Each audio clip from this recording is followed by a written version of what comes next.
Yeah, so we're going to pick up where we left off.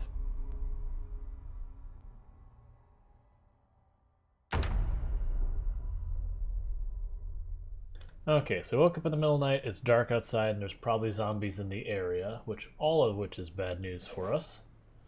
Because the downstairs is not at all safe for us at all. So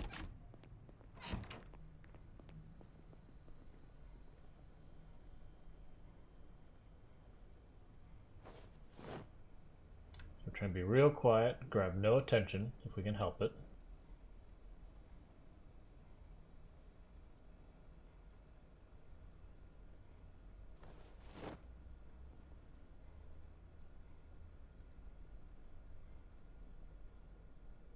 Okay, so we've got the spare duffel bag on us. We've got a couple of weapons, nothing good at all to really speak of. We wanted to push into the hardware store to acquire some new weapons. Now, danger is this staircase could easily be the death of us if we're not careful. And the reason for that is because there's zombies down here. I don't have another means down. And immediately cutting into this building first. Because once I'm in here, I've got options.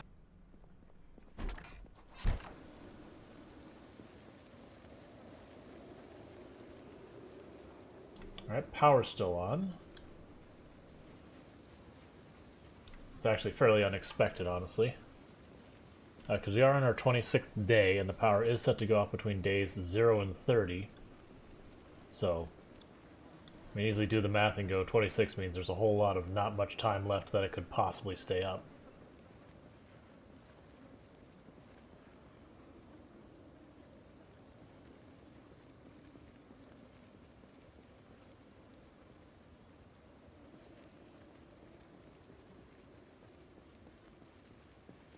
I'm worried about trying to push in on any of that. It's dark, it's rainy, we cannot see anything.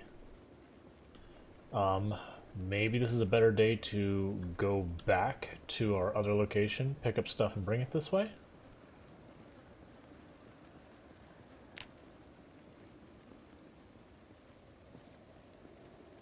I don't know, I both feel like bad ideas with how dark it is, honestly. I just don't have much productive we can do otherwise. Because if we work out, that makes us terrible for combat the next day. We can't afford to do that yet.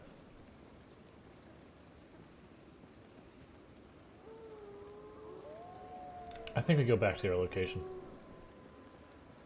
Because just holing up and wait... I mean, holing up and waiting is not the worst idea. I've had a sleeping tablet, genuinely just take it and go back to sleep.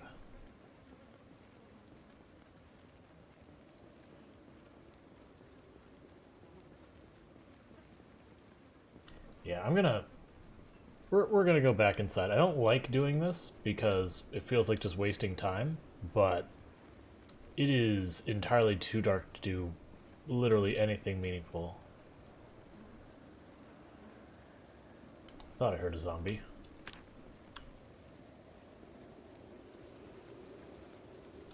That's one thing I'm actually pretty bad about that is very important survival trait is just knowing when it's time to, you know, play it safe and not go out and do stuff.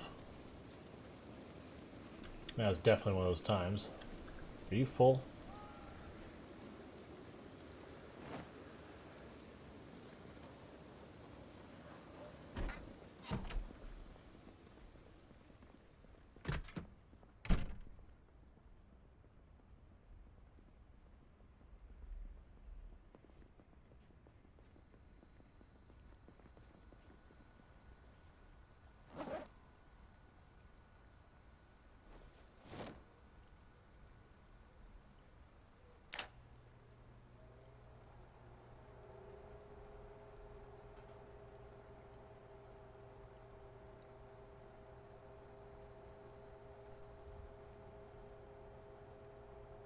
This will give us a little water.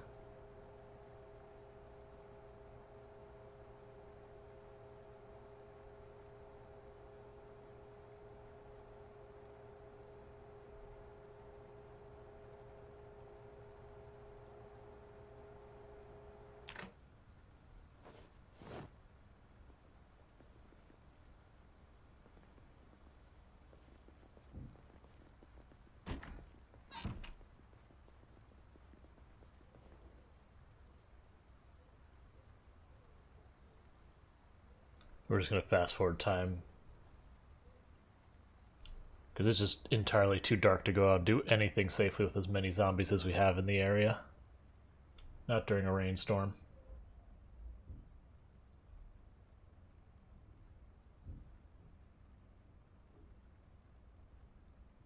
Right, now it should be a bit lighter outside. 5 a.m. is about when you start seeing the sun come up.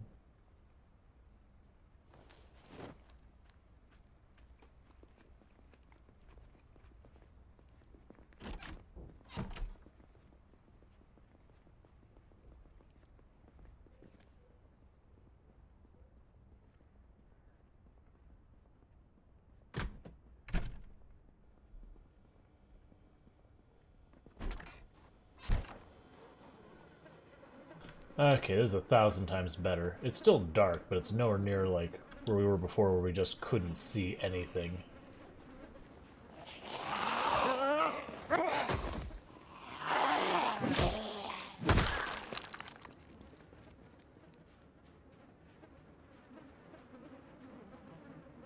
Alright, so I still think we want to try and push towards the hardware store before we go back for other stuff, because we're just super low on weapons. Unless we happen to just find like a crowbar or a fireman's axe or something just right away.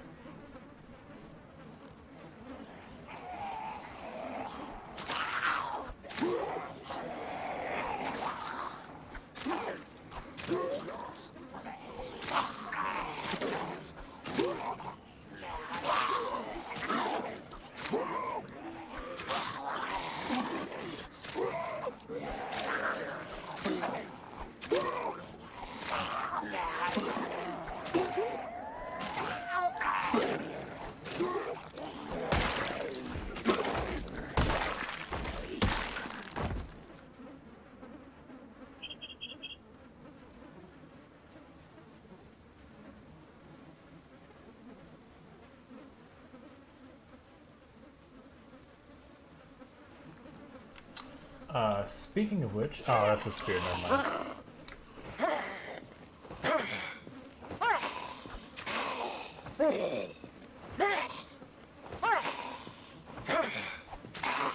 Fine, I'll use the scissors. I want to just push you over and step on you, but... Looks like she's got a knife and all that too, so...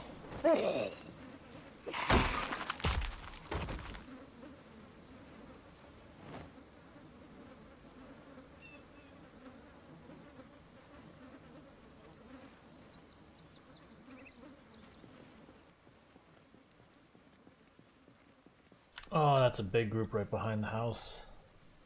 We don't have the weapons for that. I'm gonna try and sneak over, maybe? They're just gonna come to me? I'm gonna try and sneak over to the hardware store, get us at least some hammers or something. Because we get pushed out, this will be problematic because we don't have the weapons to push back in.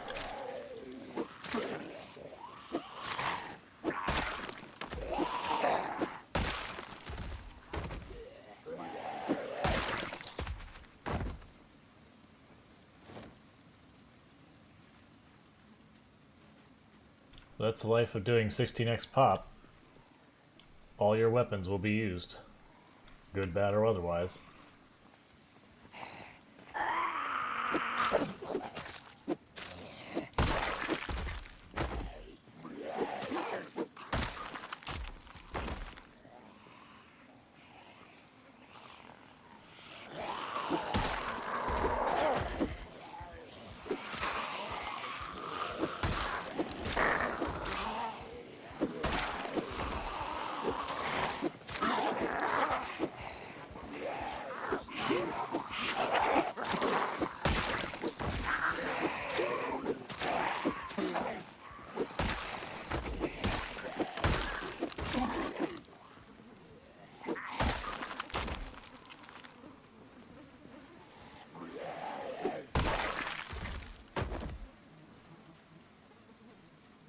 Luckily, that was a wooden spear, not a crafted spear, because the crafted spears are even more durability problems than the wooden ones.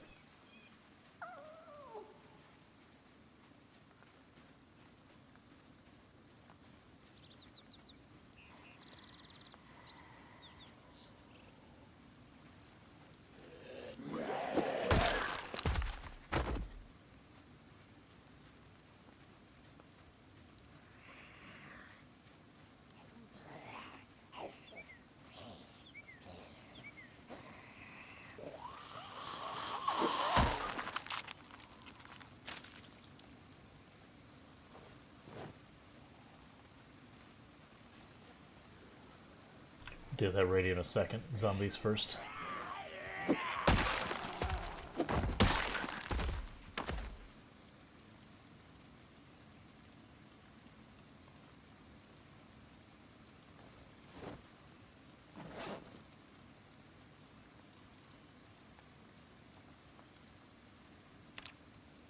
One, 2, 3, 4. We finally have our frequency we've been looking for this whole time.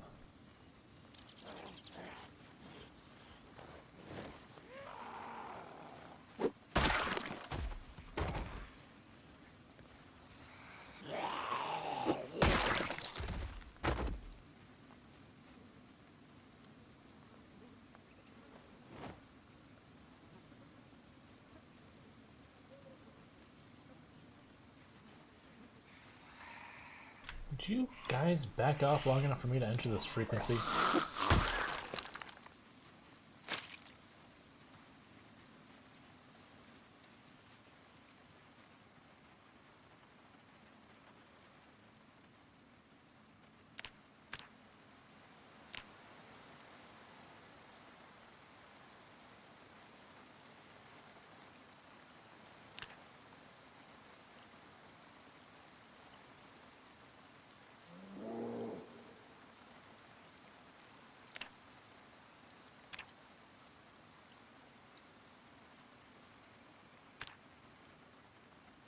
We'll check that in a minute, because it's not like it makes a difference at this point.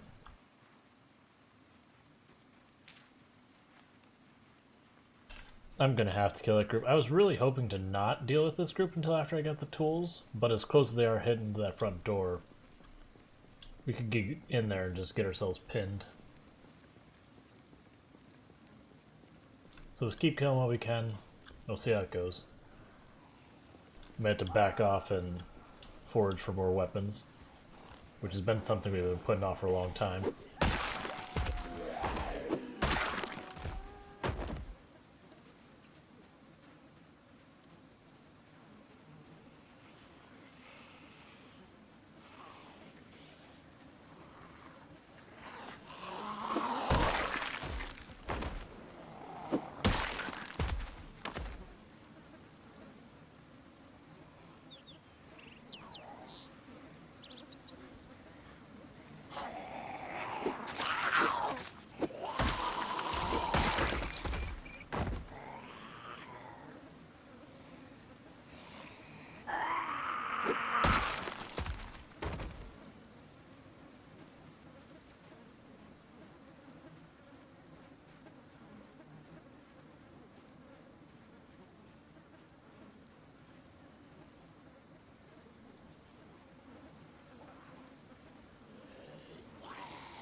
Hey, how's it going, DeLorean?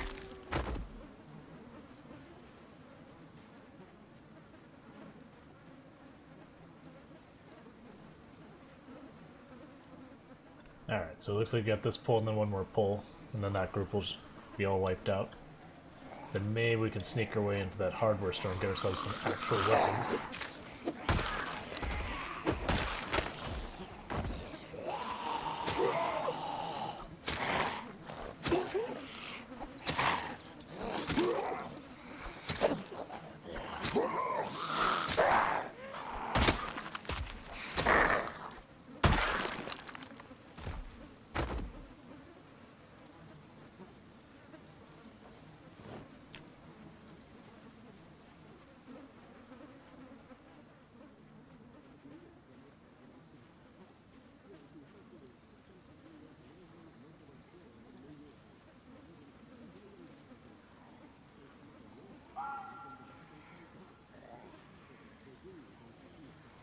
Alright, so it's gonna rain into the afternoon.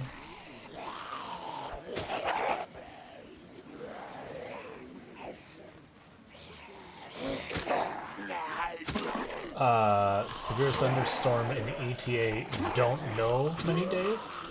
Like, because we got static, so that's great. We'll have to listen to this broadcast again to see how many days.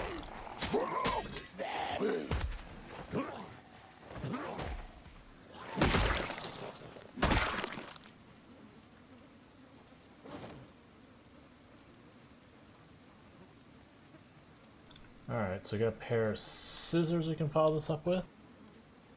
Never a good thing.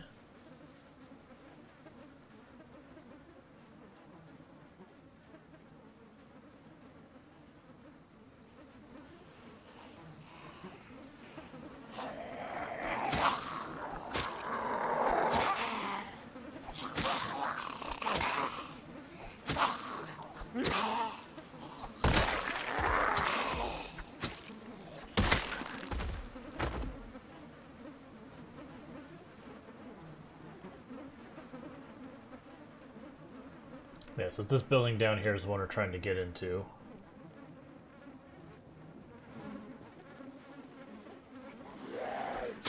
We're not desperate enough that we have to like try and sneak past the zombies, go in, loot, and get out. Because like I said, it's dangerous to do that. You can get caught in with a horde. You find yourself in a corner. It'd be easier for us to just back out and forward and just try to avoid having to do that either. Which honestly wouldn't be the end of the world, because we've already got the Forging Beginner book read. But, you know.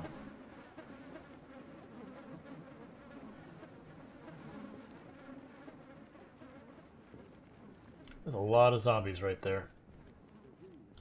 There's zombies at our house too. I think the house becomes priority. Okay, we have a power outage. Alright. Good to know. That means what I'm going to do is once we kill this group of zombies, we're going to go upstairs and eat a whole bunch of ice cream.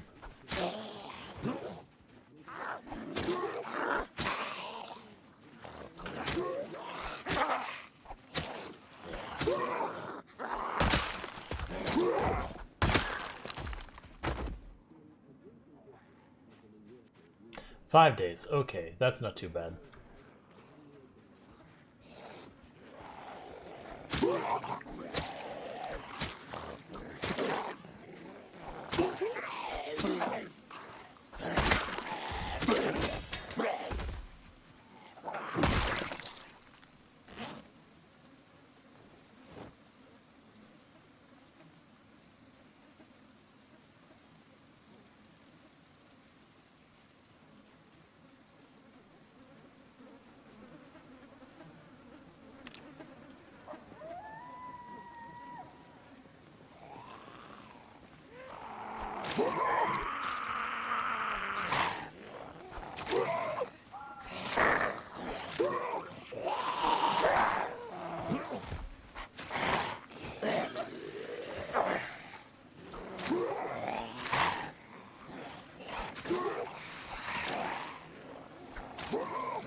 Alright, so we can go up and eat some ice cream, because that's just going to melt and, you know, then it'll make us sad versus happy. I got a message I gotta respond to real fast. After that,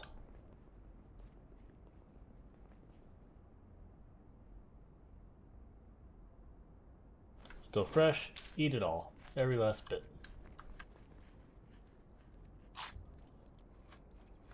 Bear with me one moment. I'm going to pause just because we're not in a safe place and respond to this message real quick.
Okay, so that's responded to. Cool. And we'll get back to it.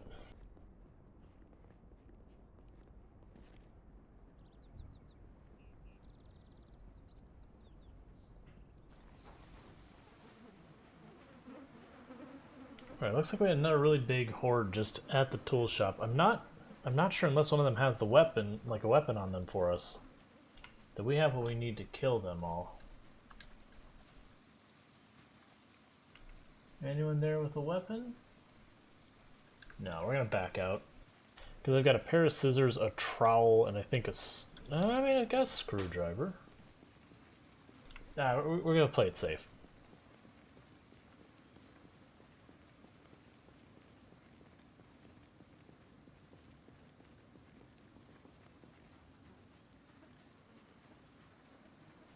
Get in our group here. Basically looking around for a zombie with a weapon that we can single out and take it from him.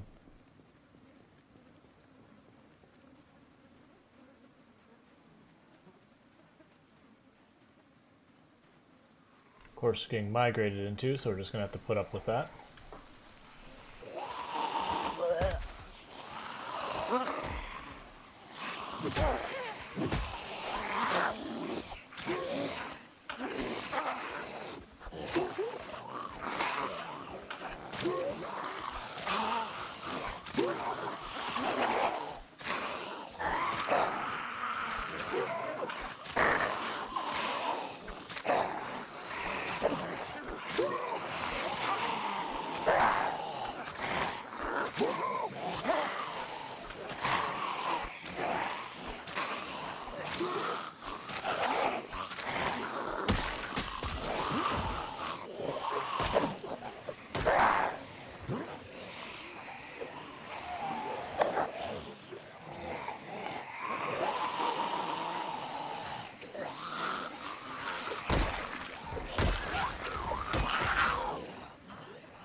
Give me a moment.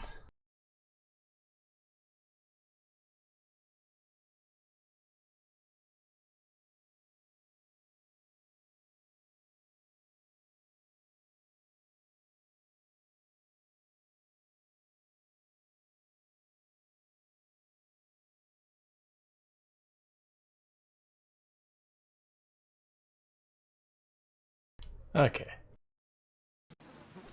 Wife was asking if I had picked up something she had asked for already from what I needed to order. Because if not, then at her workplace someone brought them in, so it's like, okay. But I already had, so it's fine. As I mentioned at the beginning of the stream, probably in the next 30 minutes or so, I'm going to have a delivery show up that I'm going to have to step away from the computer for, I'm guessing like 5 minutes, might be a little bit longer than that.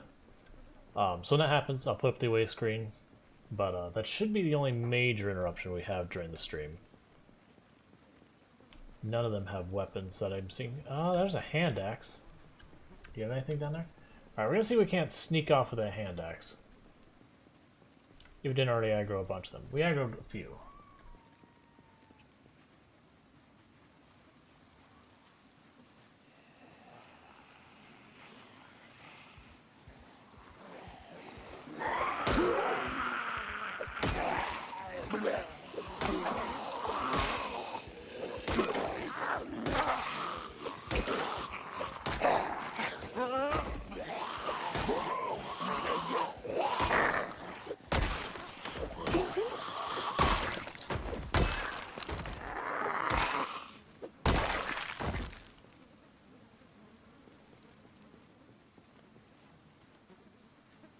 So my hope is, if I can get up to the side that the hand axe is on, sometimes I can pull away just the one with the weapon I want.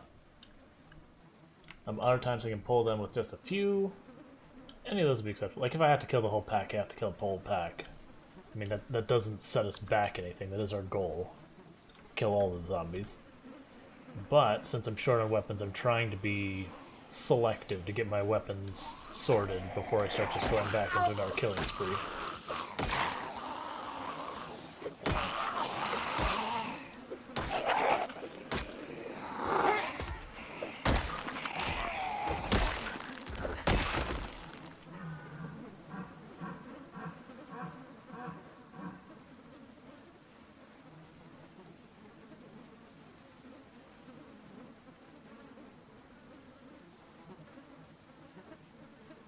We'll just keep pulling them. They keep shifting around too much for us to, because I'd keep switching sides. I'd just end up aggroing stuff around and probably have to pull the whole thing anyways.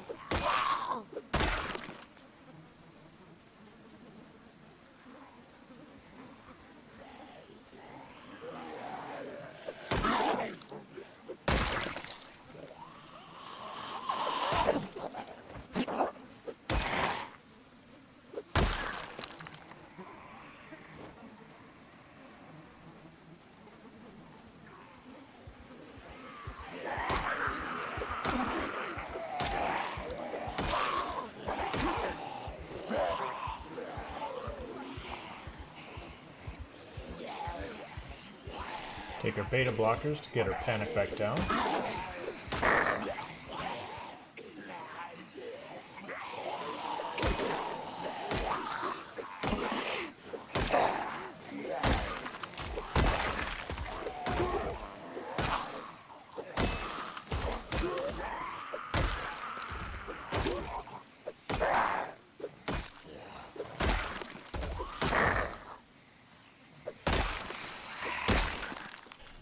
Alright, get our hand axe.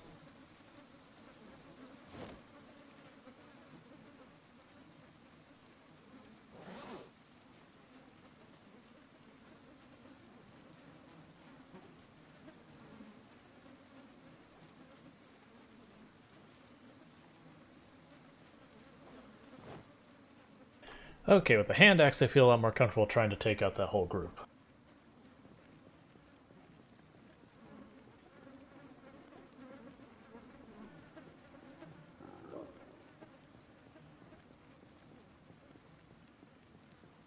Oh, I have my moderator computer up. I need to fix that.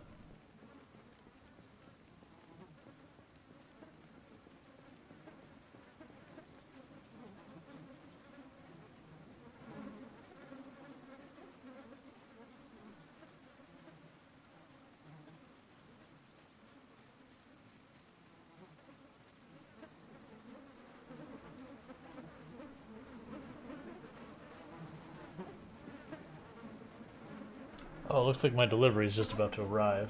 Okay. I think it's right about to arrive? Yeah, okay.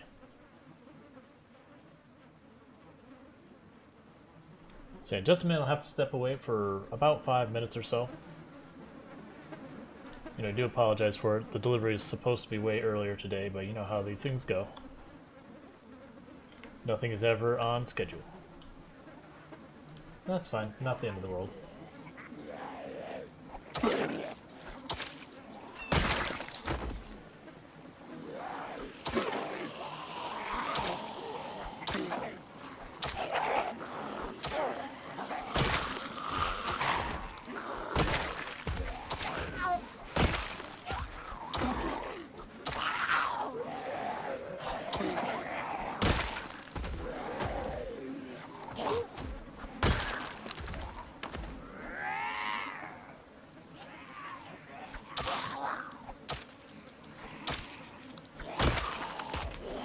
Alright, we're exerted, so we want to get out of the fight soon. That just means less damage per swing, which just means going through weapons even faster. That may work out for us timing-wise. I'm gonna kill these 3 zombies real fast. Probably shouldn't be, but I'm going to.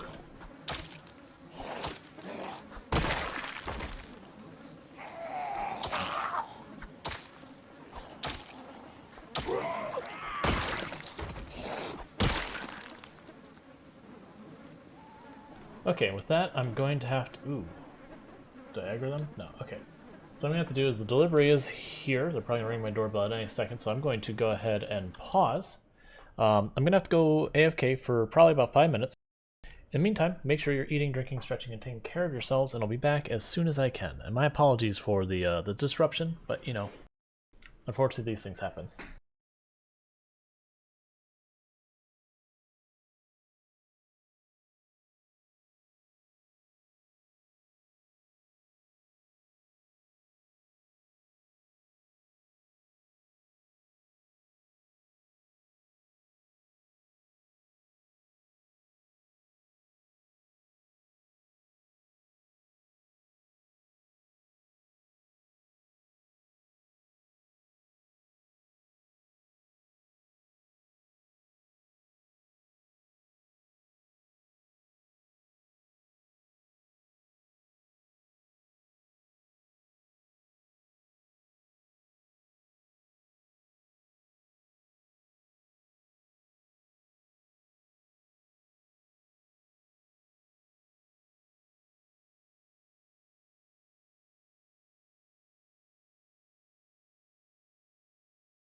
Okay, sorry about that.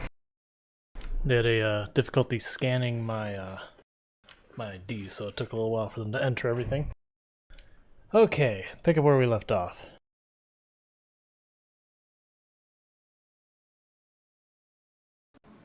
The first thing is let's get inside, sit down, and get our stamina sorted.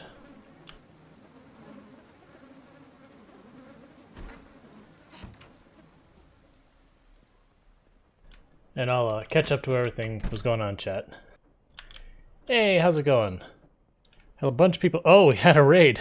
I'm sorry. Thank you so much for the raid. I'll get shoutouts and all that. My apologies for the timing on that. That's embarrassing. So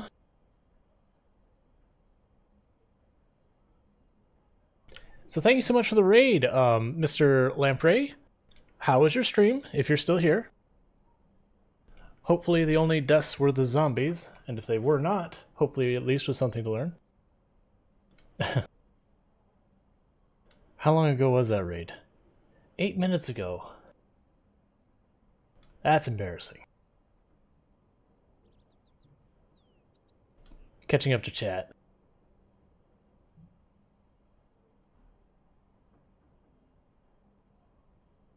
Okay.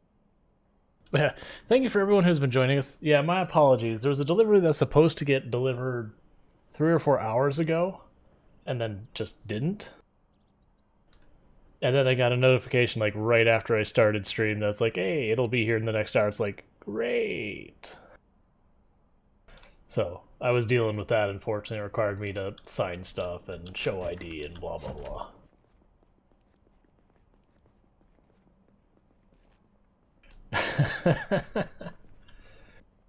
But I'm guessing Lamprey, you've already moved on. It's okay. But thank you again so much for the raid. Either way, sharing your community and all that. There you go. Well, yeah, so how's your Project Zomboid and all that?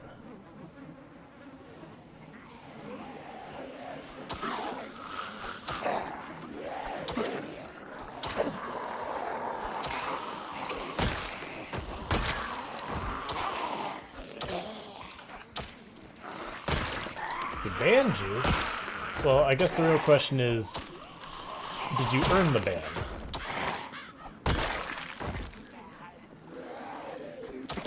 Living the spear dream. We had a spear carry us for a little bit here earlier. I'm doing the 16x pop, so any weapon's a good weapon because you'll use them all. But we got our hands on a spear that helps us out a lot. Thanks so much for the follow, Drunken Farmer. Welcome to the stream.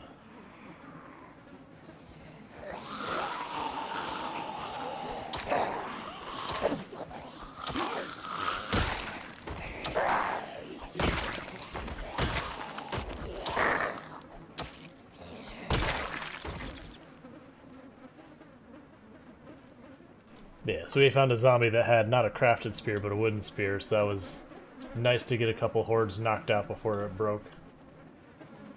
Oh, Nightstick, thank you. I have been hurting for weapons.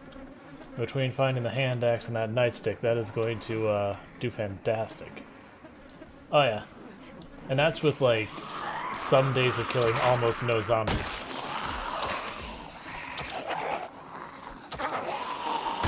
Because we're doing a 16 times pop run, no respawns. Our goal is to kill them all. Not literally every single zombie. Alright, I'm going to toss that on the ground for now. We'll come back to it. Because I want to get the bullets, I don't actually care about the gun. Guns, psh, you find them everywhere. Bullets, though, that's where the money's at.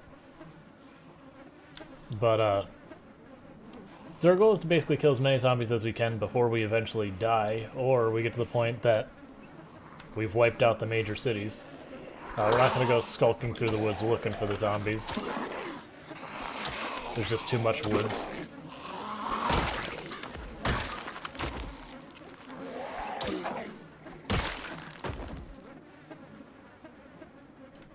But we did just finally have our power go off. It was one of the latest power offs I've had. It went off, I believe, this day in game. Versus most of my runs, power's usually gone by week 2.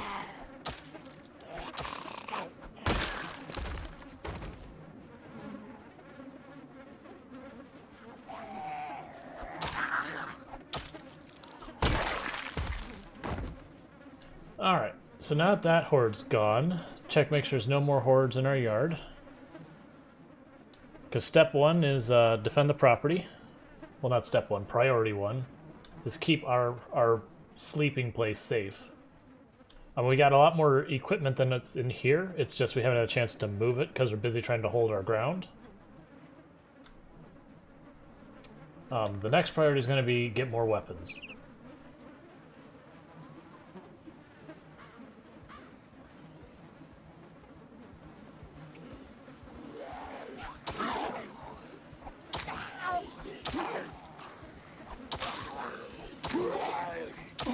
The other thing we need to do is I need to get some plants in the ground because we're going to have food problems in not too long.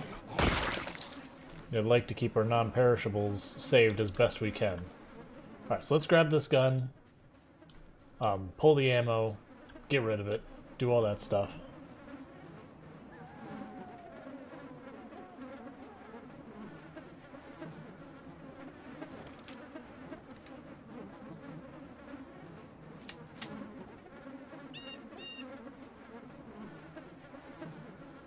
Alright, I'll get that hydrate, posture check, and stretch here in a minute. I'll get all the things here in just a minute.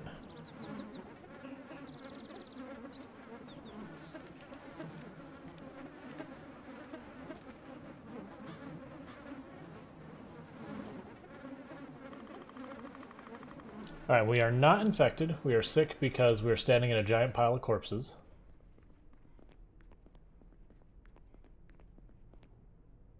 Alright, so eat our chips. I owe some stretches and all that in a moment. Drop off our bullets. So we still got cereal left, we got trowel, get rid of the matches.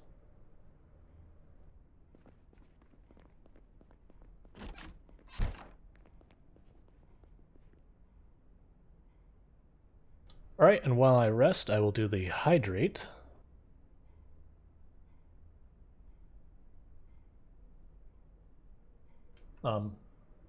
Yeah, no, we're doing pretty good. We're getting not too far from reaching healthy, and for the record, our character started as obese, weak, and unfit. So when we look at our skills, everything here was empty. There was like no strength, no fitness, no nothing. And this is what we've worked our way up to, is almost 3 across the board with all weapons except for spear and long blade, just because I haven't made any spears, and we've only found 1 machete. But so we're going good because we're finally at maintenance 4. This is about the point that we will start getting more weapons than we are losing. We just need to get that project rolling. And now I'm going to do my stretches before I forget.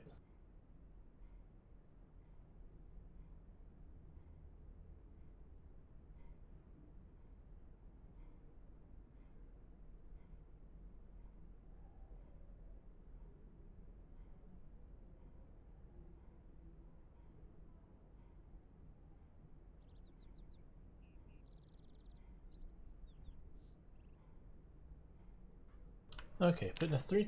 Yeah, fitness 3 very soon. Yeah, now we found one of our good old god forks, and we used it, we repaired it, we repaired it, we repaired it, and then finally we said goodbye. We found a wooden one. We will be foraging. I have not been foraging at on a meaningful level yet. We have not worked out at all. All of our ooh, another nightstick on that police officer.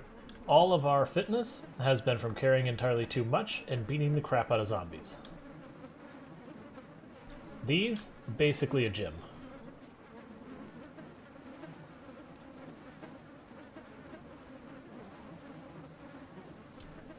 Yep. No, the only reason we haven't been doing much exercise is because we have to constantly fight. I can't afford to have a day where, you know, I'm hurting from exhaustion and unable to fight well.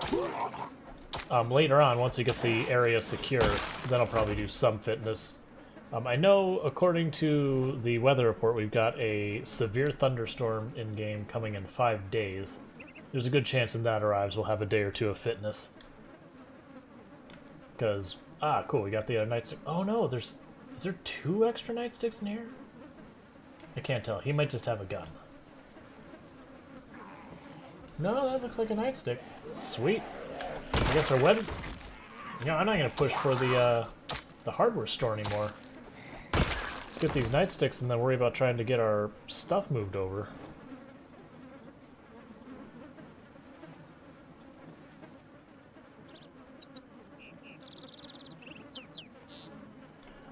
Yeah, I've got some painkillers stashed. Like, we actually left a bunch behind, too. Like, we had, I think 6 or 7 things of painkillers, but our inventory space is at such a premium because we're so weak that we had to leave stuff behind. Granted, I know where they're at if I need to go get them, but not too worried about it.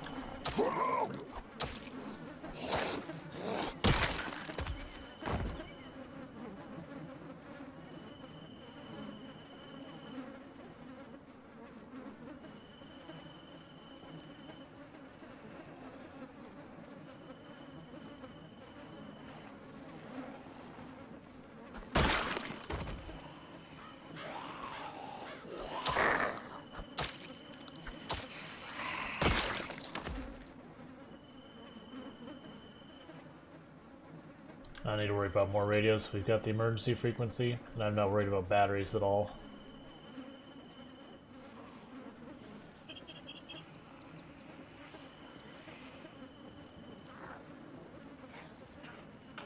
Quit trying to flank me, lady. Just come in.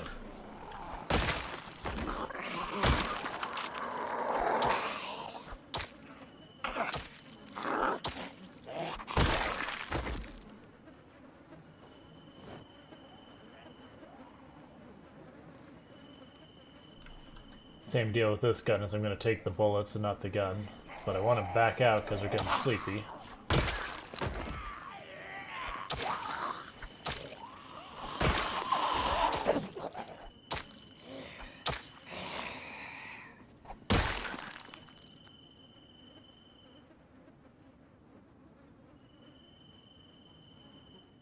Now, you're saying it got buffed because of a bug. Were you saying it was bugged before, and that, you know, they fixed the bug and now it's buffed? Or is it buffed because of a bug where, you know, something is bugged now and it's super powerful as a result of that?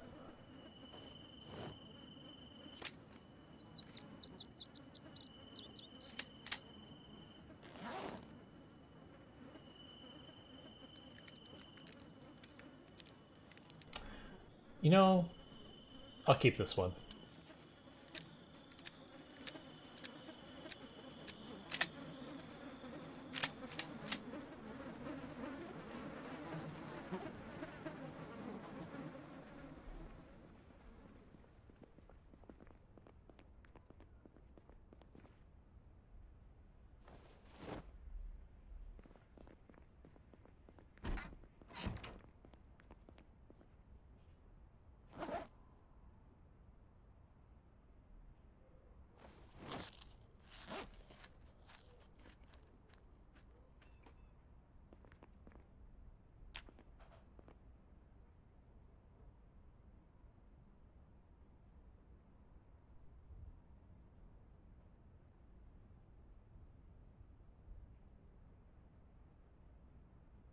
Oh, weird.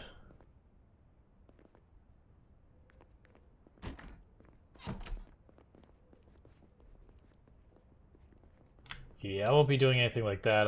I'll try and use it the way it's mechanically supposed to work.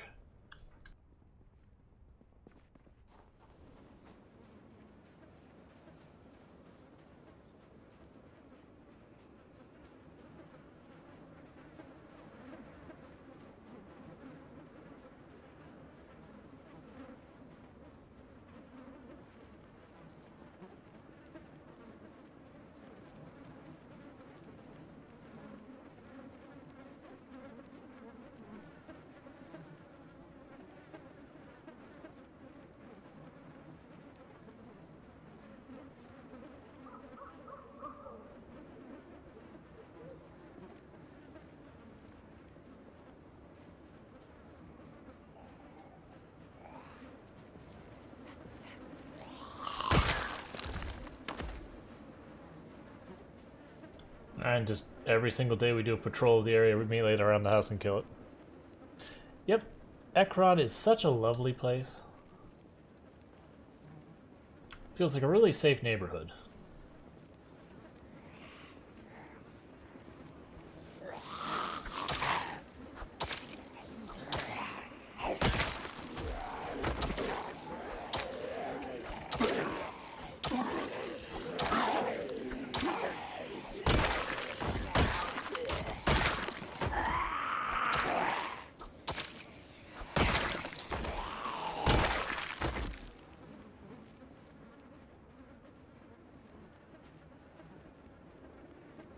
Yeah, I'm not trying to push into the hardware store anymore at this point. With those 3 nightsticks, I'm feeling pretty good as far as weapons go from the mod.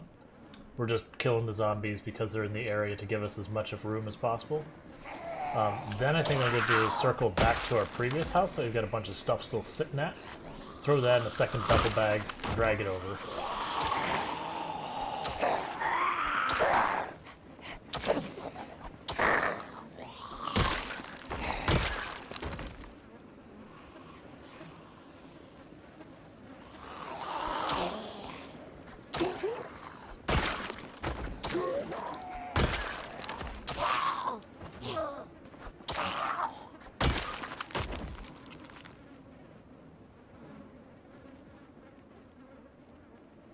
Cool.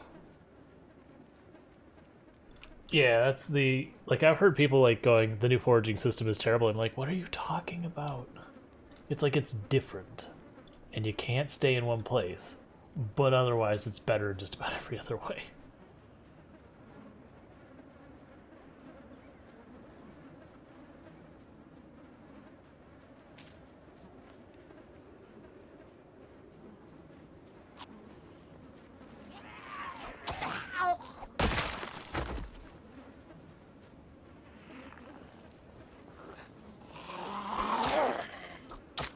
Yeah, now I do appreciate that actually takes, like, some level of ability to do stuff.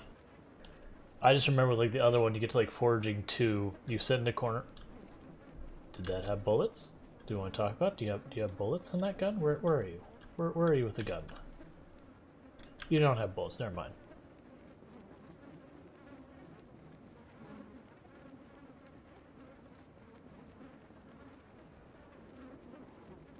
Gotcha.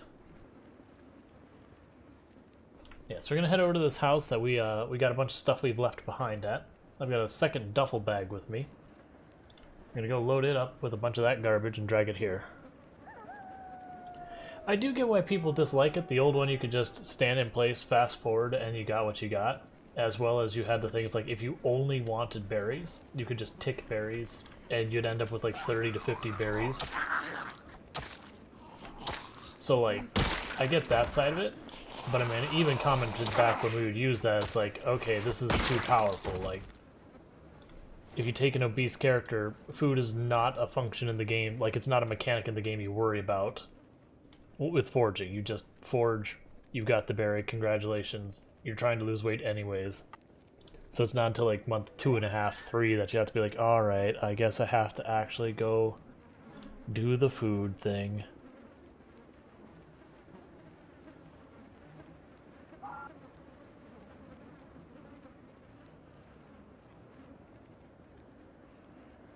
Yep, Ekron will not survive Marisa. I mean, she's already claimed 22, almost 2,300, zombies. And we estimated the population of Ekron with our settings to be about 5,100, give or take.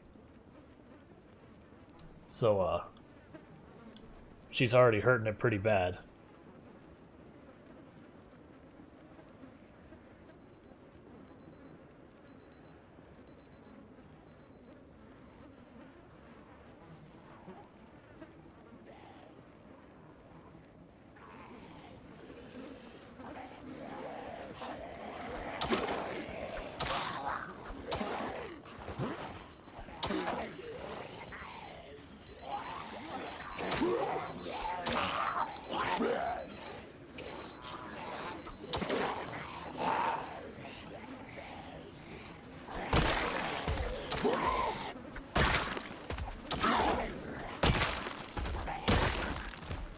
Downside is because I didn't get the opportunity to gas up any fuel tanks or anything before the power dropped.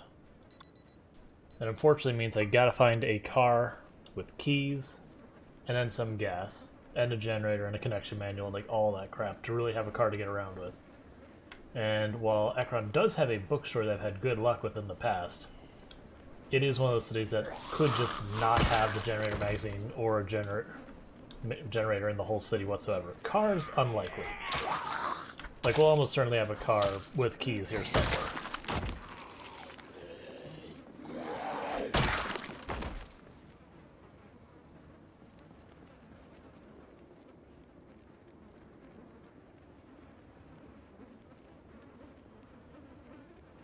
Yep, we are bopping Zeds. There's no doubt about it. You can just follow the trail.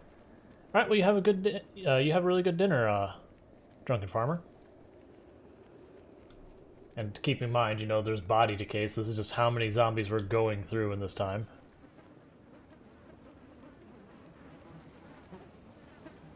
All right, that's an adorable animated emote. I like that one a lot. I actually thought about doing similar for our hype emote, but I don't think my artist does animated stuff. So we just did like the default Twitch animated things for the time being. Then I've already got her commissioned for other stuff, so I want her to finish that before bringing even more on the plate.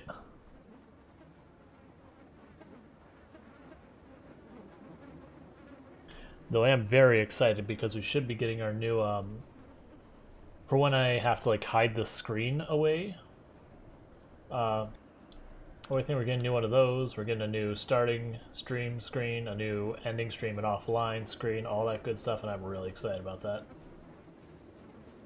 that. These are on the rain. It distinctly rained here. What is this BS that these are empty? I filled up a cup at their place. I mean, it's just they weren't on the grid, but it's just like, wait a sec.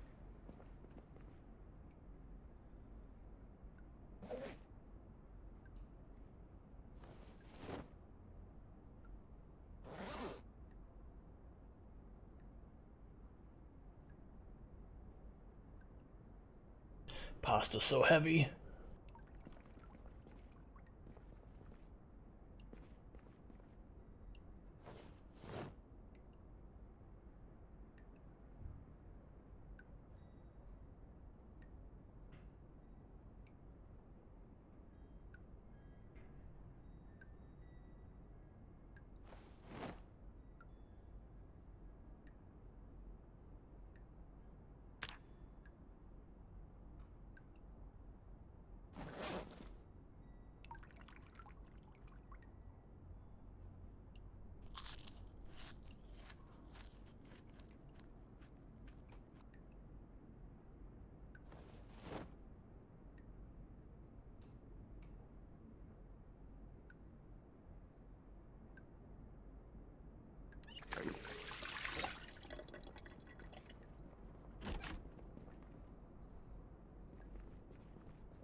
Wait, you can just find military backpacks using foraging?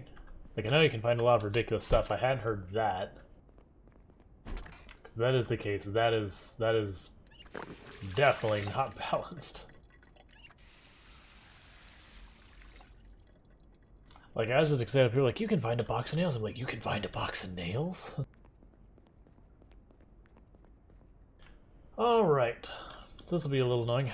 We're at extreme, right? Yeah, we're at extreme. I shouldn't one-trip this. This should be a two-tripper, but we're not going to do it. Oh yeah, we found the house we had been staying in for like a long while. I was like, oh, let me try foraging inside, and we found a football in the middle of the room, like just it'd be like right here kind of thing. And like, how did your character miss the football? Like, how did they not see the football this entire time? Was like stuck between floorboards by some mysterious magic?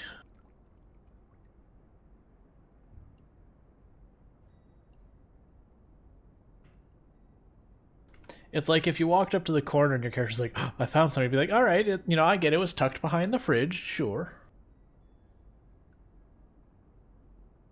You just run through the house and your character just face plants. You get a scratch from it.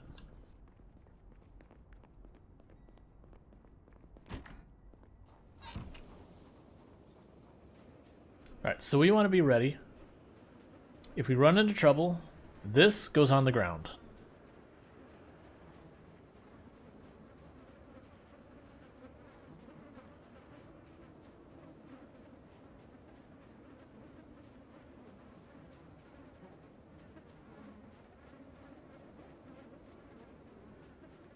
I mean, I like the foraging system in all honesty. Like, don't get me wrong, it's not the most amazing thing on Earth or anything, but I generally enjoy the new foraging system. It took me a while to figure out how it works. As in regards to, like, all the things that penalize you. Alright. We are carrying way too much. This is not a smart idea.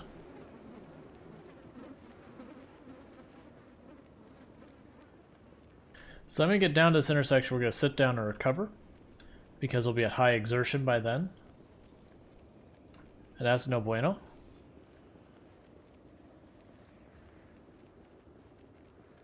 Actually, I lied. We'll go down here, because this is a big open area.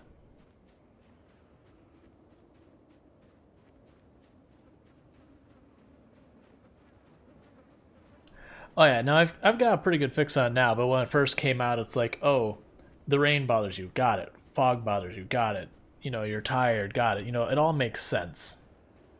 But it's just like that first day or two where you're like, why am I not finding anything?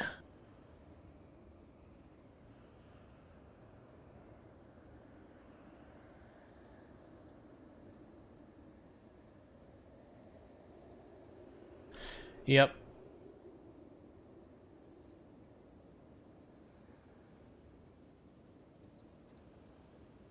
I have a feeling we want to kill these zombies, so big heavy duffel bag goes in the ground.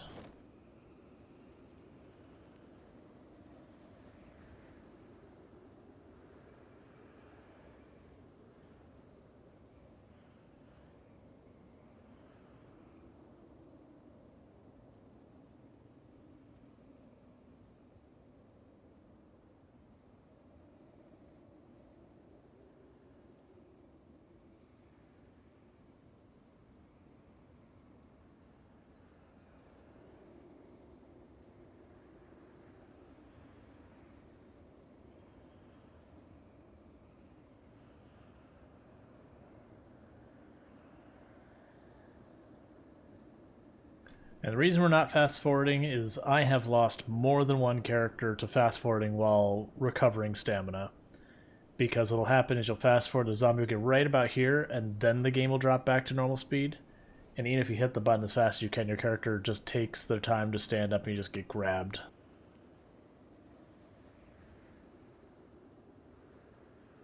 Like when I'm inside my house, inside my nice little fortified wall and all that, I will fast forward all over the place. Or if I can get someplace, like, for example, where I have the water to my back, where I only have to watch one direction so I can watch the zombies come from all the way across, I'll fast forward then. But we're out here in the open where there's trees and all that, nah. I've burned too many, like, 2-month in runs just from fast forward and having zombies creep up on you.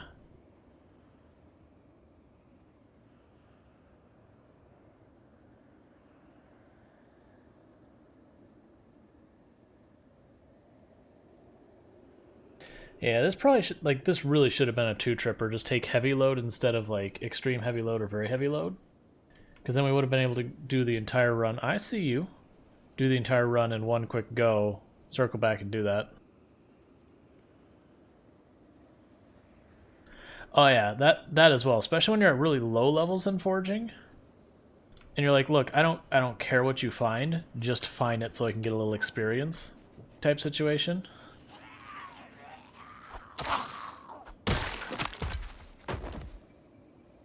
Oh, goodbye, hand axe.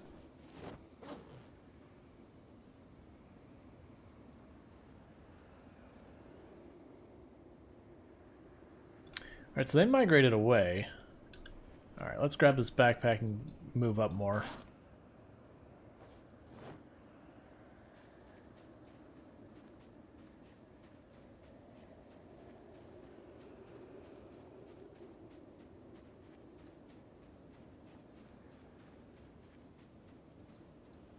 Oh no, that's not what we want. Wait, wait, wait.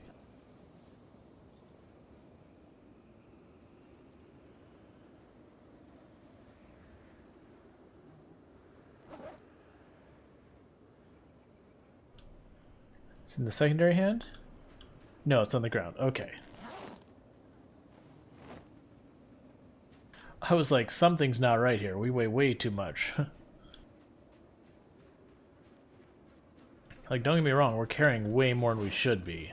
But not that much more than we should be.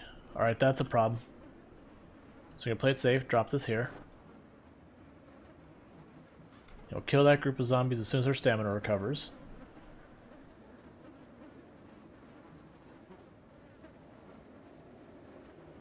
Yeah, the hindsight is with, okay, you can just leave that, sure. Zombies, you're being weird.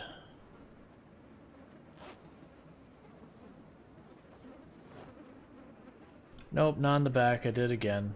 Force of habit.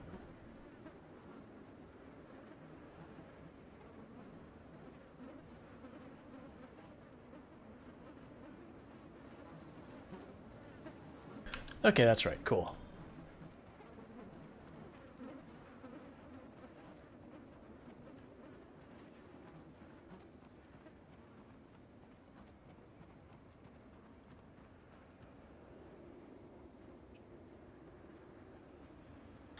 Yeah, like, absolutely the way I should have done this is just got enough for heavy load and done basically the same thing, because we wouldn't be running out of stamina at a real rate moving around like this.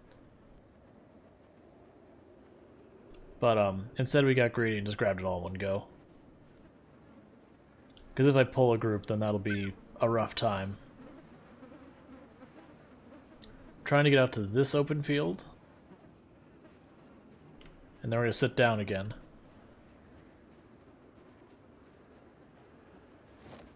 Duffel goes on the ground immediately.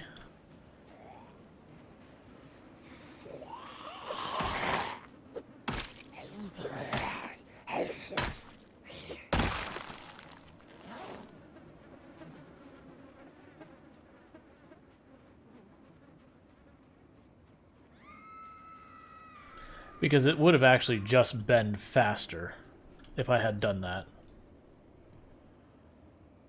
And I know I left the duffel bag back there. I want to get out in the open so I can rest versus trying to drag it out where, you know, for all I knew there's a horde here or something. But yeah, it was more not the greed side so much as the impatience side. Like, I would have gotten the same amount of stuff if I just would have taken 2 trips, but we didn't.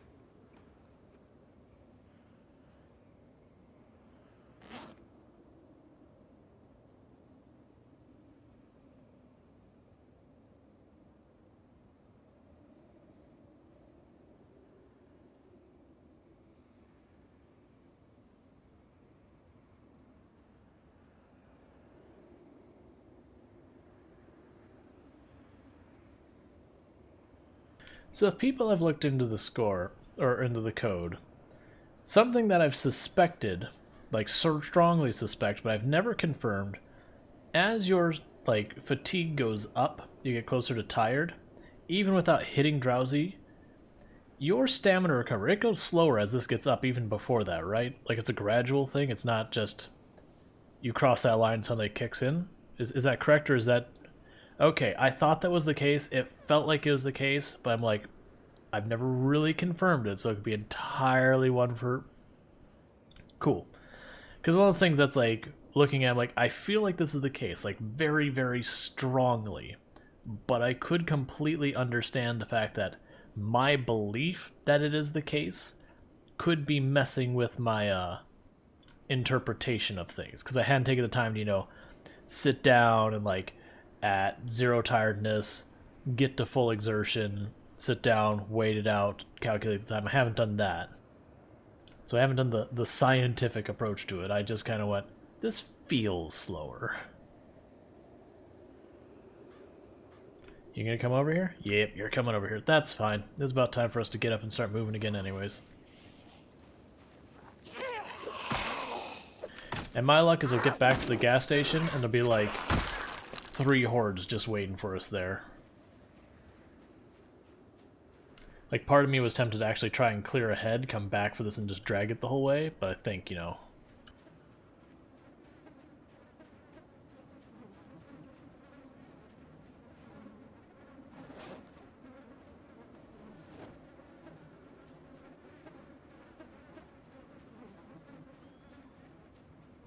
Yeah, I figured, I wasn't sure about the pushing and damage, but the recovery, I was like, this 100% feels like it's slower as the day goes on.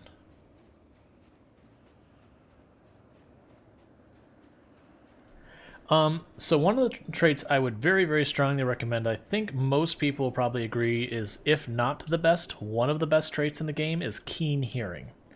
So if you see where I've got these cones, where I cannot see any zombies on this side of me, but I can see on this side, and you'll notice there's this little circle here. That's your character's ability to hear. That basically it's interpreted that your character knows there's a zombie behind you because it hears it approaching. Now what keen hearing does is makes that circle bigger. So you can imagine a zombie coming up behind you. If you can even get half a second more warning, that's all the difference between life and death in some cases. So keen hearing is absolutely huge, because that's what that does, is make that circle bigger. It doesn't do anything with sound or anything like that.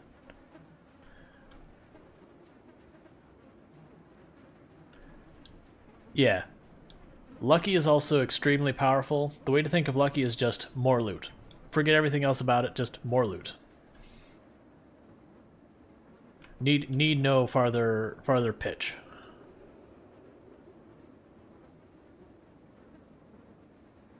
Now, that said, if you take the death trait, you don't lose the circle behind you. Like, you know, based on what I just said, you should, but it just cuts it down to, I believe, slightly smaller than normal. Not like half, but just a teeniest bit smaller.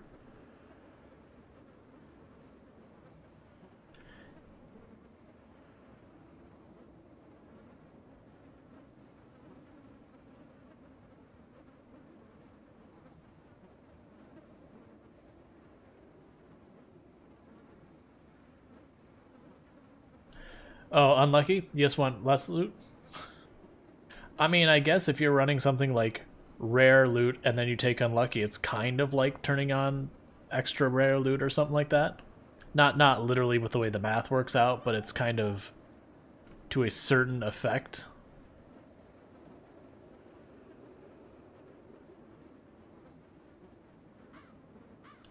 And I mean, honestly, the runs I've done that have extreme rare loot, I've really enjoyed those runs. It's much harder. Like, don't get me wrong, it is objectively much harder. But it's nice because it kind of puts this pressure on you to go like, no, we do have to reach that next house. Like that isn't a thing we're not doing today. We're not taking today off. We have to push to the next house to get, you know, that extra 2 canned goods to hold us over.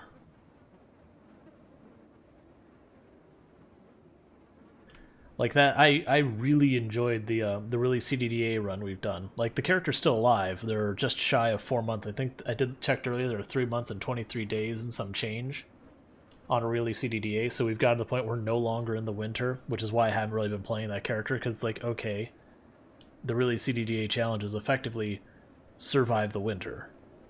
Now that I've done that, I can just forage and farm and do all those things, and we have, and it's like, oh, well, food's just not even a mechanic that bothers me anymore on that character. Yeah, we're up to our eyeballs in cabbage and potatoes and, you know, radishes.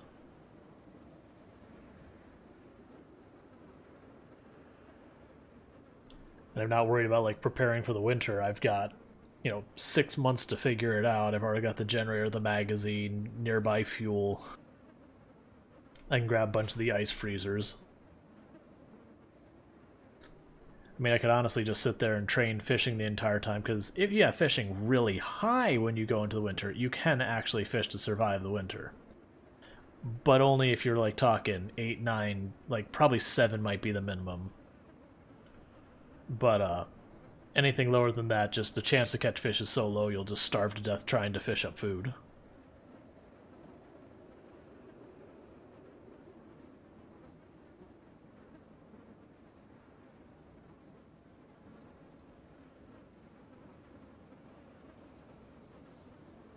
I'm going to leave the duffel there for a moment. I'm going to kill this zombie here. Get a look at what's at the gas station. Because if there's basically nothing there, I'm going to sneak the duffel bag in. That's not promising for what I was about to say. Otherwise, we'll keep doing what we're doing. Because I would like to just get this duffel bag in there and drop off stuff.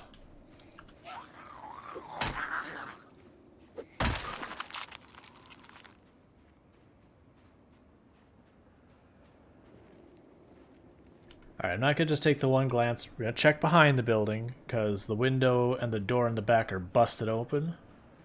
So there's always a chance I go in and then immediately deal with problems. Zombies over to the right, but they look like they're migrating north, so I genuinely don't care about them then. Because once we get all this junk in here, we're just going to start walking around here, killing zombies, start foraging for stuff. Not get full-on base building, because we don't have our generator or anything yet, but... Alright, good enough for me. Let's grab our duffel bag and put ourselves in danger.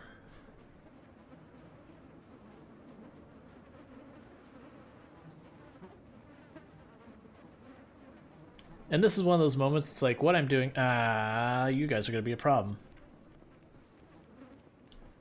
This is one of those moments where it's like, what I'm doing is the thing you shouldn't be doing, but I'm going to do it anyways, and this could probably get me in trouble.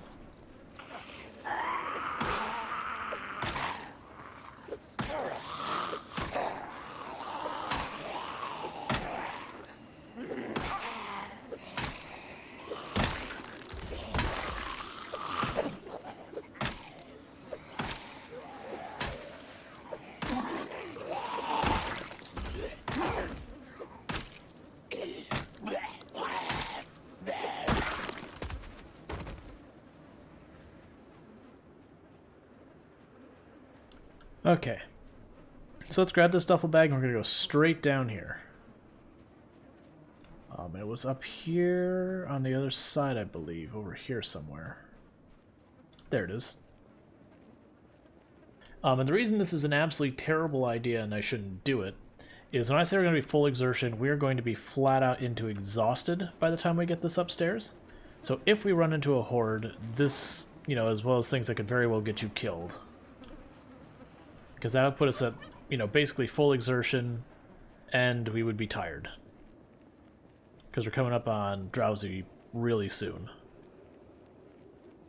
And those are the enemy. But I also have this thing where I'm both impatient and I'm lazy. So that's the juggle going on right now. I'm actually a very patient person, but I also don't want to sit there and drag the stupid duffel bag around for 3 days. I guess I should say I am patient with people.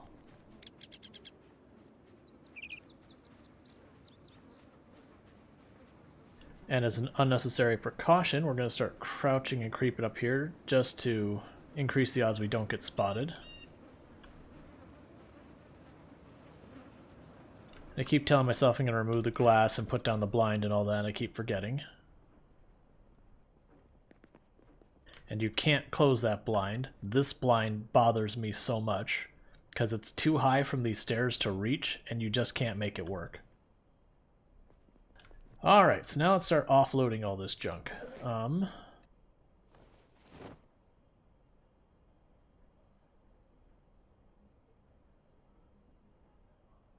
Honestly, just because we don't have a sorting thing here, this is just for putting it until we build our base, so get it all off us.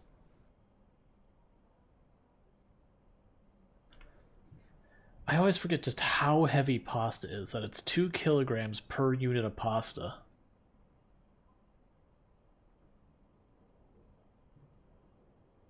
Like, I don't know about you, but when I buy a box of spaghetti, like, it's not that heavy. It's a fairly light thing.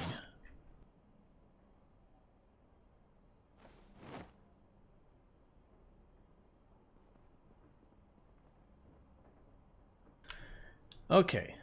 And as much as I want to go and put the... We left the cooking pots. We left the cooking pots, didn't we? Let me double check. Did we leave the cooking pots? Is that what we did?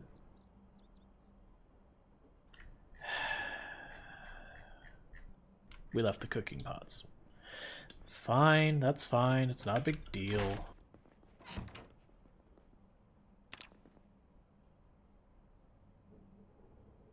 It just means I have to run all the way back up there because we had, I think it was like 2 or 3 cooking pots and some saucepans and all that kind of stuff.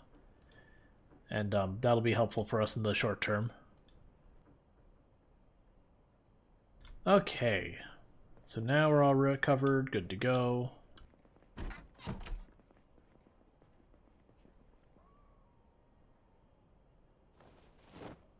The good news is carrying a couple cooking pots won't be that big deal. Alright, so I need to grab some food to carry with us.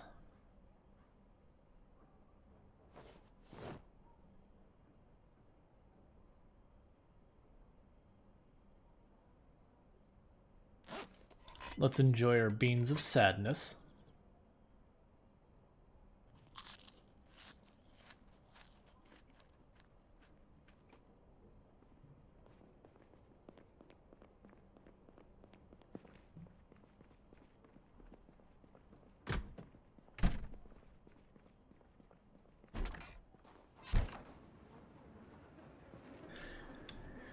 Before we go, check the perimeter. Make sure we don't have like a pack of zombies just waiting right here. I'll kill that group, they're close enough. Cool. So yeah, we'll end up spinning back, going grabbing those pots and pans, because that's going to be our source of water, like for a little bit.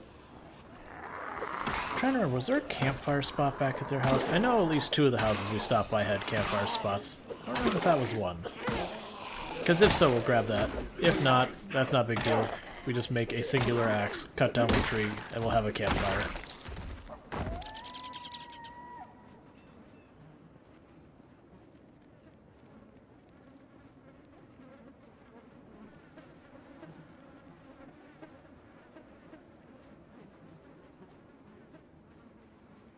So the whole thing where I said I should have made it 2 trips, I should have made it 2 trips in the beginning because it's going to be 2 trips anyways. The good news, I don't think we'll be at heavy load with this, so we're just going to kill zombies on the way. You know, be productive about it. Maybe find some weapons. Recover that stuff and just turn around and come back.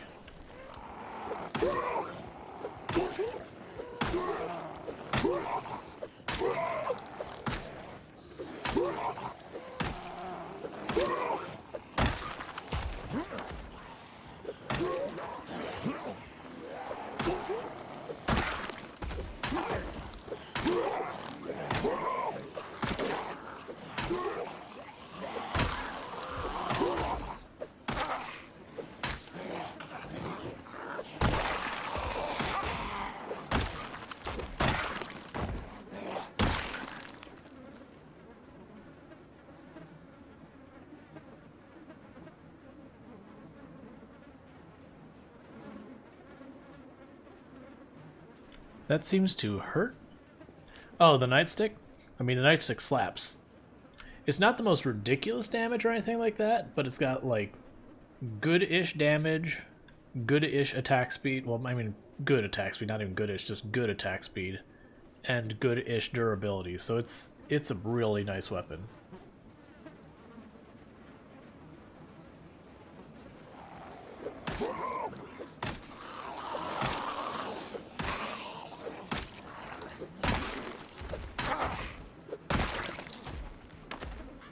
Oh yeah, just the sound effects.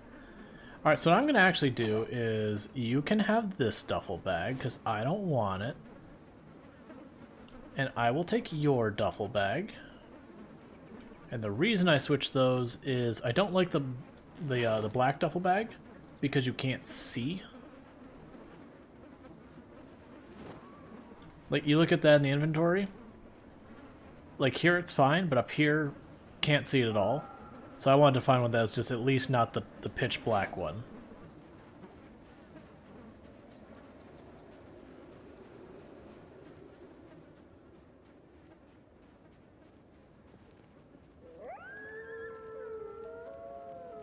I mean, I don't know about you, but if someone belts me in the head with a nightstick, I'm probably gonna cry too. Like, I'm a tough guy and all that, but getting walloped in the head with something that's that rigid, nah. Nah. Not interested. I mean, I think I'd rather have the wood nightstick than the newer metal batons, the extending ones. Those ones look absolutely horrible. It's like hitting someone with a mace.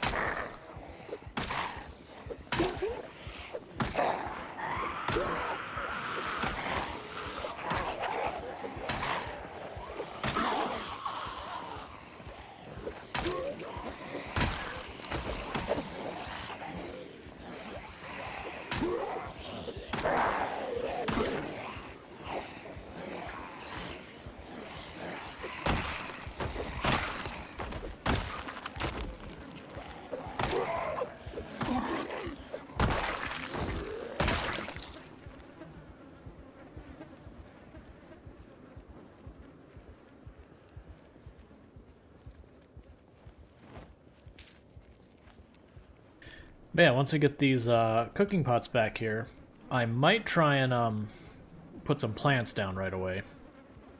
That way those will be good for us in a couple of days. Give us renewable food that isn't burning into our non-perishables. The challenge there is there's still a lot of zombies around, so there's a good chance they could trample them.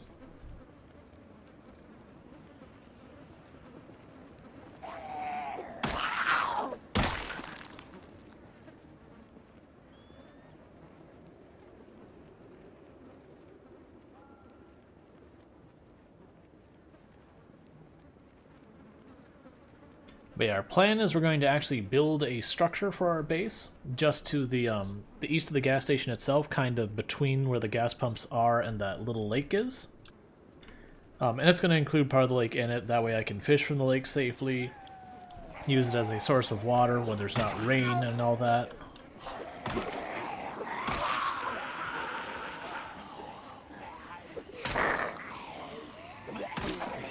But for the time being, we're mostly going to be fighting zombies to give ourselves enough breathing room to do that. Thanks so much for the follow, Titus Grimm. Welcome to the stream. Oh, I would have been so salty if that actually would have landed. Luckily we were enough off to the side that she missed, because we whiffed that close range. I mean, it would have been solidly on me just misplaying the fight, but I looked to the side and I shouldn't do that while I'm fighting.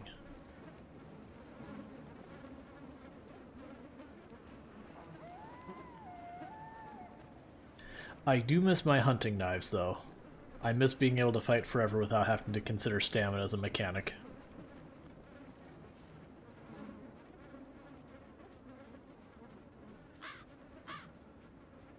Yeah, so we're gonna grab these cooking pots and all that, and then we're gonna sit down, recover our stamina inside the house where, you know, we're safe in the relative sense. Then we'll do the trip back.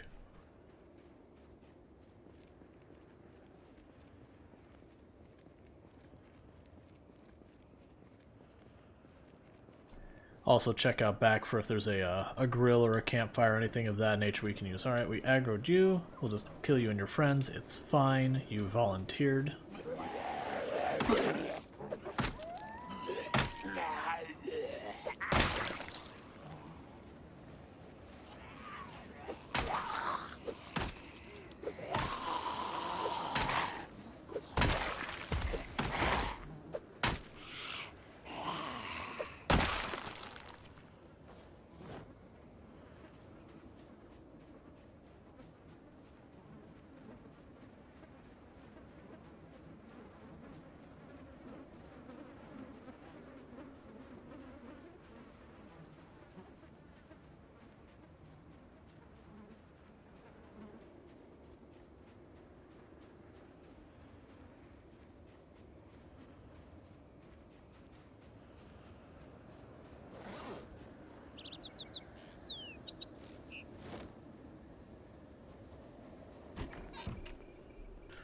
This also works because I can top... Alright, we already got the water out of there, so we can drink some water.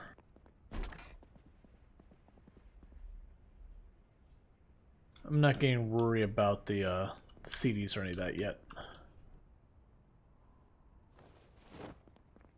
If I bothered to come all this way, I'm grabbing these extra books.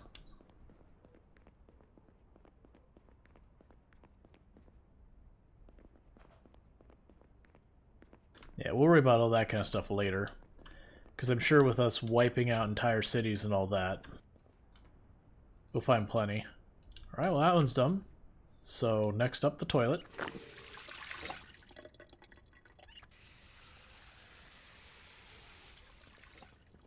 Alright, let's recover our stamina from it. Then we're going to peek out back, see if there's a grill or a fire pit or anything like that out back for us. And if there is, we'll take it. And if there isn't, we won't.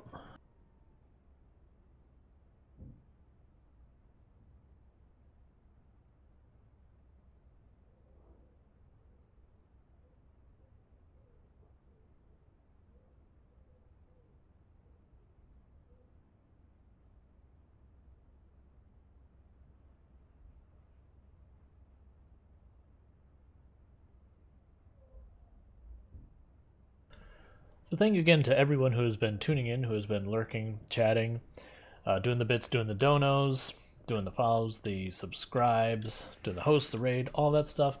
It all helps and I really do appreciate it. I do hope you are enjoying the stream.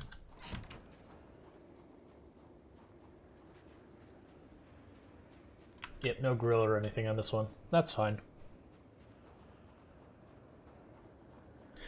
Now I remember, we went by a house way earlier in this play session that I believe we saw an antique stove at. It's just, you know, with no car and the house being entirely by itself, it wasn't coming with us. I think those weigh like 40 kilograms, and there's no way we would have moved it. But that is no, I mean, honestly, when it comes to the antique stove thing, they're not hard to find when you know where to look. There's the giant warehouses by Riverside. I usually find 2 or 3 antique stoves there. Any of the cabins in the woods, which probably the easiest one to locate is the one west of West Point. Just go to the other side of the river, it's just right there. When you're new to the game, not knowing where to find them absolutely makes sense, you know, yeah. But this is one of the things that I like about the fact that the map is so big. And I also like about having Pillows respawn, random spawn mod. I can say words.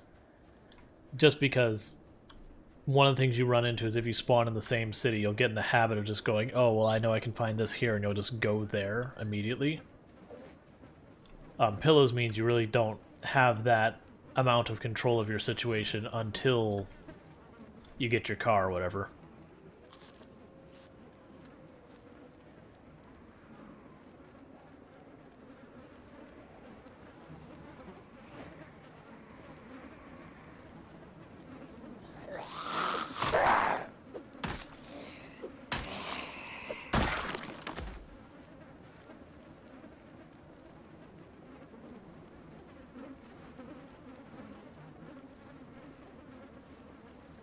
Okay, so I think the next day in game, we're back to killing zombies as the primary focus with the addition of farming.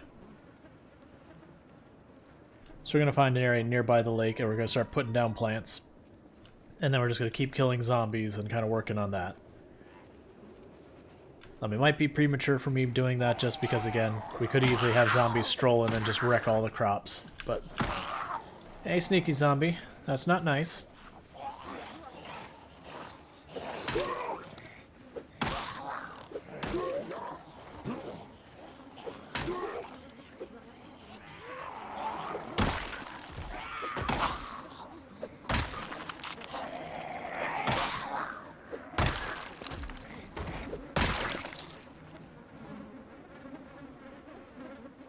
I want to get the storage built because then we can start stockpiling like electrical components. We can start shredding clothes for extra scraps for when we do tailoring and all of that. Like it'll give us a place to store stuff that, you know, we won't be bothered by the fact we have to drag stuff all over the place just to do it.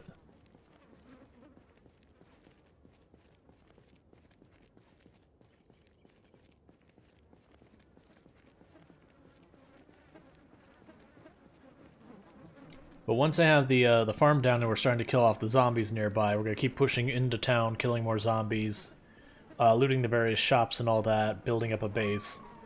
Because my intention is for this to be our long-term main base, is with this gas station over here. And then as we go and say, alright, we're pushing in on Riverside kind of thing, we'll push into the edge of Riverside and we'll have like a forward base that just, we drag stuff to and from. And then when we're like done, we'll take a vehicle dragging as much of the loot back to the main base for our next excursion.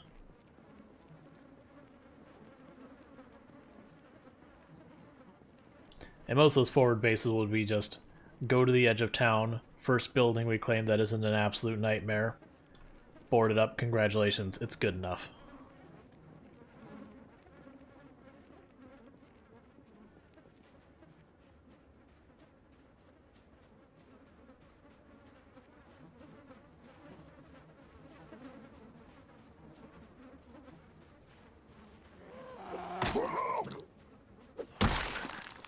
The one big downside is I would really like to get to the bookstore in town, but it's basically the opposite end of town. I'm not gonna, like, I've lost characters in this very specific town trying to skip stuff and then circle back kind of thing. So we are just gonna push through kind of thing. So yeah.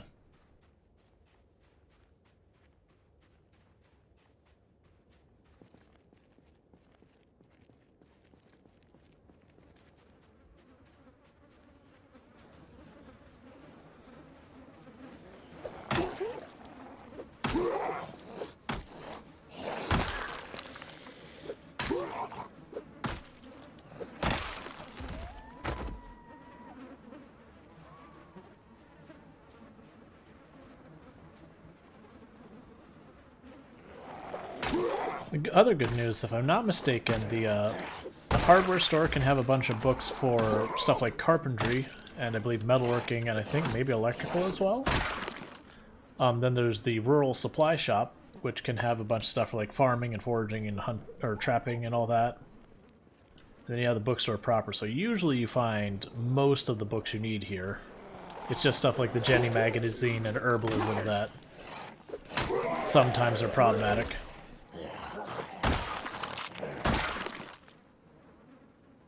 I still think the best place for hunting for books, if you're actually super focused on just trying to get the books, is Riverside, between the post office and Enigma bookstore.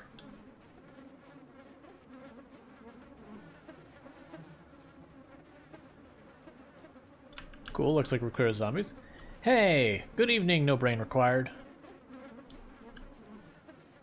Hope it's all going well for you.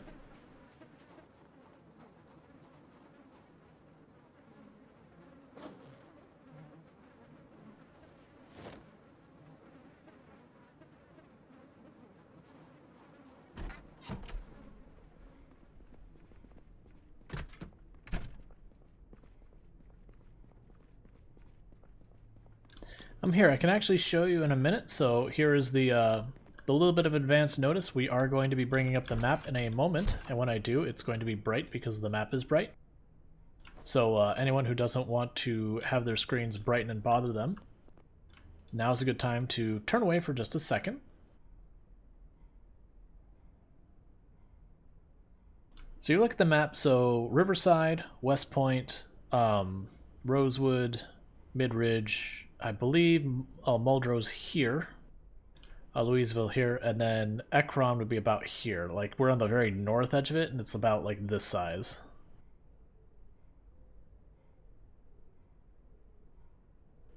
And then the mall would be here-ish, and the drag trace would be here, and then there's a bunch of like little communities all over the place.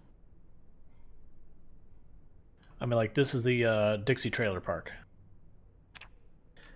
How's it going, Escoven? Right, and I know we're not sleepy yet, but I'm going to go ahead and knock out this sleep, because I want to be out when it's daytime.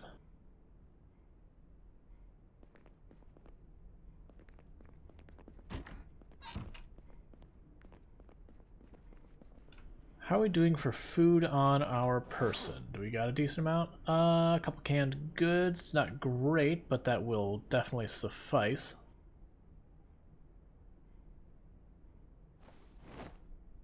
We'll want those.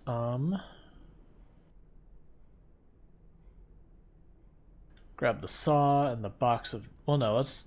Wait, do we have carpentry one? I think we have carpentry... Well, I mean, not carpentry one. We was checking for the carpentry beginner's book. Let's not grab the nails and the saw yet. We can deal with that in a little bit. Because I don't think we're going to have a clear enough area for that. Alright, that should cover us for food for the time being.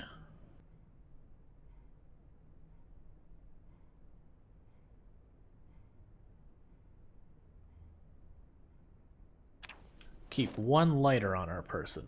Alright.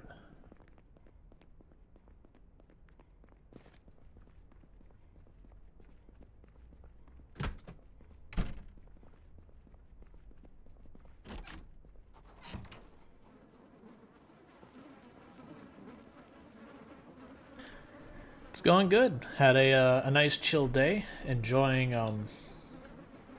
what little vacation I got from the well, I shouldn't say little vacation I got. Enjoying the days off I've got from work thanks to Christmas and all that.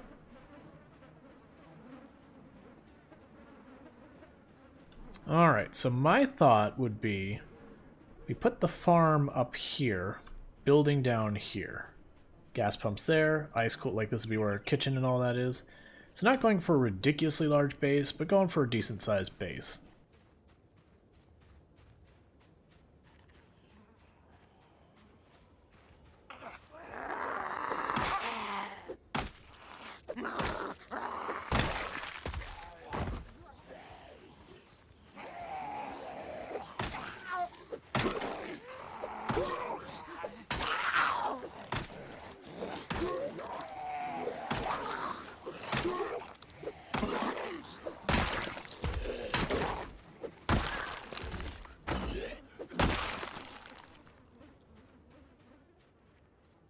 Alright, we're going to do the entire circuit around the lake.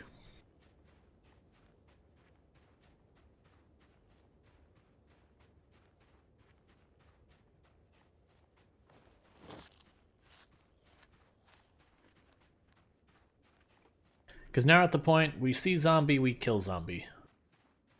Any zombies we can see in our general area, they die.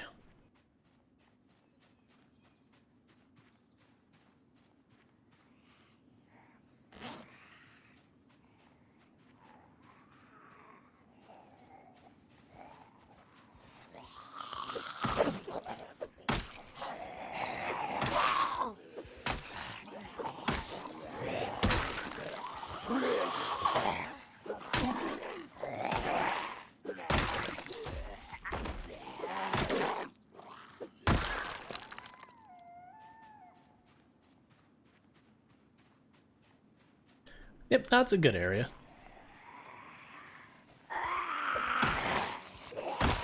There's lots of places around Ekron's general area where if you want a base that's not like in the thick of it, you can. But if you also want a base that's close enough to actually be able to visit locations, you can. And that's the reason we're actually choosing this spot, is the way I see it, is I want to be at generally center map, because that should give it the easiest ability for us to drag stuff we need to different locations for continuing our fight against the zombies as we start taking out cities. Versus if, like, I set up all the way in Riverside when it came time to hit, like, West Point, Louisville, and the mall, realistically I'd want to just relocate over there, because I'd be driving half across the entire map just to get there.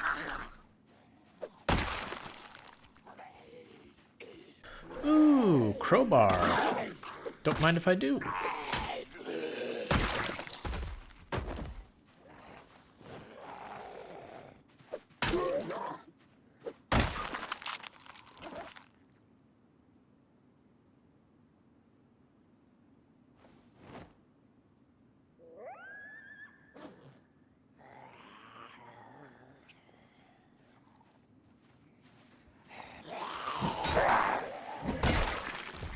Looks like another nightstick.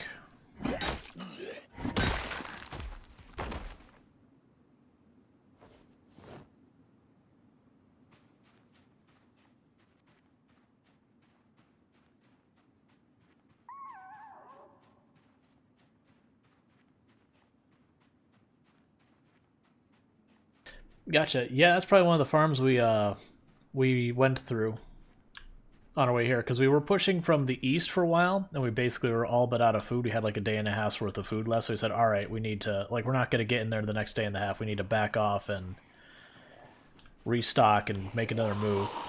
So we hit a whole bunch of farms to the north. When I say a whole bunch, it's probably like 3-4 of them. And then we circled back, and we pushed in, and we are now at the gas station. We live here now.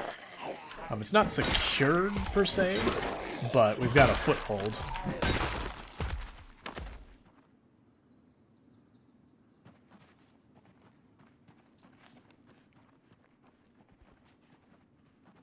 Hey, Scruffy, how's it going?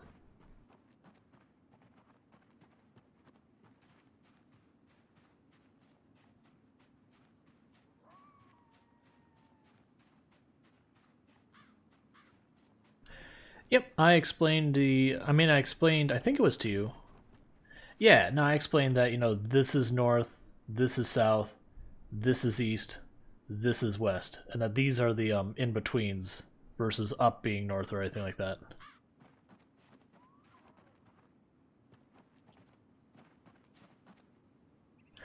Finding cabbage seeds, I can't, not specifically a individual type of seeds, but generally speaking, you can find the seeds that's a bunch of the there's like tool sheds and everything with the farms. Those are a really good place to find seeds. You can also check like the rural supply shop here in this town will have seeds. A lot of times certain businesses will have seeds for sale as well. Otherwise it's just hoping, because there'll be random houses that are like gardener houses that'll have seeds. What am I doing? I need to do every other one of these. Well, because if you don't do every one, disease can spread and cause problems.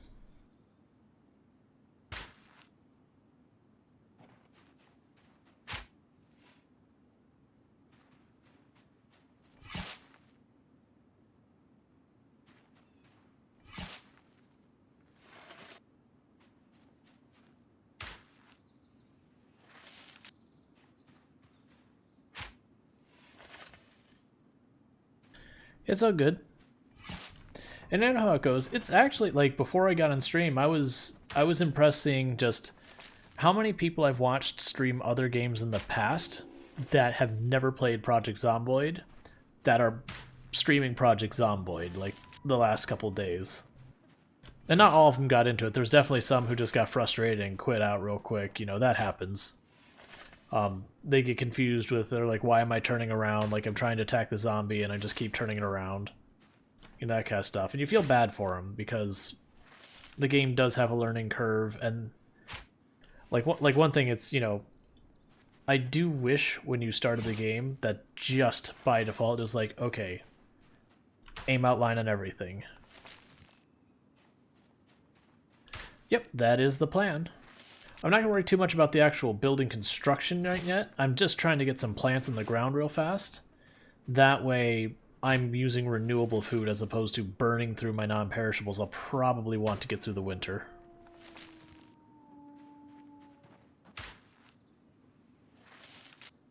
Yeah, we'll start with 5x5.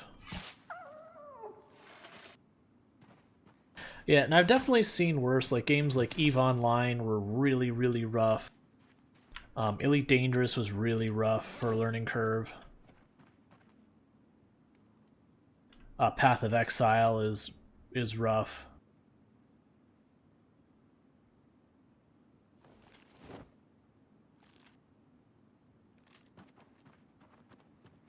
So I play my share of steep learning curve games.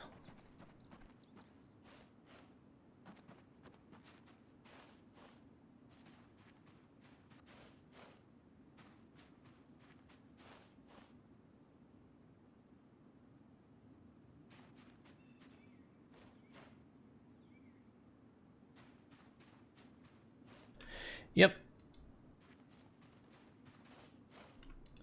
Yeah, like getting like the general concept of the game of Path of Exile is straightforward, but like learning how to layer your defenses and all that, there are people who have hundreds of hours in the game. They're like, yeah, you want to layer this, and they're like, what? What? Like, yeah. You know how you're complaining about being one shot? You layer your defenses, man. You can't just dodge. You gotta have a lot more than just dodge.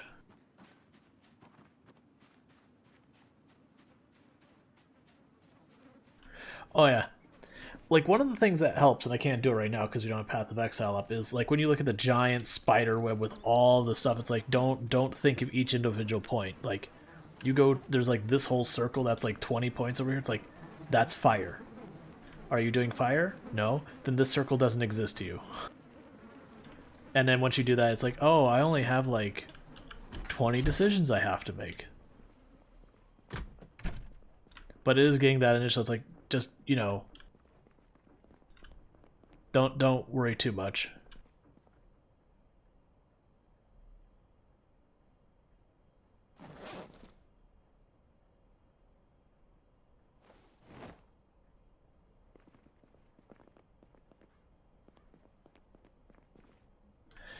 Right. No, you're not wrong about that. It's just like there's some of the stuff you can help people through really easily, like the whole "Are you doing fire? Does it say fire? Then you don't want it," kind of thing.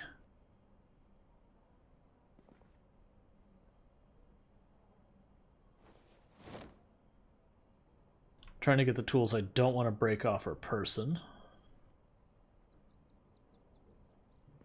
That'll do.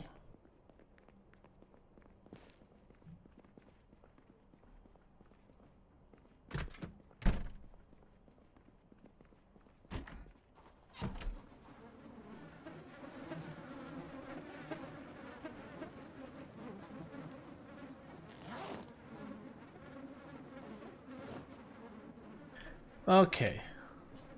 So what I want to do is I want to grab the pots here.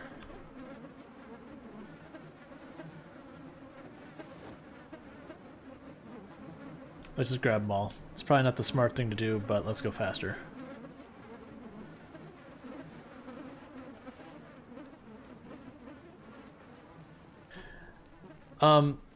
Grid isn't the grid is just, like, it's not an area, at least not that I'm aware of, but a chunk is a 10 by 10 grid, and then a cell is a 300 by 300 grid.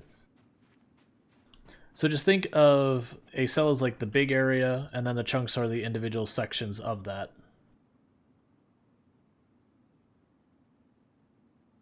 Alright, so I don't want to deal with having to separate our water bottle. So our water bottle is laying there on the ground, so we want to come back for that.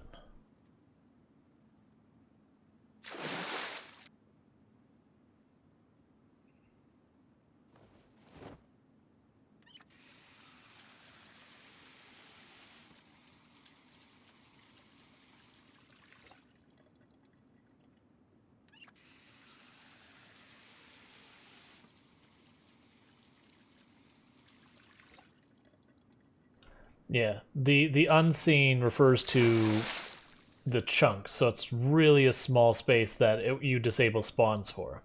Which means realistically, if you're walking through a base you built, you're probably walking through most, if not all, of the chunks on a very regular basis. Now cells, because there's so many chunks, realistically you're not going to disable the spawns on an entire cell by walking through it. You'd have to be very systematic and, you know, it's probably not a realistic way of dealing with it. Now, something we ran into is we wanted to, on a previous character, wanted to try and disable the spawns in the area we were operating, but have everything else doing it, and that just wasn't something we could manage. Not the settings what they were.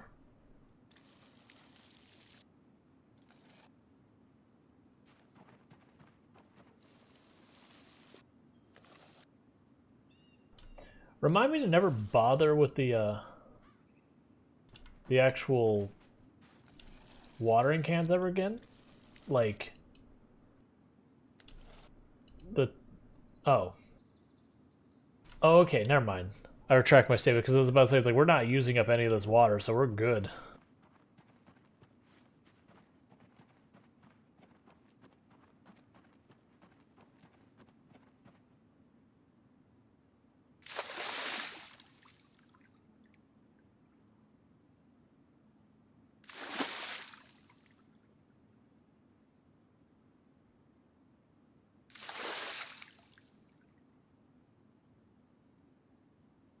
Yep, no, there's definitely, like, don't get me wrong, there is a lot of stuff in Path of Exile that gets really counterintuitive too.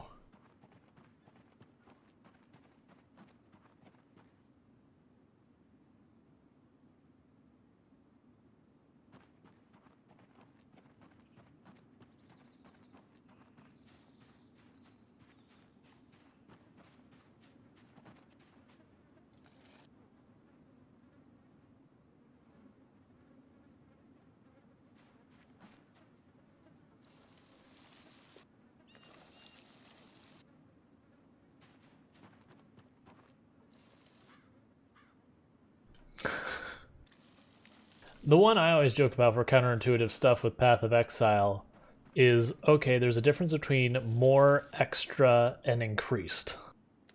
And it's not just like minor differences, they're very functionally different, and you're just like, oh, please, just stop.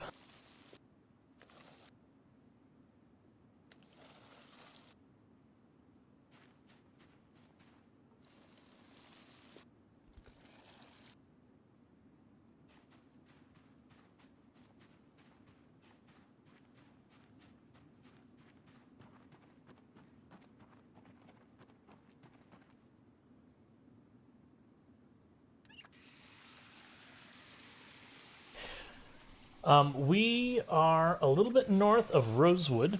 We are south of Riverside. It's pretty close to center map. I'll show you in a moment, right when we finish filling up all these pots and pans with water so we can water our plants. I'm trying to get the farm started that way I don't have to worry about food constantly while doing stuff. Okay, so we look at this. We are right there at the red dot. This is Riverside, West Point, Rosewood, Midridge. So we're not quite center map, just a little bit west of center map.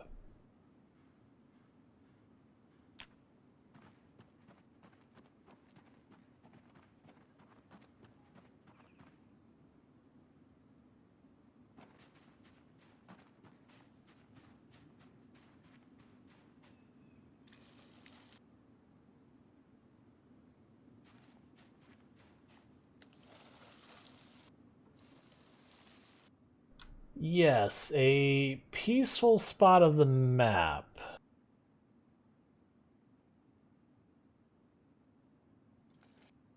Don't mind the zombies, oh, that's not good.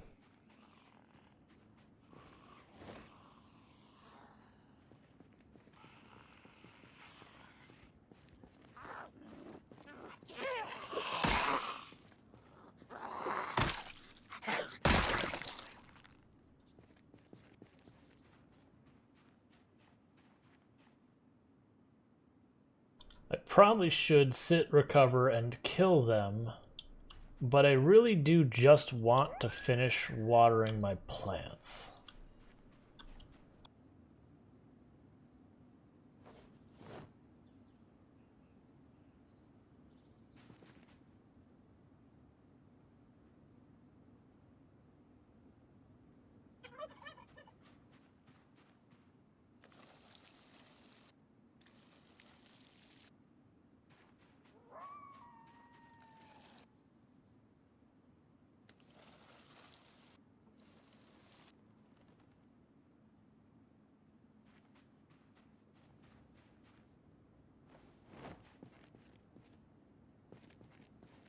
Alright, we're at high exertion, so this was not the correct answer.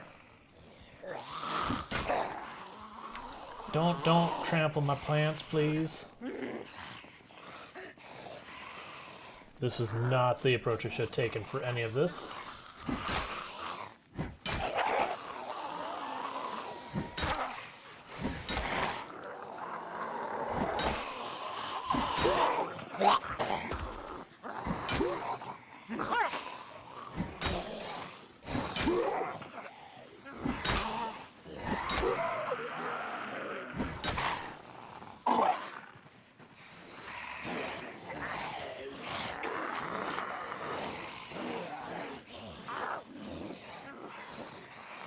Yeah, so this was very dangerous. Oh. Get off.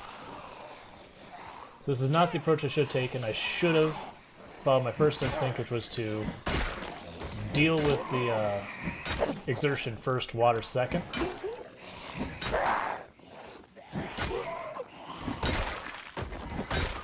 We're okay, but it was definitely the more dangerous thing to do.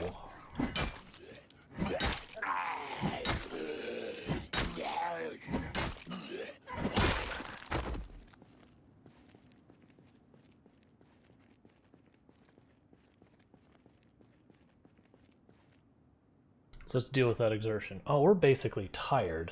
Grr. Water plants it is.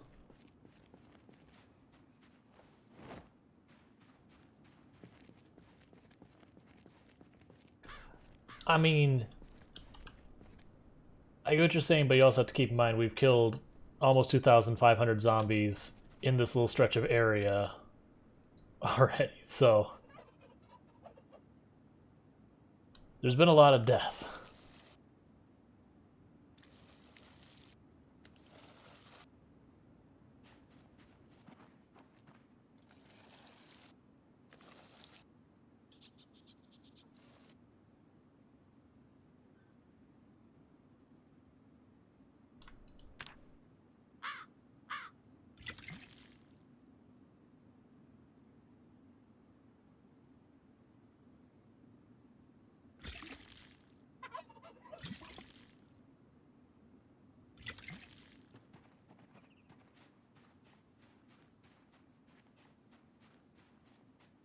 Going to grab our water bottle.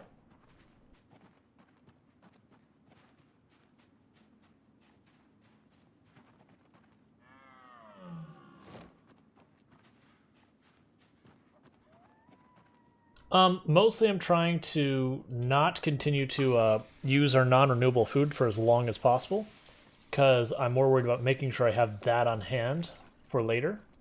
So it's not that I urgently need the food, it's I'm trying to not urgently need the food later.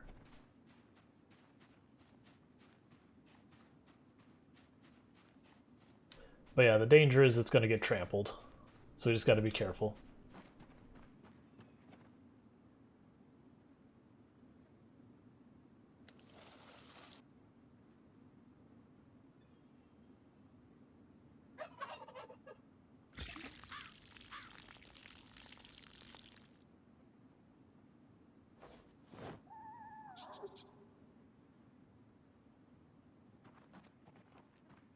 Okay, so we had zombies who strolled on through. Let's hope they didn't stop, like, in front of the building, which doesn't look like they did, because we need to go upstairs and sleep.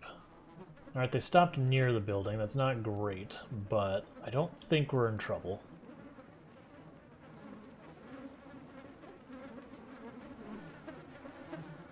Got a couple behind the building as well.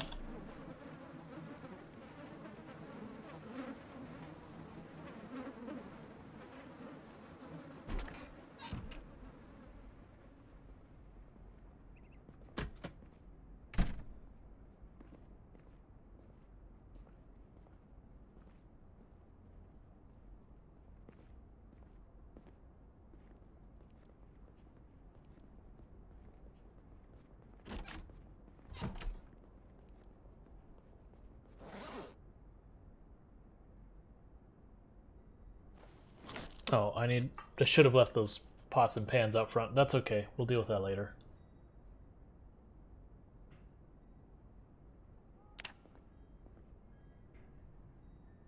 Okay, well, we've got the plants down. Assuming they don't get killed by trampling zombies.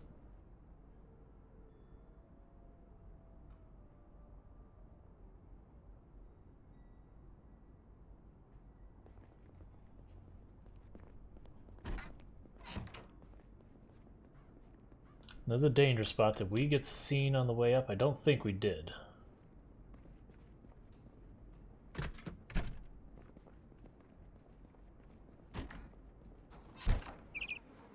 Alright, now I just kill zombie.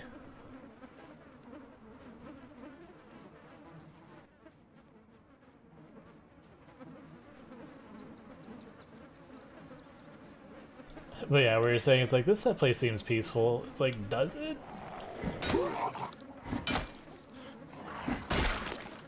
This place seems like a mass grave.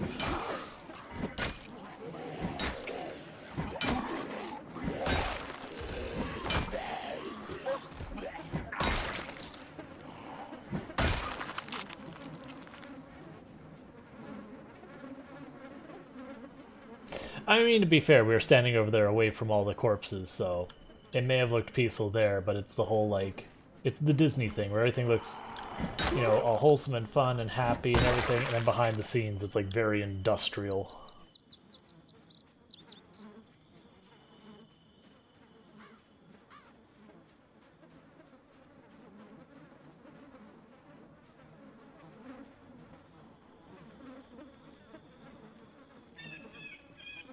We're going to make it a habit, at least until we stop seeing zombies in the area too much, of walking over here, killing any zombies we see around the lake, then looping back, killing all the zombies by the gas station, and I guess we'll start pushing into town a little bit. Because we can hit that tool shop, get ourselves a bunch of hammers. Alright, we got a big group over here. That's why we're doing this. Get rid of all these kinds of things.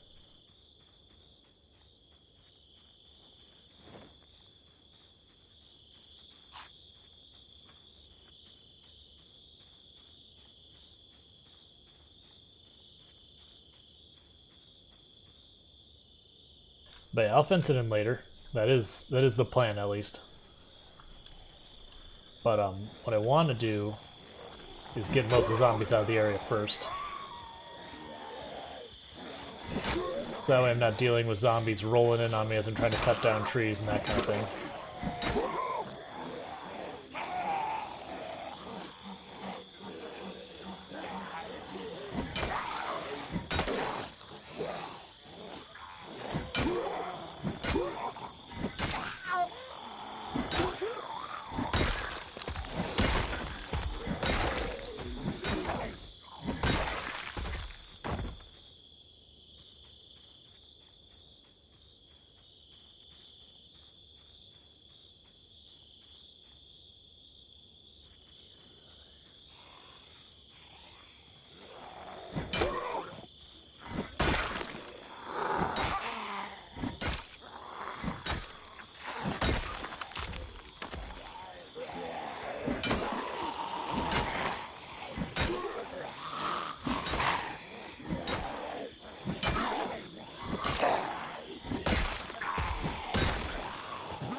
Alright, let's back up, we'll sit down, recover our stamina.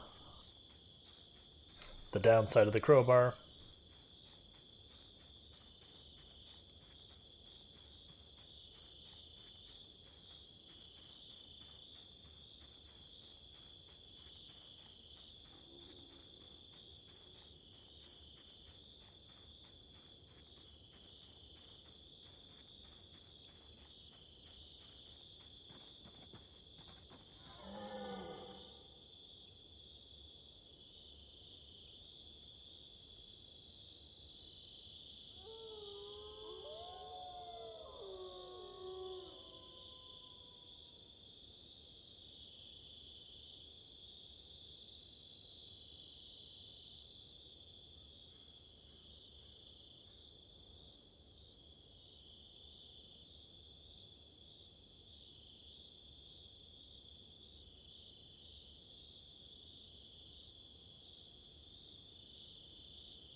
Getting pretty close to having 100 zombies killed per day. We're not quite there, but we're getting close.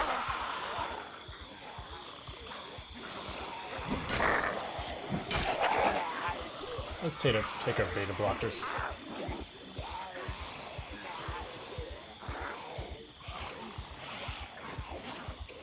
Right, still need to ditch the cookware.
Alright, another horde down, and unfortunately we gotta recover stamina again.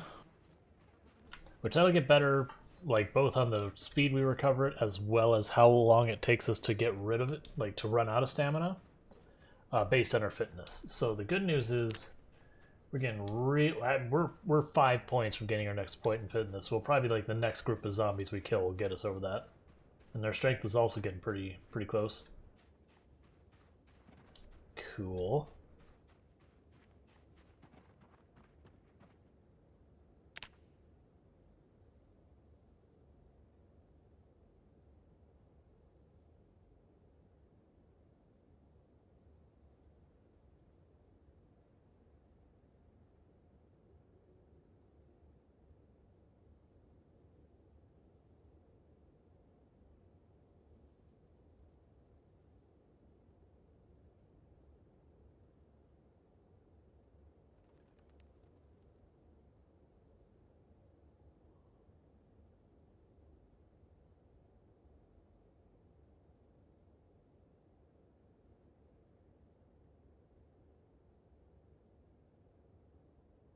Alright, we saw another pack over there, but I think I'm going to go over this way and check this way first. Actually, let's check on the other side of the road first. Then we'll spin back to the west side, because we haven't checked over there.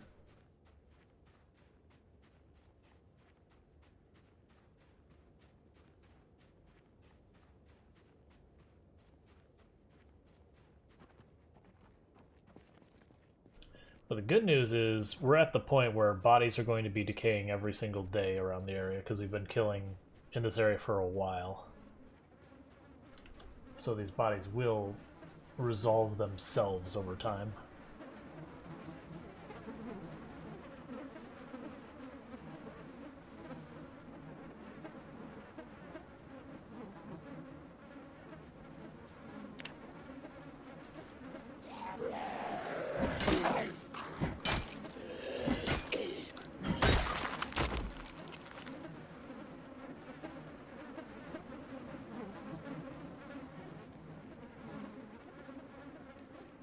Yeah, it's probably good that I go down this way and kill these zombies, because I probably want to get the zombies as far away from the gas station's back door as possible, since we don't have good visibility back there.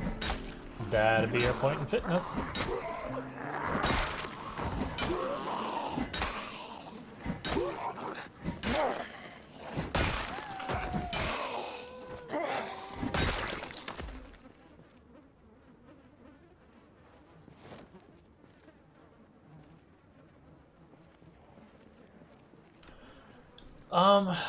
The saddest death. So I wouldn't call it saddest, but the death I was like it was a character I got more attached to than most characters, was Hazel Killian, who, to a certain irony, was a character doing the exact same thing this one was, or is. But like, the actual thing that got her killed was basically player panic. We had a situation where there was a blind spot behind us.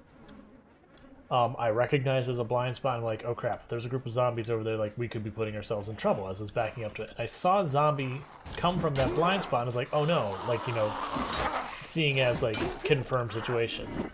And in the moment I panicked and basically just walked into a zombie and got bit. But the reason why that one was particularly was like, it's just, that character almost had kind of like a story going for her and everything. And so when she died, is like, but that's not how this story ends. It's like, not satisfactory. That's fine, you can beat on the door till it falls down, I don't care. But that wasn't a super long character, it was 2 months or something. A really high kill count, if I recall. It was like, I mean, really high kill count for how long she was alive. She was sitting at like 3,700 zombie kills. Nowhere near the longest lived character or the most kills we've had on stream. Long Prather also hurt a lot.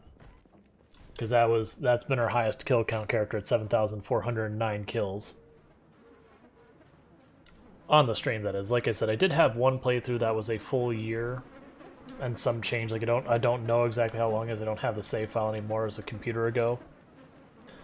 But that character probably, yeah, that character would have killed more. But it's just regular apocalypse settings, not the higher difficulty I normally do.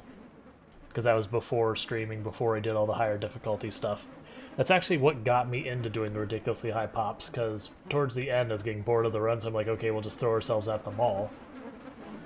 And I found throwing yourselves at just ridiculous numbers of zombies was a lot of fun to me, so we kept doing it. I think our character's just gonna like go, you know what? I don't want to be out in the dark. We're just gonna go mosey on upstairs.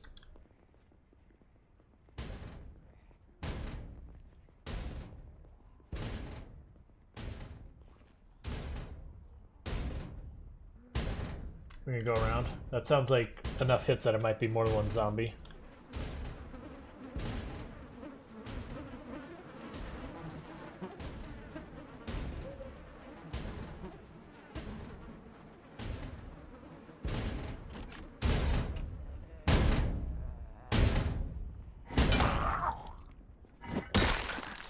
Stop it.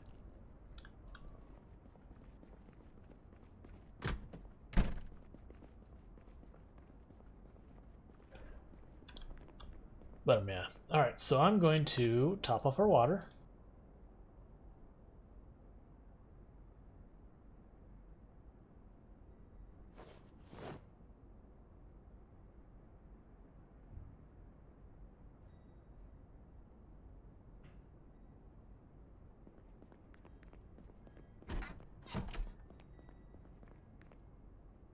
Because I just want to sleep till daytime.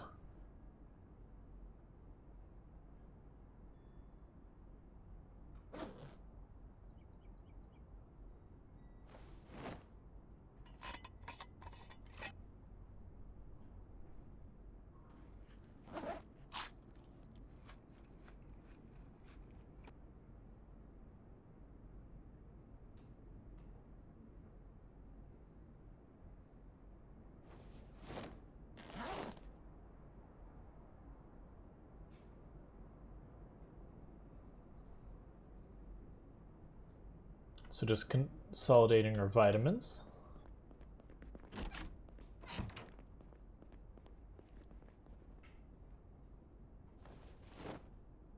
I do want one of the containers of vitamins on us though. Just one. Those we need to ditch downstairs. I keep forgetting to do so.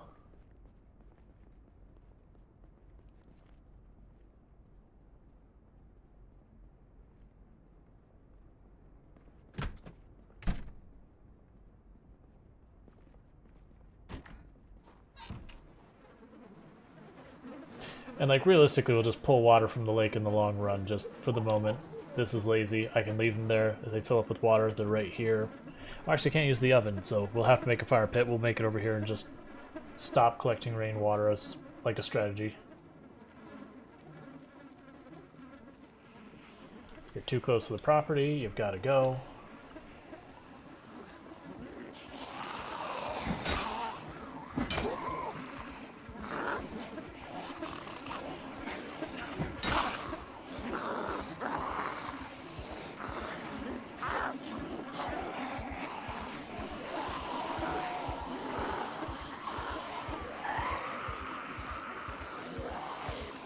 Yeah.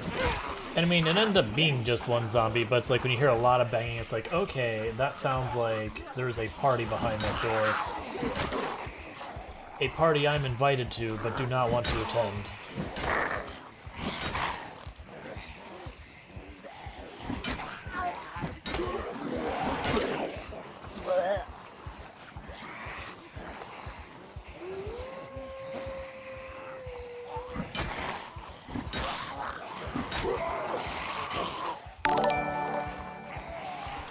Hey, Spazdog, thank you so much for the raid. If you bear with me for just a moment, I'll get you a shout out when we're not having a group of zombies bearing down on us. I assume you're playing Project Zomboid? If not, you know, what were you playing? And if you were, how was it?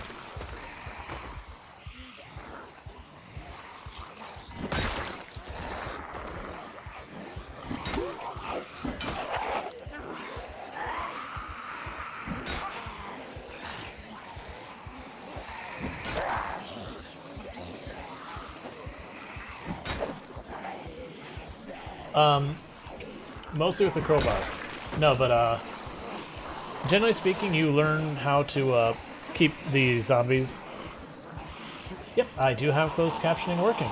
It was a colossal pain in the butt to find closed captioning that wasn't absolutely terrible though, because so many of them only work like 80% of the time, which is really bad. Thank you for the follow, TPS or TP1. I'm guessing that's. I'll figure it out in a minute. Sorry. We got a whole group of zombies on us.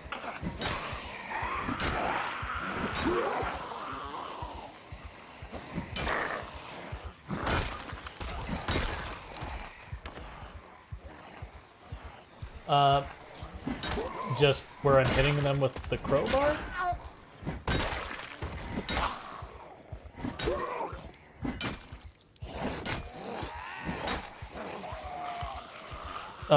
Is what because I'm affiliated? I'm confused at what the question is about. Give me 1 second. I'm going to just go ahead and get a little ways ahead, pause, do the shout out and all that.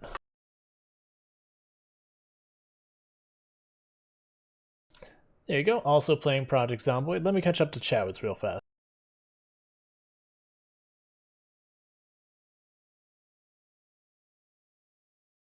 Gotcha. Oh, the closed captionings? There is a plugin you can put on OBS. I don't know the name of the top of my head. You get it off of GitHub. So you have to set that up. Your mic quality and all of that has to be really good, though. If it isn't, it can get really, really terrible. If you've got a really heavy accent, it's also going to struggle. You know, and that's unfortunately the nature of these kind of things. If you got background noise, anything like that, it can also really, really, really screw with it. It took a lot to set it up.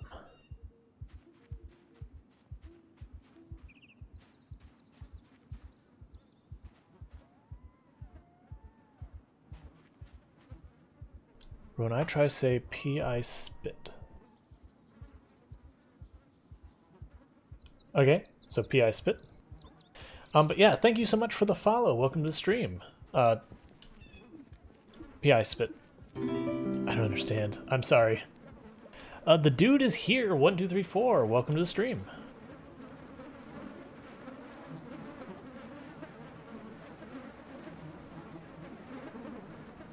But yeah, the closed captioning is a colossal pain in the butt to set up. Like, it took a number of attempts to get one that was good, because most of the ones I was finding, I'd get it set up and it'd be like 80% right, which is like, oh, 80%, that's a big number. When you're missing 20% of the sentence with incorrect words, it is unreadably bad. Like 80% is intolerably bad.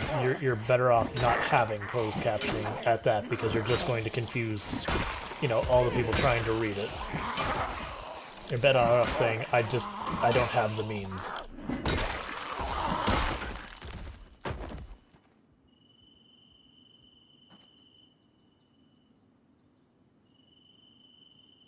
Oh, more beta blockers, always love it.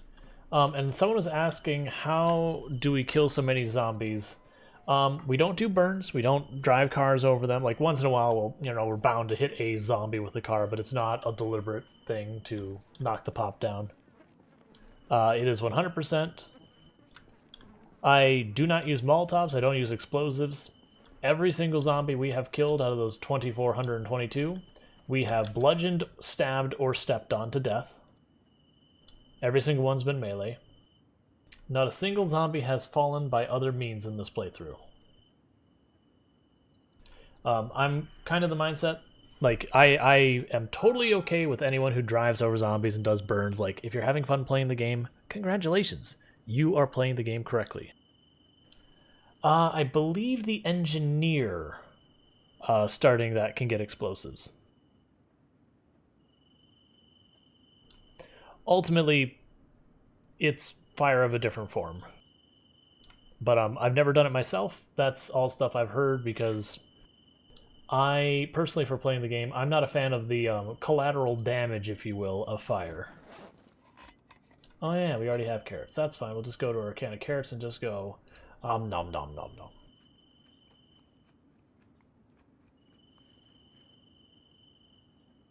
Guess we'll also do that for the peas, which we did plant some plants here, so I can start getting some renewable food.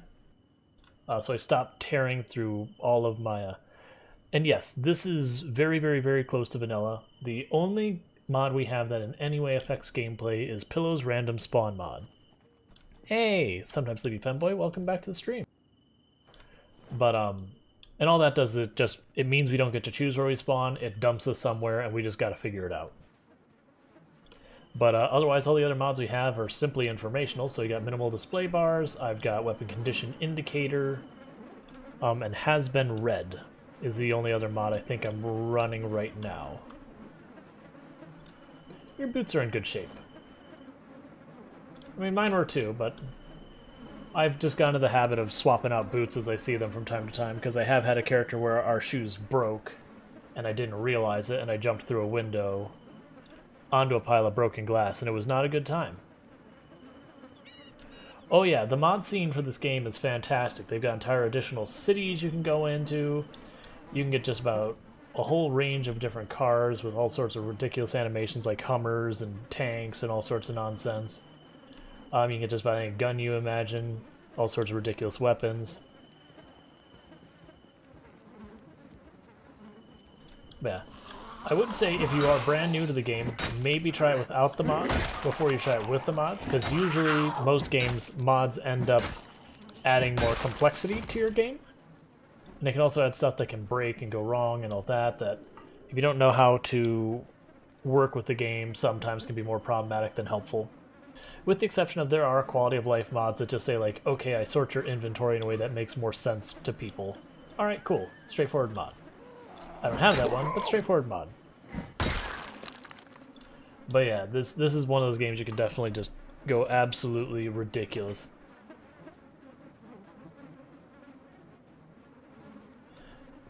Oh yeah, we've done a whole bunch of stuff. I mean, honestly, I don't even think it's necessarily a bad idea for a player that's new to the game. Like, do a run or two without the death trait, then do a run or two with the death trait.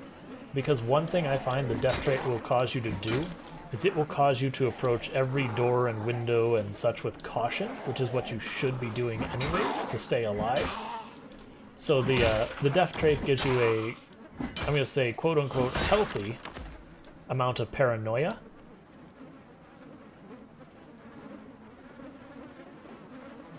But expect to die in death trait when you're new. I mean, expect to die in general when you're new, but yeah. But yeah, even after doing like the death trait runs and all that, I still approach doors with a lot more caution than I did before it.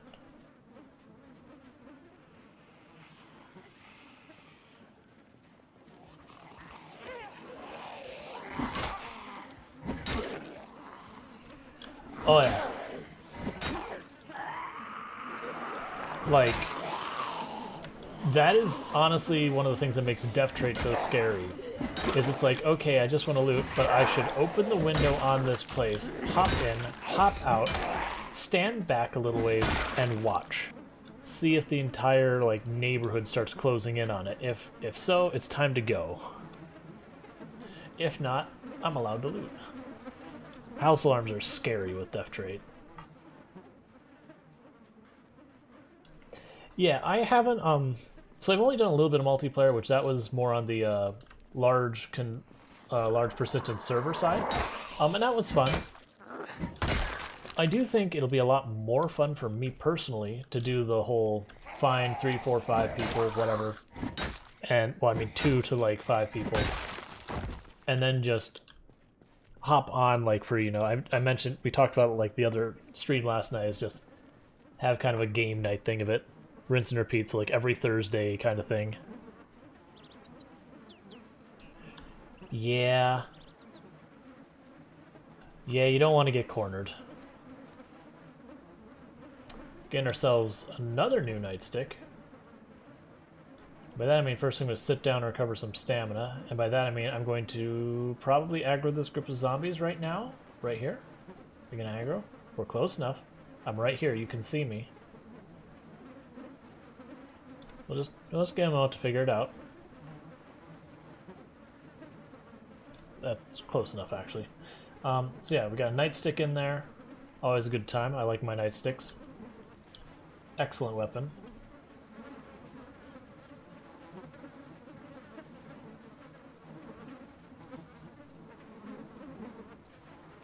Yeah, zombies do that.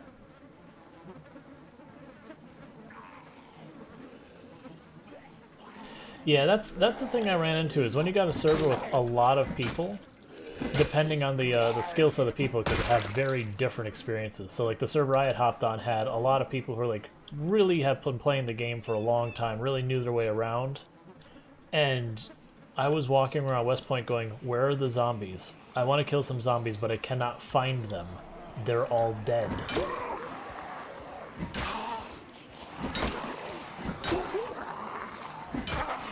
So, I feel like if you're going to play with people who know what they're doing, you've got to really crank up the numbers.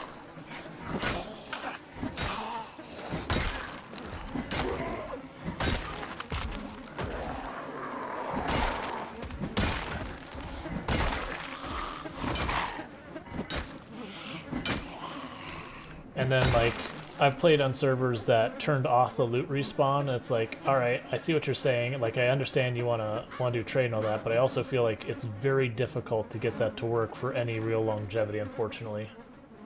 Like, it's a cool idea and concept, but I feel like it puts a big timer over your server on how long it can be played before it absolutely must have a reset. And especially when you think, like, one player can easily completely wipe out an entire city in a day or two, so far as loot. Alright, that's exotic. But one player can very quickly get through a single city by themselves. And then you also have where people are trying to train their metalworking and carpentry, you know, you can wipe out all of buildings and all that. So to me it's like really large numbers, I'm like, but the server won't survive.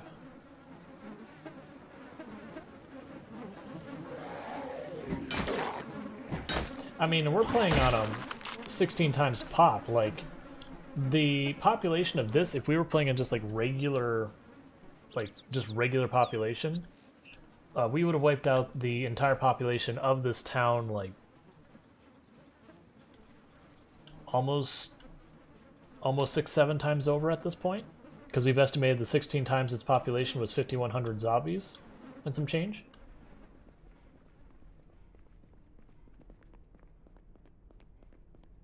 Yeah. So it's the persistent servers are the ones that, like, I'm curious how people will approach that in the long run, because that's the one that the real challenge is. Okay, I can show that actually. Here.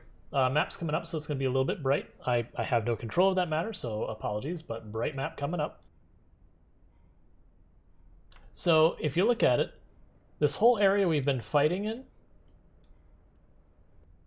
is just this area here, of which there's a city that's about this big here. And when I say city, it's very, very rural. And the map, while it doesn't technically take up this whole thing, there's an area that there's nothing up here, for example. But you've got Riverside, West Point, Louisville is up here. There's a mall, there's a drag track, some little areas here. Nope. So what happens is if you see this area here, this is what is being revealed because we've walked through it already. So like we spawned here, we got on this highway, and this is because there's just so many zombies we got evicted.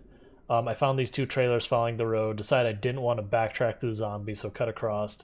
Got up here, I think we looted this, got over here. We based from there for a while trying to push into where we are now.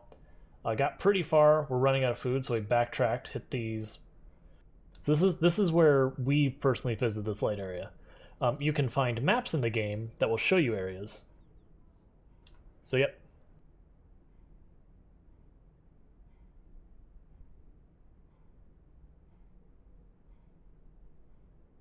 Okay, I was curious, but yeah. So these grayed out areas I haven't been to, I only know what's there, simply because we found maps of those cities already.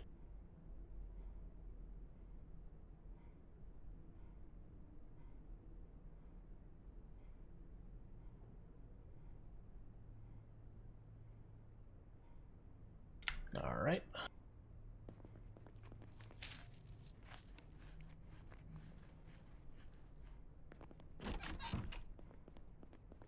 Okay, we got a hydrate, I can do that. Alright, we have hydrated away. What food do we have? Because we're getting low. We'll grab the dog food. I think the dog food will be what we eat next. It's going to make us super duper sad and upset to eat the dog food, but you know. What is sadness in the zombie apocalypse? Yeah, so this map right here, this Riverside map, if you read maps like this, they'll reveal parts of the big map. We've already read that one, which is why I'm not bothering.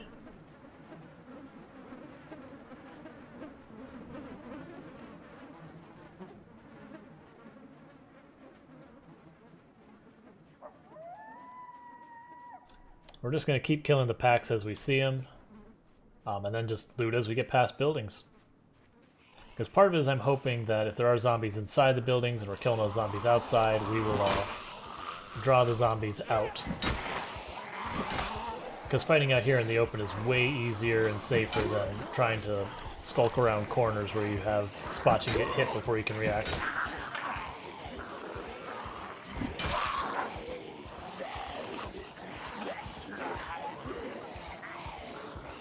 So we're getting panicked, so I'm taking beta blockers. And the reason we're doing that is when you get panicked, your accuracy goes down.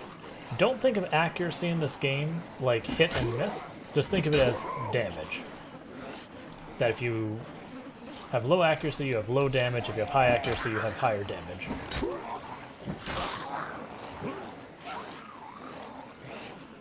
With the exception of guns.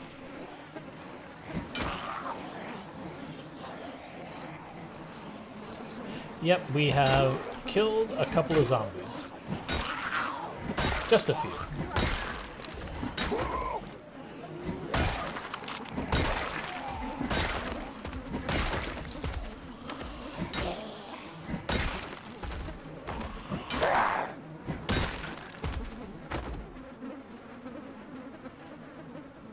And because how many zombies there are, I don't loot carefully because there's just too many. Ammo is limited, and it actually is, by default, not a particularly plentiful resource either. So you'll find most of the time when I see a zombie with a gun, unless it's something particularly special, I'll grab the gun, I'll unload all the ammo, and then I'll ditch the gun back in the body, because, you know, ammo is more of the limiting factor than the gun itself. Miss? Excuse me. Thank you.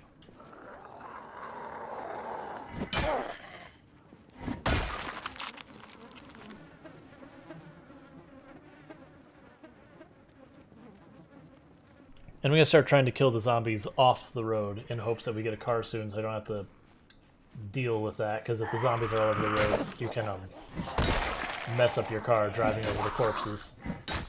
You can also flat out launch your car off the road if you go over a big enough pile of corpses.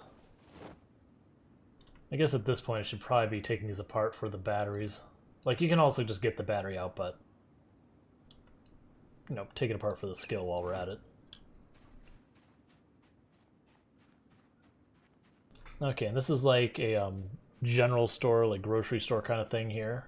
So that's going to have food for us and all that.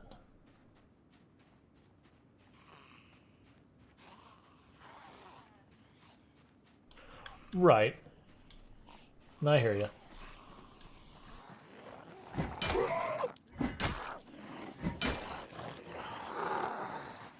I think a lot of those decisions are balance stuff. Because I do feel like when you have an abundance of, you know, guns and ammo and all that, killing large groups of zombies is not that hard. Once you get a little bit of aim skill, if you're running around with a pistol trying to take out hordes of zombies, it doesn't go well without really high aim skill, but the shotgun wrecks face pretty good. Alright, we got a spare tire in there.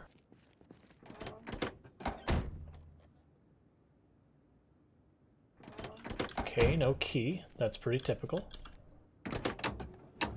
See if there's gas in the gas tank.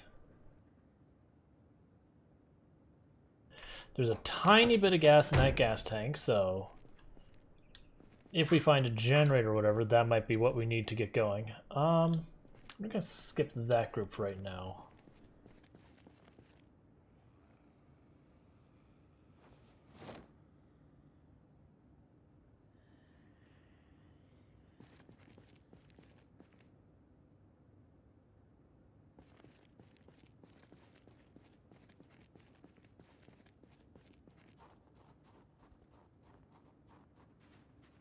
Because I think we go back and we start checking out all the residential later. I want to hit this main drag first, I think. It does sound like there's zombies inside there, but let's check out the tool store.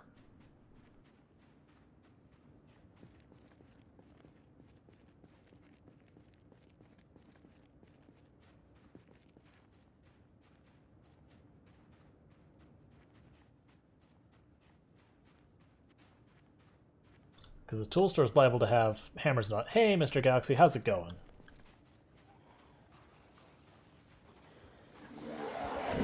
Yeah, I would not be surprised at all, though, if there is already a mod to craft your own ammo.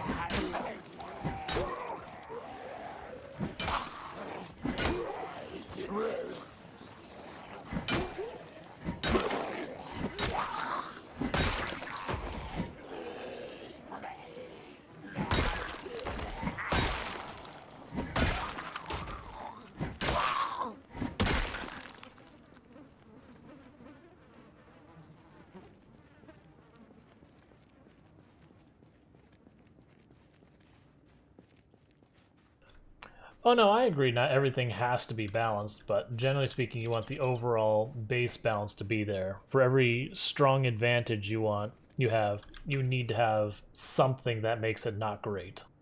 Like, for example, the katana, if you could get a regular level, would be an incredibly unbalanced weapon. But due to its rarity and the fact you can't repair it, that limiting amount of it is the balance.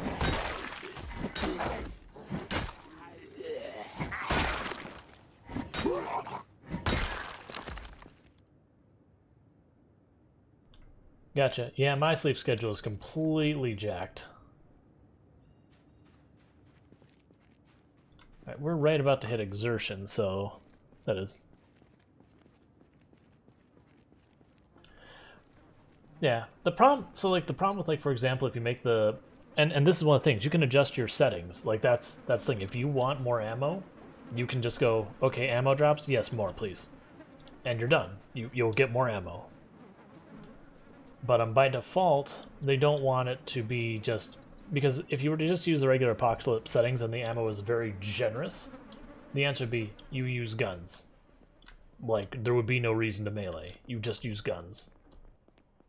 So, the default settings are targeted for, it's like, this is what we think, like, what we want the balance to be and all that. And you can just say, you know what, I disagree, and change the balance however you want. You feel there's too many zombies? Okay, no problem. Turn down the zombies. Not enough zombies? Okay, turn up the zombies. Want more bullets? Okay, turn up the bullets. Too many bullets? Okay, turn down the bullets. Like, those are all things you can already do in the sandbox setting.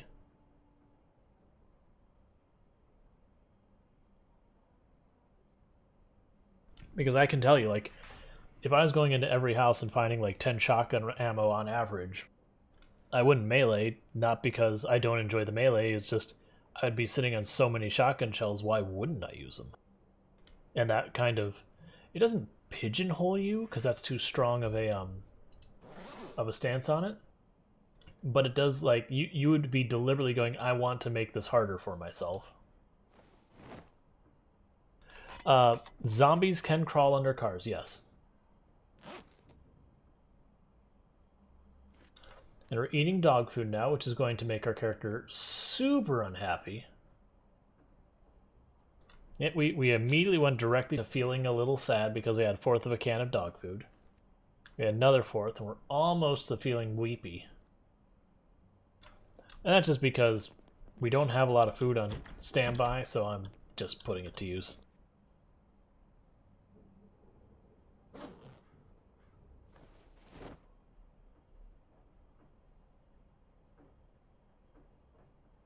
Yep, no, there is, realistically, there is very few ways to make a indestructible base, as it were. You will almost always have some way the zombies can circumvent or destroy your defenses. Now, there are things that you can make it very difficult. Like, the probably most defensible thing you can do is live, like, if I were to, for example, live on the second story of this building, use the sledgehammer to destroy these stairs and drop rope ladders out of here, that would be a very, like, they wouldn't be able to destroy my stuff up here. They could destroy the rope ladders, but as long as I put them back, it doesn't matter. But anything a player places, moves, stuff like that, can be destroyed. So, realistically, the player cannot make it impossible to go through.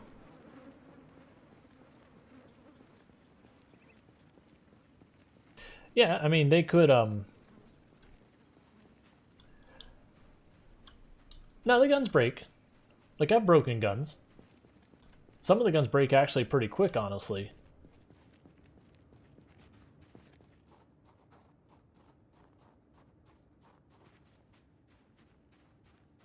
Like, honestly, if I carry around like 30-40 shotgun shells, usually I drop a 1 or 2 points of condition just using those 30-40 shotgun shells.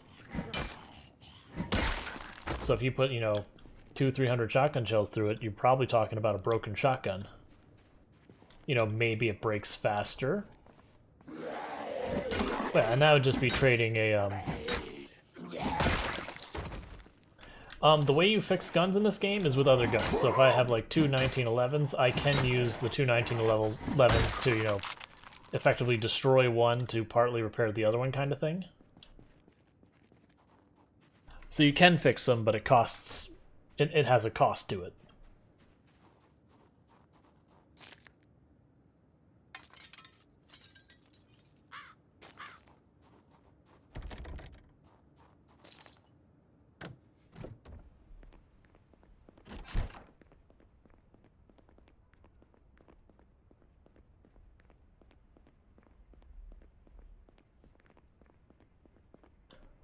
But yeah, there isn't a free way to repair, or not free, there isn't a renewable way to repair them. I mean, well, I guess technically the guns are renewable because you can find them in zombies.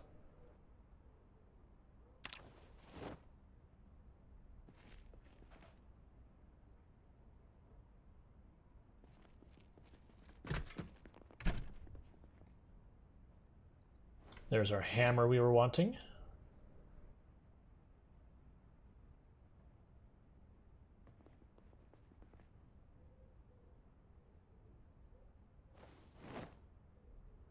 We already have a saw, so I'm not going to give up the weight for it. Ooh, we got lots of concrete powder, so we can actually make not just a base, but a base that looks nice.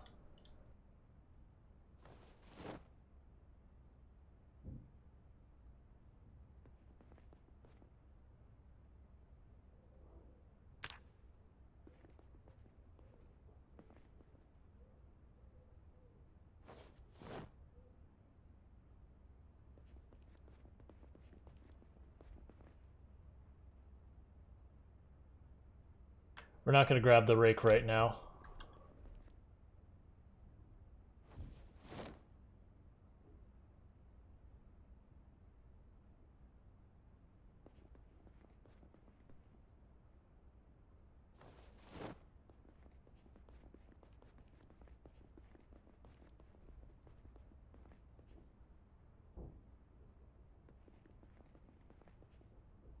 Alright, you know what we're gonna do?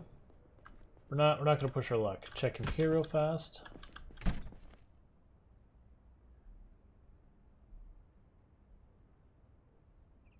We'll come back.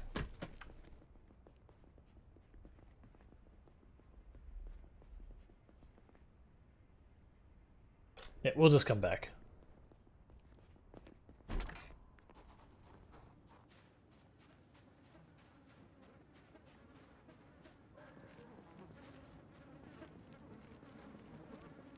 Because that's a good haul. That gave us a lot of weapons. Because we grabbed like 4 or 5 hammers, a crowbar, a bunch of screwdrivers. We got some fishing rods for fishing. That's a plus. That's not good. Alright. We will scoot over farther this way so we can block them with line of sight.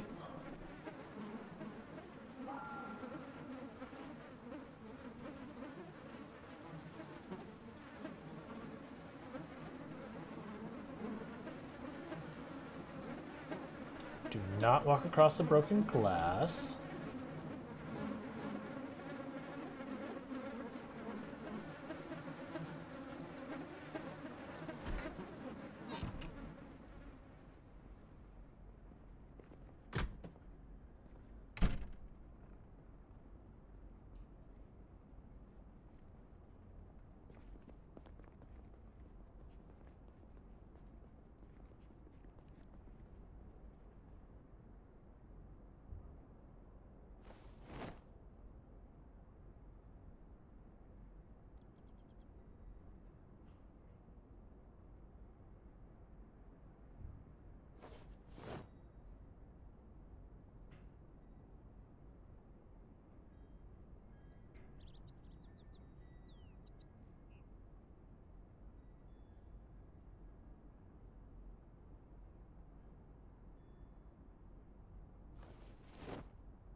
Cool.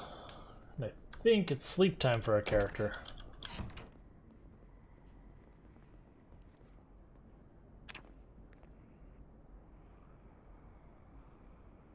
But yeah, no, it's just like you always have to decide how you're going to balance stuff. It just so happens the way they chose to balance guns was to make the ammo hard to find.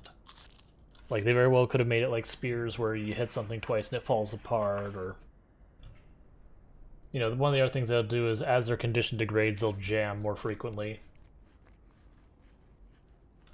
Okay, so we are super sad. We are flat out depressed because of the dog food.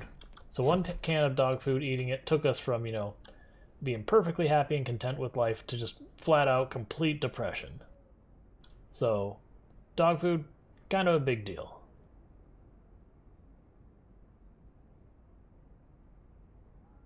The good news is we can just take some pills and make our problems go away. It's not instant, but it will fix us over time.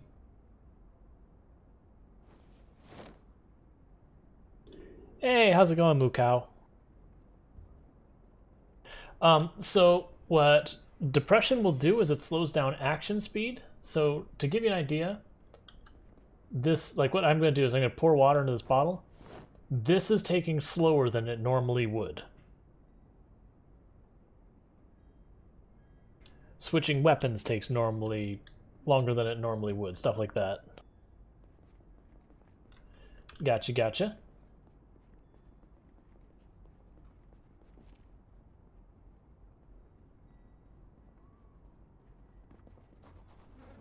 So like depression within itself won't kill you or anything like that, but it can put you into bad situations. Like if I'm carrying too much and need to put it down to do a fight, having it go way slower could be the difference between me being very comfortable about putting stuff on the ground, being able to move about my day and all that, and just not being able to get the stuff off us in time to get away from the zombies or prepare to fight the zombies, stuff like that.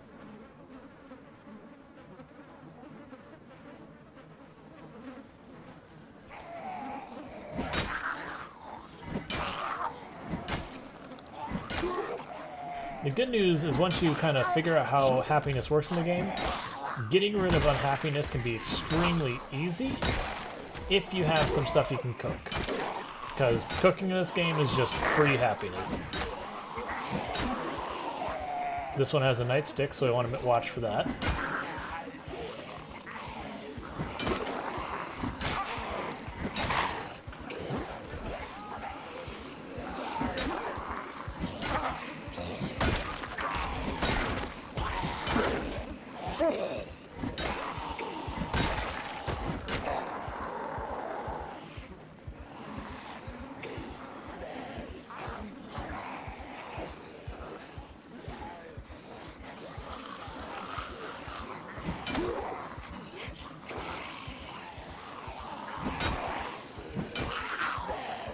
Realistically, I should have stopped to take a beta blocker before I got into the thick of this, but eh.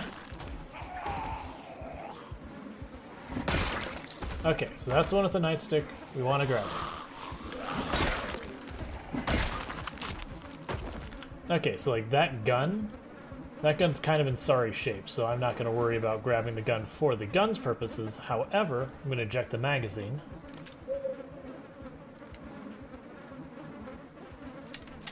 Rack it. And then give it back. Because I want the bullets.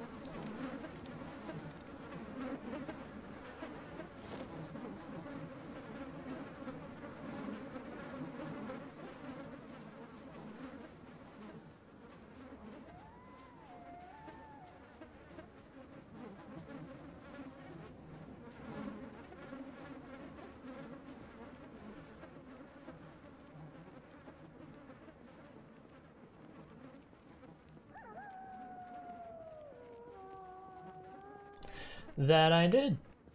Spent some time with the family. Got to, hopped on Skype with the niece and nephew and all that. So it's all good.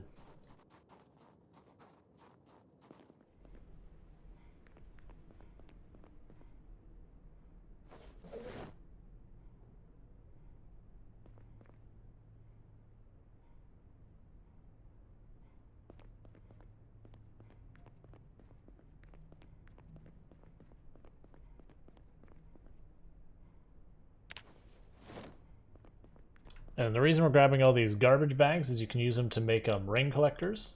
And so that's always a good time.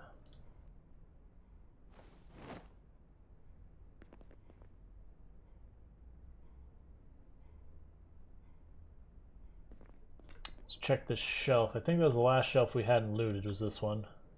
Yeah, it's just got rakes. We're going to leave the rakes. The rakes are terrible.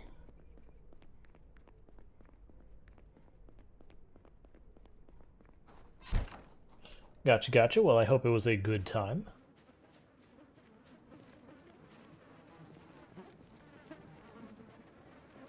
So that gave us another book we can read the next time. Well, actually, we might even read it right now, just because all that.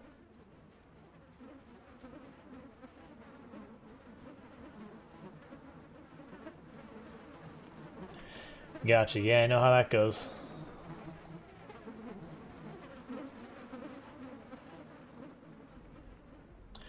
Now we gotta make a Home Depot run. We had a sprinkler head that came completely detached.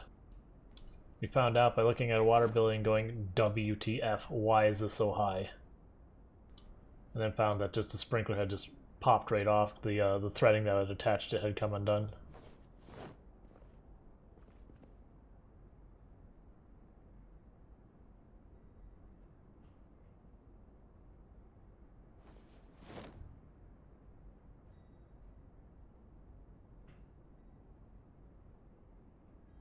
I'll keep the one hammer on us. There's an extra empty bottle we don't need. Get rid of the flashlight for now. Cool.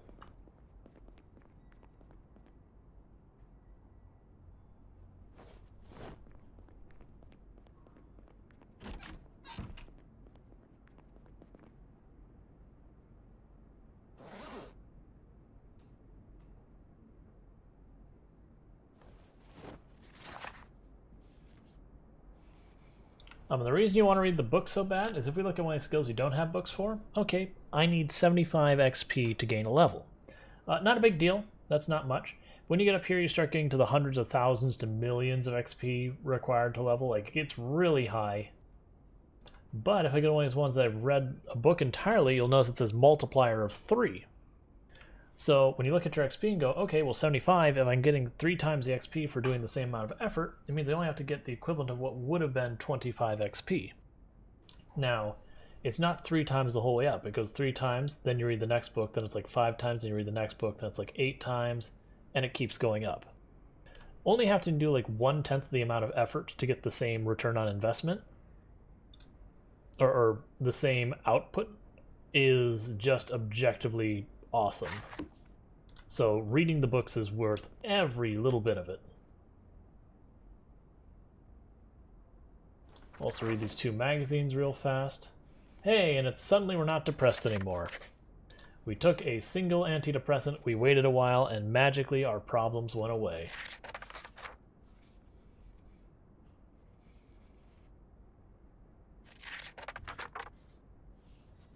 You level up the health and fitness much.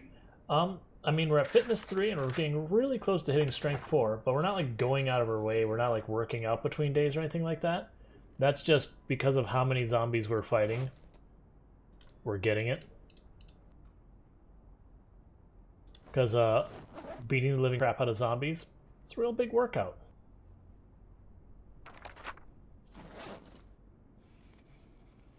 We're at heavy load. Oh, we're probably just at heavy load because of how hungry we are. Right.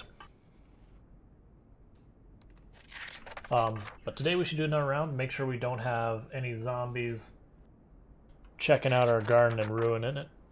Because we do want that food. I also want to plant the seeds we found, because they're one of the kinds we didn't already have, if I'm not mistaken. Because the more variety of plants you have, the more salad, like the better your salad. Yeah, we definitely didn't have that. The better salads you can make so far. Oh, we have a lot of nightsticks on us is probably the problem. That and hunger.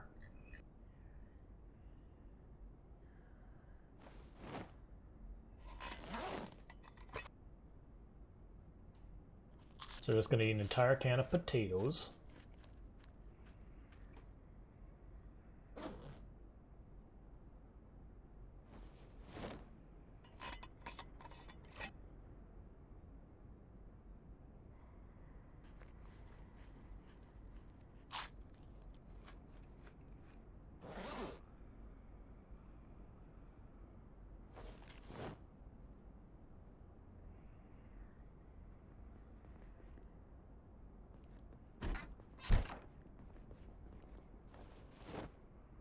Cool.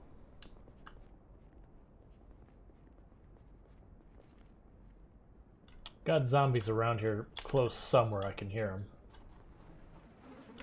Fog. I'd say I love to see it, but I really don't.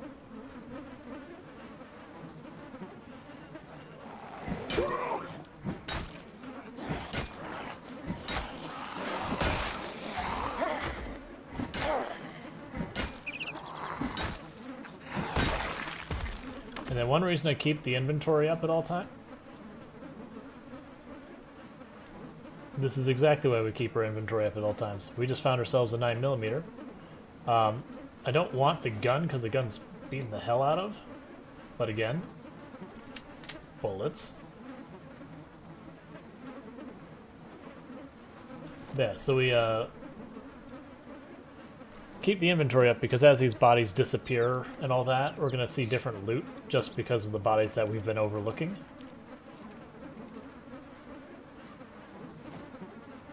So it's worth keeping it up in case you see anything shiny that you missed. Because when you're talking the populations of zombies we're talking here, there's no way to like realistically go through and loot every single zombie.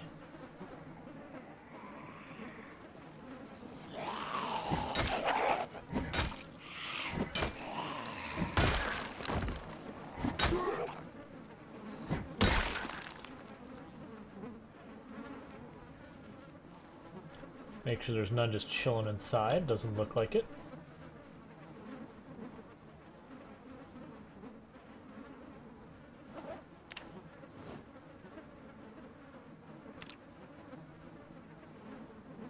Alright, let's not push ourselves too hard.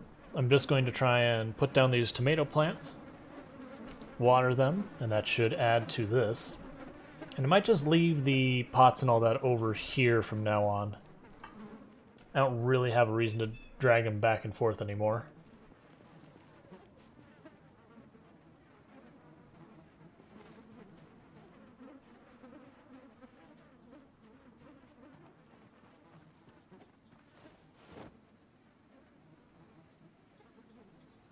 Oh, right. For whatever reason, if you leave the seeds in your backpack, when you plant the first one, it'll take them out, but after that it won't. I don't know why. It's pretty annoying, but it's okay. Just put them in your main pouch, and you're good to go.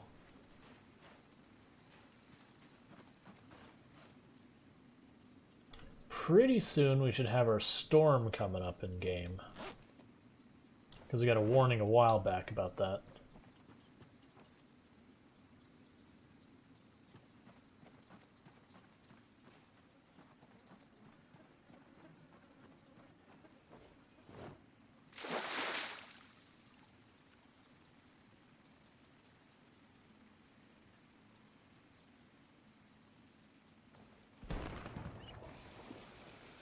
Don't you do this again to me, meta event.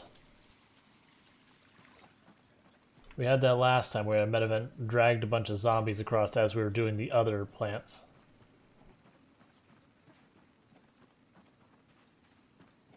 Got us in quite a bit of trouble.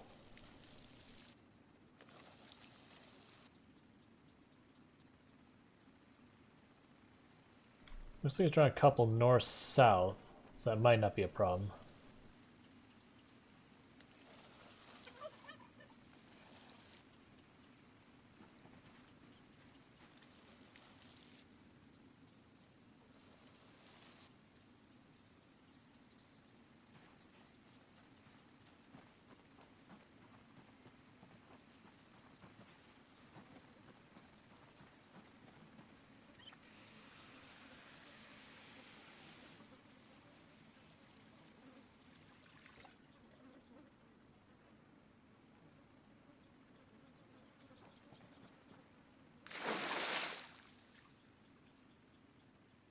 But yeah, once we plant these, we'll just dump the pots right here by the water.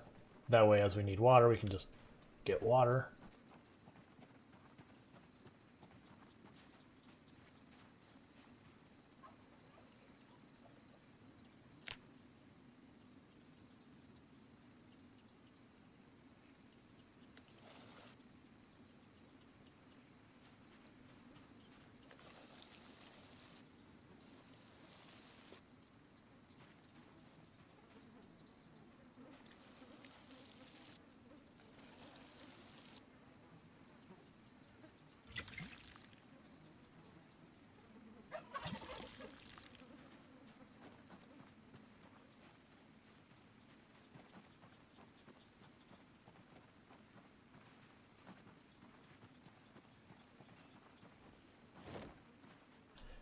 Cool, so those are planted. That's one less thing we gotta worry about. Kill this zombie, then we'll probably need to sit down because dragging that water all over exhausted us.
Alright, let's start killing off some more of these hordes.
Alright, killed off that whole group.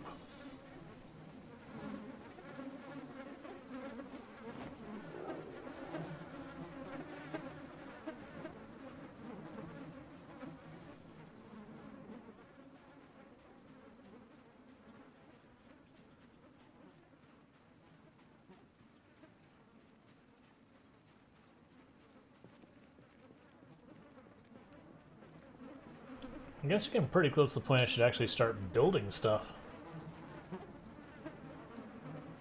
I'll have to forage for an axe first, but, you know, that's fine.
Right, should be done with the trowel for a while, so I can just drop that off. Drop 2 nightsticks, because we got plenty. Ooh, 91! That is hot! For Kentucky, that is real hot.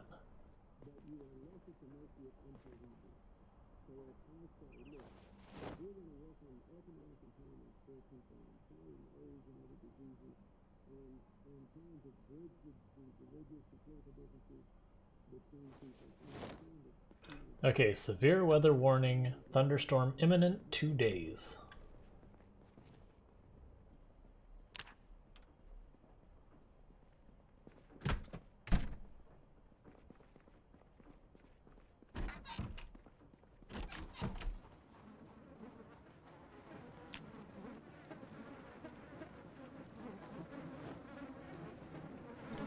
Oh, I should grab these other saucepans. Drop all those pans over there since they're all empty. We can use them for water sources later.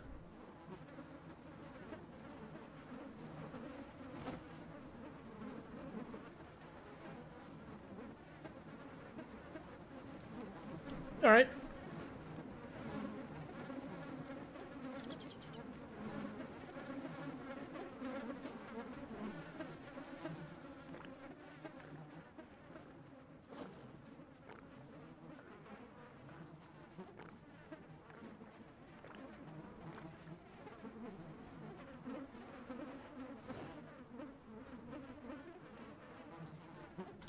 Okay, so let's start construction, because we want to make it so we actually have a safe place we can sleep at night, because where we're going, all it would take to absolutely ruin us is if we got into this bottom area, and there was a horde down there, we'd be cornered without a... like, we could jump out a window and hope for the best would be our only escape.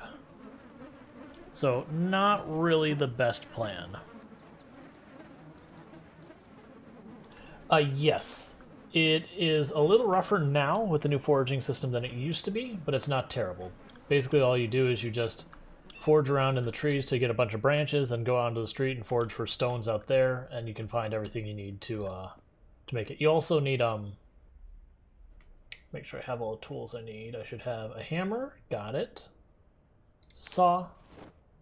A box of nails should work fine. We'll go ahead and pop those open right now.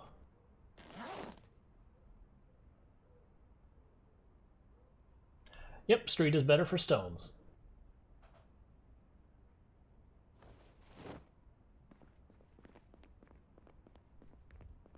Yeah, if you pull up your foraging thing, every one that has like this different background has its own loot table. So you see this urban area has one loot table.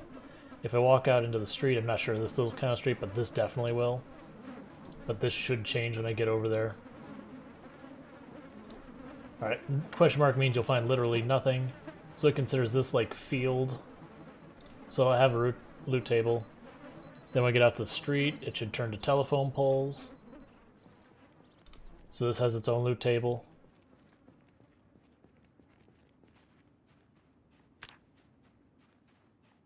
Oh, we're sleepy. What great timing.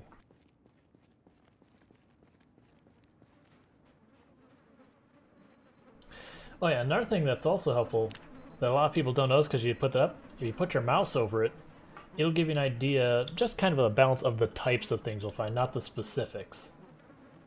So like, where I'm in vegetation, I can find common materials, I can find food, I can find animals. There are other that are rare and medical plants that are rare. Now I'm in urban area, others and animals are common, materials and food is rare, and medicinal plants are extremely rare. Yep. Foraging would be something between like a combination of foraging and scavenging now. So like you see a pile of garbage and you're like, it'd be like your character poking around going, okay, it's garbage, is there something in here? Or, oh, let me look behind the fridge, that kind of thing.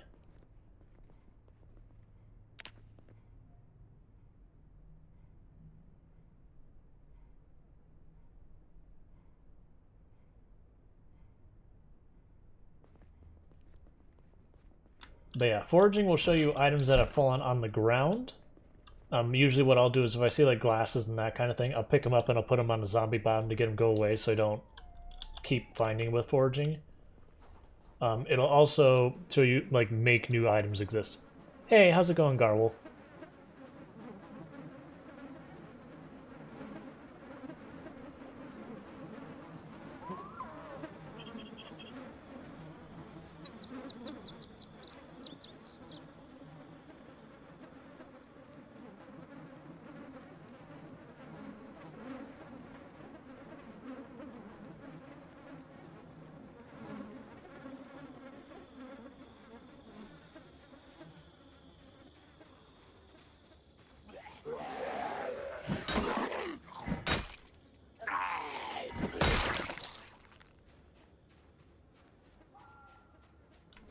Oh yeah, you just need electronic, and luckily the zombies are basically a renewable source for electronics. That is one thing that would be potentially a limiting factor on our run. Not one that's a realistic problem, because the sheer number of electronic parts we'd find. But in theory, eventually I'd be no longer able to repair generators because the zombies would run out. In practice, though, it's such an absurd number.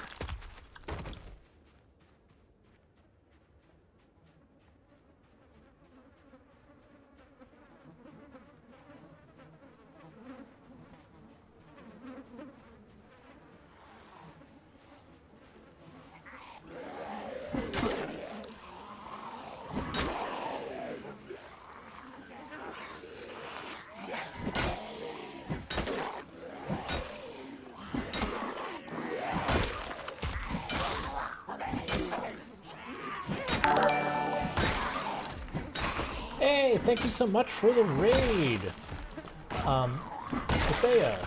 Asela, I don't know how I pronounce it, I'm so sorry. Thank you so much. I'm gonna go ahead and get you a shout out here in a second.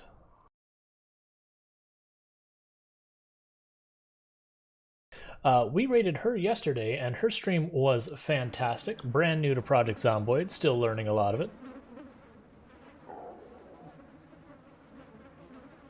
Ah yeah, okay. That was a fantastic stream.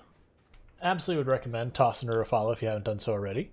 And she just tossed us a follow, so thank you as well for that follow, Messiah. Yeah, so she's new to Project Zomboid, doing like all of us did when we were new, which is, you know, having bad things happen to our characters, because that's being new to Project Zomboid. We all went through it. Oh no, it's all good. Well, yeah. So, a lot of people like watching people are brand new to the game, because you can kind of learn together, good, bad, or otherwise. So that's always a good thing. I'm at a bit over 800 hours, I believe, at this point. But we've been doing 16x pop, so for those who have been watching her stream, and just to give you a comparison of what 16x pop looks like compared to others. C_E_V just subscribed. Thank you for the sub, CEV. You now have emotes, and hope you enjoy them. So we're only 1 month into the game. We have 2,504 kills. The town's population might have gone down a little, as you can probably tell from what we're walking through right now. But it's peaceful now for the most part. I've got good posture. Well, I've got relatively good posture at the moment, but I will get that hydrate and the stretch here in just a second.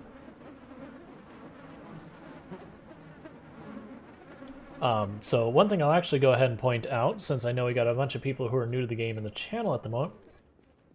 When you're new to the game, some things you're going to want to do right from the beginning. Options, aim outline. You want to change that from none to any weapons.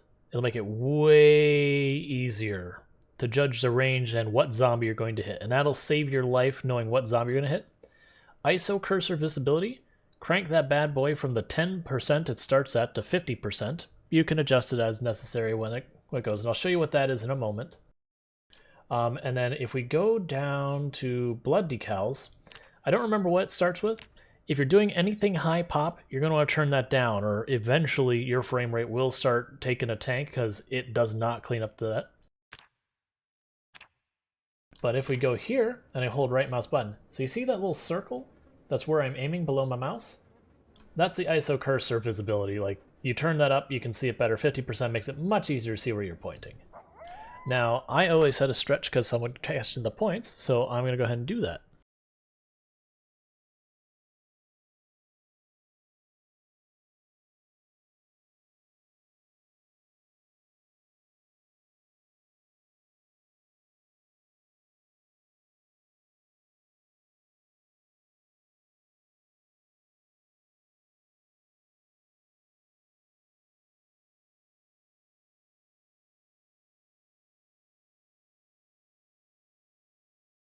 It has rules behind it, and once you know the rules, it's easier to work with, but until you kind of learn the rules, it can be a little unintuitive at times. So it's not like a you prom, it's just you have to figure it out kind of thing. A couple other things I can point out that'll be helpful is I'm going to aggro this zombie, and I'm going to show you something real fast that's useful. And that is when a zombie is knocked down and something is standing on it, it is no longer a threat. So I can just stand right here. To demonstrate this, I've sewn clothes, I've cooked entire meals, I've had 3-course meals, all while standing on top of the zombie. This zombie will never hurt me as long as I'm here. That is also true if another zombie is standing on top of it as well.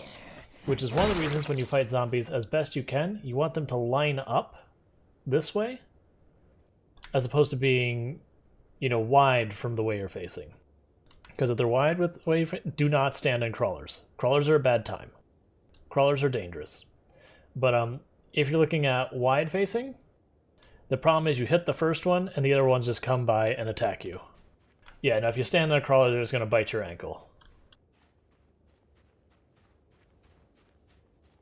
Yeah, crawlers are dangerous for a lot of reasons. Their hitbox can be a little bit weird at times. One of the prioritizations in targeting that gets you in trouble is if a zombie is starting to get up from laying down and there's a crawler and they're both in range. Generally speaking, you will target the one getting up, not the crawler. So that's not a good time.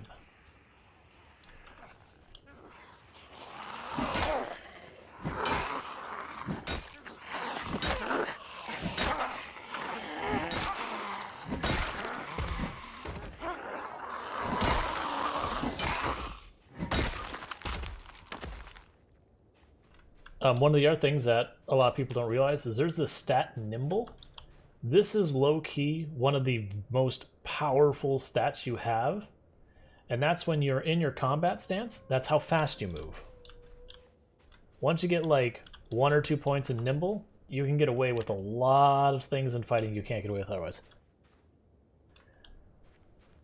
No problem, you eat. One of the things we have is I always tell people don't forget to eat, drink, stretch, and take care of themselves, so... But yeah. And unfortunately, Nimble level is extremely slow. Basically, just anytime you're moving around in combat stat, you're getting a little bit of credit, it's just super slow. But once you get like 2 points in Nimble, you can take, for example, a short blade, and I can have an entire horde chasing me, and I can just keep backtracking and stabbing forward, and they will not catch me. You know, outside of like a zombie coming from the side or behind or whatever. Like, I can just keep hitting like this, and I will just stay out of their range forever. Now, when you get enough Nimble, you'll get out of their range too, so you'll miss your stabs, so you have to like stutter step. But yeah. And anyone looking at my build down here, you don't want this. This isn't beginner friendly, this isn't advanced player friendly, this is an objectively bad build. Like this, I do this for fun, it is not meta, it is not a good idea, it is a bad idea. And that's because I start the game as weak, obese, and unfit, which means when we look at our skill pane, it is completely empty from absolutely everything. I have no fitness, I have no strength, I have no combat skills, I have no crafting skills, nada. And I just like it because I get to build up a character from nothing, so to speak. But if you want to have a character that's going to have a good shot at surviving as you're learning the game, it's not a good time. It's a very slow start character. I'll just take apart that radio real fast.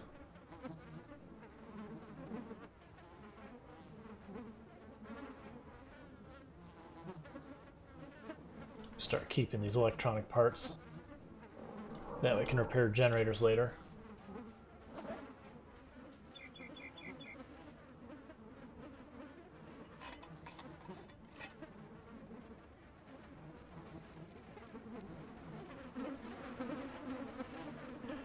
No problem. And if anyone has any questions, like I'll try to remember what to fill you in, but if you have questions, by all means ask. I'm more than happy to share. I literally teach for a living, so this is like nothing new. And when I say teach, I author educational content that teaches software development. I don't sit in front of students and, you know, deal with like classroom behavior kind of stuff. I'm dealing with like professionals who are trying to get more skills.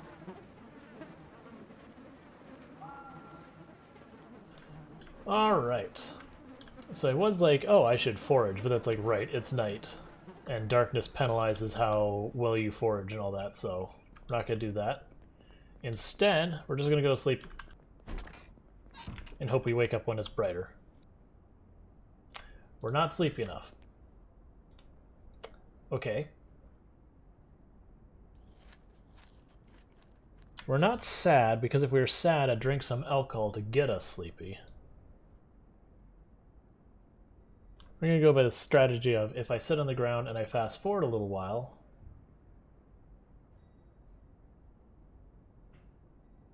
we'll get sleepy.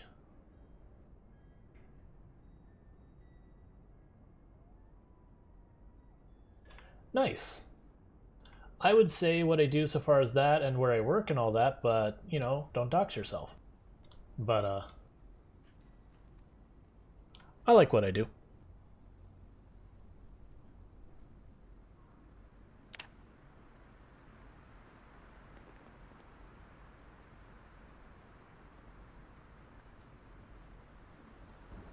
Oh, right. We have a severe storm rolling, and I forgot about that. So yeah, one thing that is helpful that a lot of players don't know about when they first get in here is I'm going to equip this.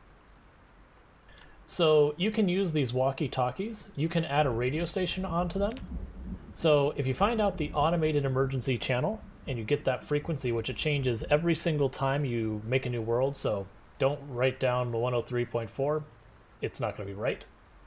If you tune into that channel, like I'm about to do now, it will let you know basically kind of a bunch of different circumstances that are going to come up for the next 2 days. It'll tell you today's weather, tomorrow's weather, if the helicopter's coming, if your power's about to go out, all that kind of good stuff. It's been warning us for about 5 days that we're going to have an absolutely wretched, horrible, awful storm show up. As you can see outside, those 5 days have passed.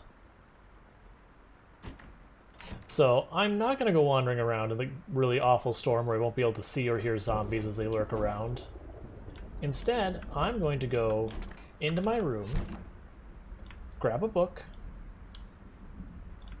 and we're going to work out. Oh yeah, because of how bad the storm is, a lot of the radio is going to be static. But see, like, it's telling me that the grid's blacked out. Oh man, this radio is unusably. I haven't seen it this bad before. Like, it would tell us the temperature, but yeah, so it's predicted thunderstorm. Okay, so bad example. Apparently in a absolutely severe thunderstorm, the radio is just a shy above useless. But the point is, you can use that to... Okay, we're getting thick fog. No idea when the storm ends because I can't see that information.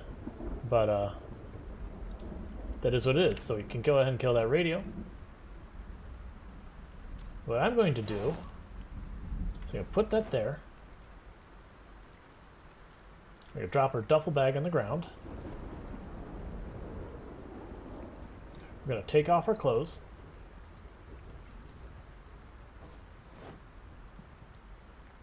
Go to health, exercise, burpees, all the burpees. Oh, and there's a bug sometimes when you take off a bunch of stuff. If that happens, you sit down, you stand up. Bug fixed. Possible thunderstruck? I do not believe you can be struck by thunder. However, you can get sick from being out in the cold and getting super wet. If you'll bear with me, I need to actually put my dinner in the stove real fast. So I'm going to do something I don't... No, I'm not. We've already lost a character for a dumb reason in this past week. Thank you so much for the follow. Crap. Welcome to the stream. So I'm going to quickly throw my dinner in the oven. It should only take me like 2 minutes. It's just put it on a pan, put it in the oven. And then I'll be back, because I need to get that going when my wife gets home. So in the meantime, make sure you're eating, drinking, stretching, and taking care of yourselves. I will be back in just a minute.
Okay, sorry about that. So dinner's in the oven, and I'll have to grab it out in about 10 minutes. But then it'll just be put on a plate, and I will have... That's like the only interruption we'll have. So unfortunately, when it's storming out this bad, it's just really not safe to do much. About the best you can do, just work out. Marissa's gonna go ahead and get herself all swole.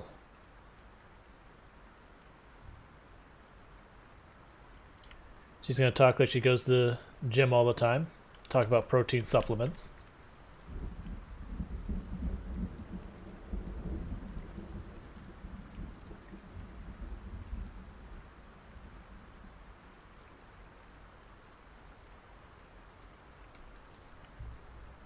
What was it, the thing that they were always doing? It was an addition they put into smoothies. That was this thing for a while, some kind of grass.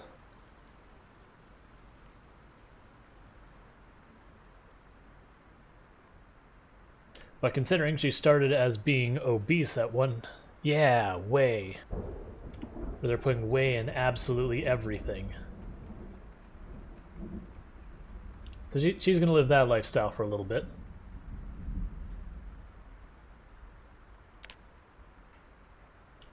Where she's gone from being 105, weak, unfit, and obese. And when I say 105, we're not talking pounds, we're talking kilograms. So we're talking, she was up there. I have nothing, like, I've got friends who are very heavy in the gym, and like, there was definitely a time in my life I was frequenting the gym quite regularly. Those times have passed. But there's definitely people you run into at the gym that are like, ugh. But it's not so much people who go to the gym in general. There's people who feel they are holier than thou because they're better about their routine and everything. I need to start my timer before I forget.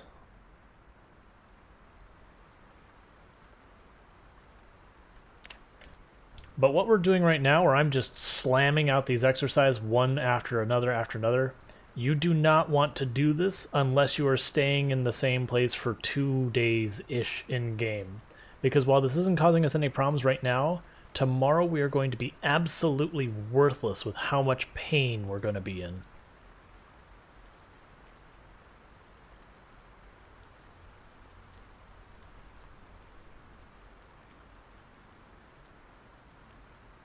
There, I got my timer started so I could fast forward again.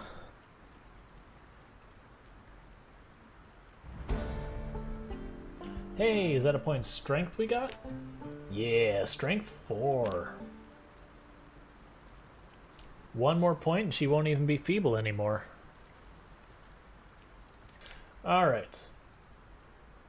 So we're going to go ahead and try and get ahead of some of these problems because we're getting bored, we're getting unhappy. So let's read a book, make it all better. Not really. It's gonna put a dent in it, but it won't make it all better. Oh, actually, I take that back. That was... holy crap. I forgot how powerful books are because I almost never have them handy. Let's eat a little bit. What do we got? Why are you still fast forward? Stop. I don't want to eat my stuff that makes me happy yet.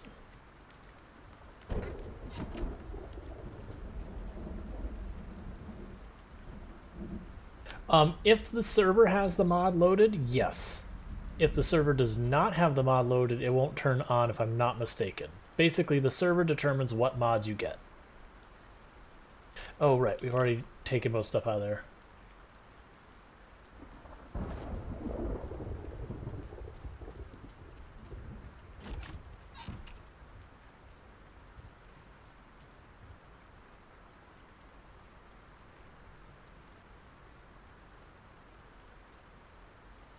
Oh, while I was out there, let's go back out there and let's grab our painkillers.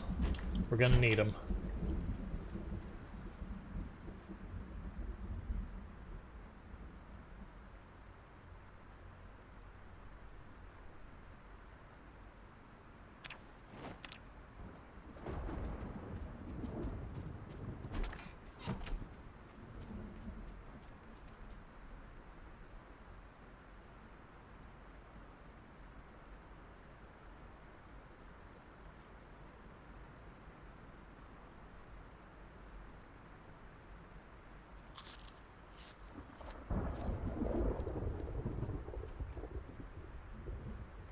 Oh, thank you. Yep, I do that from time to time. I've been pretty good about it lately, but yep. Missed it on that one.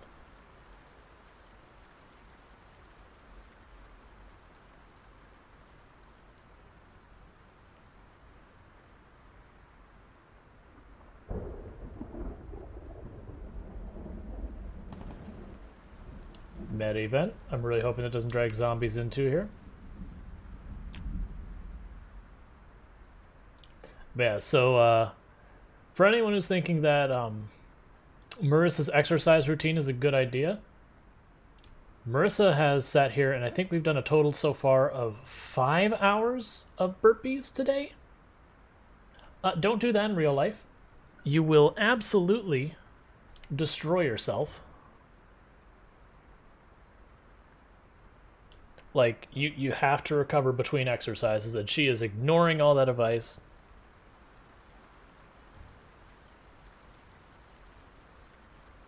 Right now, unfortunately, if we do have zombies come up... Well, actually, there is one thing I can do. If we run into a lot of trouble, I can grab some clothes out of here and toss a rope ladder out this door. I don't want to do that, but if we do get overrun, I probably really should have that ready.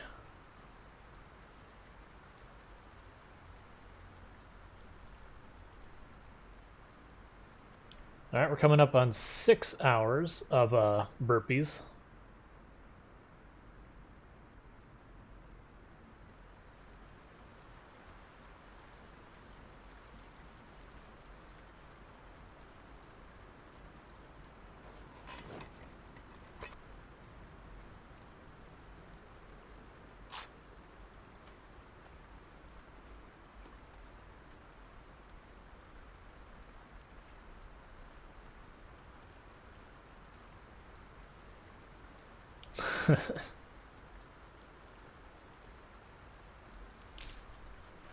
Yeah, we are absolutely just doing an unreasonable number. So basically, I'm just kind of continuing to exercise until we see her starting to get into pain.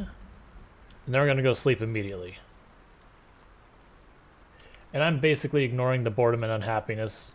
They're not a big deal.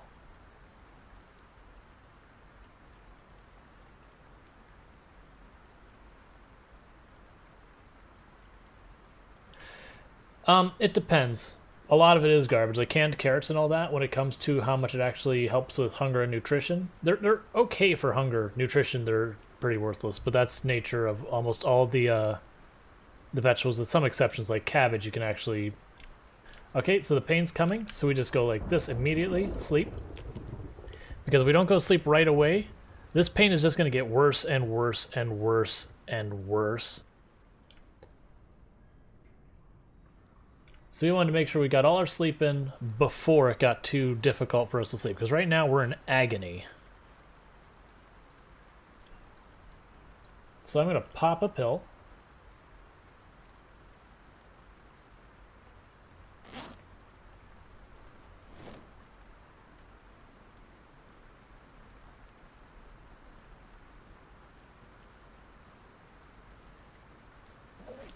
I heard a zombie bang on a door somewhere, and that concerned me a lot, because I was like, don't be this door.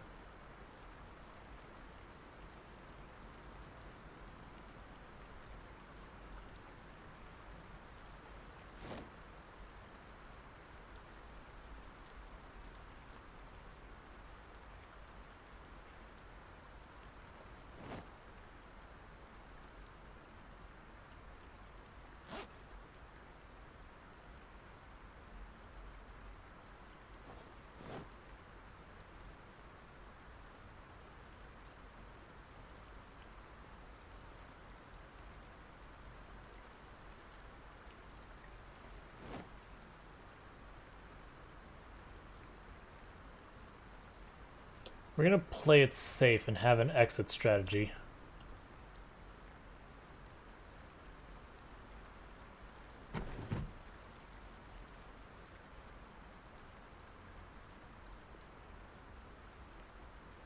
Why can I not rope ladder? I've got the sheets. I should have the nails.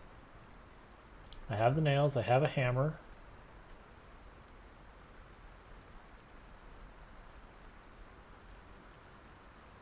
I don't want to open those curtains.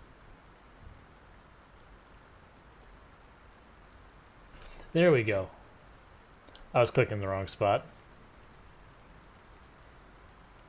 I'm going to close the window. That actually probably will just drop into the area below.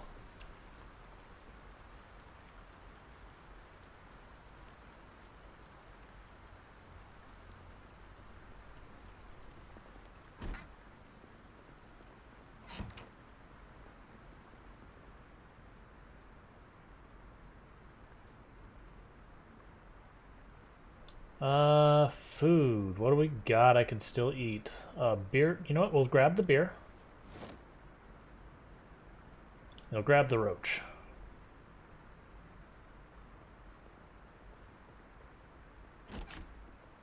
Yeah, sometimes it wants you to right-click on the tile below, sometimes the window. Like, it depends on the ledge you're going. So what we're doing is we're getting a little bit hungry, and you know, we just don't have any quality food with us. So we're just going to go ahead and eat this roach, the whole thing.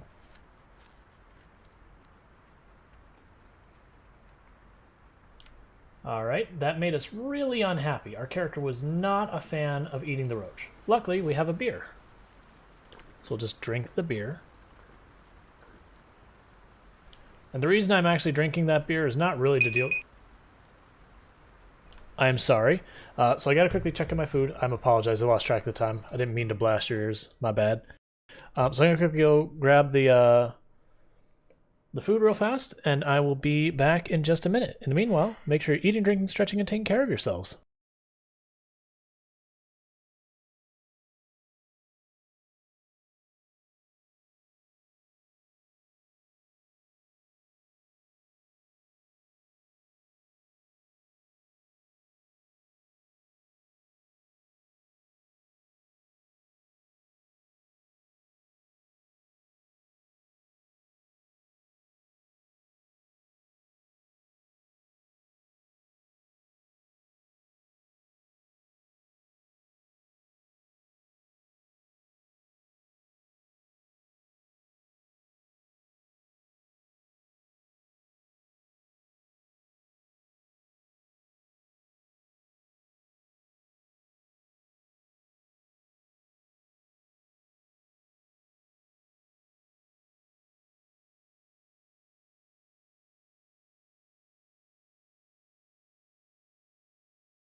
Okay, and I am back, so I should not have to go AFK again. Sorry about that.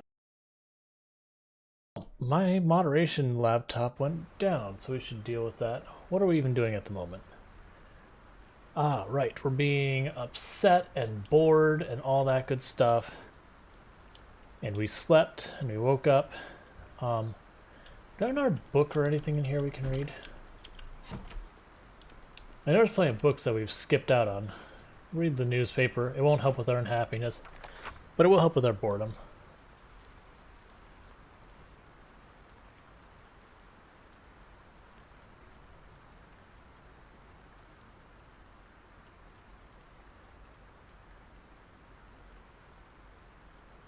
But I now have taquitos.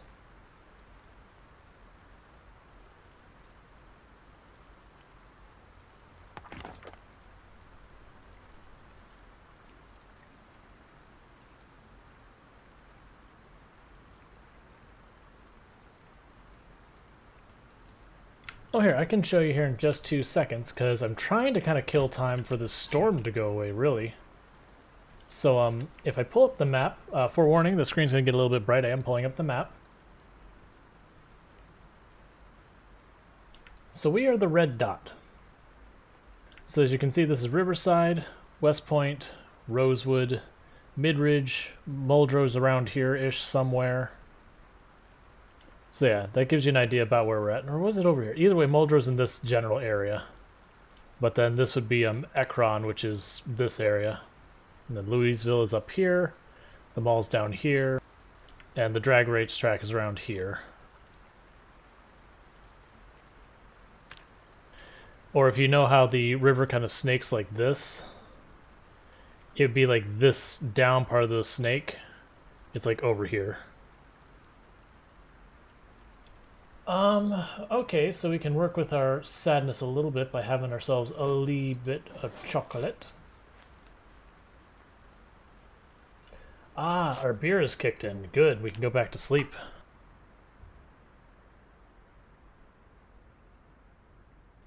Cool, we have managed to completely deal with the storm.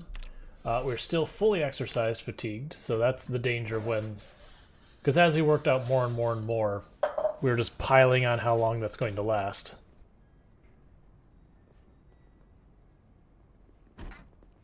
But at this point we can actually go out and do stuff again. So put away the extra painkillers, we can just worry about the one thing. I've got maple syrup for some food, we'll toss those out. I've got some chocolate to help with all that. We don't want to stay in here too long, the boredom is going to get to our character really quickly because it's so severe. I need more food. Like, genuinely, I actually really do need more food. We might forage today.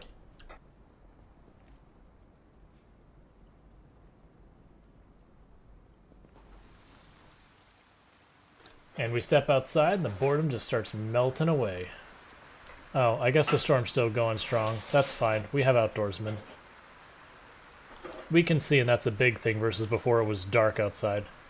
Alright, so we don't want to fight with the zombies, if we can help it. Because we are exercise fatigued, we are in probably agony, not severe pain. So, we are in bad shape for a fight. Like, individual zombies, we'll deal with what we have to deal with. If we do aggro, again, we'll deal with what we deal with.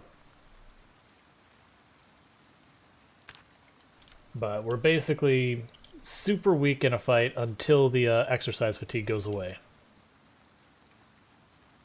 So what I'm trying to do is maneuver away from a lot of these zombies to try and get to like an open field or something, and then I'm just going to have us start scavenging or foraging.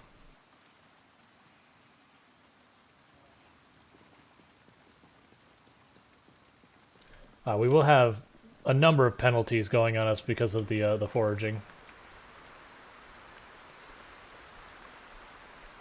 So kill this zombie, it's all by itself.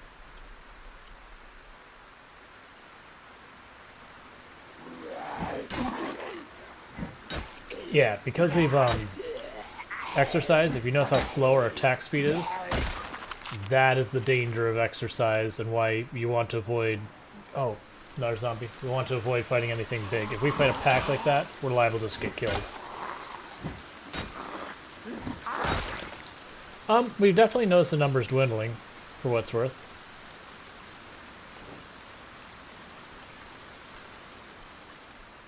Well, so much for the storm being done. I may just have us go back inside. The storm usually only lasts like a day or two though, so... Yeah, I can't see crap. As a reminder, I do have a filter on the stream that puts the gamma about 15-20% for you versus what I see, so it's extremely difficult for me to see in dark situations because that's, in my opinion, what night is supposed to be in these games. Our painkillers have worn off, and we just immediately skyrocketed right back up to agony.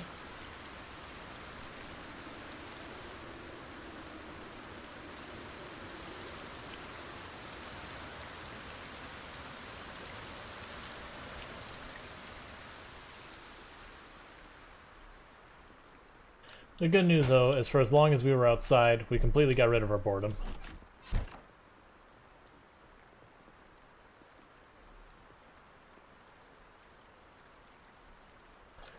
Let's actually see if we can get anything meaningful out of our radio.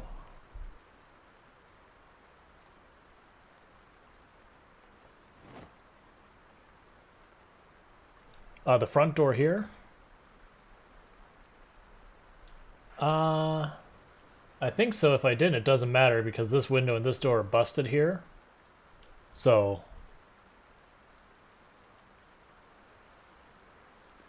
I mean, this door is closed. Downstairs, those doors don't matter. They're mostly missing already.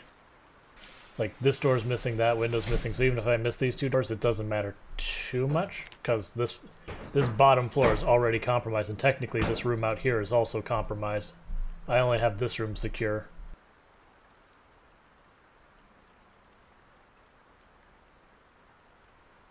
Oh, yeah. If you were talking about the door we came in, yeah, no, that door's gone.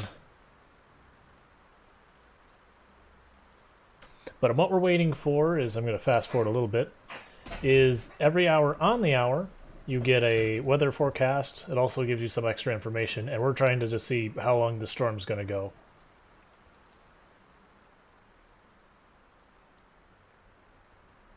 And we're basically just trying to wait for this exercise fatigue to go up. And the good news is, as you exercise and you get this regularity up, the higher your regularity, the shorter you are penalized from exercise fatigue. So this will be the worst we ever have in our entire character's entire life. Alright, so it's mostly static. So we have thick fog today. We are expecting a thunderstorm. Yeah, I'm aware that today we're having a thunderstorm. Tomorrow will be 68 degrees, which isn't too bad. Like, mild temperature. It's not warning us about more storm tomorrow, so the storm is going to stop at some point today. Which is what I figured, but yesterday when we checked it was super staticky, so I wanted to verify. We're back up into agony, so I'm going to take another painkiller. And like, really, I don't need to be taking them. We're just sitting in here, but I'm sitting on like 6 stacks of them. I'm going to keep finding them, so why not? Least we can do is let Marisa be in comfort. Sorry about the laser show. I'm going to zoom in to try and make that not as bad.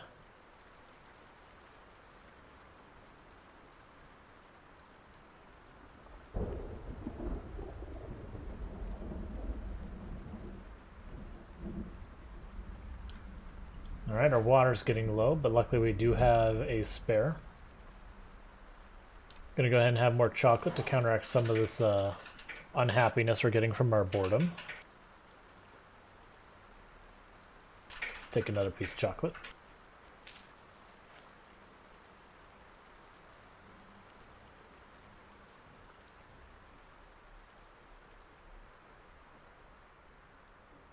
Painkillers are running off. By the time that pain goes back down, we should be good to try and sleep. Cool. So basically, we're just trying to sleep through the storm. The strategy you take when a hurricane rolls through. Alright, so it's not storming outside at all. That's good.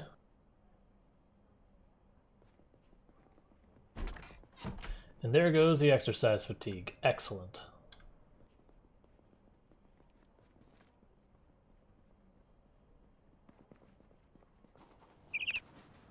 So now we're back to normal. We managed to finish up getting that point in strength because of exercising all that, so now I just got to clear up the mess, because unfortunately the storm does cause the zombies to move around a little chaotically, because it's making noise all over the place. Which is one reason you don't want to be wandering around it too much if you can help it, because where like a meta event you see all the zombies moving in one direction, so you can kind of tell what direction to go, or the helicopter draws them to you. With the storm they can kind of go anywhere, so you don't know where to look. And plus it's usually too dark to meaningfully see.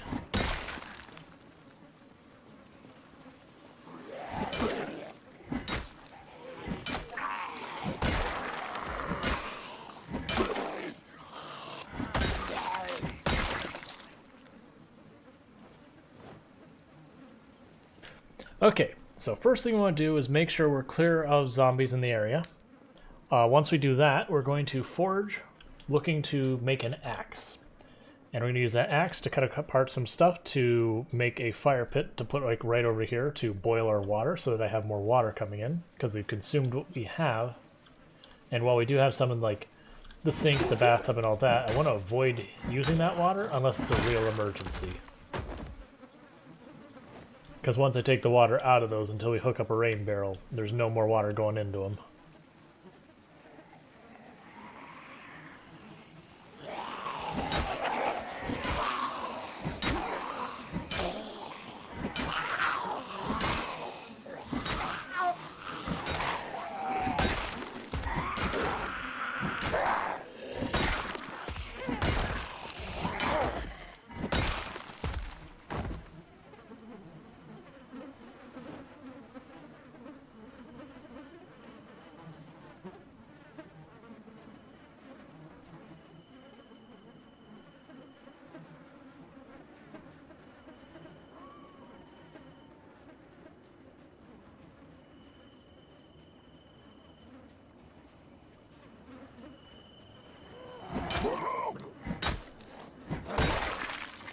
You're getting thirsty. Now, as a reminder, even though when you go here it says this is unsafe, it's fine.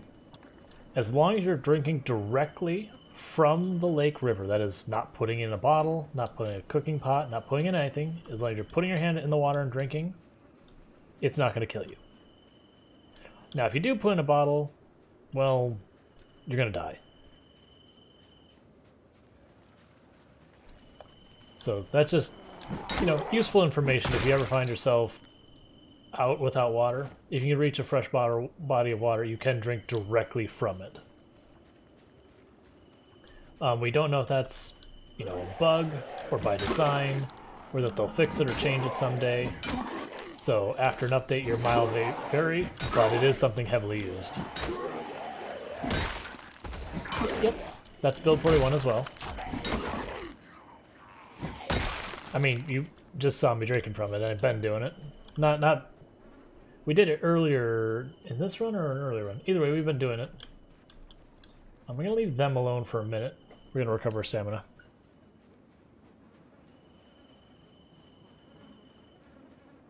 I need food.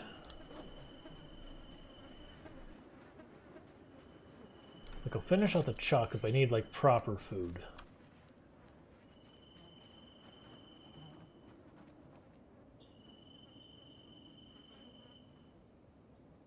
But yeah, like I said, it is one of those things that they could fix. My hope is if they do, when I say fix, they could change. We don't even know if it's a bug. It may be deliberate. But if they do change it at some point, then it might get you killed. But so far, it's been that way in a very long time, both in Build 40 and Build 41.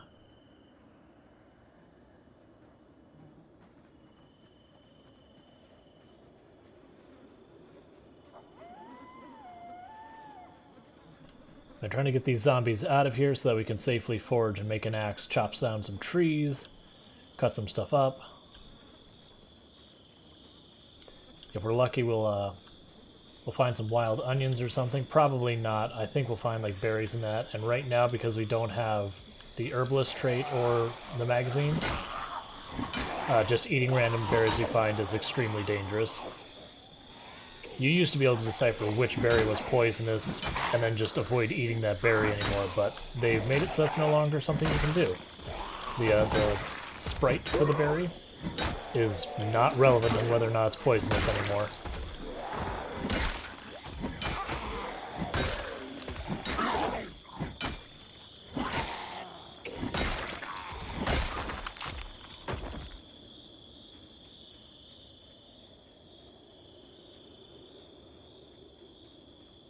Because it used to be what you could do is you pick a whole bunch of berries, and then you go, alright, here's the yellow berry. You'd eat two, and if you get sick, don't eat the yellow berries. You know, then you do the blueberries, and then you do that. Until you found one that made you sick, you knew that was the poison one, and all the other berries are free game. It doesn't work that way anymore. You'll just, you'll poison and kill yourself.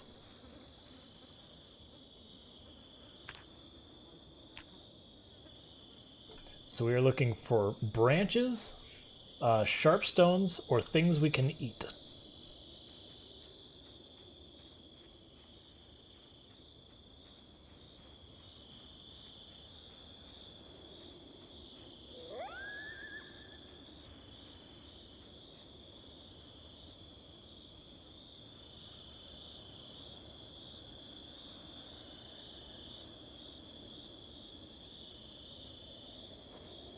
Because of how many zombies we've killed in this field, we are going to find a bunch of sunglasses and stuff like that that we'll have to just pick up, chuck on bodies, and all that kind of stuff.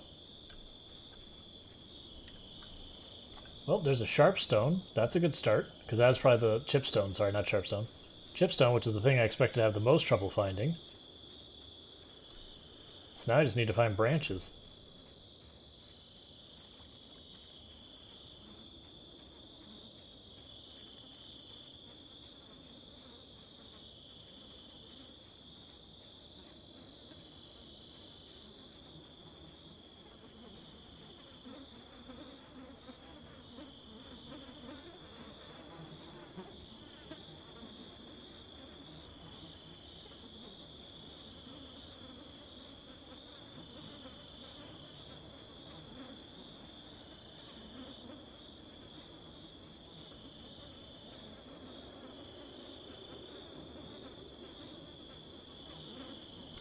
Twigs, don't want them.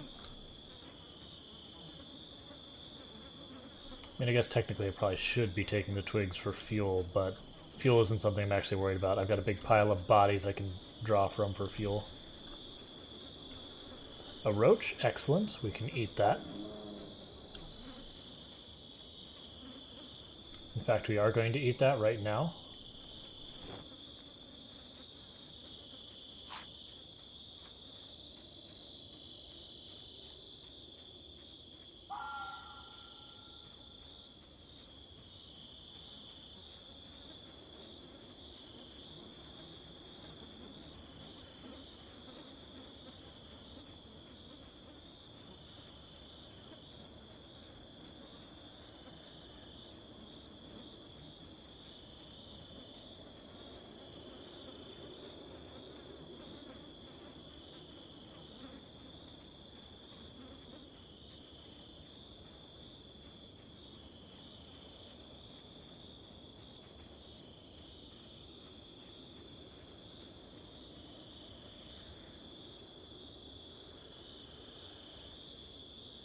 And our foraging skill sucks, which is part of the reason why we're having difficulty finding anything.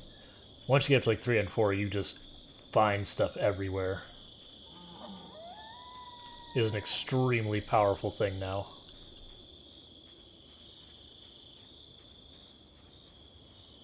And part of it is we are starting to get to nighttime, and there's a penalty on how well you find stuff at night.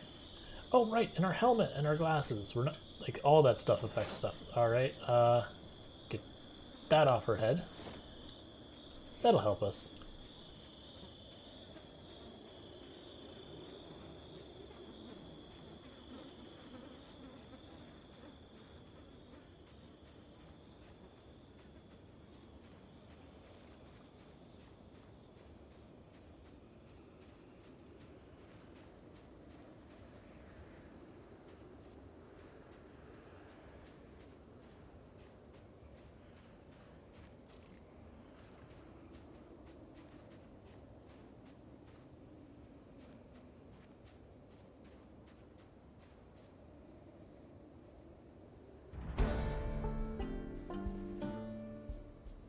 Can't see what that even is, so I'll take it. A cockroach, excellent. I can't see what that is, so I'll take it too. Another cockroach, excellent. I'm sensing a pattern here. Oh, so yeah, now it's starting to just get dark. Let's head back.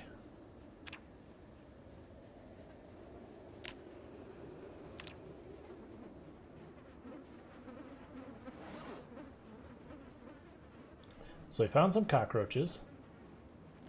Didn't we find 3 of those? Oh, right. We already ate one.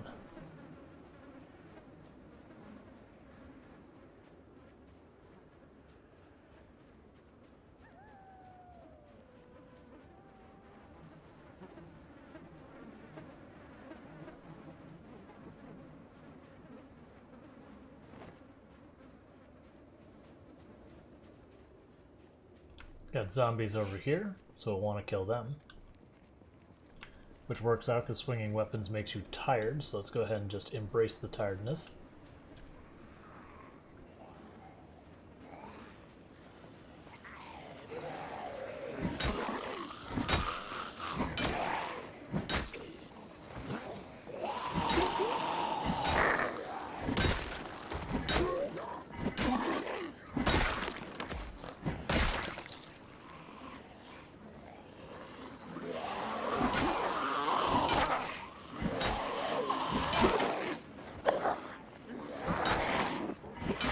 Now that I think about it, wasn't there a house just south of us that had a grill? Because that would be perfect. Let's check that.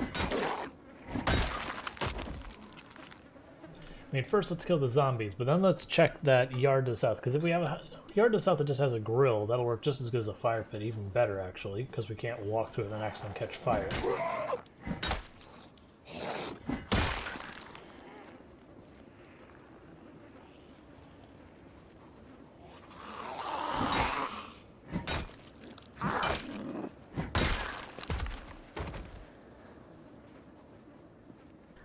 Okay, and by our best guesstimates of how many zombies are in this town from the, we had someone do a bunch of math for us earlier on it, we should have killed off about half of the town at this point. Now granted, the reality is the zombies wander around, some will migrate in, some will migrate out, so realistically there'll probably be that many more for us to kill, but that's a pretty good milestone so far as that progress goes.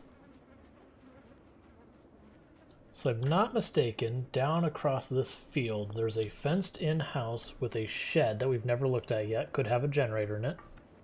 But I want to say it had a red grill in the back. If it's a red grill, awesome. If it's the silver one, I mean, that'll do for now, but not as awesome. Because the red grill... I don't see a grill. Because the red grill, the charcoal one, you can put stuff in and light fire. Whereas the other one, you have to use propane.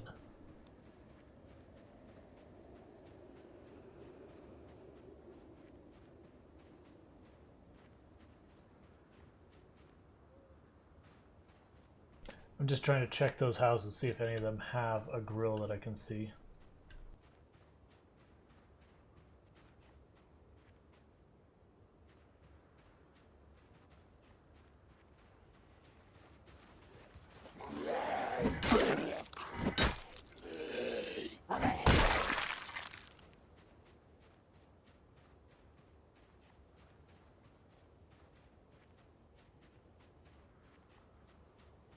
We don't want to be out. This is like a dirt path and all that. We don't want to be out here.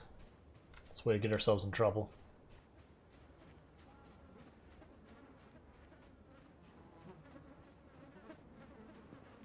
Yes. Yes, they can, which is one of the reasons I wouldn't want to use one. I'd much rather save the propane for using with the propane torch to cut stuff. Like in a pinch, I'll do what I gotta do, but... Alright, we're gonna go drink from the lake again.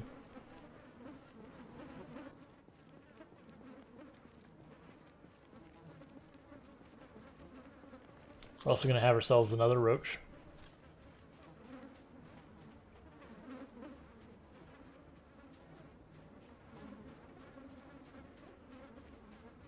Actually, do I even need a drink? Don't I have a spare water bottle?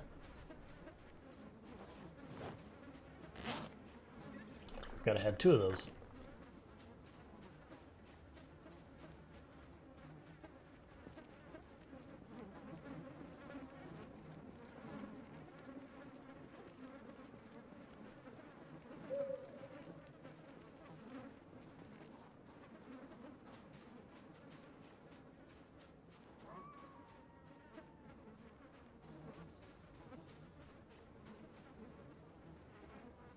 Yeah, we'll go into moderate exertion. Oh, hey, zombie right behind me. How you doing?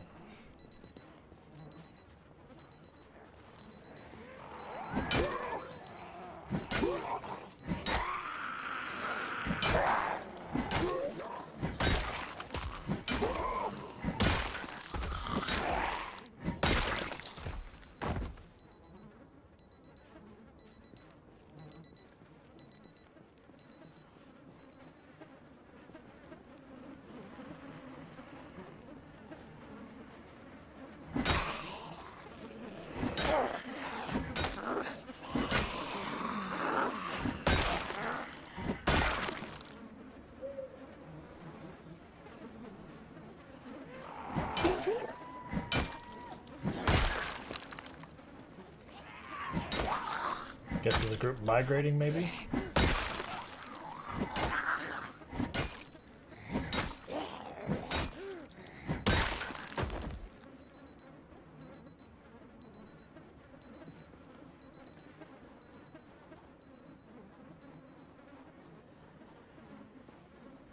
We have a zombie close. Let's check outside first.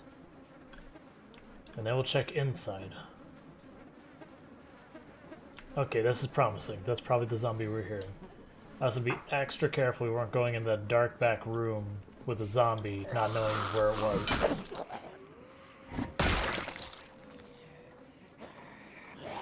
And my character's not a smoker. We're grabbing the cigarettes because we can make pesticides with it for dealing with some problems you can run into with your plants.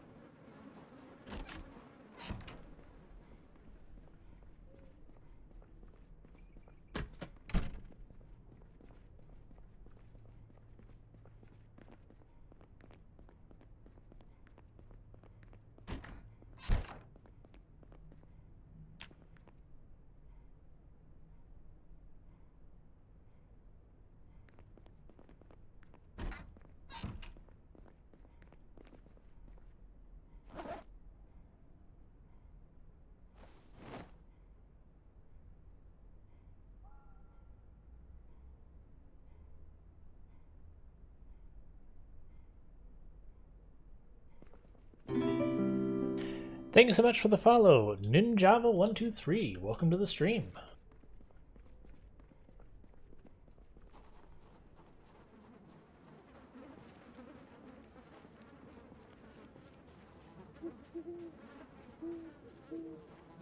You know where I may have seen the grill? There's some houses over here to the west just a little bit. We may have seen it over there.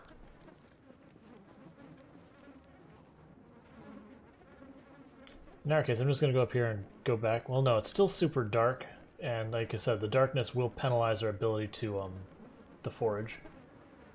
We're at foraging 1, yep.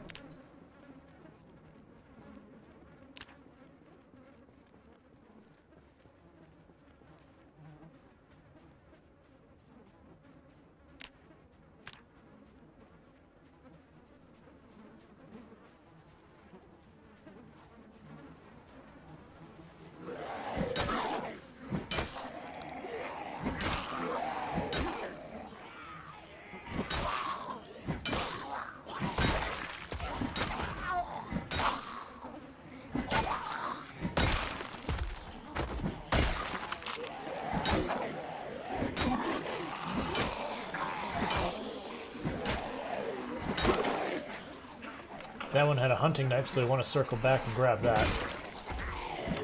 The one I just hit there had a hunting knife in his leg too, so I definitely want those.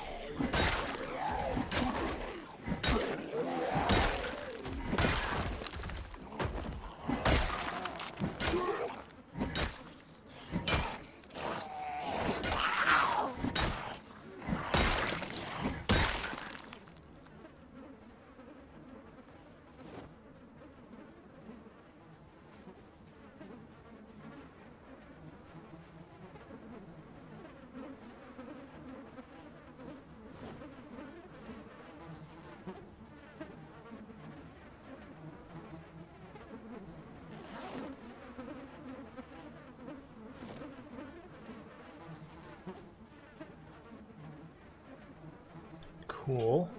Love hunting knives. Because we normally have to stop with the crowbar, take a big break, get a big breather. You don't always get that option when you got zombies boring down on you.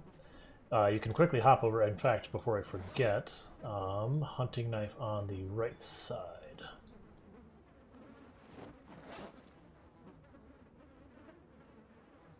So when we run out of stamina, we can, or when we get low on stamina, we can really pop over, grab our knife, and start fighting with that, and not have to break from the fight at any point.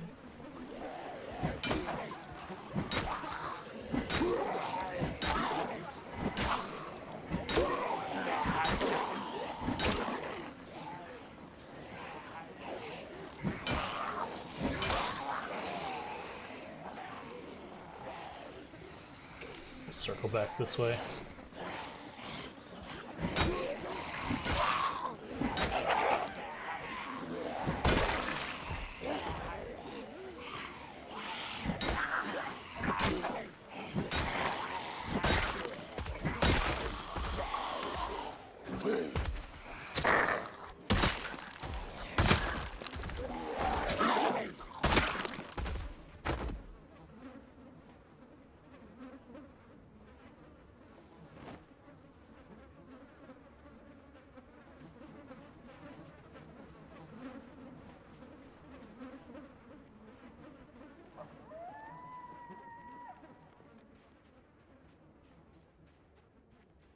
Ah, yeah, this is the house I think I saw the grill behind.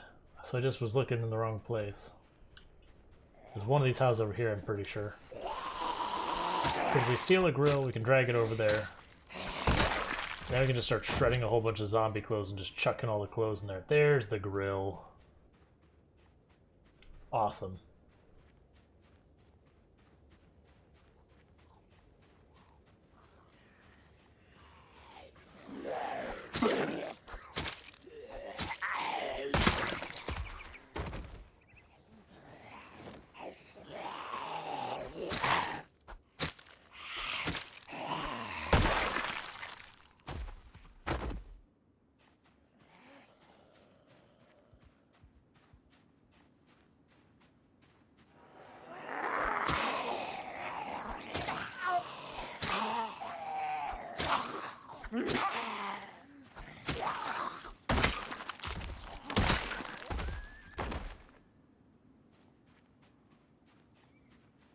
We killed them because dragging the grill around is going to be heavy.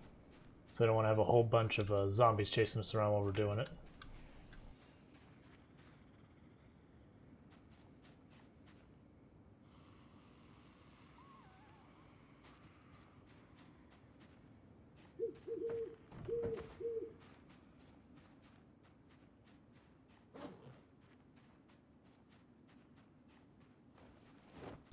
Getting hungry, time to eat our next roach.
It was absolutely killing our poor stamina, so we just gotta be very careful to not aggro anything, because it's a good way to get ourselves killed. Because I have to put down the grill before I'm gonna even be able to retreat at all.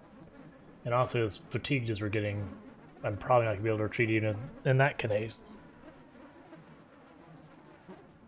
Like, this is the kind of moment that if a meta event happens, it's just you go, well, that's the end of me.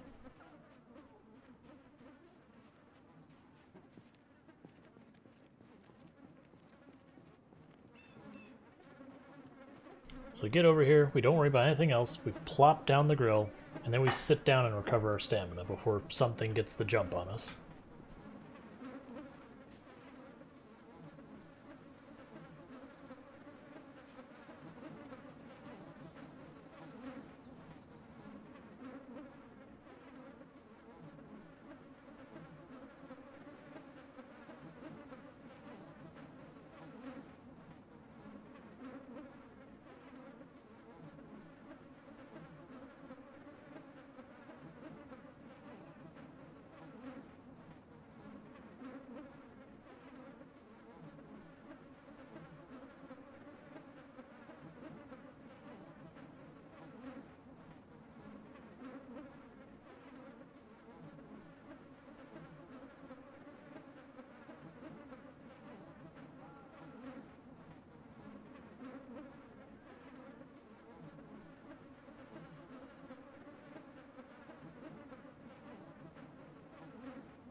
And sort of in the useful information department, like when you see these moodles up here, these do actually have a pretty profound effect on your character. Like this moderate exertion, that doesn't represent like a 2 or a 5% damage reduction. That's like 30% or so. Like it's something like 20 or 30%. It's a lot. It is not insignificant. And like heavy exertion, it's even worse. Like when you get to the point of like full-on tired, full-on exertion, you're doing like 5% damage or something like that. Like, I don't know the exact percent, but it is low. It is very, very low.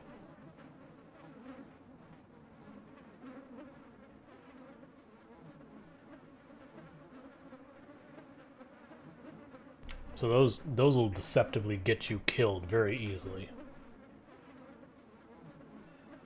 Alright, so I'm not going to wait for everything to fully recover. That's fine. Now we're going to go through and start tearing apart clothes, feeding them into the grill, boiling some water, doing all that kind of stuff.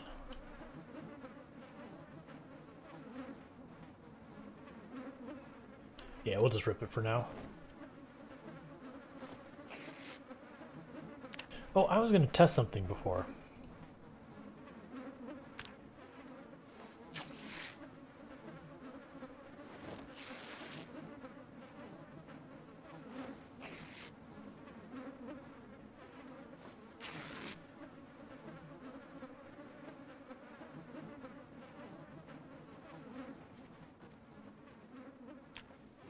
Nice. So that way later, when you don't care about the cloth, you just care about the leather, you can just bring this up, walk around, and deal with that.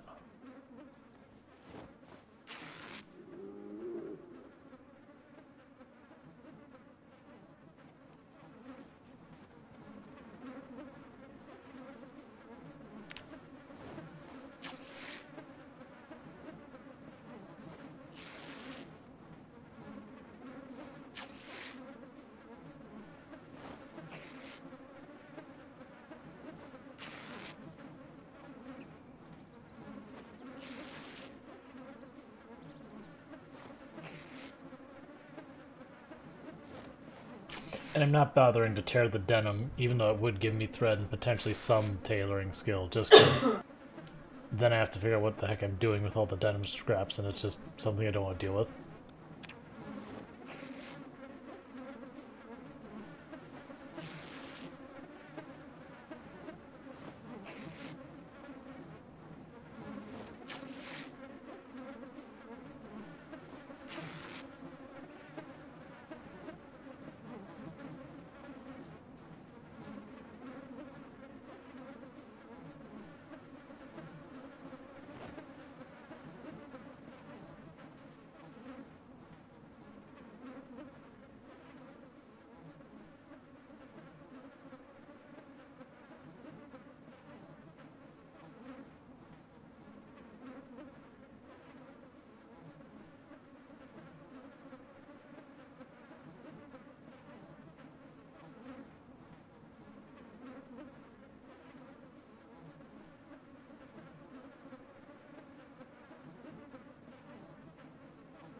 Alright, now I just pile it all on the grill, we start the grill, and we'll have ourselves some fresh water.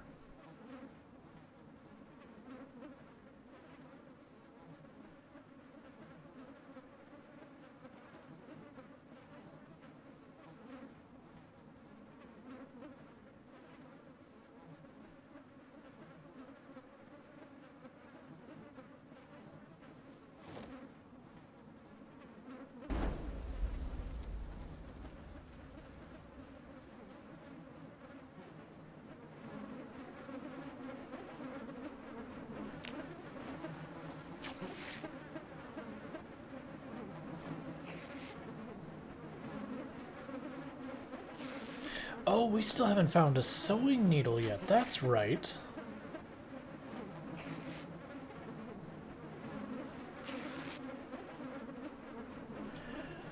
I was wondering why I hadn't done anything for my tailoring at all. Like, without the book, I wouldn't want to grind.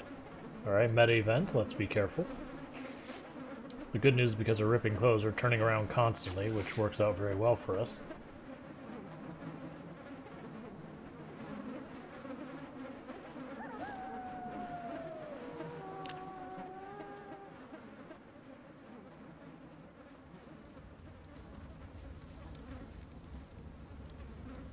So now I put out the fire, we've got our water stored here, so excellent.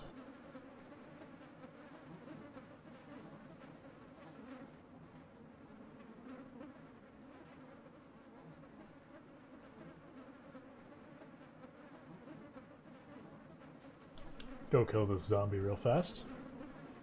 No trespassing. No trespassing. What do you have? Oh, scissors. I don't actually care about that. You can keep them now.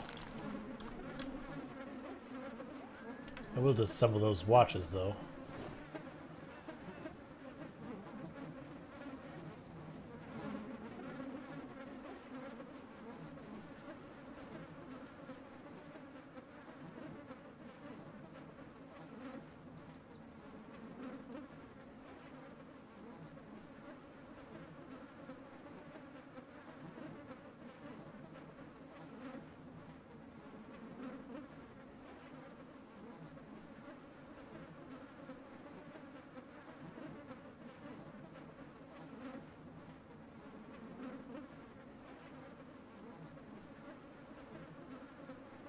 But yeah, and this will be something that, as we shred sheets and toss in here, eventually I'll stop worrying about it.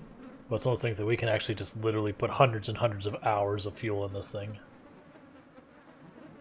And like, I'm just going to even leave the water pitchers in there and everything. I'll just pull them out long enough to fill up a pot. When it's empty, I'll plop it back down.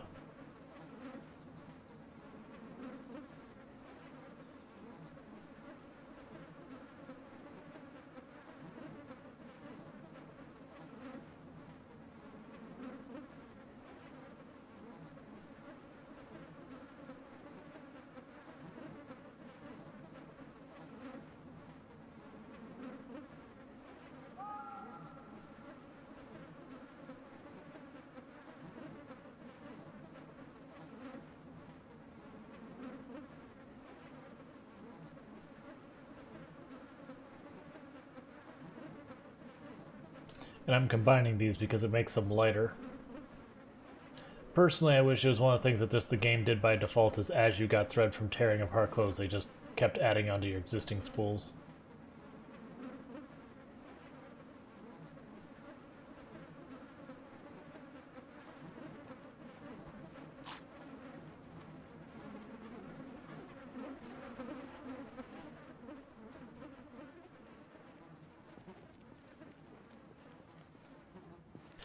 Yep, no, it doesn't.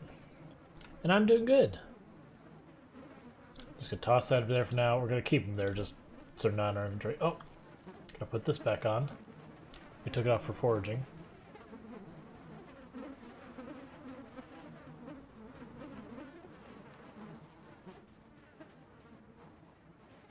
Yeah, things are going well. How about yourself, Grim?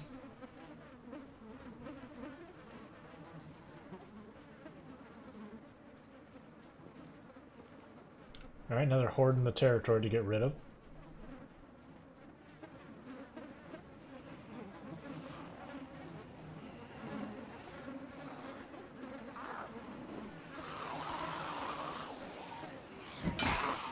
Gotcha, and I'm guessing from the context of how you phrased that, you're at a different gas station. Because there's actually quite a few gas stations kind of out in the middle of nowhere.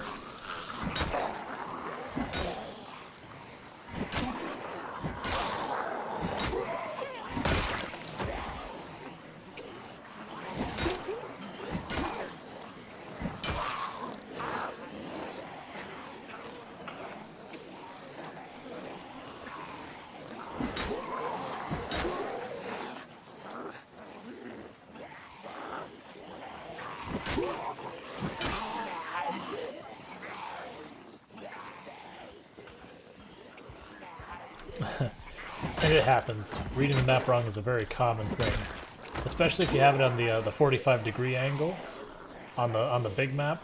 It can throw you off completely.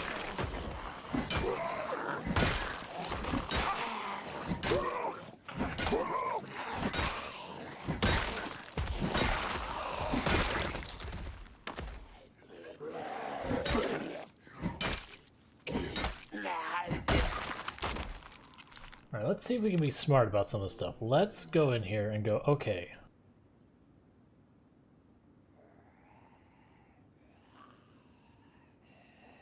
We'll set Rip Leather to be a favorite.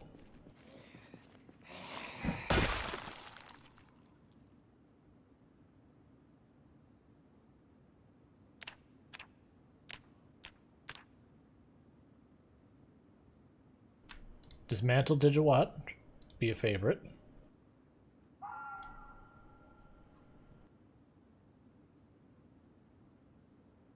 And earbuds.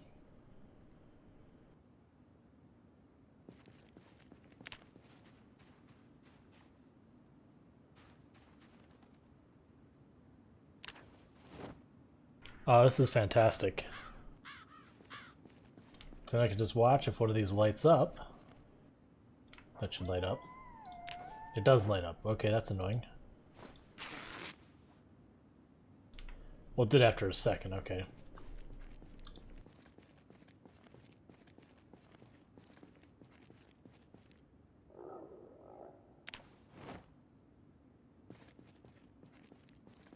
Alright, grab the lead pipe. It's not a bad weapon.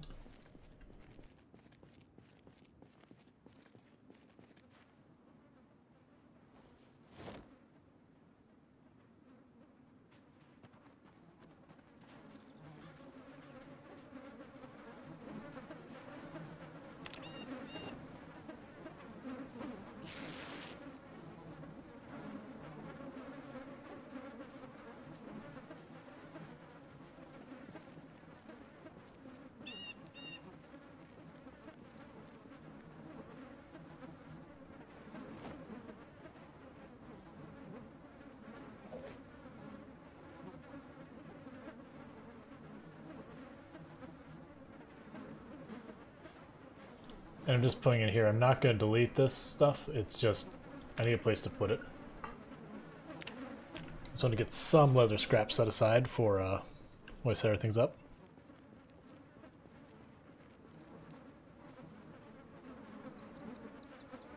Oh yeah, no, and that's fine. Like, especially like when you've been around, you'll start reckoning it's like, oh, this random farmhouse that, you know, looks like any other random farmhouse. I noticed that the garage is oriented slightly different, so I know it's that one. Like, that'll happen over time, but even I have like lots of places like, I think I'm someplace, realize I'm completely wrong and all that.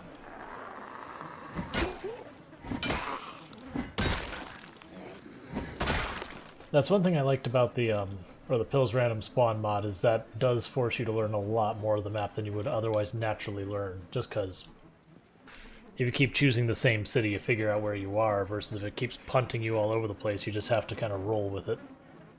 Alright, we are getting nauseous from being around all the bodies. Not a big surprise.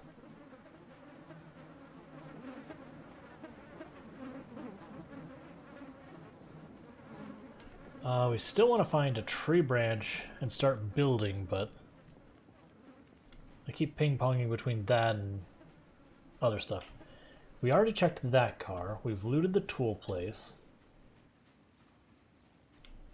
Assuming this place isn't full of zombies. You can poke our nose in there, see if we can't find much. There's probably a bunch of food that we can drag out, honestly. Let's kill this group.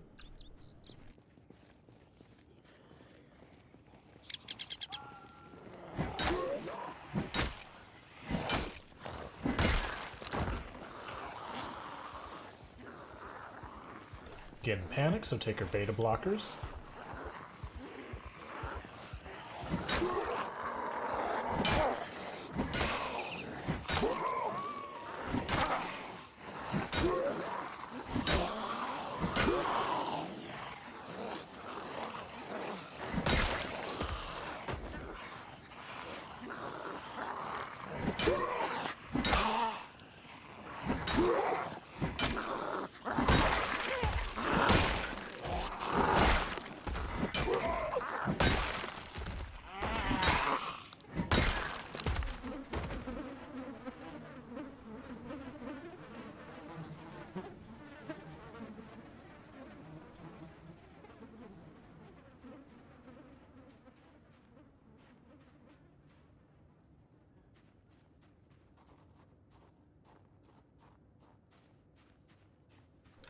Yeah, no, that's one of those things. If you just don't use the map, like it can be way better. Like that's actually one of the things. Is generally speaking, I almost never use the Eris minimap mod before. We did a couple runs where I did use it, but I've unloaded it again, and I don't look at the map project. I mean, one also thing is the map project isn't up to date, but because I do feel like getting lost is part of the game. Now, I do personally feel like the map that you have in the game, that's just like the one I have in the bottom right, like it's not the map mod, it's the actual map. That's good because your character would, you know, be writing down like, okay, this building, I noticed this, this, and this, and like, you know, being able to figure out their way around using that information. Make sure we're safe first, then we start looting.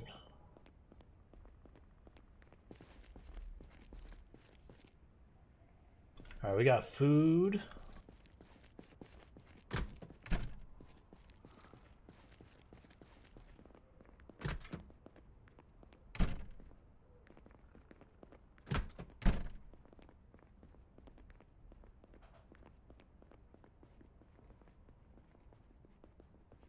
Right, and that is one of the arguments, but it's one of those things. It's like, okay, well, maybe they were new to town, they didn't get a chance to learn the area. Like, you can come up with reasons why your character wouldn't know their way around.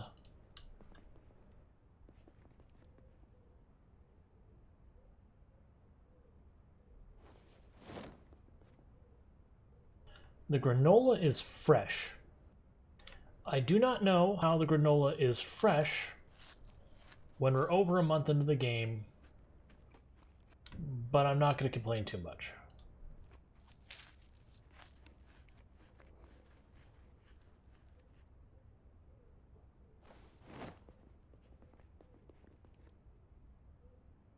Five school bags. Alright. Oh, rice and pasta.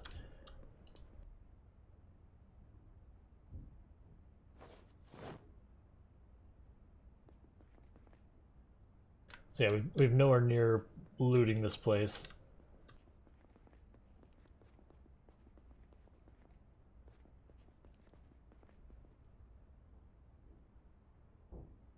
Yeah, we got lots of stuff we can eat here, just...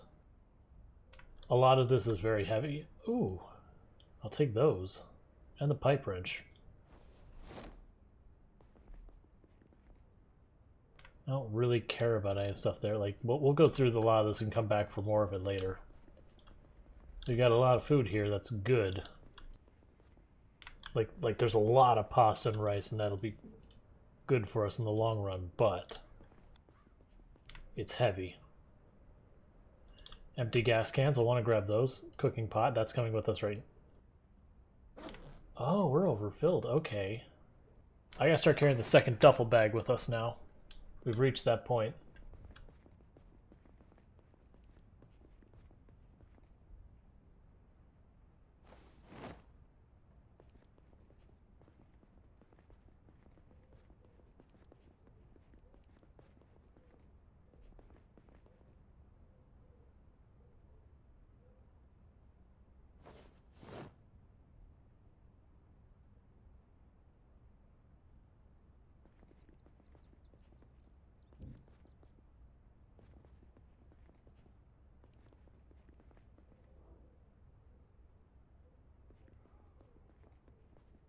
Alright, check that. I'm not expecting to find anything in one of these shelves, but we'll still look anyways.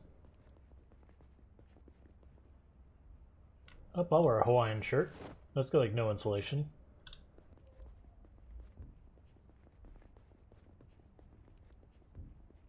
Oh yeah, no room here. I think this is a bathroom.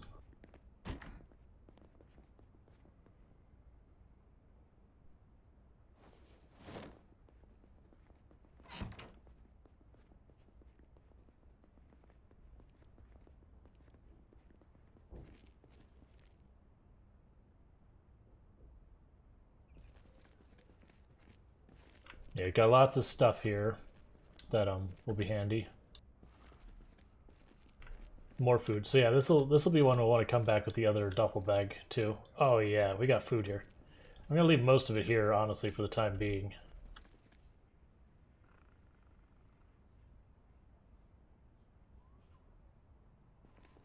Yeah, we'll come back for this.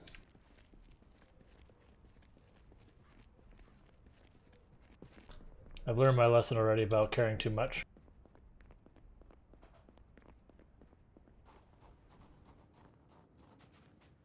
Like, heavy load I can live with, but more than that I don't want to do.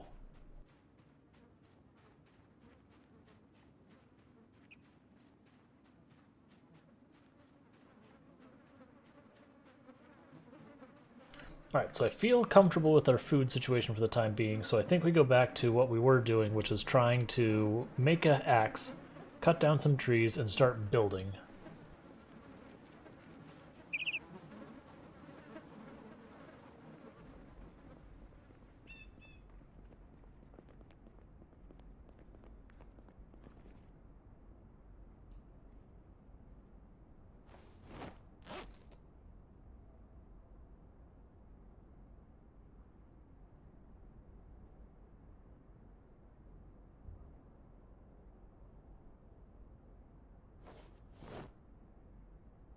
Probably put the maple syrup back. I just took an antidepressant, so that'll just fix us up. Because antidepressants in this game are ridiculously powerful. So we planted broccoli, we planted tomatoes. I don't know if we planted potatoes and strawberries yet, so we'll check that.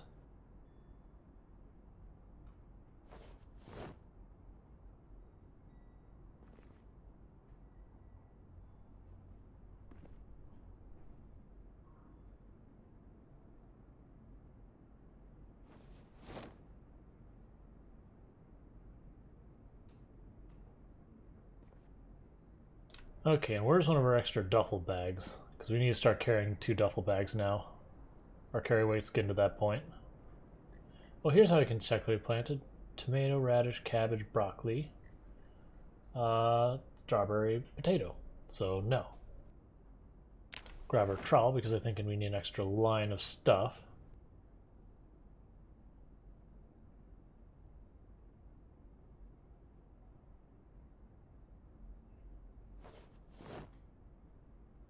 Grabbing just 1 duffel bag.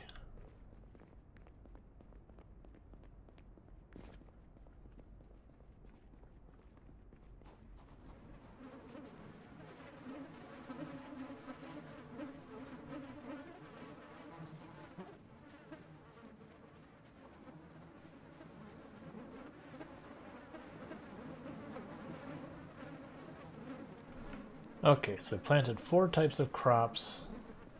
We'll double check what we planted. So we need 1 more row in addition to this, assuming we've already got all our stuff planted. And the reason I want to have a variety of crops is when you go put them in the salads and all that, you get a lot more benefit if you got a range. Okay, so radishes, cabbages, broccoli, and those are tomatoes.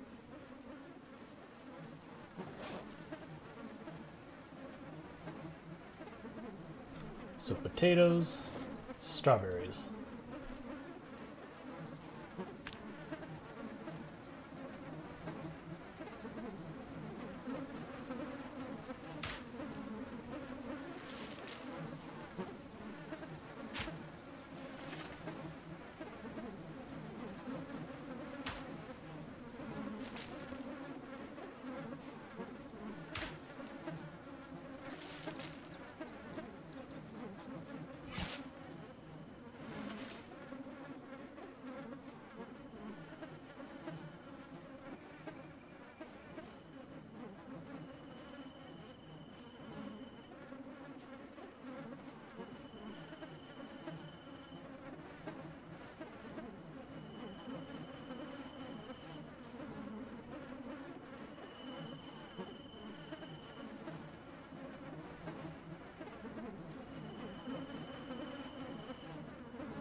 Alright, I'm not taking all the pots and all that out of there.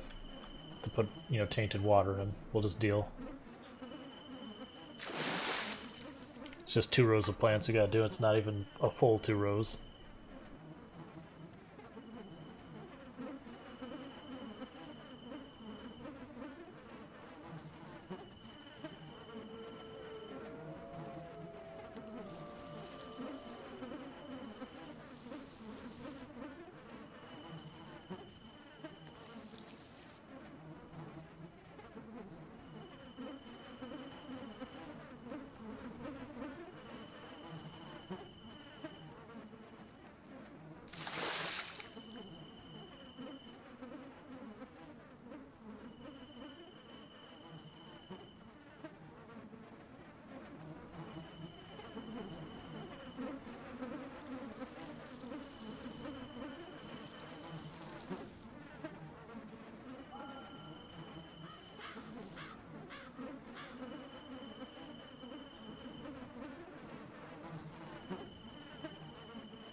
Cool, gonna have more food coming.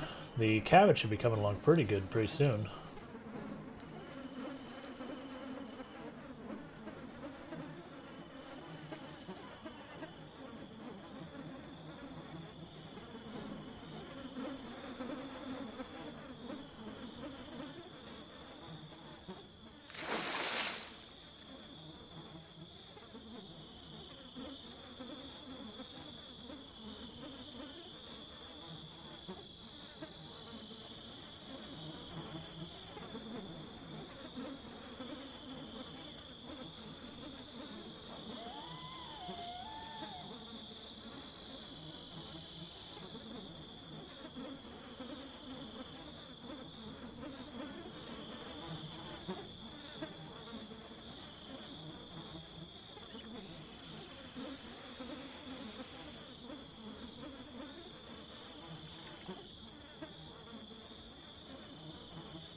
This also works out, because otherwise we would have gone to bed already, and I don't want to go to bed to the point where we'll just end up waking up in the middle of the night kind of thing.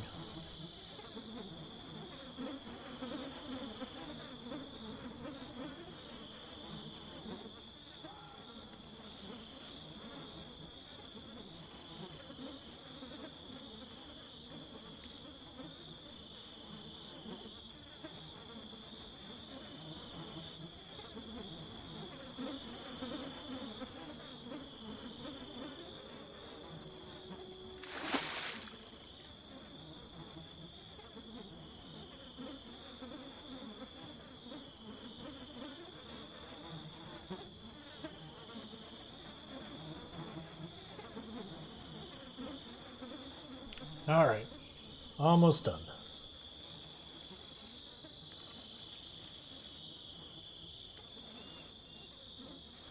Just gotta top off that one, and then we've got them all watered.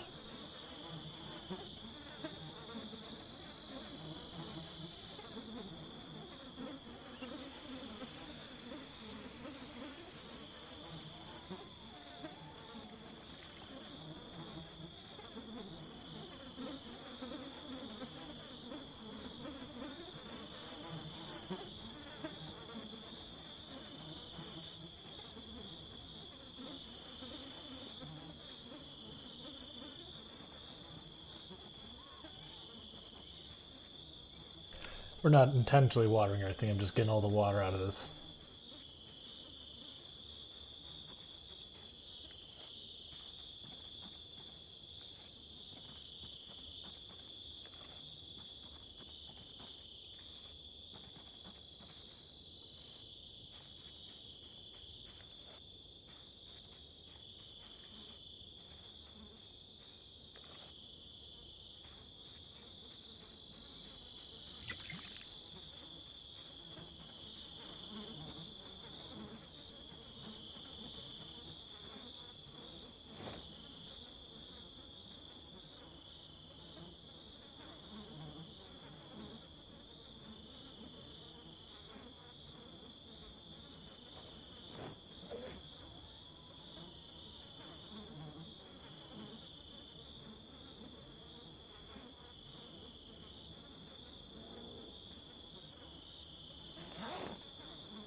Cool.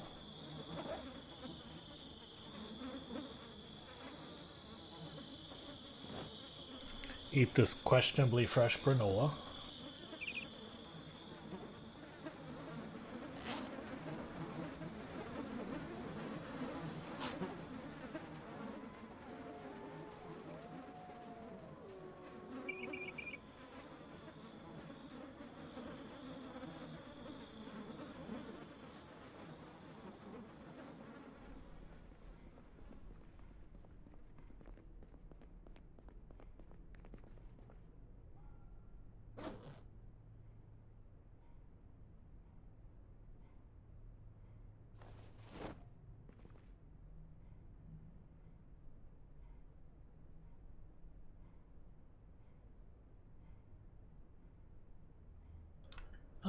Yeah, I think that'll do. Actually, get rid of the knives too. And the trowel. Oh, is that full? Yeah, it's full.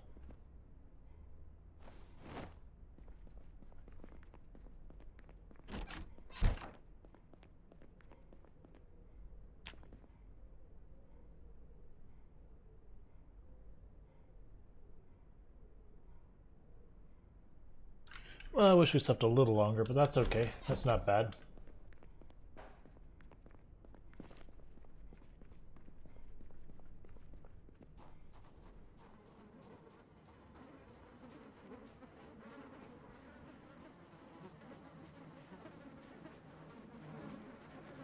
Alright, we'll do our once around, check for the zombies. Hopefully by then we'll be coming up at the point that the sun will start coming up. And then with that we will forage to try and find some tree branches. Once we got tree branches we can start making axes, start chopping down trees, start building, doing all that good stuff. I'm not going to go too hard in building the base right now. I'm basically just going to keep building the base up until the point that our carpentry skill has exceeded what we've got books for. And then we'll stop and do something else. Don't want to waste materials.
I got a group moving down here.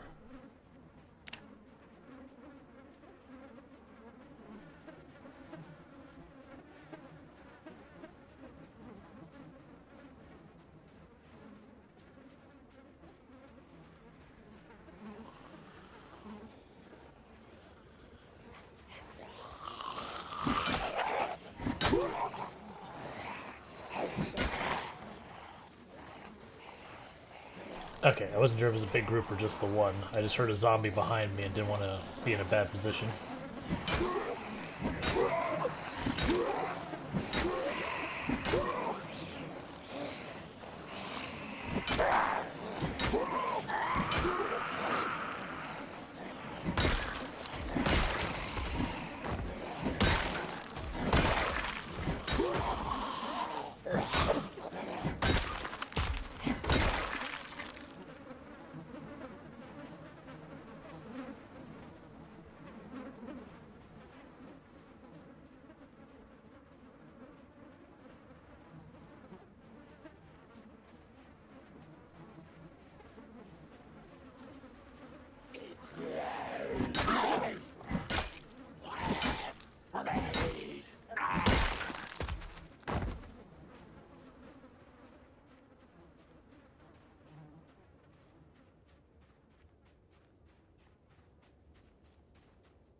Maybe we just go down here and check this shed before we get too involved in anything, because there's a chance there's a generator in there.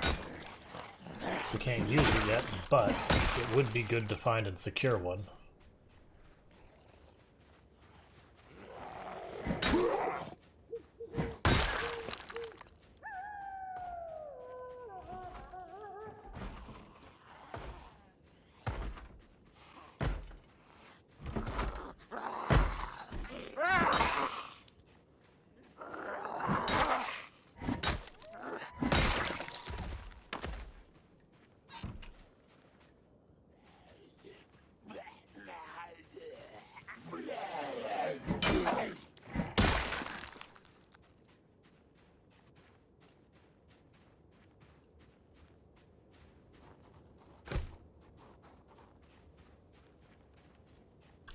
Looks like no windows.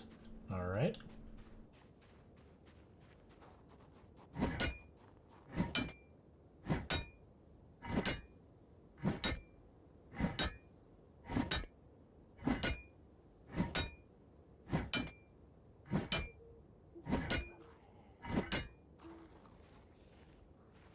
There we go. I figured it'd get some attention.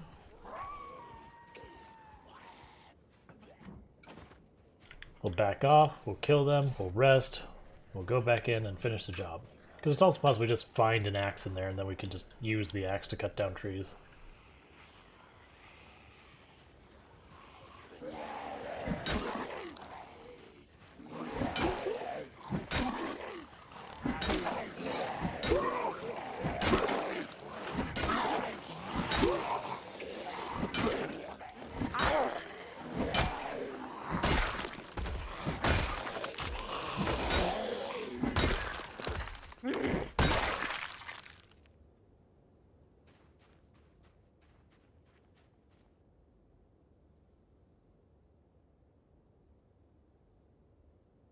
Where are you going?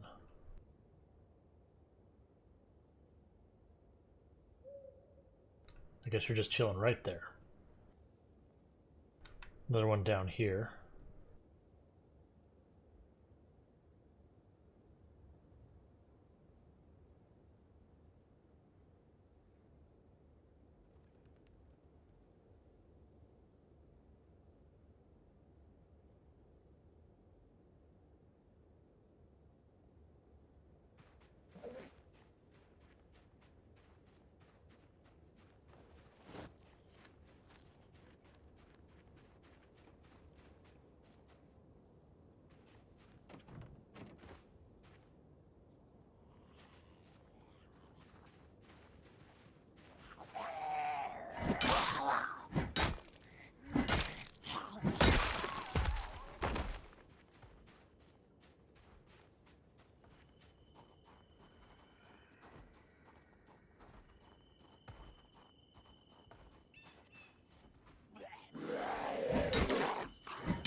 That's fine, they can keep beating the crap out of stuff in there.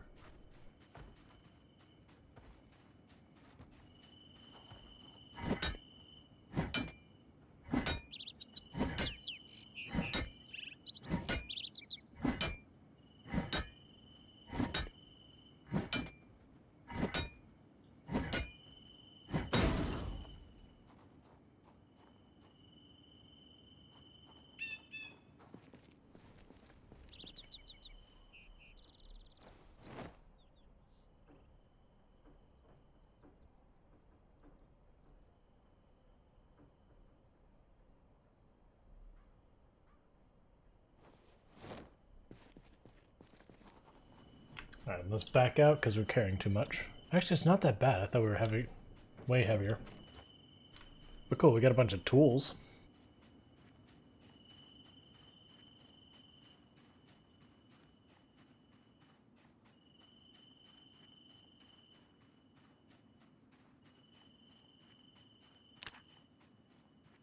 So let's see how we're doing. Nimble's coming along pretty well. We're a little over halfway. Our long blunt's getting not too far from leveling up to 4, same with short blade. Not a whole lot else doing much, but we are making progress.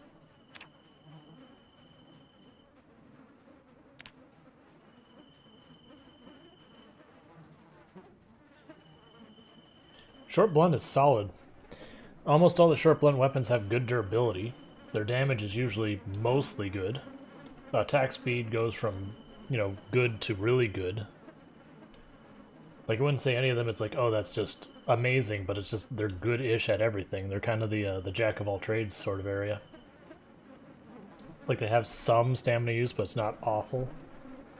You can find them everywhere.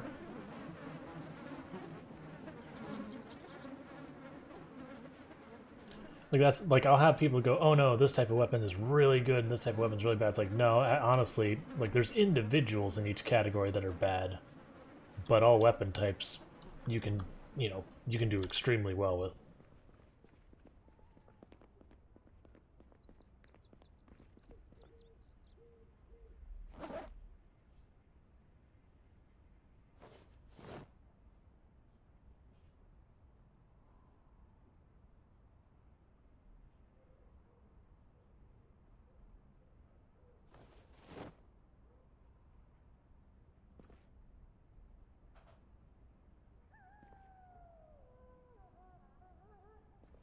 Cool.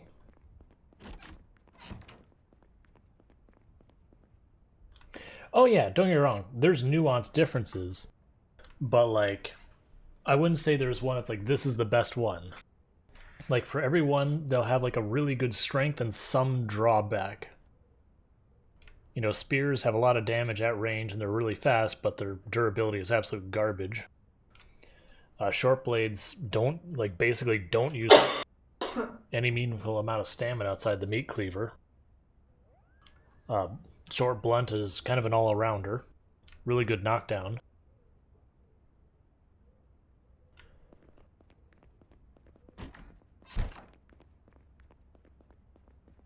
Like, axes, you know, for your crit build of one-shotting stuff, axe is where it's at.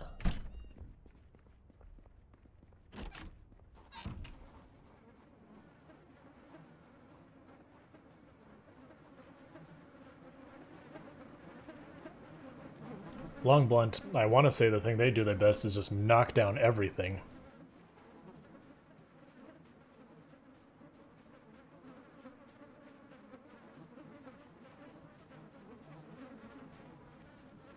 Yeah, but that's a balance thing, because if they gave the crowbar any more durability than it already has, you'd always carry a crowbar with you, because you'd never break it. At which point, if, you know, unless they made the crowbar incredibly weak and awful, you'd just use the crowbar.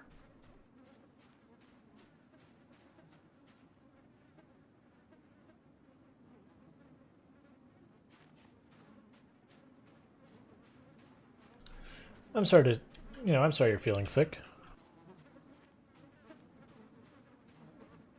Yep.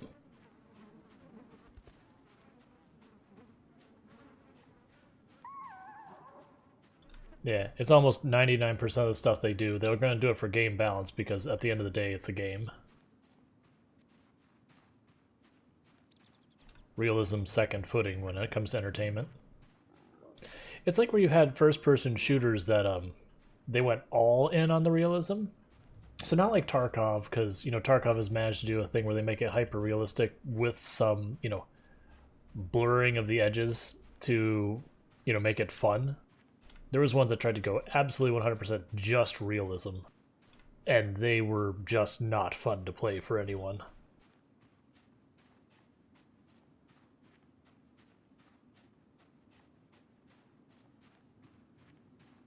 Versus Tarkov has gotten really close on the realism side with just the right amount of fudging of the edges to make it fun.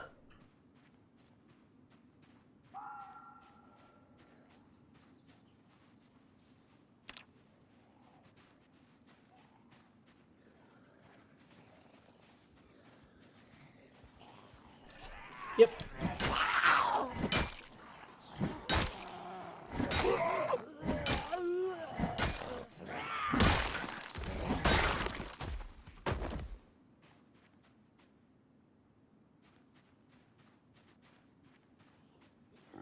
Pretty much.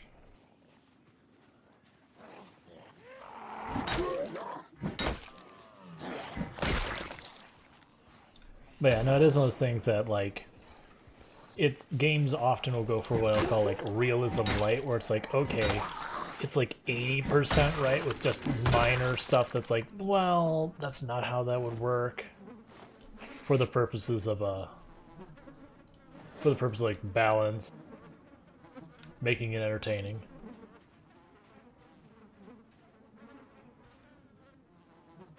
Yeah, no, that's fine. Like, and that's the beauty of the modding scene. Like, the game devs can go, okay, this is what we think is the right place for it to be, and people can go, you know what? But I want it different. All right, do it. They've given us the tools to do this. Whereas there's a lot of games where, like, you want to mod it, well, you're gonna have to like reverse engineer it because we're not gonna give you anything. There we go. Pick up some branches. Finally, we're gonna get an axe.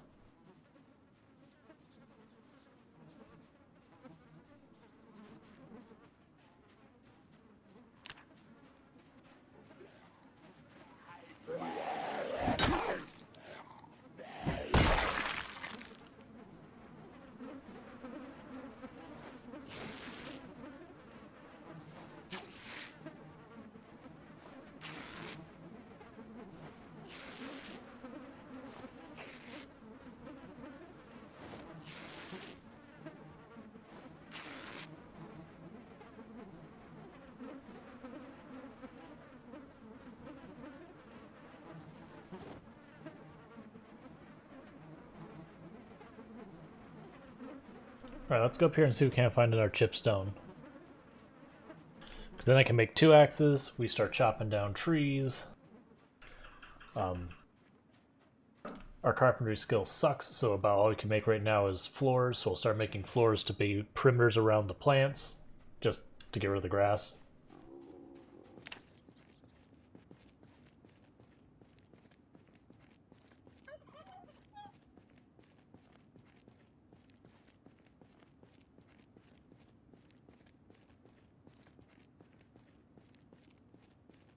Yep, no, I agree.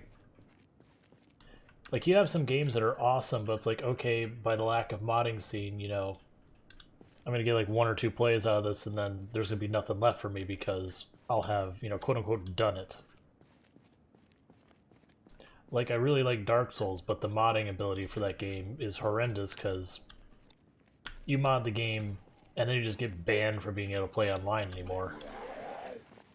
Like, that is one of the only games I've ever gotten banned from is the Dark Souls 3. I had an item randomizer. I had went out of my way to disconnect myself, put myself offline, everything else, and I don't know what did to detect it, but they're like, nope, you're banned. It's like, I was playing offline. Like, I wasn't ruining anyone's game experience. I wanted to do a weird run. But got, you know, they were like, nope. It's like, well, I'm not buying another one of your games.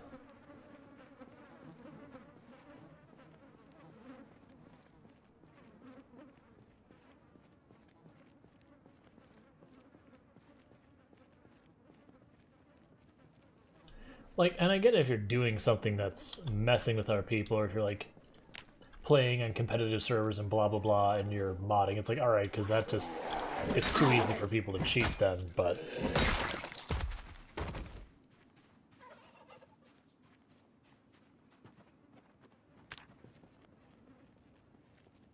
yeah, like I like when games are like, you know, they'll have a mode that says, hey, I'm modding, I'm doing stuff, you know, turn off achievements, turn off multiplayer, turn off all those things. Just let me do what I'm doing. And that, you know, it'll turn off all like the game security stuff, and none of your scores count for any letters or anything, and that's fine. Like, I'm not doing it for a competitive edge, I just, you know, want to do something weird and different.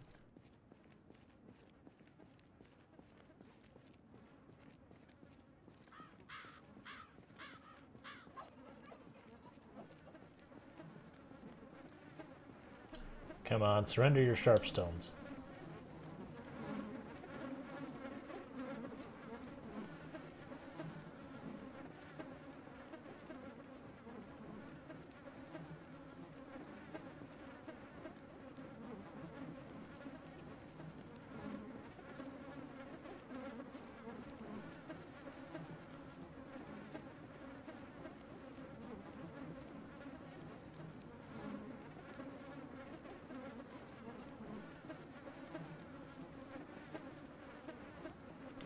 See, bodies are starting to disappear off the road in front of me.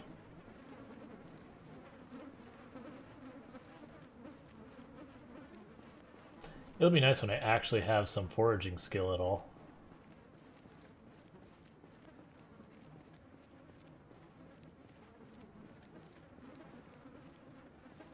Oh, right, helmet.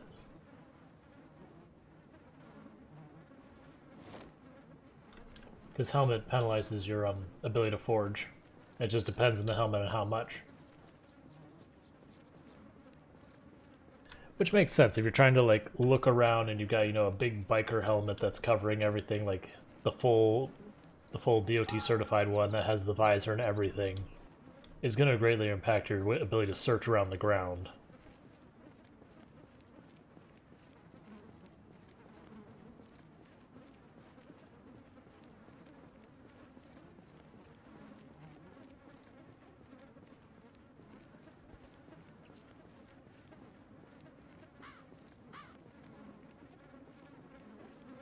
Come on, surrender Sharpstone.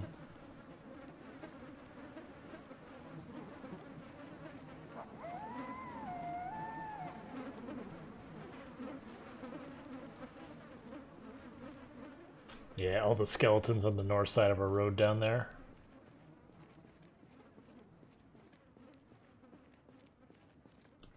And up here as well. Those are all going to decay in the next day.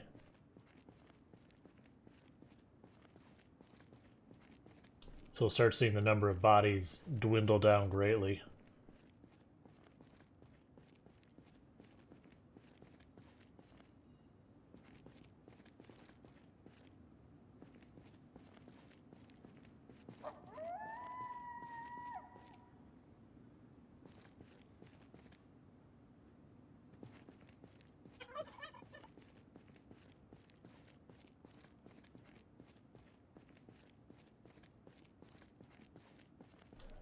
The downside is as we start obliterating the zombies in an area, our kill counts so far as kills per day are going to dwindle as the concentration of zombies, we have more and more space between them and have to hunt them down more, but that doesn't really bother me. That number's going to get big regardless. The rate which we kill them is not that important. Otherwise I just leave respawns on, find some place we can hole up and just keep killing day in and day out.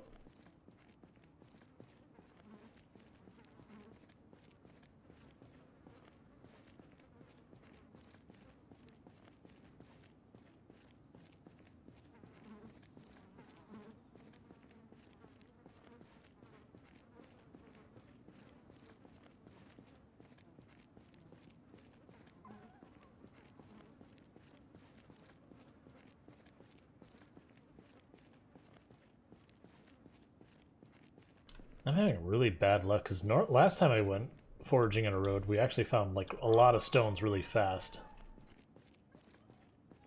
We don't have anything that should really be penalizing us on a significant level, beyond the fact that we just suck at foraging.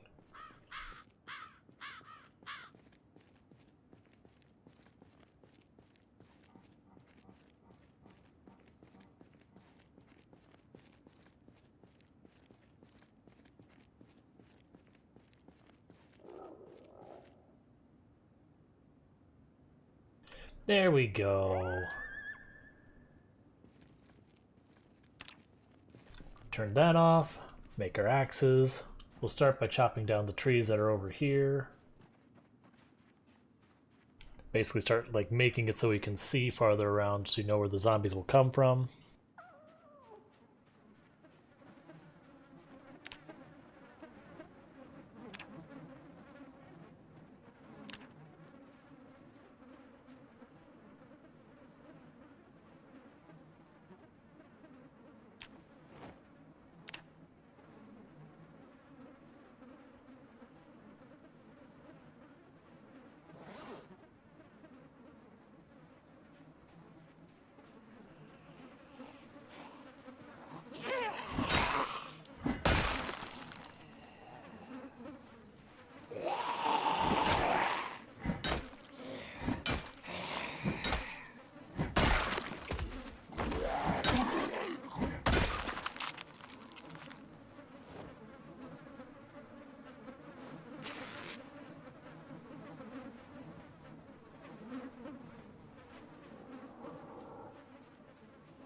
Alright, make sure they didn't have any friends behind them. Doesn't look... Oh, wait, yes they did.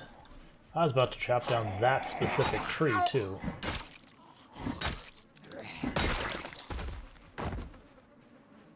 Let's keep going down this way and make sure there's no more before I start beating on trees with an axe and getting really tired.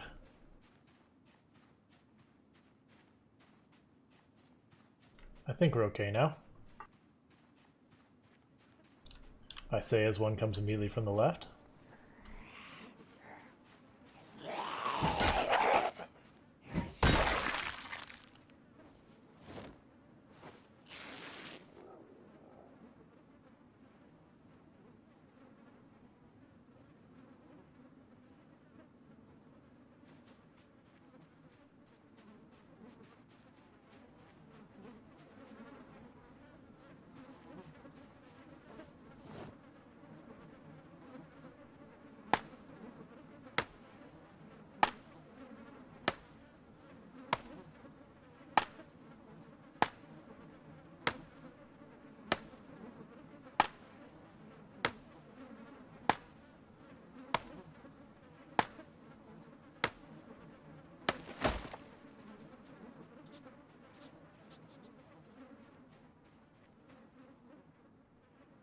Alright, no obvious movement.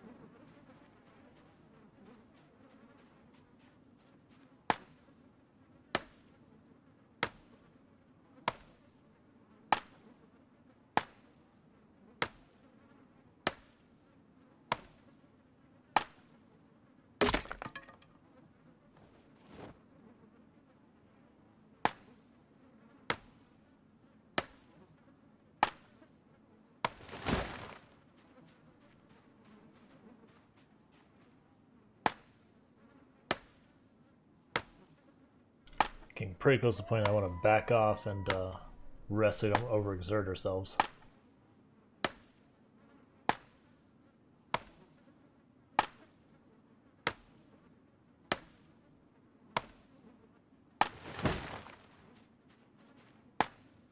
Probably just push through. There goes the axe. Say probably just push through to the axe breaks because they're breaking pretty quick.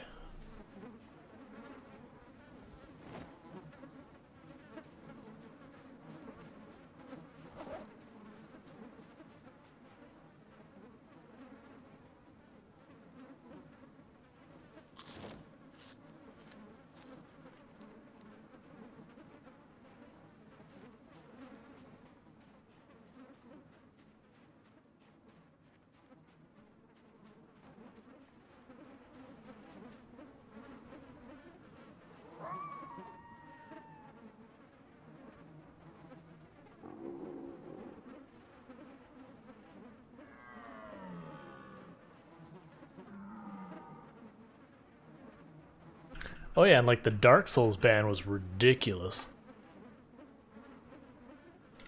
Like, I think I checked, and that's over 3 years ago, and that ban is still in place. Like, and I had gone and messaged said, hey, I was using this mod, it was offline. Like, if this is a problem, I won't do it again. And they're just like, nah, not even listening.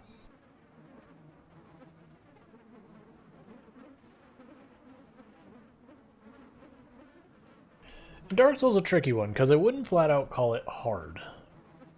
Dark Souls is pattern recognition, that if you do not recognize the pattern, it murders you. So it very much is, you go to boss, you die. You go to boss, you die. You go to boss, you die. You learn the new moves, you go to boss, you die. Until you learn enough of the moves that you can go and actually figure it out. And it sometimes takes, 5, 6, 7, 8, 9, 10 deaths to learn all the moves, because you see him move differently than you did in the previous attempts. You're like, well, I don't know where to be for this attack, so I'm just going to guess and hope for the best.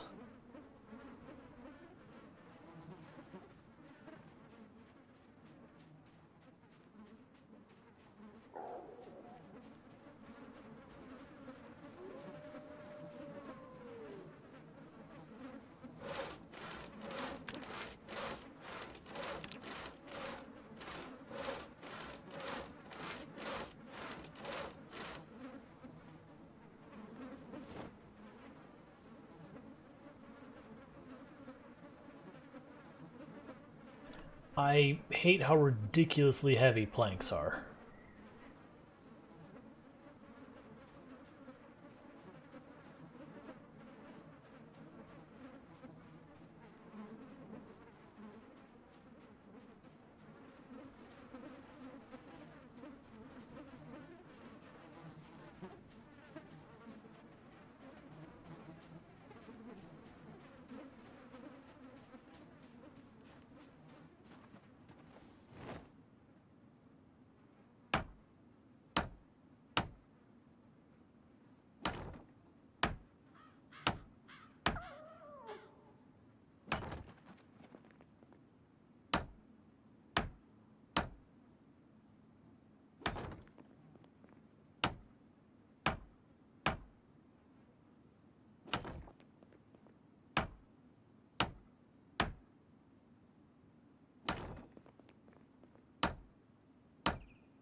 We're just washing ourselves up while also sitting down. That way we get the benefit of sitting down to recover our energy.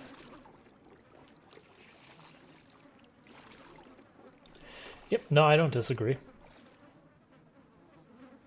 And there are some tropes you catch on to. Like, there's a timing that carries through for almost all of the games with, like, one or two bosses that, you know, throw it off.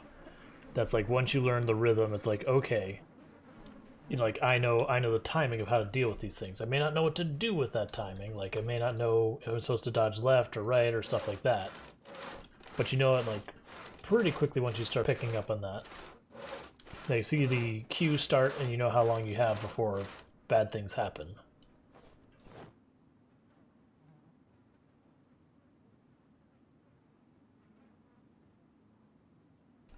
Gotcha, well that's good to hear.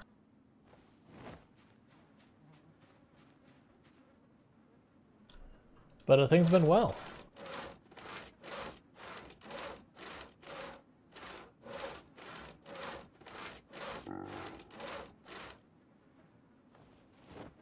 We have successfully acquired the gas station and clearing the area around. We still don't have the generator, the manual, or a car yet, but the first part's down of just getting here. So now we're working on trying to set up the farm so we have renewable foods. So we're not digging into all of our perishables. Or non-perishables, sorry. Alright, well, let's come back for those planks.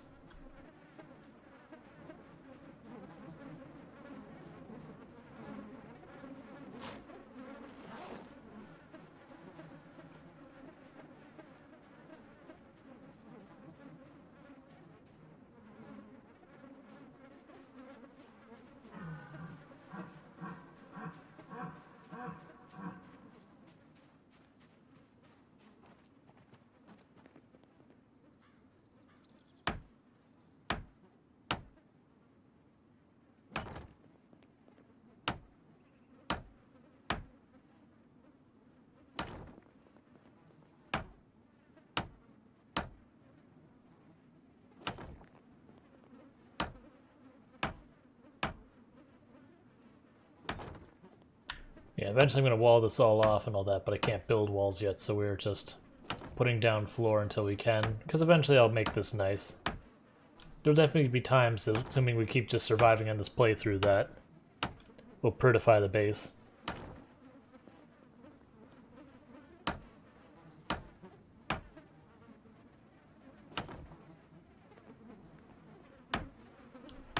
Understandable.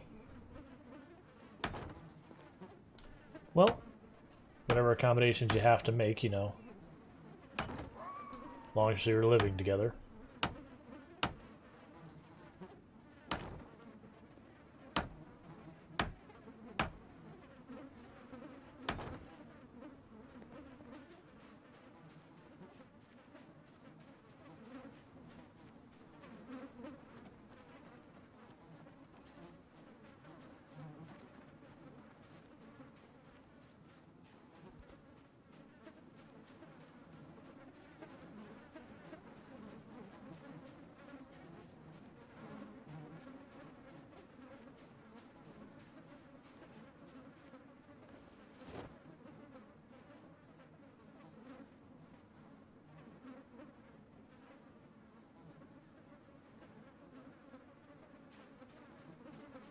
Yes, there are certain types of things that can happen to your plants, like bug type infection, fungal disease kind of thing.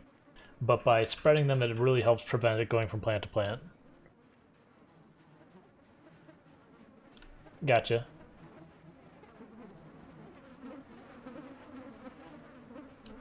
I mean, it is what it is.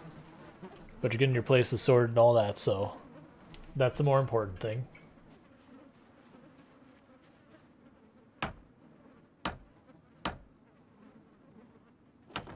Like, the boards I'm putting on the ground here, they do nothing meaningful. I'm doing it just to get a little carpentry skill, and then just having the nice of not having to look at all, like, the crabgrass between all the plants. That's all this is.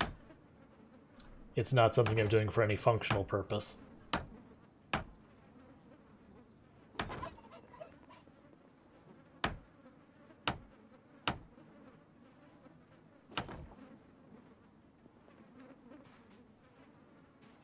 Alright, we're getting sleepy. Go ahead and finish off those chips.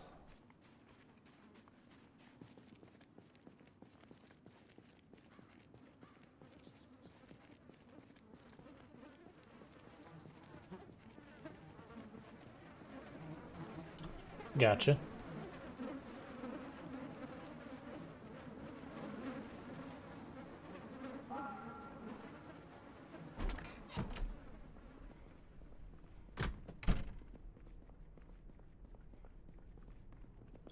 Oh, cool. I'm glad it'll be more suited to what you want.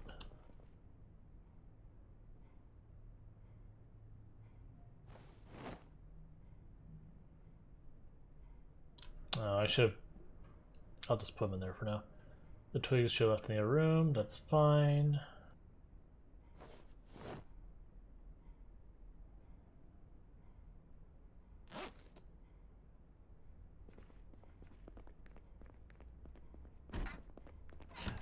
No, we haven't found a Jenny or the book yet, unfortunately.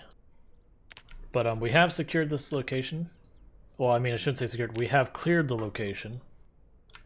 Ekron still has zombies in it, so we still have the occasional, like, group of zombies that rolls through.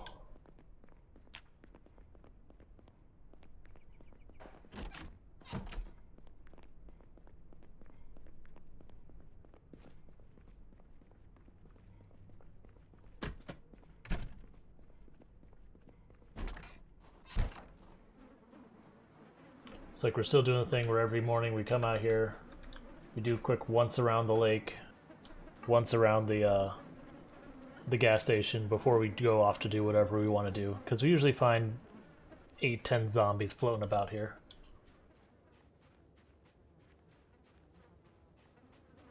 Yep, nope, you're not wrong.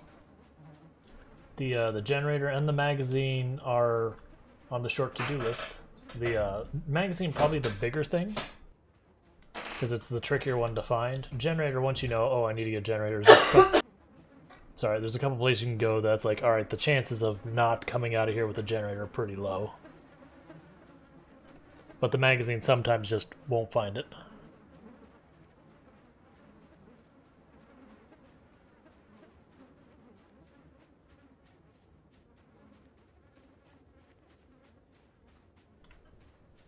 Oh. That sounds like a bug to me. I mean, it might not be, but that sounds like a bug to me that the mod may have decided to, like, take that sound effect to put their own thing in there or something. Don't know. I'm sure that would be interesting. Alright, so we're looking pretty good with the zombie front. Which is what we expect as we keep killing. Yep, nope, that's the plan. That's one of the reasons I'm more concerned about finding the magazine than the generator itself, because if I find the magazine, then, you know, then I can worry about, oh, I can actually get power now.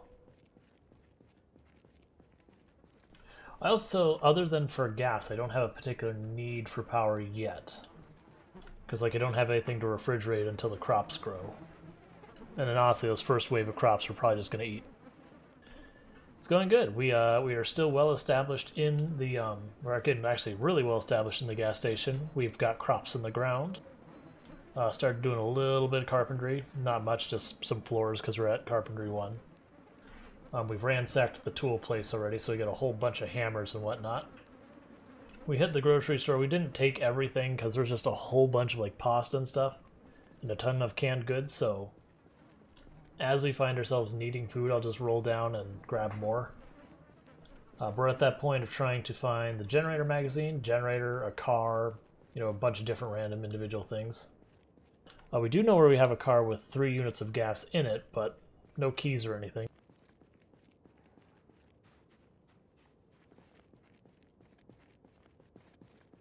Now, don't really want to fight the zombies back here because they'll pull through the wall. But I am hoping to go back here and find... Yeah, there's going to be a couple of cars back here and we might get lucky.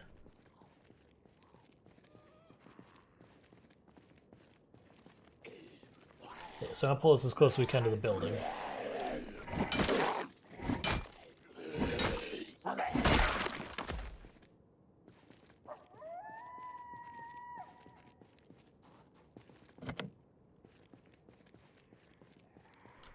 Alright, got a couple of zombies, we'll kill them. Both these cars look like they're in pretty good shape. There's a good chance we'll have to smash a window to get in, though.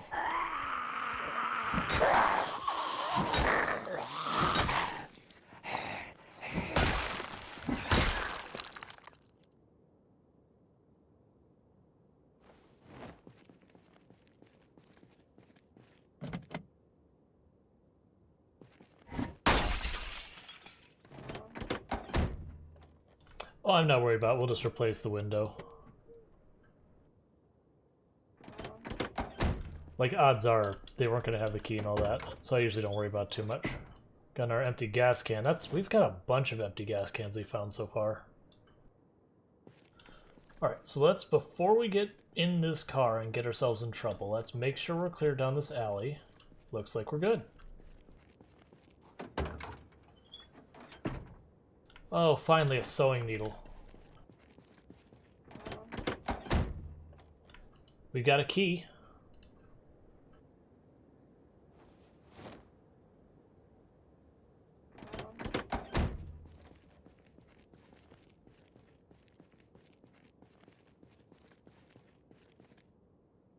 Oh, how much gas do you have in you?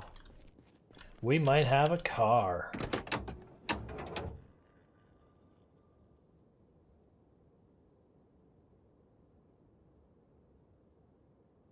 You got a full tank. Alright, let's go. Give me your gas.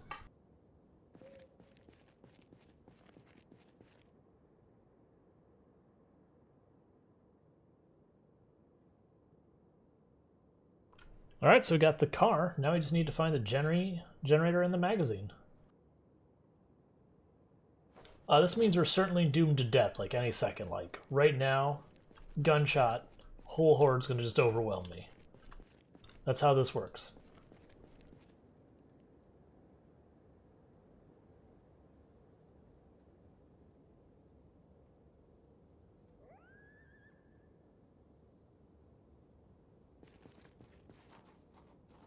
But we'll keep doing the cycle of siphon and fill until either we run out of gas here, which I'm expecting this car will fill up first.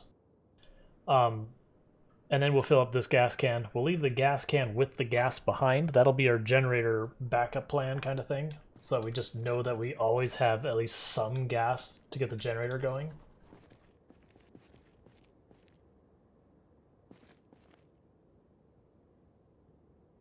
How many units of gas does this carry again?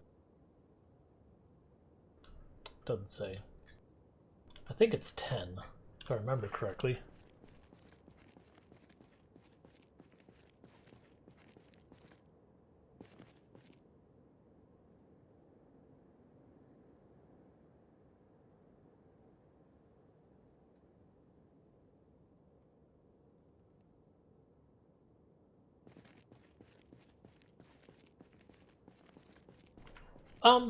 Guns can be useful, but yeah, you want to be real careful about using guns in places you don't want everything around you involved.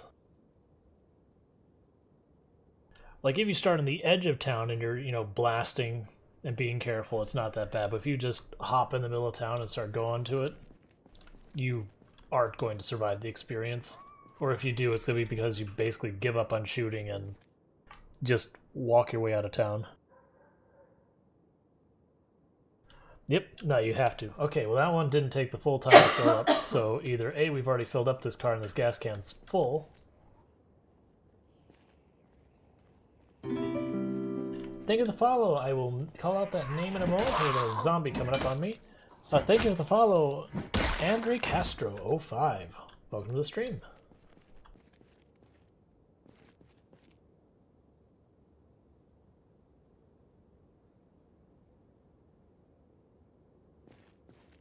I guess this car's out of gas. I am surprised. This must have a huge... We should look at this car and see what kind of shape it's in before we drive off.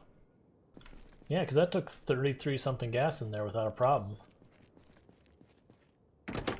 This car might be in really good shape. No, it's not. But it has a good gas tank. I mean, when I say not in really good shape, it is a totally usable car that I am happy with.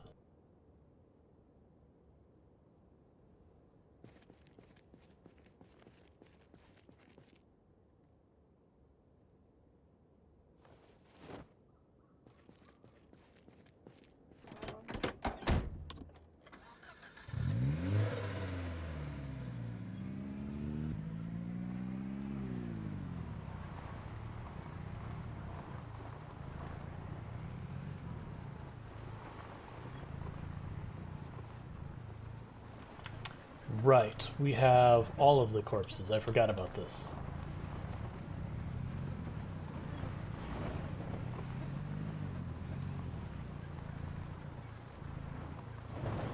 So we're going to be very conservative on using this car until we find a generator. Once we find the generator, we bring it back.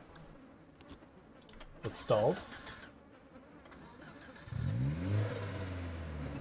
Once we find the generator and all that, then we will use this car plenty. At least until we find a better one, because this one seems to be a bit of a piece of crap.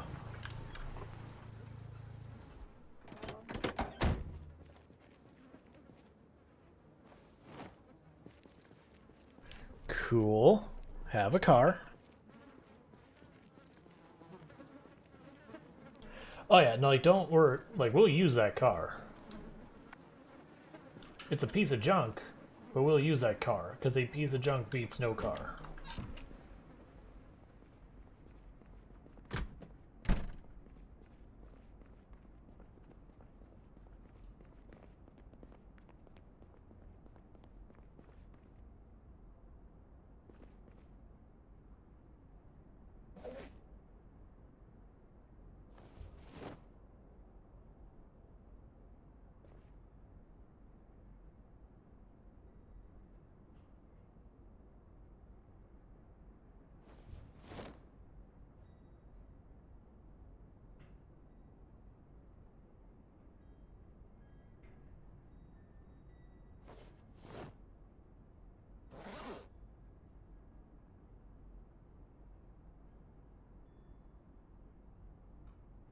Cool, we have a sewing needle, so we can actually do tailoring now, which will be really nice.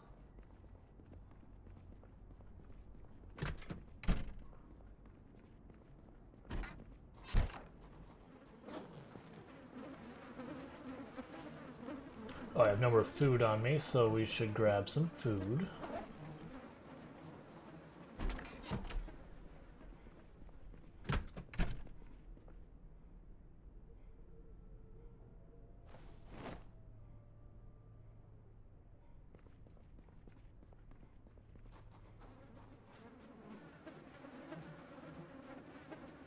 Alright, well what I'm thinking is if we have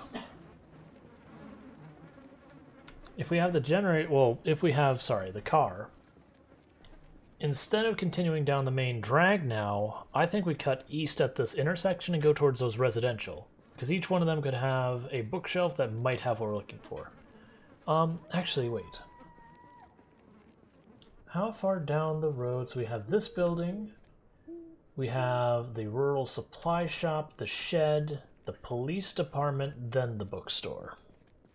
Maybe let's stick down the main road because I'd like to get to the bookstore. I think the bookstore might be the best play. Because we've also not been seeing many zombies down this main drag anymore because they're all dead. So, that might make sense to just keep going with that strategy.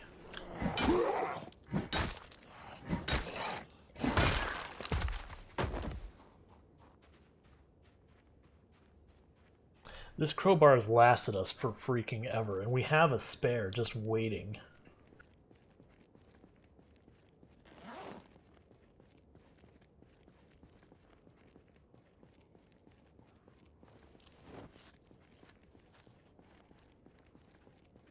Let's check in here. I don't think a generator can be in there, but these types of buildings can have generators. I think this one technically is different. Oh, we got one behind us. Now we got a car. I'm going to try and kill him off the road as much as possible. I won't be willing to risk my life to do it. If things get dicey, I'll use all the space I've got.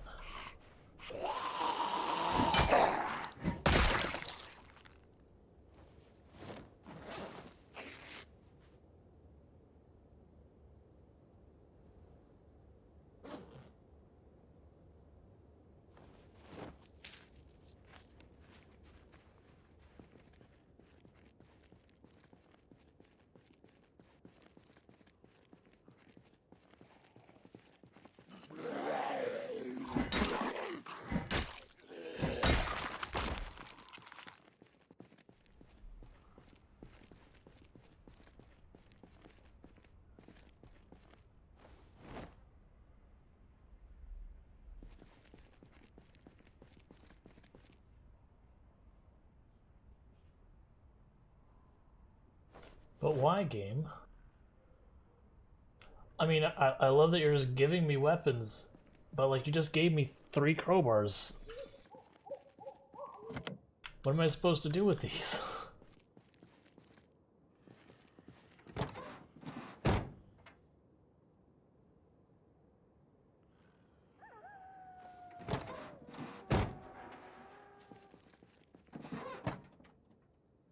Multiple golf bags. I'm not going to deal with that. Alright, we're not going to bother exploring that any farther than we already have. We'll just keep going down the road, because I believe after this building, I think the bookstore is next.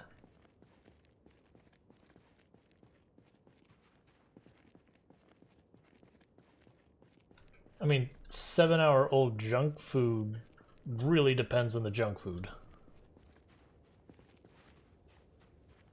Like, it's like potato chips or pretzels or something like that. Yeah, that's fine. Not unless it's like, I mean, even if it was like on the fence, like it's not like it just, you know, a time passes and that suddenly becomes rancid. Arby's beef and cheddar? I mean, if it was fresh 7 hours ago, it's probably fine. If it's not been fresh for a while, then that's a different situation. Alright, so we do got some big groups. That is the bookstore. Alright.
All right.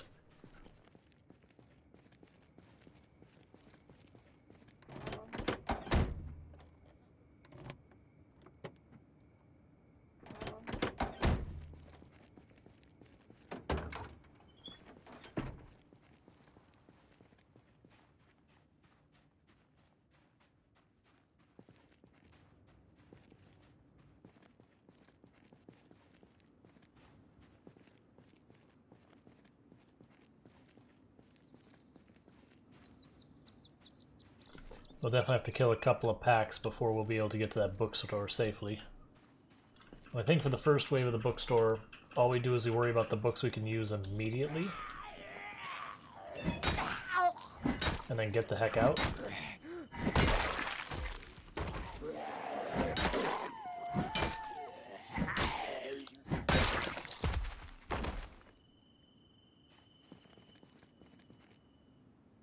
Ooh, Fireman's Axe. That is going to make us overburdened.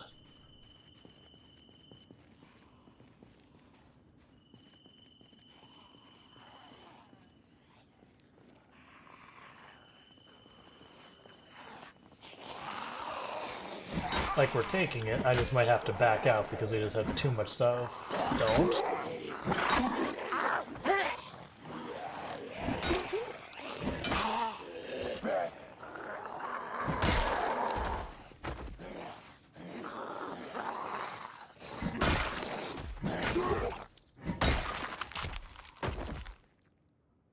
I just have too much stuff to lug around.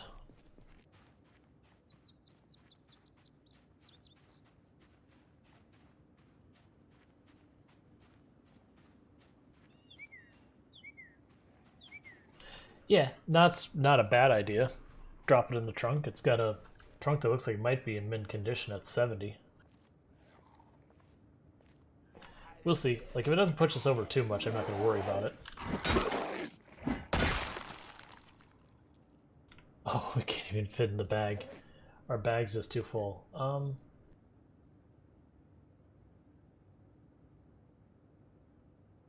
We have so much good stuff on us. Alright, so for right now, I'm just going to chuck the axe in there.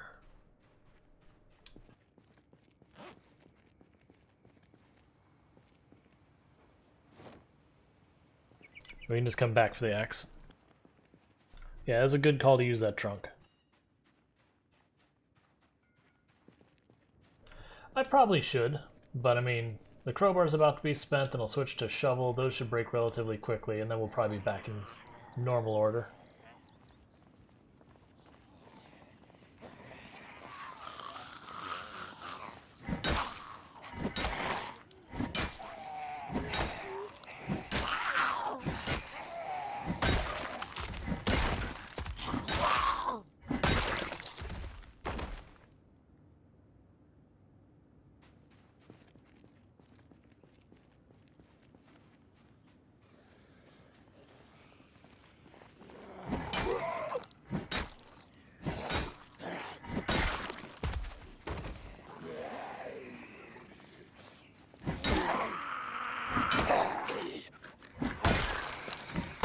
I think I'm officially at the point that hand forks stay on the ground.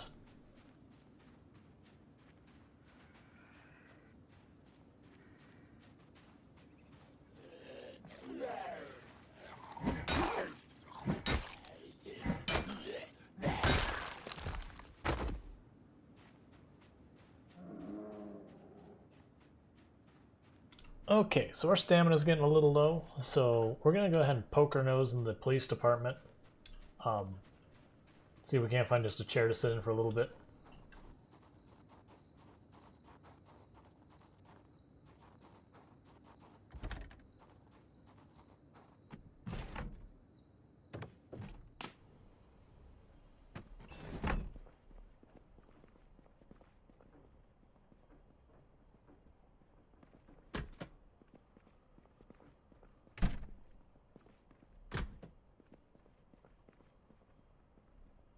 We'll come back for that later.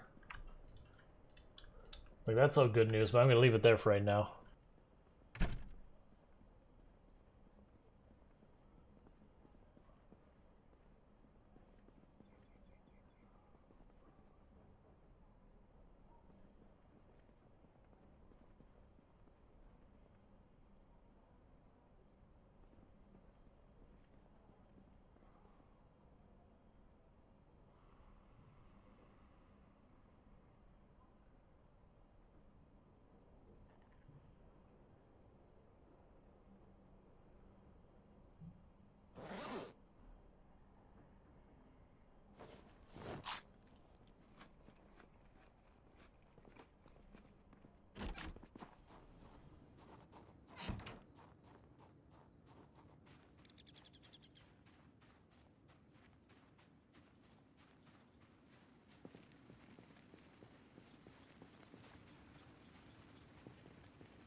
Oh, they're moving up. We're gonna get a couple of zombies from all three groups, it looks like.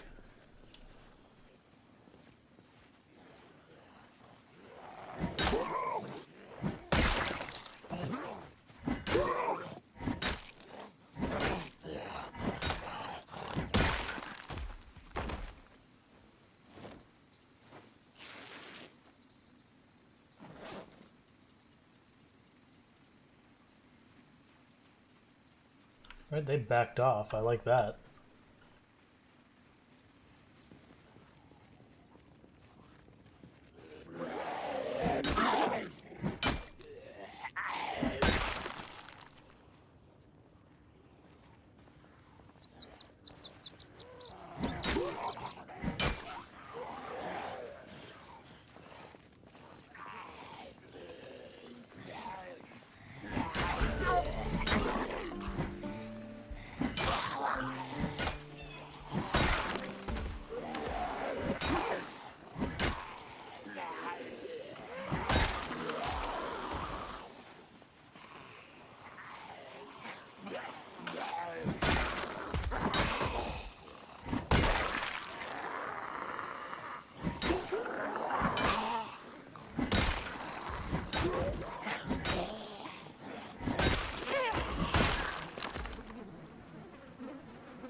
More beta blockers, love to see it.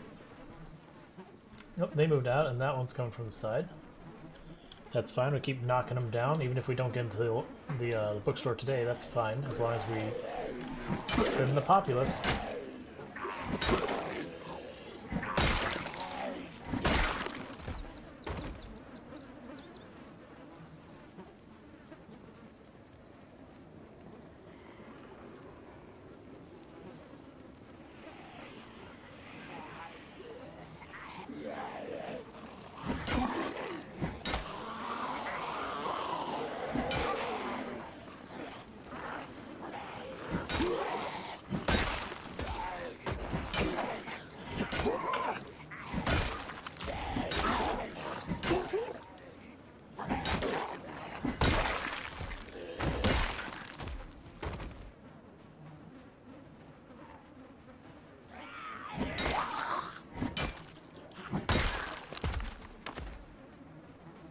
Alright, let's duck in here, rest some more. We're in no rush. Our timeline is whenever we get to it.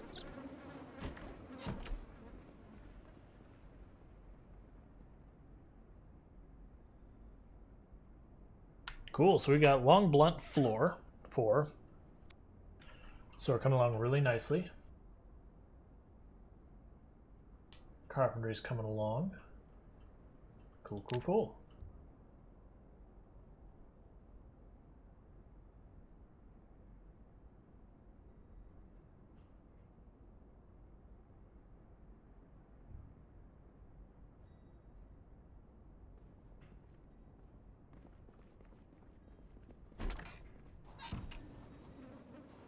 Yeah, that'll be our measure for when we've actually cleared out of town, is when I can roll around slowly with the wee-woos going and not see zombies.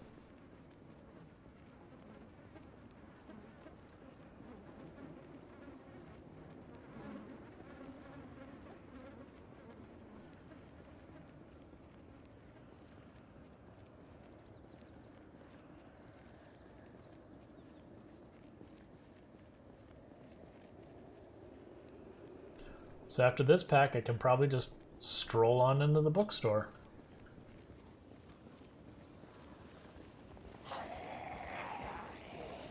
No respawn on this one. We have the zombies turned up to the absolute max possible, but no respawns. And we haven't done anything to change migration or anything like that.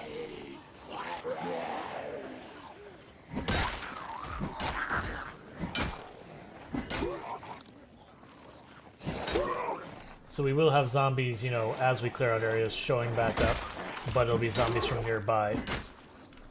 And that's deliberate because I figure over time that should draw the zombies out of the trees and all that.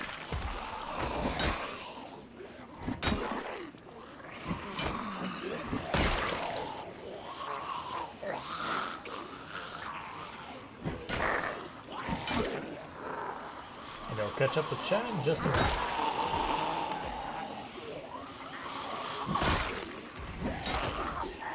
Because I made friends.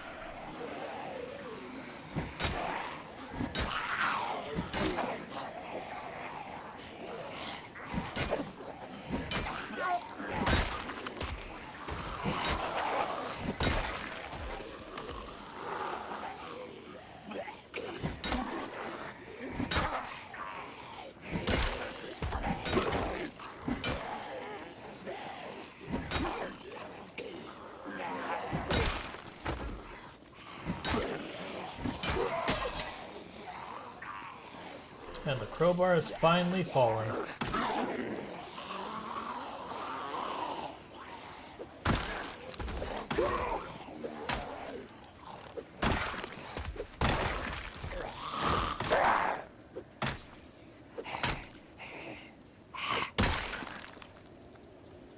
Okay.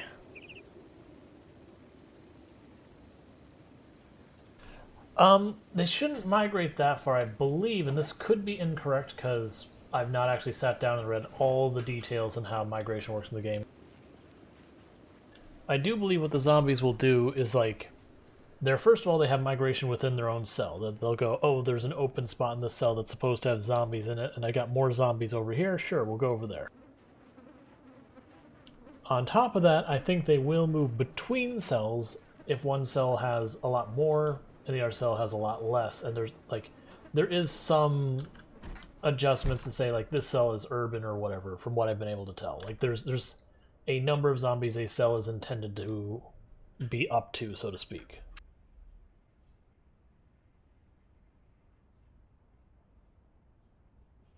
But the specifics of how it decides when and where and how much and all that I don't know.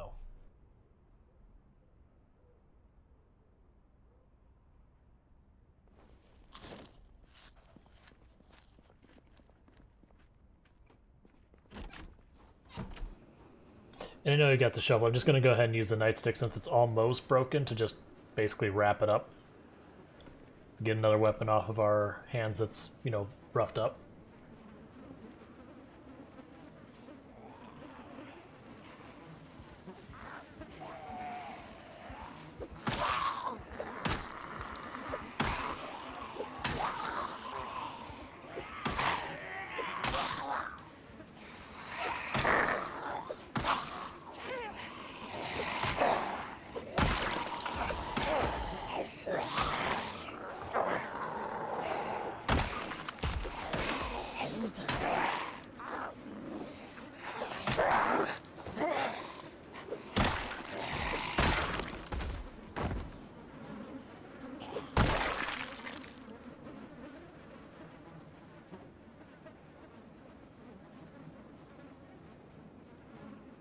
That said, with what I mentioned, it would be pretty unlikely that, you know, say for example, a zombie from West Point would migrate all the way over to here.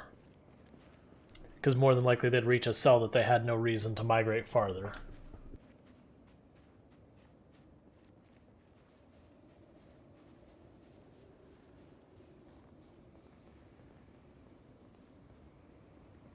I don't see any zombies here.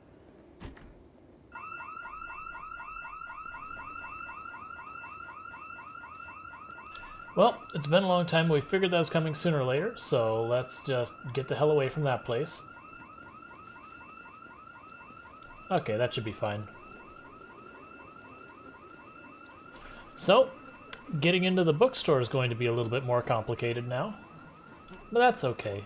Like I said, none of that was on an urgent timeline. I even sat there as like, you know, I should just pop this door and walk in. It's probably, like, we haven't had an alarm this run, so it's probably due.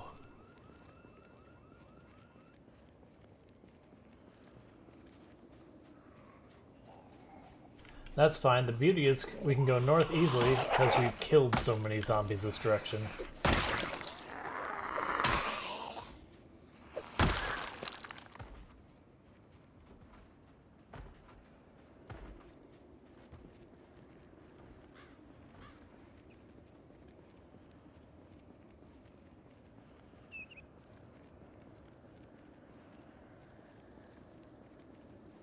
And that's also okay. And part of the reason I didn't fight, you know, stay and fight any of them was just we're getting close to drowsy time, so it's like, alright, this works. Draw all the zombies from the area down to you. That's fine.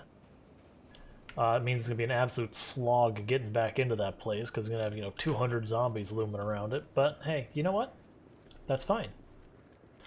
We can just duck down this row with, plan B and go check out these houses. That was the original plan. I was like, no, wait, we should check the bookstore. We just leave the bookstore alone for a little bit. Clear out the zombies in this neighborhood. See if we can find the generator. Because it really doesn't matter what order I find the generator and the magazine in. I can't do anything with either of them until I have both of them.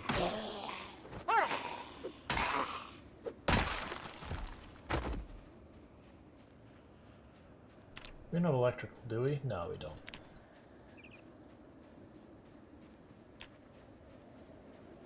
Now, granted, getting into the bookstore would have been nice. Do once around the building, and then we'll go inside. Take a peek over at our farm.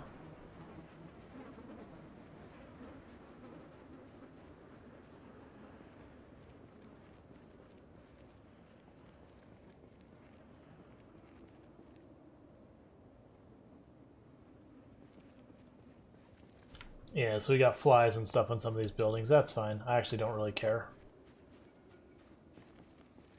I'll just grow what I can grow till winter. If it dies, it dies.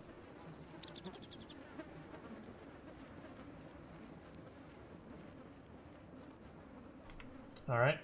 Reminder, we want to check those trees out and kill any of the zombies in there. That's pretty close to home.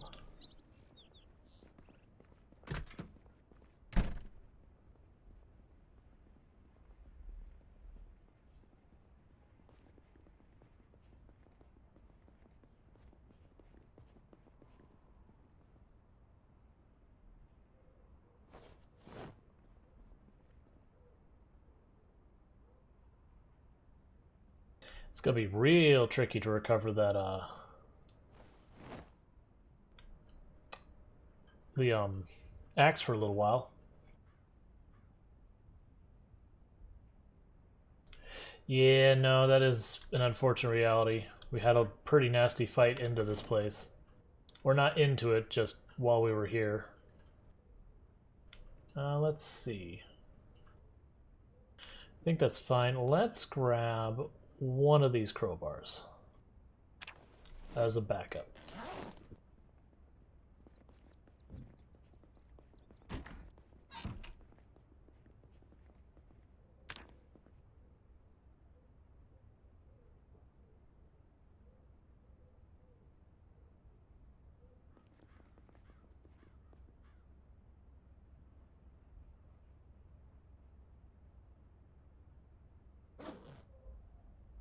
Alright, we should go down and top off our water as one thing.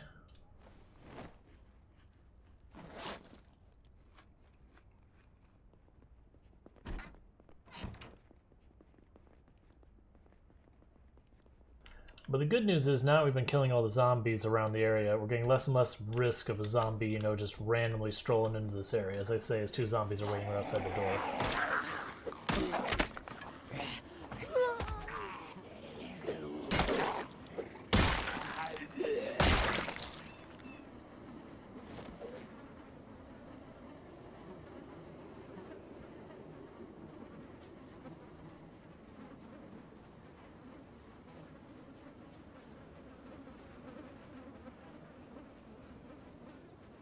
Yeah, we used to have this whole area covered in bodies. It's thinning out. A lot of the bodies are disappearing from here. So it's looking pretty good. Pretty soon it'll be a nice place to be. And Ben, that alarm drew the zombies south for a good while.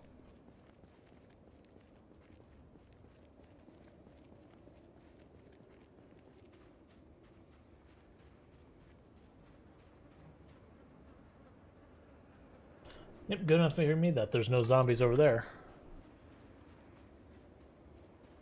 So let's kill this group of zombies we saw over in the trees. Because I want to say also down that way there's the church, and I want to say the church also has a shed that we could potentially find a generator in. I know for a fact I found a generator in that shed before.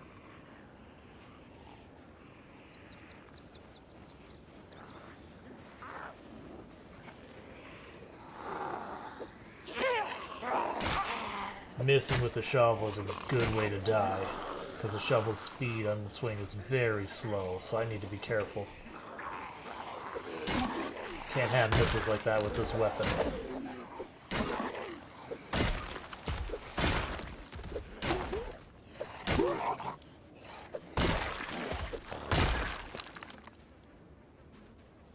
Like, when I get a little bit more nimble, we'll have more I can do with it. But we are not there yet.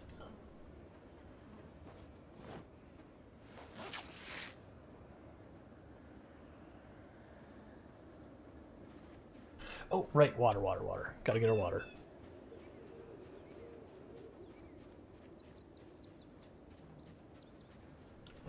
Hey, spears are excellent weapons.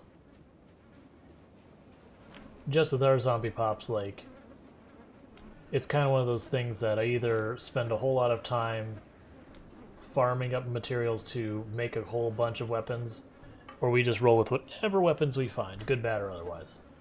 And I went for plan B.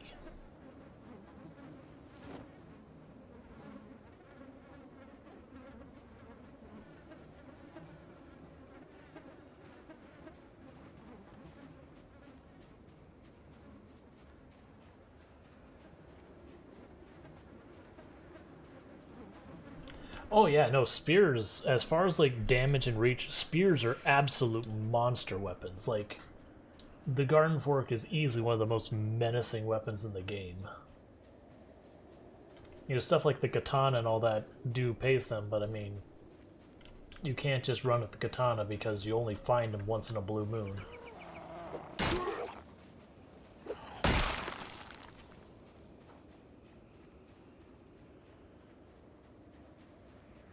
Yeah, let's go around and keep killing the zombies. We're getting to the point that we're able to basically clear out the area. No, the katana's actually pretty alright. Like for the amount of swings and kills you get, the katana actually is reasonably durable. I wouldn't say it's great or anything like that. Like, it's not on the high end of durability, but it's pretty alright.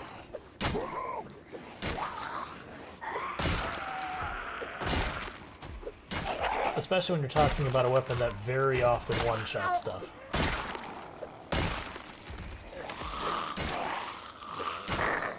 And I saw a hunting knife, so one stop for that.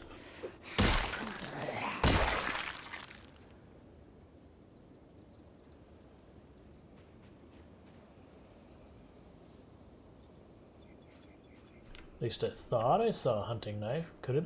I don't think it was a bread knife. I thought I saw a yellow handle.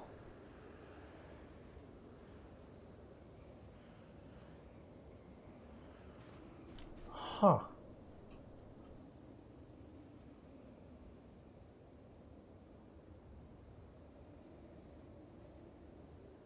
I guess I didn't see a hunting knife. Alright. Happens.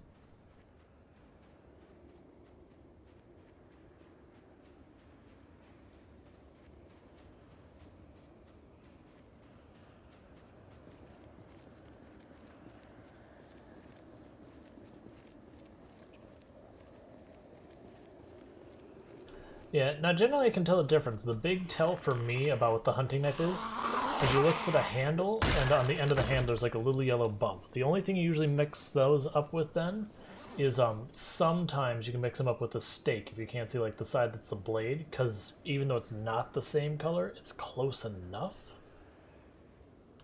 that it can be hard to tell. Alright, so I'm not trying to go into... Ooh, we have trailer.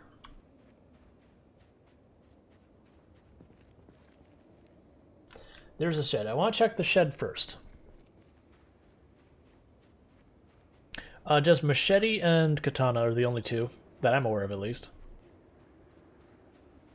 That's one of the reasons why it's hard to level them, is they're both particularly like, the katana is ridiculously rare, and then the machete is fairly rare.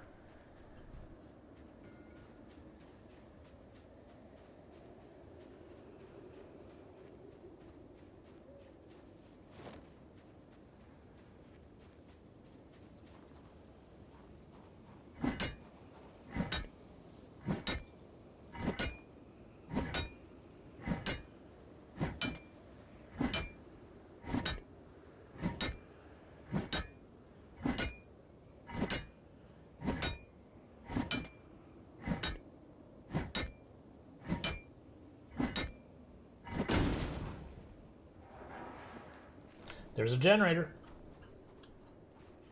One moment. Gotta shuffle around my equipment.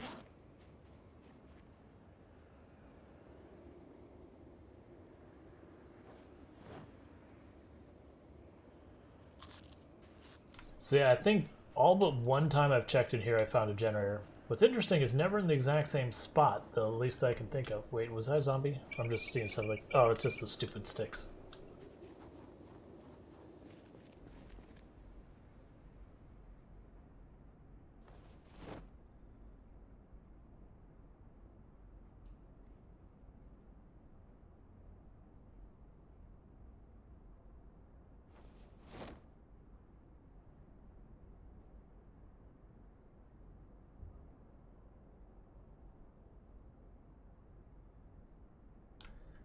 Okay, it's time for a bad idea, bad idea. And the bad idea is I should not be lugging this generator out of here. But my heart is greed, and it must be satiated.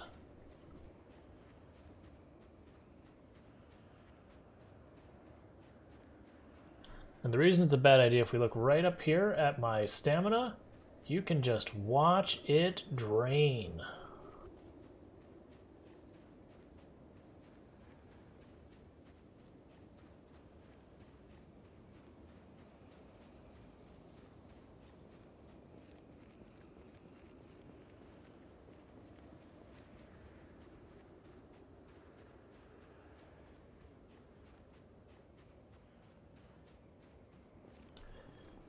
Oh, I didn't realize the machete never dulls making a spear. I know it was really good. That's good to know.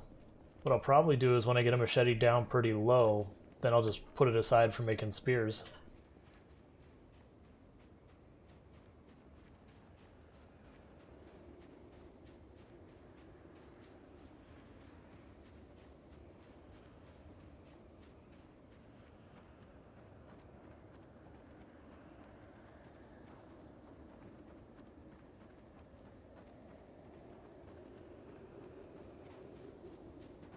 So my plan is to plunk down the generator right over here. Because that way I'll be in range of these pumps, and then we can put like ice cabinets and that when we build our building on their side.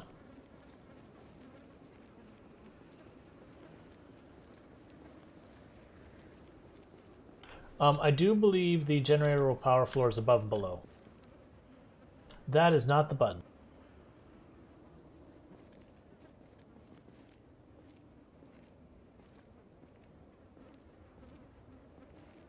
I'm glad we've killed just about everything here, because instead of putting down the generators were super exhausted, I yelled. So it's just you switch weapons, and because the generator's in both hands, when you pull your weapon out, your character will just go, oh, I have to put it down. So like 1, 2, or 3 in this case would work.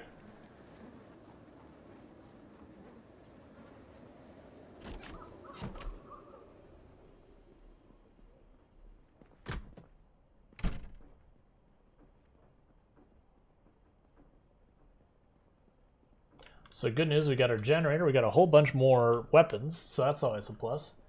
So now we're really down to the generator manual. Posture check, you did catch me, I am leaning forward. Bear with me and I'll check on the other things you're doing. I'm inventorying, one moment.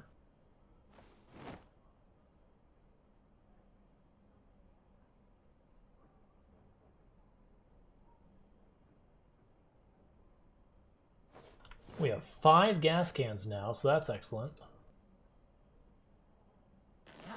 Okay, and that should do it. Ah, hydrate, I can do that.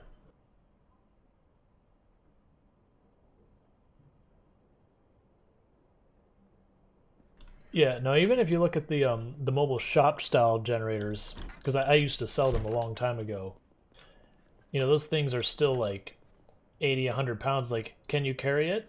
All right, yes, but are you going anywhere along carrying it? No. And if you get anything larger, usually they have wheels on them because you're not carrying it.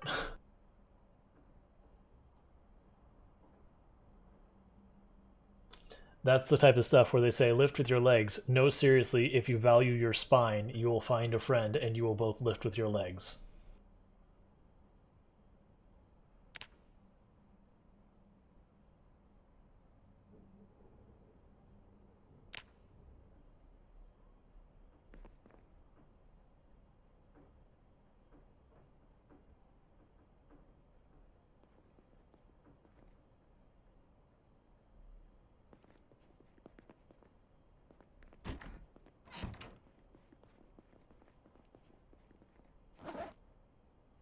Yeah, I haven't kept up with generator tech.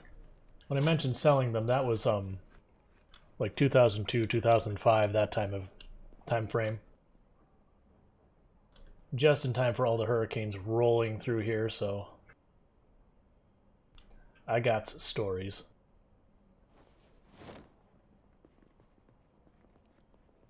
Oh yeah.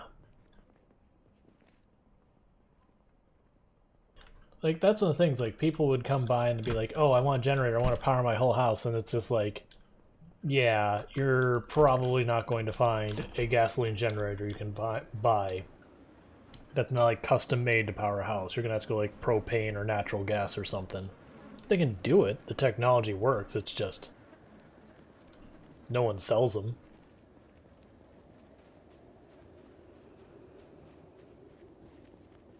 Because, you know, frankly, gasoline for keeping in storage long term is really not great for a generator.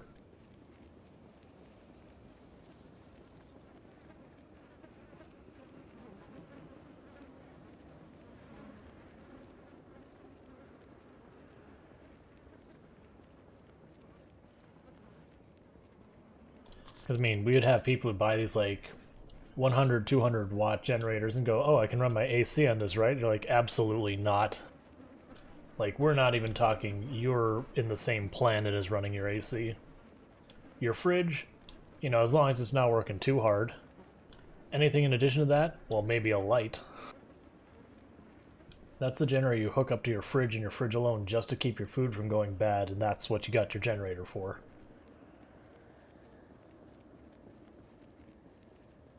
Yeah, and that's the whole reason why you don't see any sizable gas generators. You see natural gas or propane.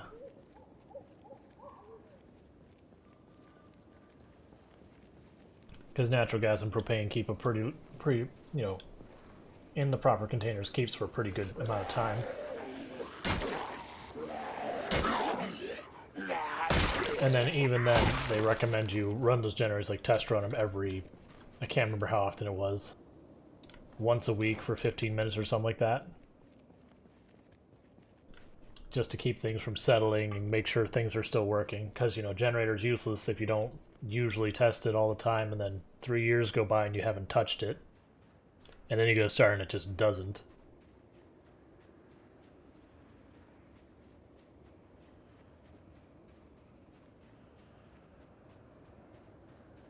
But yeah, no, whole house generators are probably starting at like $10,000, $20,000. I think just, heck, the connection probably cost you $5,000, $6,000, not even counting the generator.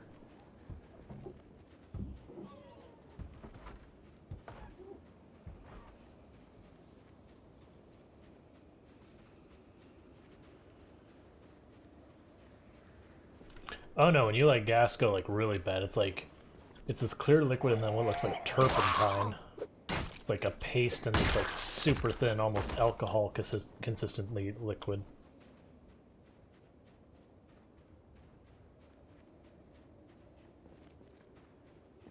It's absolutely hell to try and clean out stuff that, you know, people have tried to start running on it.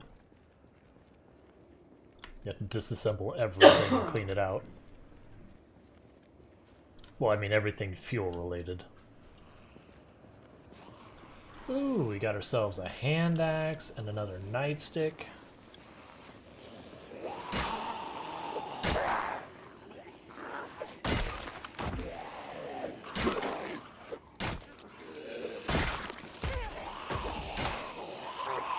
Correction, a hand axe and 2 nightsticks. Will look like a desert eagle.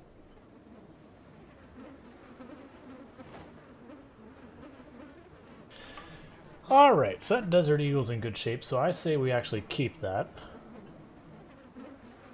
Time out, zombie. I'm busy.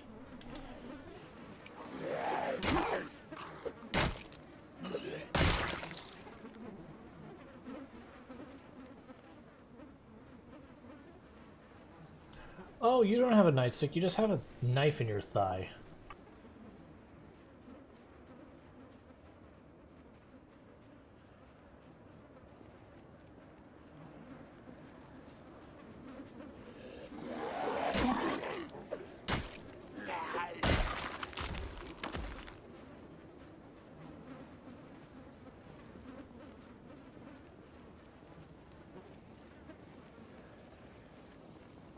Alright, when we get to this bookstore, that's when things are probably going to be completely overwhelmed with zombies.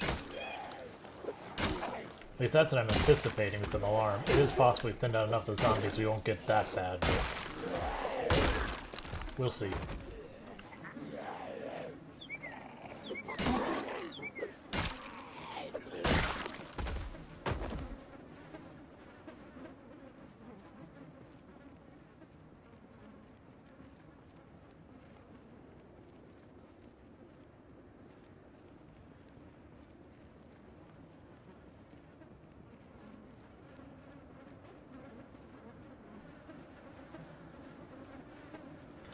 No, there has been people who have, I'm sure there's probably a mod for it, but there have been people who've gone and said, okay, well, you know, be able to make, like, biodiesel for certain vehicles or whatever from, like, rotting, or from vegetables or whatever, so that you kind of, your investment is effectively your food. Which seemed like a reasonable balance. You'd have to, like, farm to make fuel. And, you know, you'd have penalties to it where the fuel wasn't as good as what the vehicle was initially designed for, kind of thing. Like, maybe it's louder, maybe it doesn't go as fast. Maybe you get less efficiency out of it, so it runs out of gas faster. So, like, that way gasoline would just be better. But, if you didn't have any, it'd be something you could fall back on. You know what, for the kitchen knives, too.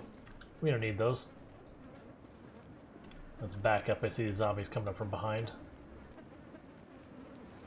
Like I said, no rush, no timeline. We get there when we get there. All that matters is we get there alive.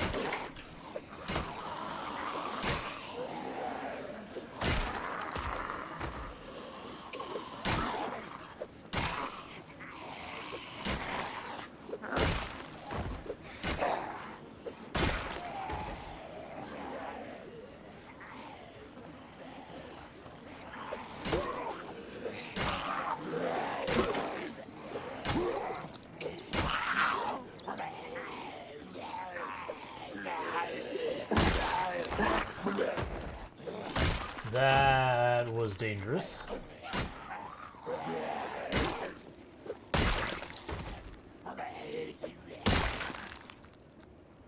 Was definitely just aiming the wrong way.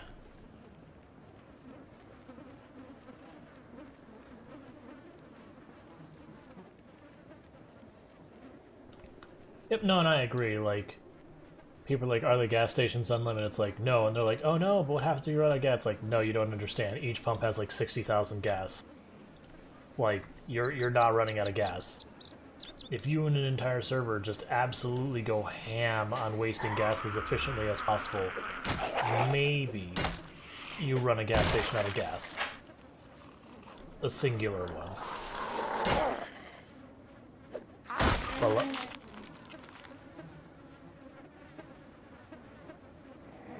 But that'd just be like lining up all the fridges you can, putting a generator in the middle of them, and then just feeding it gas as much as you can.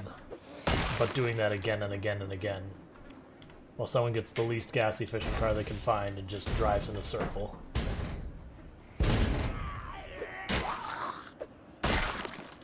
Hell, I wonder if the cars would all wear out and be to the point that you wouldn't even be able to repair them anymore, so worn out. Like you just run out of parts before the gas runs out. I'm not sure I'd be willing to bet that, but I imagine it's gotta be close. You know, barring, of course, if you change your settings to have, like, the gas, like, be as minimal as possible, and then the car's gas consumption as bad as possible. Oh, yeah. Because if they made a gas go bad, you know, you'd get a year or two, maybe 3 in, and then just there'd be no more gas you could even use. Like, even the gas stations that were full, the gas would have gone.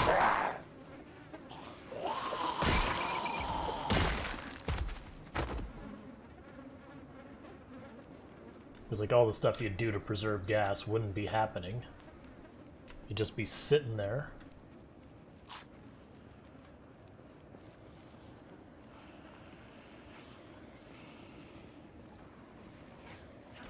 You know, the cars, the gas in them wouldn't last particularly long, especially if the tank was low.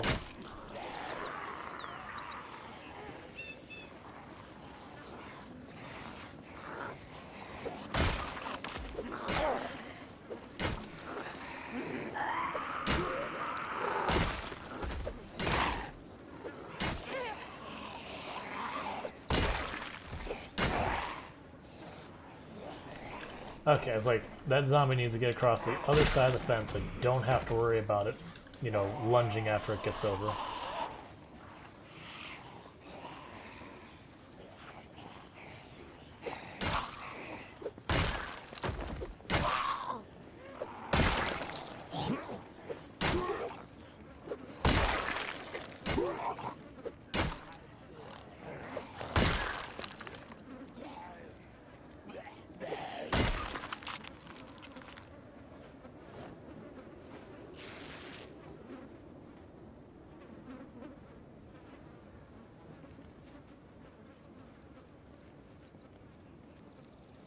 I will say, I'm a little surprised by how long the stamina lasts with a shovel once you've got some points in fitness. Because, like, it uses a decent amount of stamina, but you swing so slowly, it just takes you forever to burn through it.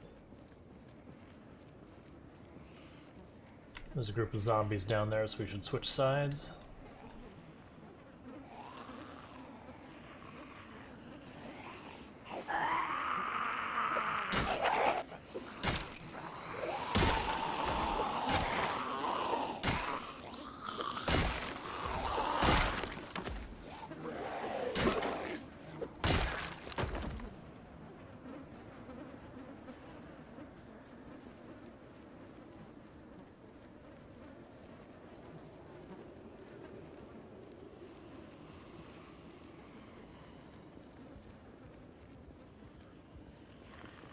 There we go. I was like, you gonna aggro? I'm right here.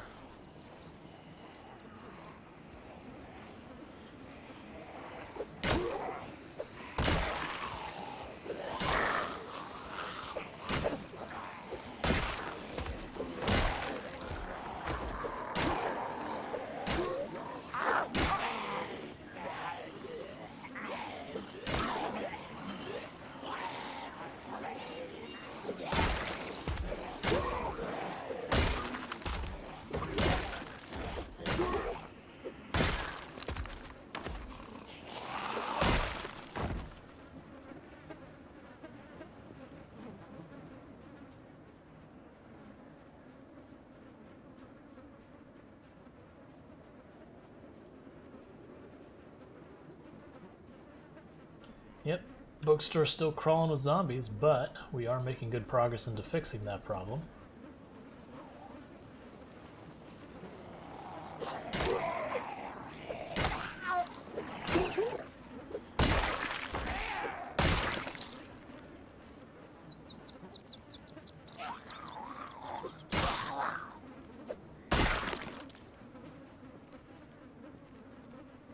The antidepressants. Did I overlook some? Oh, there we go. Thank you. I probably have plenty, but you never know. Winter can be rough. You start eating questionable things during the winter.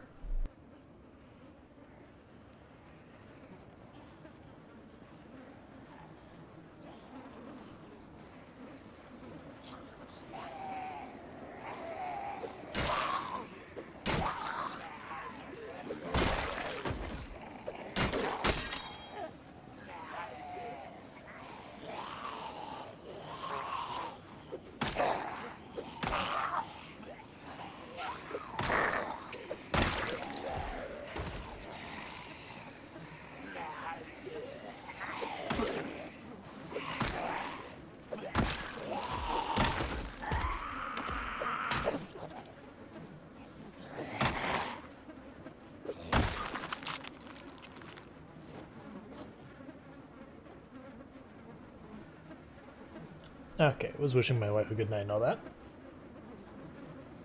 But our shovel broke. It served us well.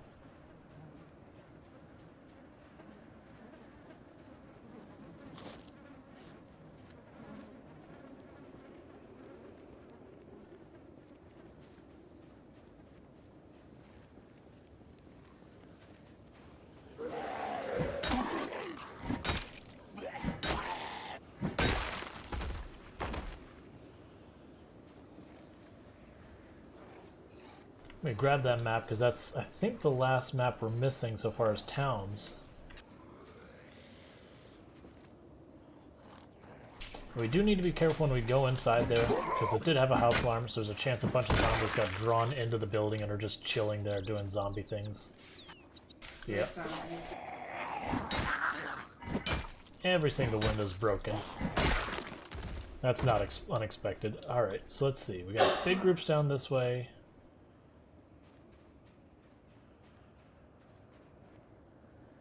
Nope, zombie jumping over here.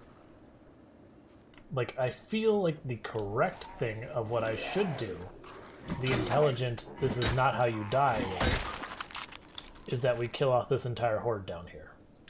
But I also feel like the impatient, greedy way that I want to do this is that we just go in there, snoop about a bit, grab a couple things we want, and then leave. I just wanted to see if there's a zombie against that wall. Yeah, no, it's like, objectively, the safer way is clear the groups. Because there's a thing of the follow, Killer K1775. Welcome to the stream. Because there's a really, yeah, we probably should, because I keep seeing zombies coming across here, so there's probably a horde right over here that's occasionally hearing us, and like just little bits are coming this way. The downside is it does mean I need to back up and rest a little bit. So that's what we're going to do.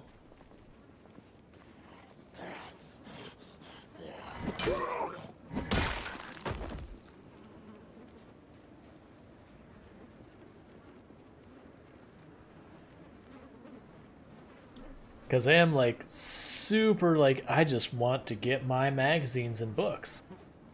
But it's like, look man, you know better. You know what happens when you know better and you still do stuff anyways. That's where you get to the character creation screen.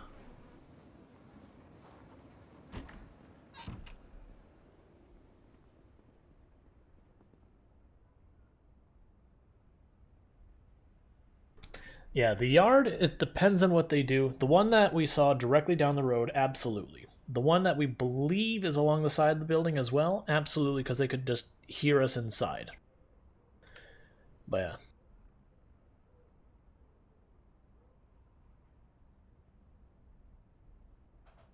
Because the big danger is being inside that place and then having the zombies go, oh, I heard something, and then just roll in masse.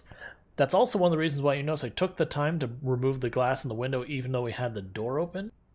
I'll do that to the other side as well. That way if they do swarm in, I have the back door is probably the best bet. But in the event I hear them banging on the back door or I just don't feel comfortable going out the back door because we see a lot of movement back there. As a backup plan, I can run in, go to one side of the room, run around and come out the other side and hop out the window. It's not foolproof because sometimes they'll trickle in and that can be dangerous. But where those cubbies are super sketch standing in them, because like if a zombie comes around here, it'll come up behind you, you don't get a chance to react.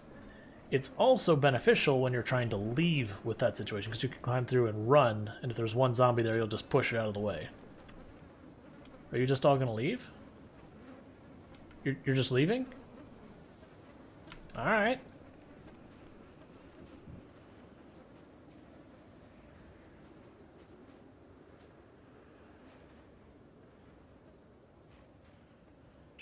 Yeah, no, I saw them. They're going to keep going back and forth because there's a horde on this side, and they do that. If we try and clear them out, it's going to take forever to do the ones in the back.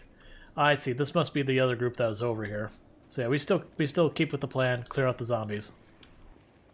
I want, like, us basically going, it's like, oh, hey, hi. I knew you were hanging back there. I wasn't expecting you to actually come out and say hi, but sure.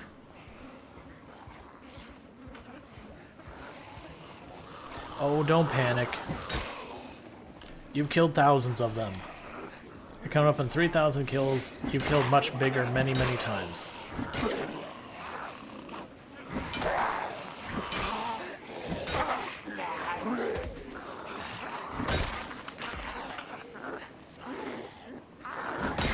And Marisa's just thinking to herself, but this time's different. This is the one. This is the one we're not going to get through. You know, I mean, fair.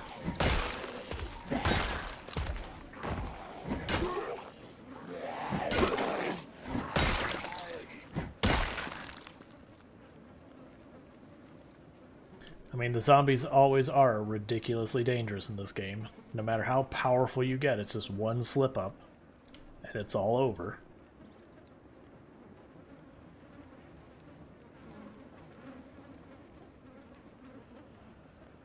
That's the reason when we had those 2 or 3 dangerous whiffs with a shovel, I'm like, I don't feel tired, like, should I not be doing this? Because all it takes is like one bad miss with the shovel or another slow weapon like that, and you just watch the zombie close the gap and take you out. That's why I hate really slow weapons. I would much rather have a very short, fast weapon than a long-range slow one. Which to me is half the magic of the spears, is they're fast and long range, so GG.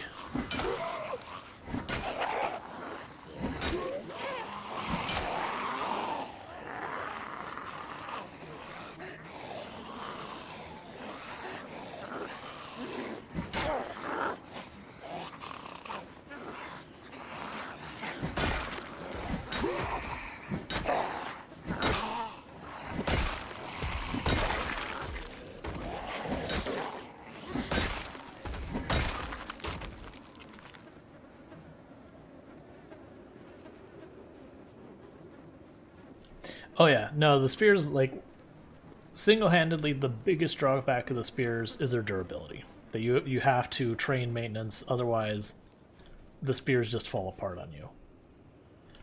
Semi-exception of the garden fork. Well, crap, we're gonna take the beta blockers. I'm preempting this one. Because this one she has legitimate reason to be like, oh, I'm panicked. It's like, yeah, that's fair. These are about the bigger groups we dealt with. Did we just one-tap that one? Are we to the point where one-tapping occasionally with the crowbar? Because I am on board with that.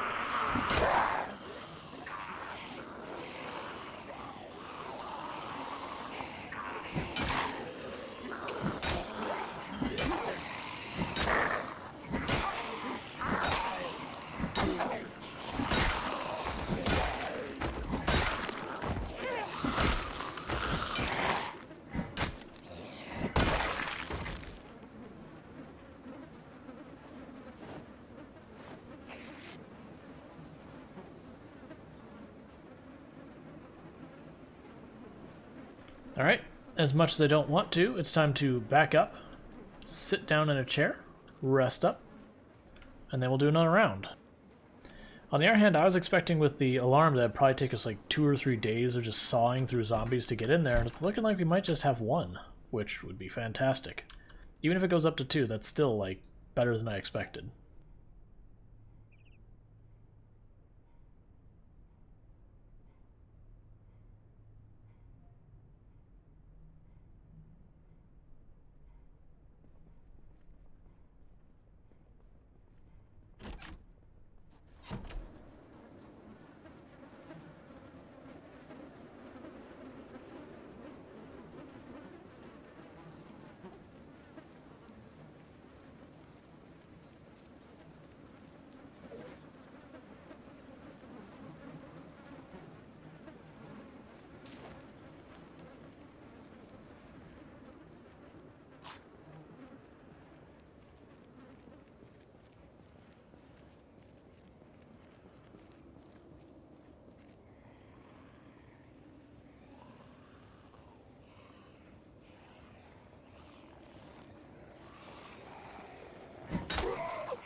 Yeah, no, the execution animation will get you in a lot of trouble on the spears.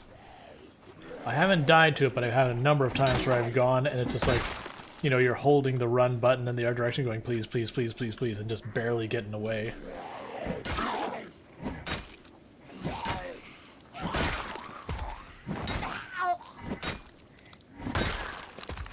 Another duffel bag. That's cool. I'd much rather have a large backpack if you don't mind, though.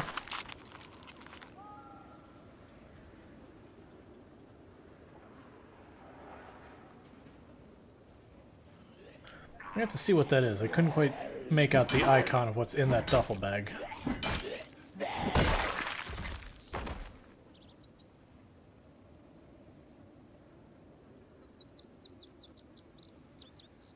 Oh, it's sunflower seeds. Sure, why not? Grab me.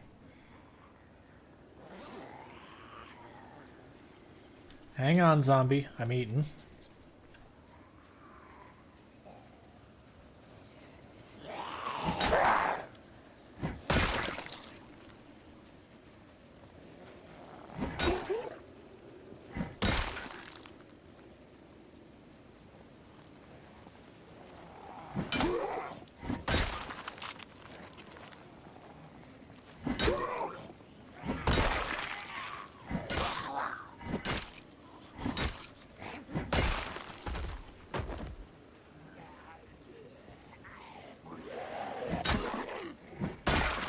Well, I hadn't intended on killing them all, but they all just...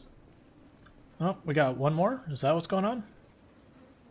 They all just basically signed up for dust, so sure.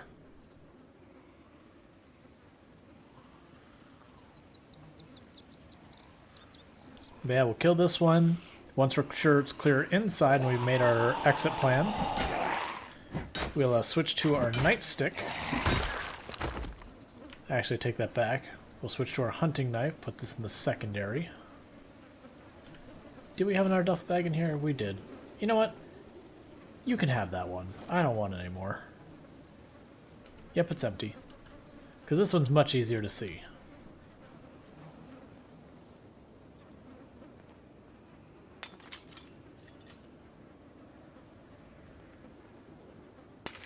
Okay, this way, if we get trapped inside, we basically have 4 different routes we can take out. We can go for either of those, the door, or the back door. The back door we don't have clear, but... you know, it's not a bad option if it comes down to it. So let's first make sure we're actually alone in here. We should be, because we're not hearing anything. This will be the bathroom. Back door is fully missing. That's not what I wanted to see.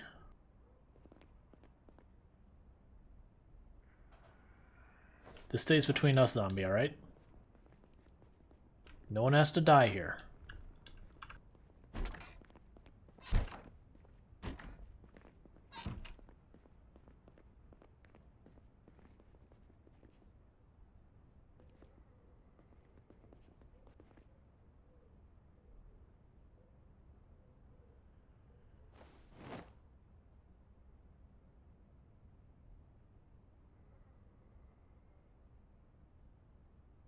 We already have electricity for beginners. We already have trapping for beginners.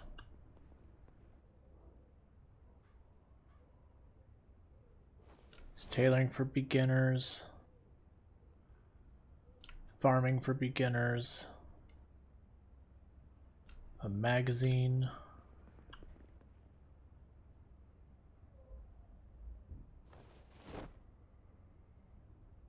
First aid for beginners, magazines.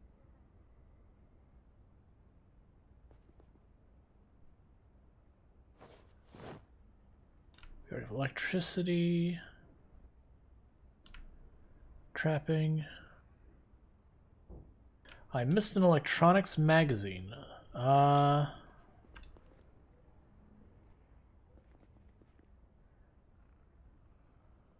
I've already read it.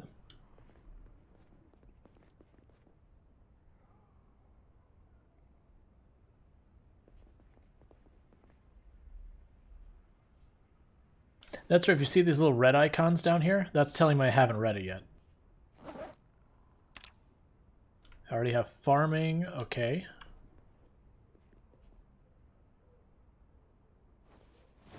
Generators. Sweet. That is the big one we wanted.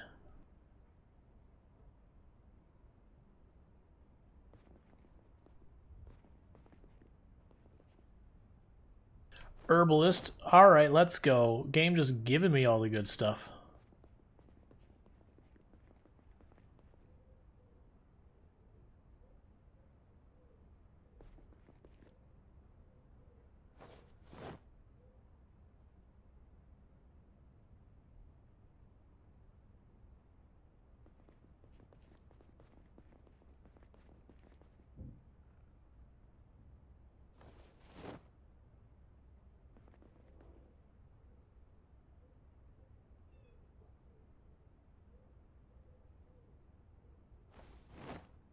Okay, heavy load. Oh, one more.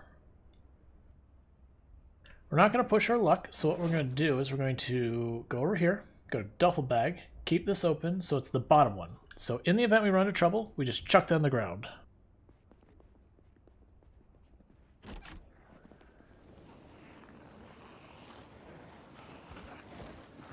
And the moment we walked out, we ran into trouble, so we chucked it on the ground.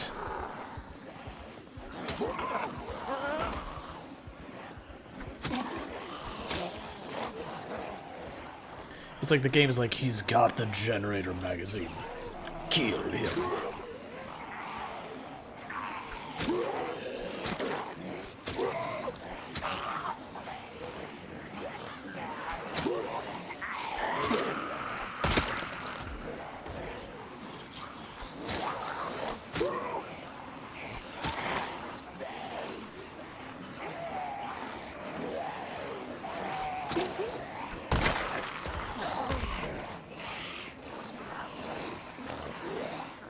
Okay, just one. I was like, oh shoot, another pack, but it's just one. That's fine.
So yeah, it did seem like the game wanted to just try and off me the moment I got that generator magazine.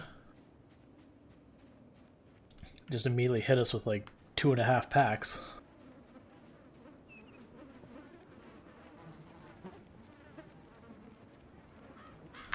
Nice, yeah, like the foraging is fantastic. Alright, so before we go and engage that, because we're definitely going to aggro that, let's pop in here, recover our stamina. Oh crap, we're about to be sleepy.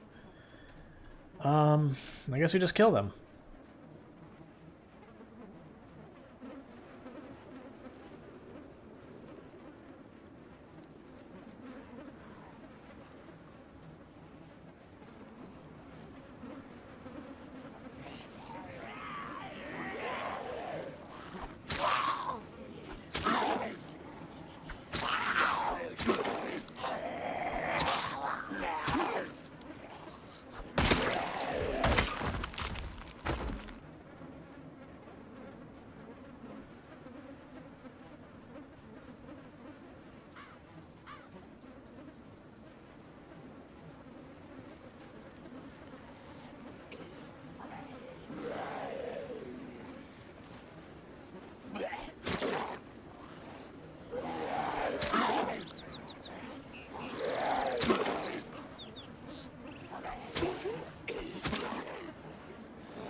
Alright, I think I ditched it like right at the door. Yeah. Like we walked right out the door and they were just waiting for us. That's fine. We're good. Alright, you need to die, so do you.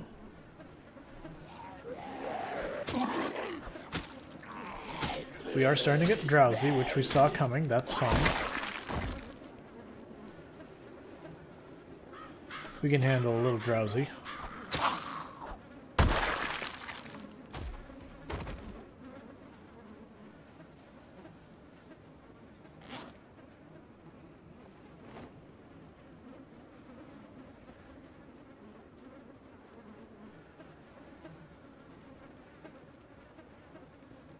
Alright, we've got a tail. We've got 2 of them. We're just going to try and get up to the police station to ditch this again, and then we'll worry about our tail.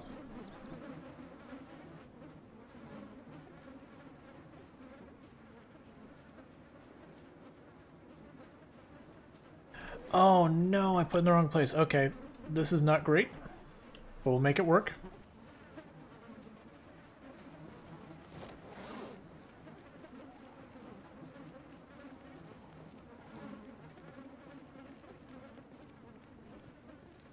So the problem we had was I accidentally put it on my back. Well, I mean, I put it on my back, and what I should have done is put it in my secondary hand.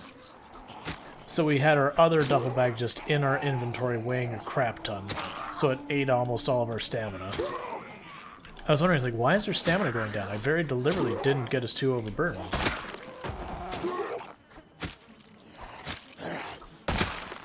But that's okay. We'll make it work.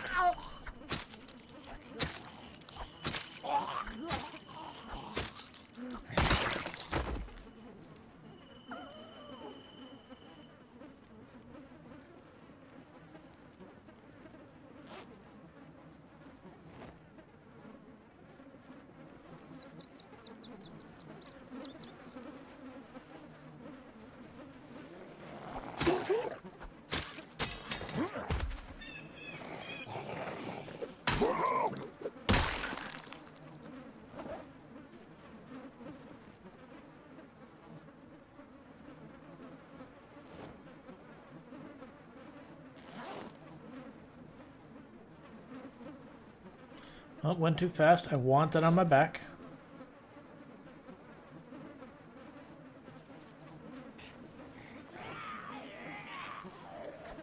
Would you mind? I am trying to get home. I don't think I'm asking too much.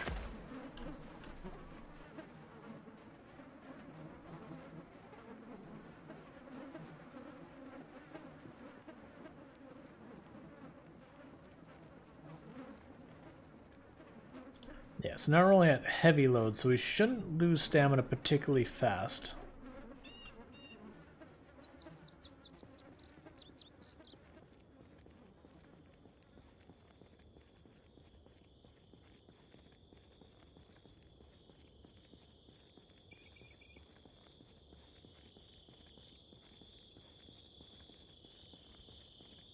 So yeah, we've got our herbalist magazine, generator magazine, our generator, our car.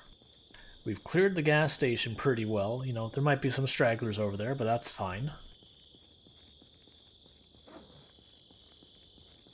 Got a whole bunch of other books and magazines and all that we can use.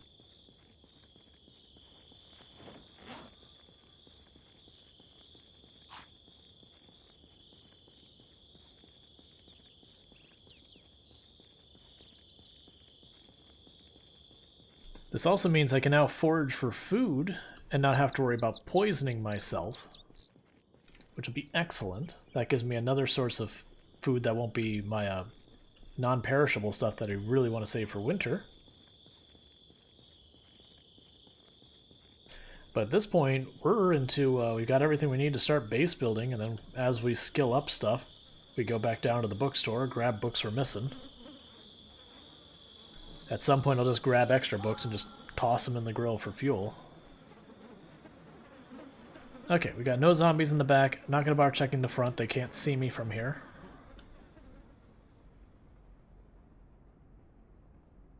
No surprise on the stairs. Cool, cool.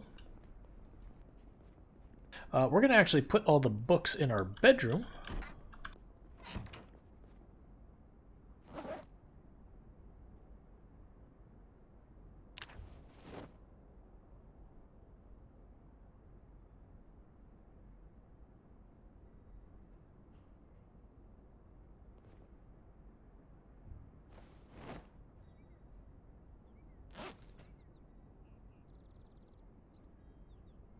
Nice. Okay, we're sleepy, but we're not at the point that I actually want to sleep. So we're just going to start blasting through a whole bunch of magazines.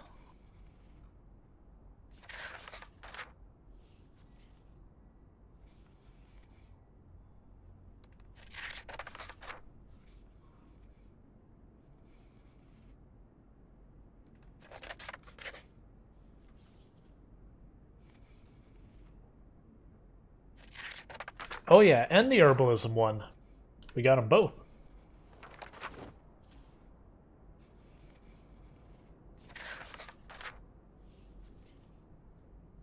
Which means we have a car, a generator, and the magazines.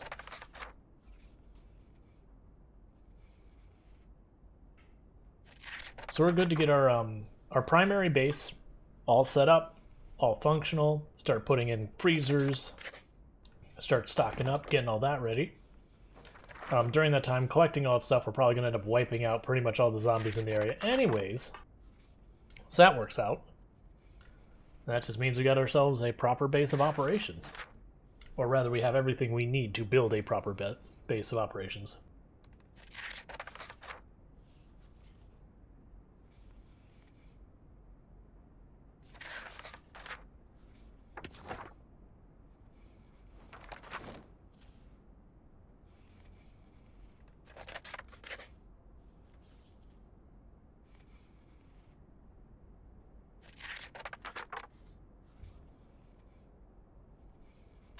Yep.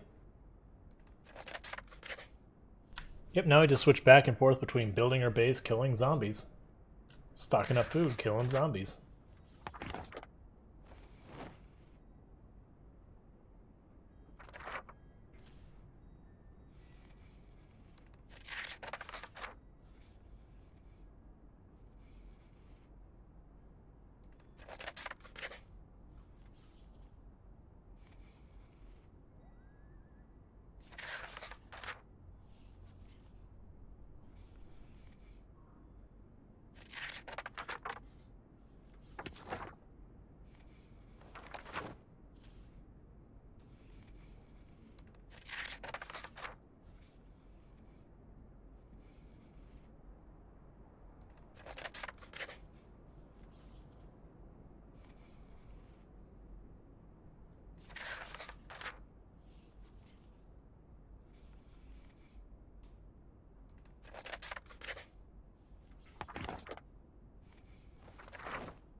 I do think the main focus will be building the new location and securing it. That way I don't have to worry about the fact that the staircase in here can get super rippy if a horde were to wander in, even if it's getting to the point that's extremely unlikely now.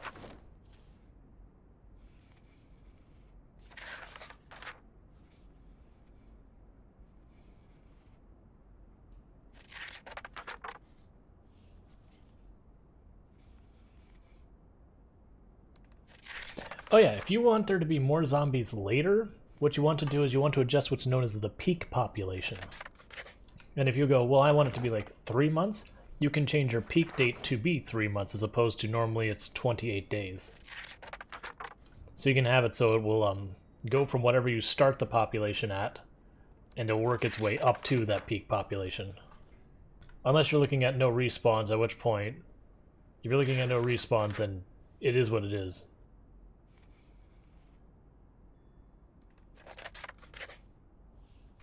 I could, but I don't intend on actually staying in here. I intend on building a place. I enjoy the base building kind of side of this as well.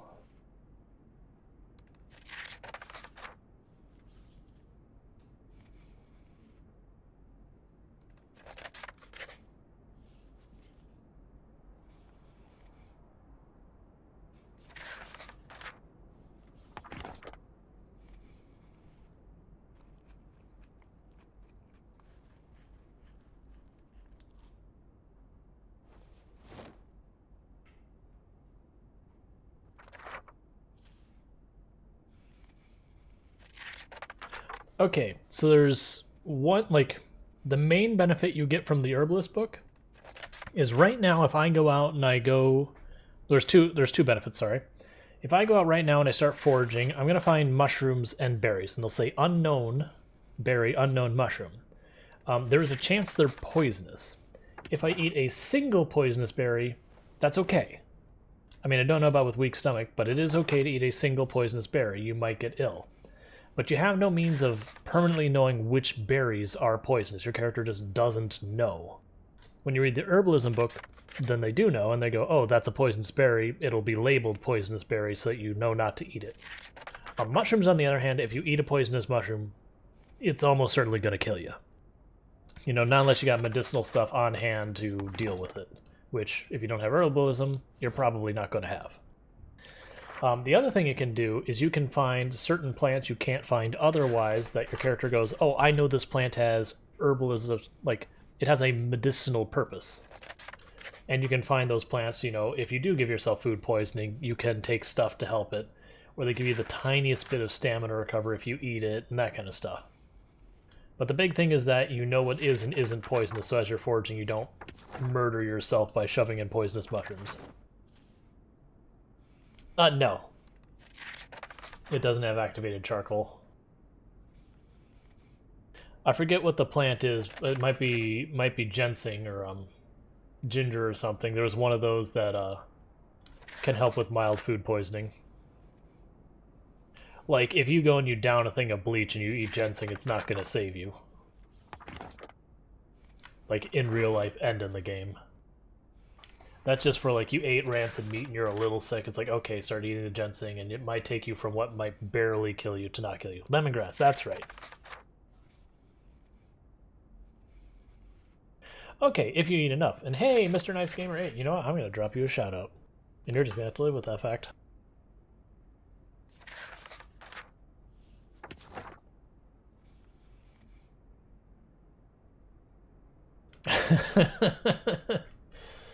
Alright.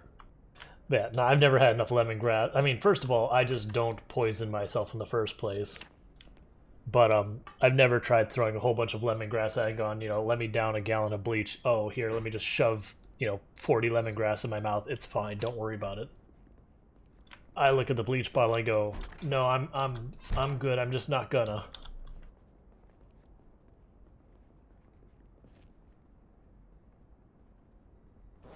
So we're just checking all of our bags, making sure we have no magazines we don't want to burn. Oh, zombie near the house. But hey, how's it been going, Mr. Nice Gamer? I assume you've had been streaming earlier today or recently?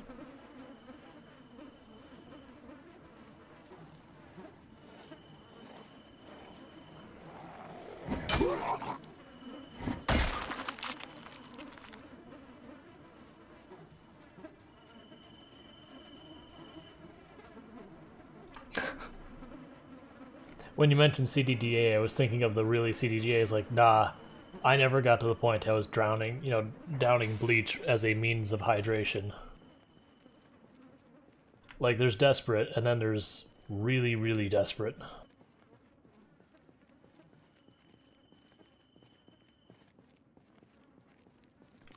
Sweet, so we're in a good place. I'm going to be pulling up the map. It's going to be bright because I want to read this and get out of our inventory. Cool, we've now revealed all the towns that have maps. Excellent. Meanwhile, all these magazines that we've read, they take up inventory space now, so they are now fuel.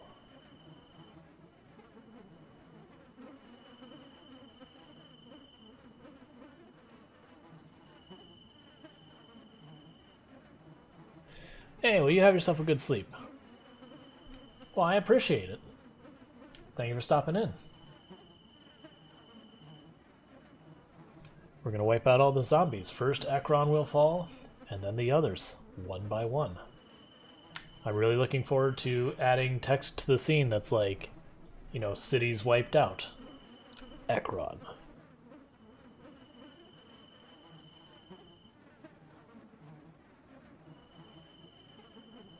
Yeah, no, I agree. It's not that it needs to be full-on dark mode, it needs to be not blindingly bright mode. At least halfway down. Like, it's nice, and it fits. Like, it doesn't fit the aesthetic you would have maps from the 90s, because I feel like that would honestly just be too busy. But, like, I get it. They're trying to make it that yellowed color that paper maps usually were. Alright, so I believe... Let me connect this. And then I want to check to see if... It'll tell me... I think I have to turn it on to know what it'll even be in range of. Because basically, I only care about having these two pumps in range. It's probably fine either way. Let's go grab all our gas cans. I think we're up to 5 now. So we can top off the gas and all the things that we won't keep the generator running 24/7, even though we could, just because I don't have anything I particularly want to run all the time yet. Not till we need the freezers and all that.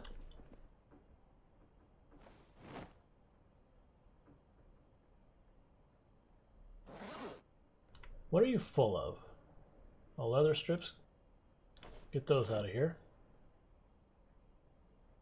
Get the gun out of here. We'll use that later. And then spare weapons and that. That's fine. That's fair.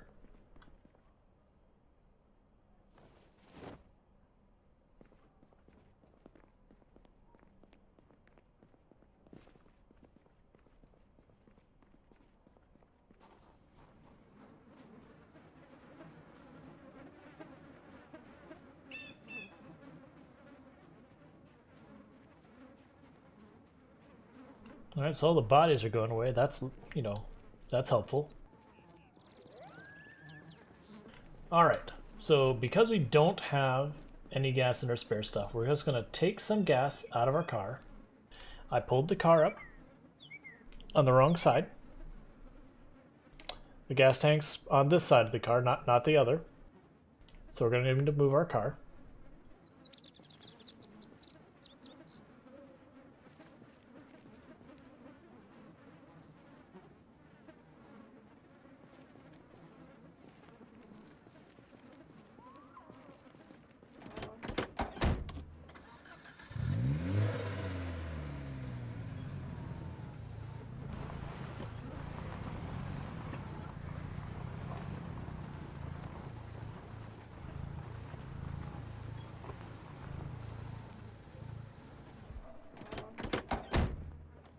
Okay, so we see no zombies as far as the eye can see, right?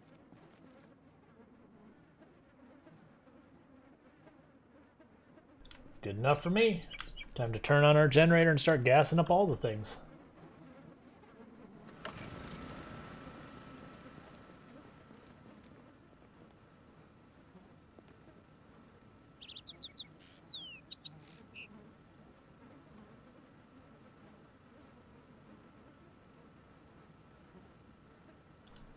You know, for where this car's not great, it's got a good gas tank.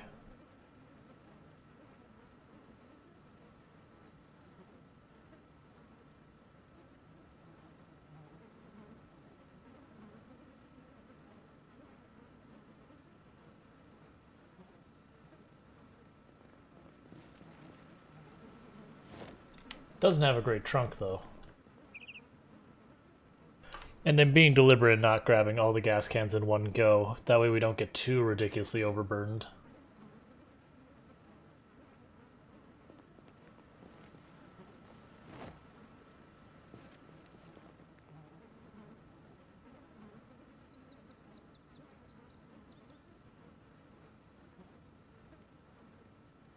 Alright, so we're foraging, we're chopping down trees, we're building a base.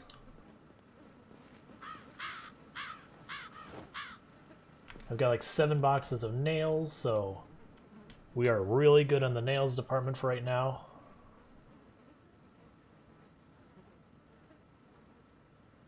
But yeah, so think that these pumps have something like 35 or 60,000, like it's tens of thousands of gas in them.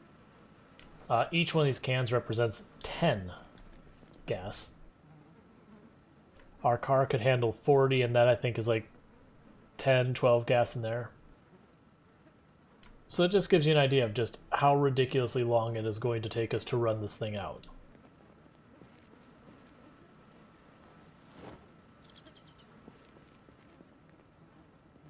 Alright, we got everything juiced up. Let's see what this says is in range of it. It doesn't mark as anything. Cool. That's even perfect. So I'm going to turn it off because I have no reason to keep those pumps on if there's nothing they need doing. Food.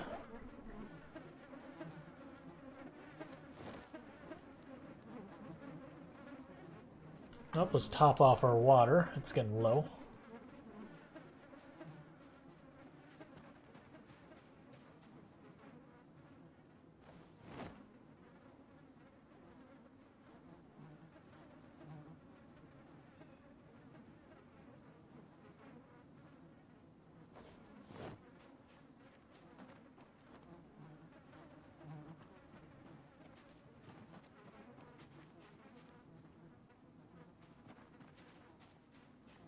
Looks like the cabbage are going to be soon.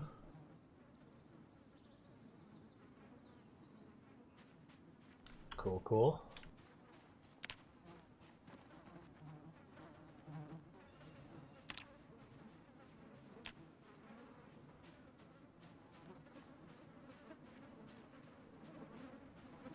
Oh, right. We have reduced ability to forage while we're wearing a helmet, so get rid of it.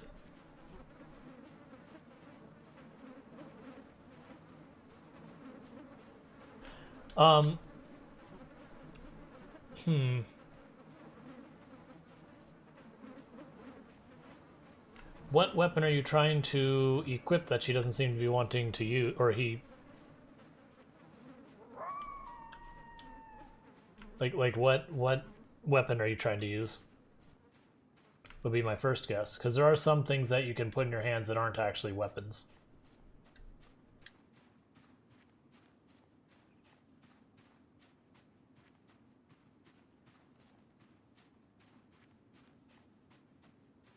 Okay, if your inventory just seems stuck, try sitting down and then standing back up.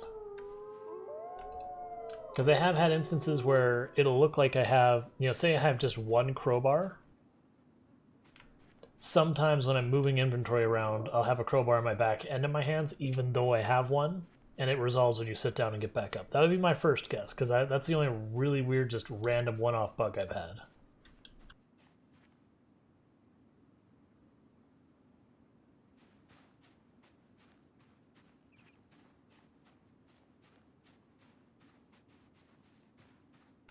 And keep going over here to see if we can't get into like a proper forest biome.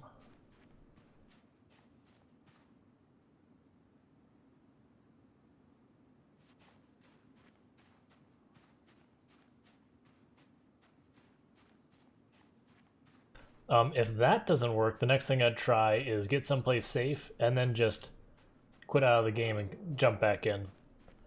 Like, I haven't had to do that yet on the multiplayer since like the major update on the main branch. But there was a few times, and I will back up my save, that I ran into weird issues that I had to relog just to get to work. I keep saying relog, reload. Don't know what you are, so go ahead and give me. Yes, those wild mushrooms. Previously, I wouldn't be able to safely eat those because I couldn't tell if they were poisonous, and if they were, basically I'd be murdering myself. But since we have the herbalist book we've read, we can now tell which ones are bad for us.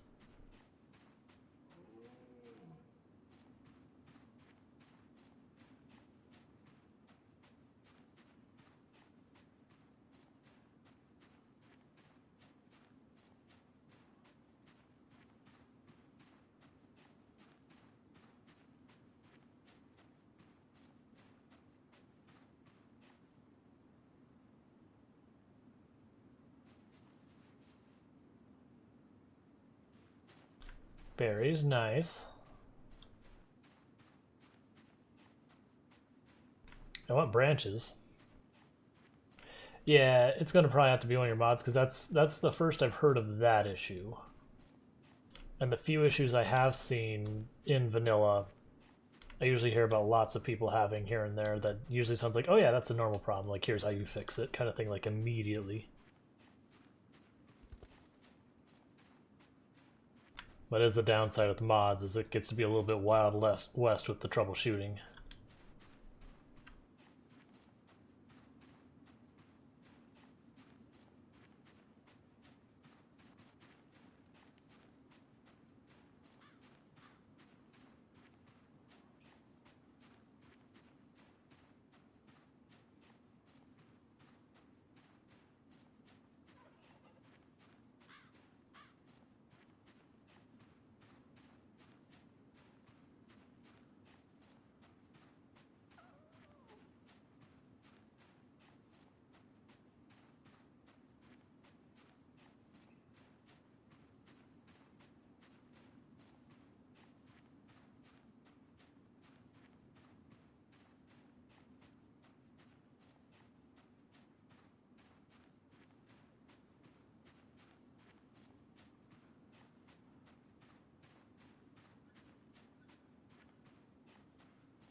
No idea.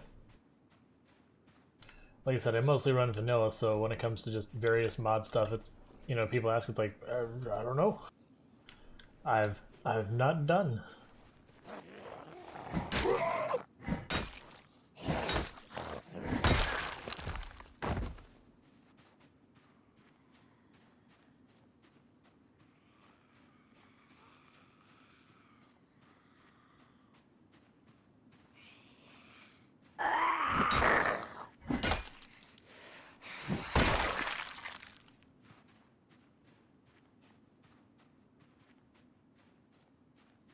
What backpack did you have? It looked like a duff. Okay, it's a duff bag. I'm not gonna go on my way for it.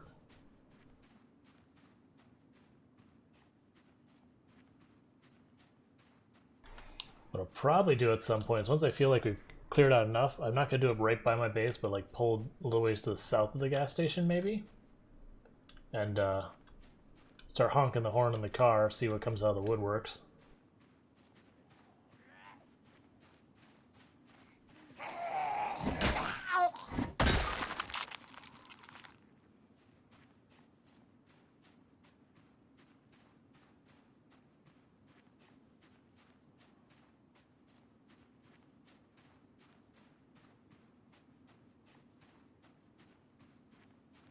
Come on, forging skill. I need you to keep going up so I don't have to like wander forever just to find anything.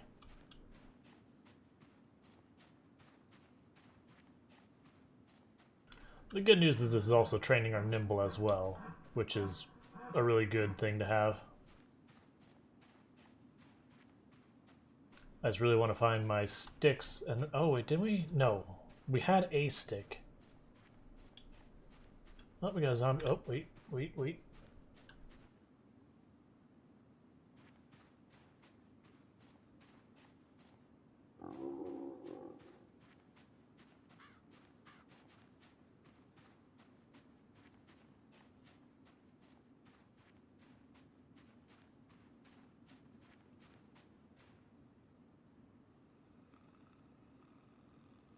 There we go, that gives us some sticks. So next we'll head up towards the road to try and find some chipstones. Oh, wait.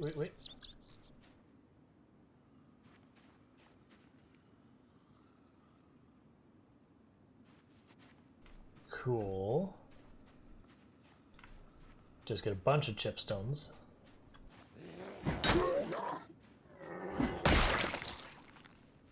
Oh right, we also have that fireman's axe down by the library, or not library, the bookstore.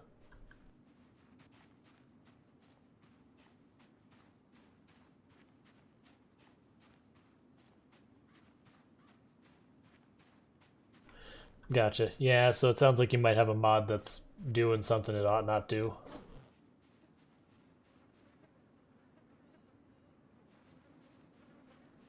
Sadly, that does happen.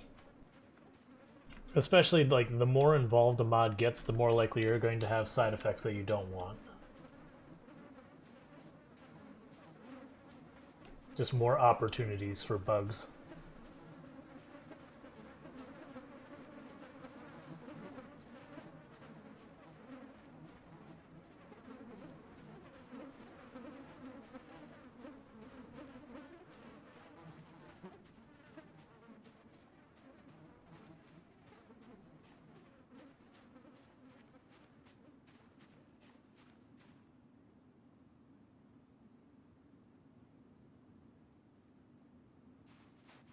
Got ourselves a cockroach.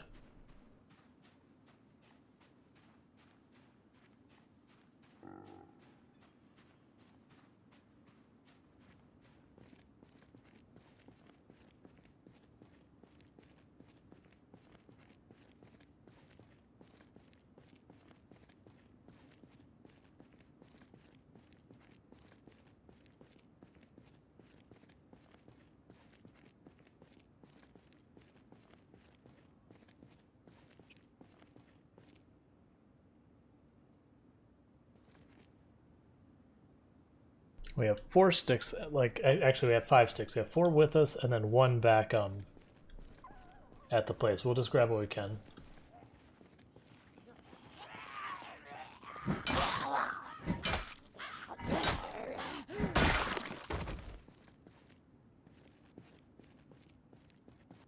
Oh, I should rip the clothes.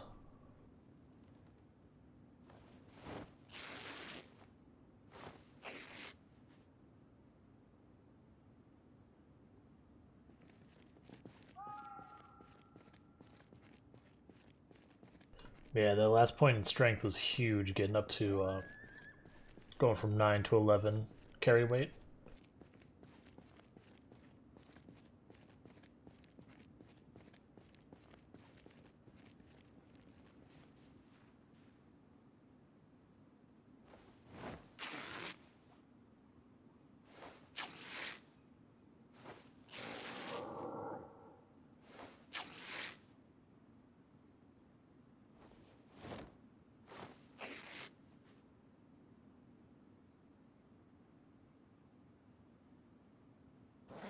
Ah, bag is full again.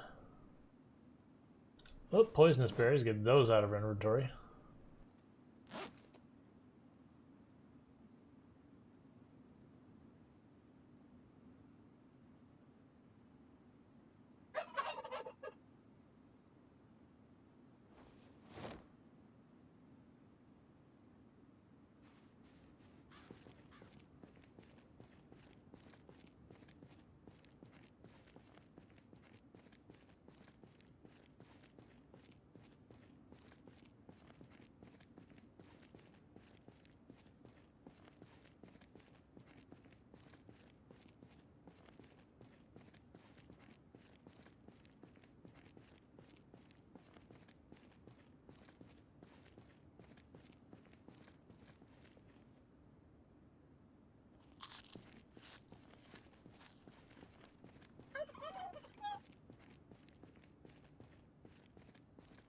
Yeah, so we're just on the street trying to forage for chip stones because the street has a much higher chance of giving us stones as opposed to other things.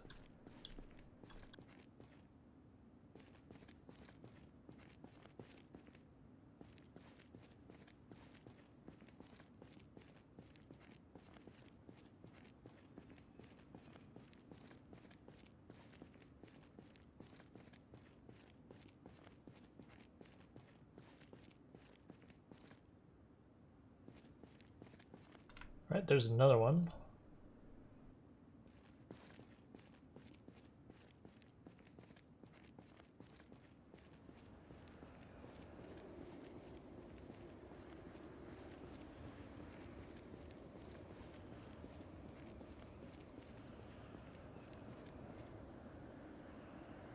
So basically, it'll play the broadcast every day or every hour on the hour.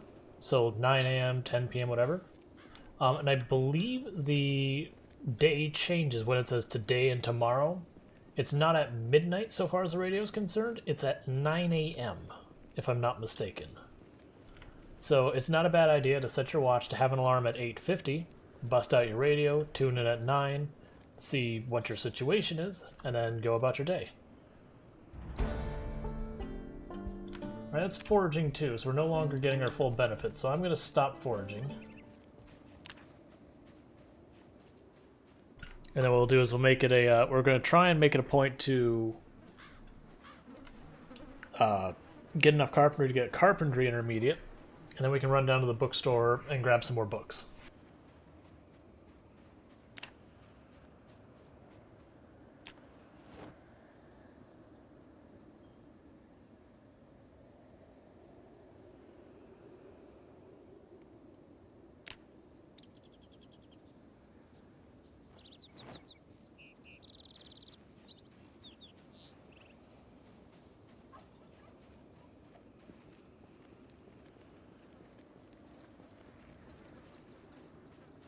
Yep. But yeah, no, it's a good idea, like, to at least listen to it once a day, but, like, I know a lot of people who set an alarm for 8:50 just to know to check the radio right away. That's especially important for when you're dealing with the helicopter to be able to check for, you know, as early as you can.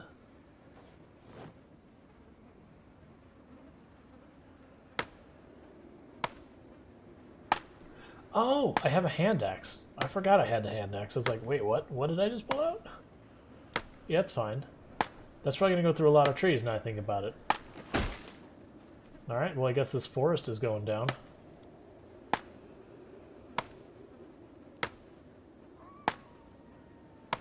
Rip nature.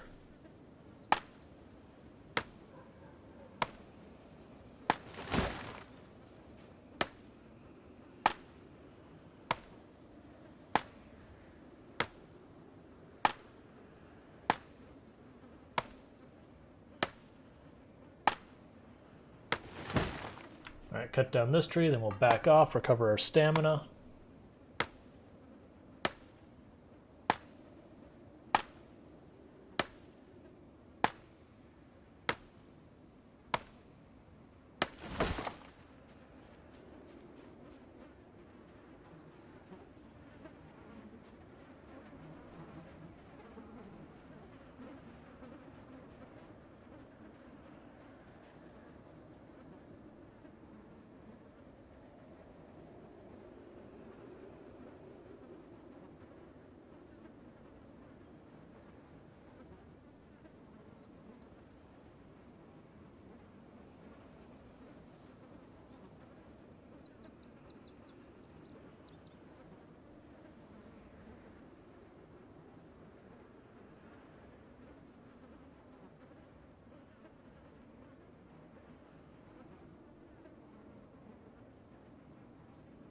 But basically I'm going to keep hacking down trees till I'm out of axes. And then we'll turn around, we'll start sawing up the trees, making planks, putting down floor. Once we get to the point that we're at Carpentry 2, we'll make a trip to get the Carpentry Intermediate and the Foraging Intermediate books. We'll also grab other stuff while we're there, just because, you know, we're there. Might as well.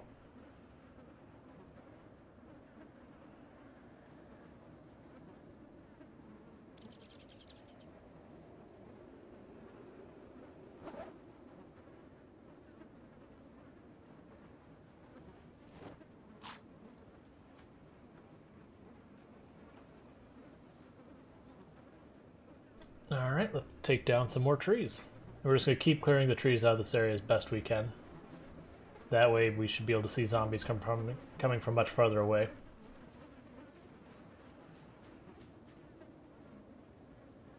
Not it should matter too much. We've been clearing out the area. We're not seeing many zombies anymore. Not out here. And watch, I'll be like cursed, I'll say that, and the zombie will just stroll through a tree and bite us in the face for hubris.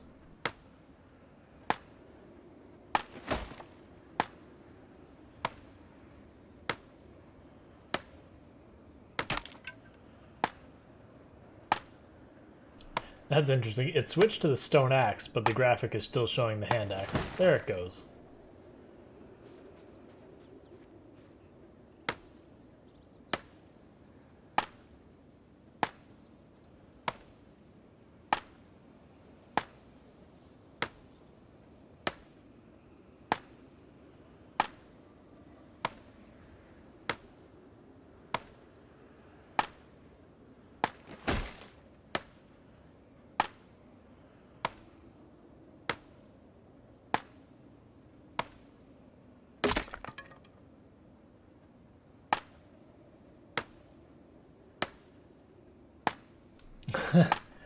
That stone axe is like 3 for 3 durability loss.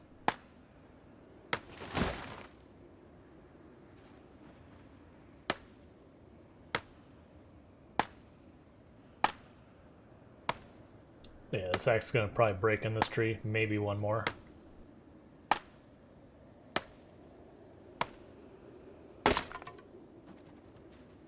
Alright, all the axes are broken, so we ditch them on a body. Nah, the crafted axes are pretty terrible. Like, once you get your maintenance skill and all that kind of stuff high enough, then they're not so bad, but we're not there yet. I mean, that last one was also, like, bad luck as well.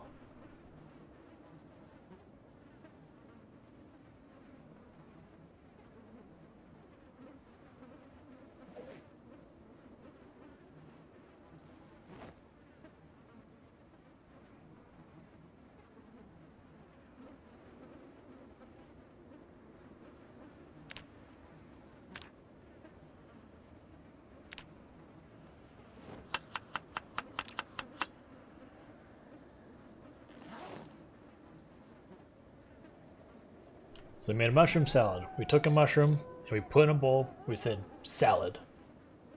Nothing else. No salt, pepper, dressing, other veggies, just the mushrooms. And it went from doing, like, so this is 8 hunger, 1 thirst, 5 unhappiness, versus the initial mushroom, which is 5 hunger, 1 thirst. So literally just putting in the bowl made it 3 hunger better, and it makes it unhappiness better.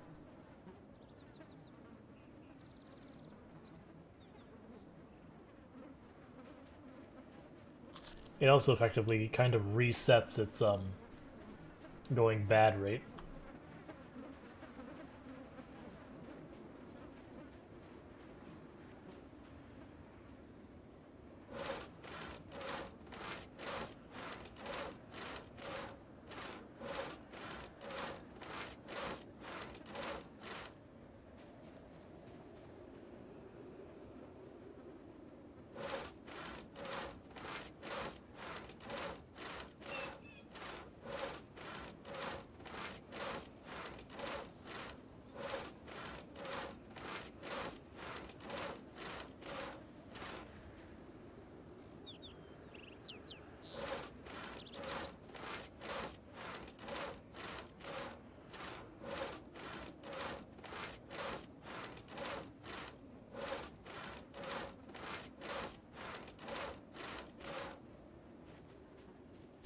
The good news is because we're getting all these trees cut down, we're getting tons of branches now, so I won't have to forage for branches anymore. I can just go right to foraging for the stones.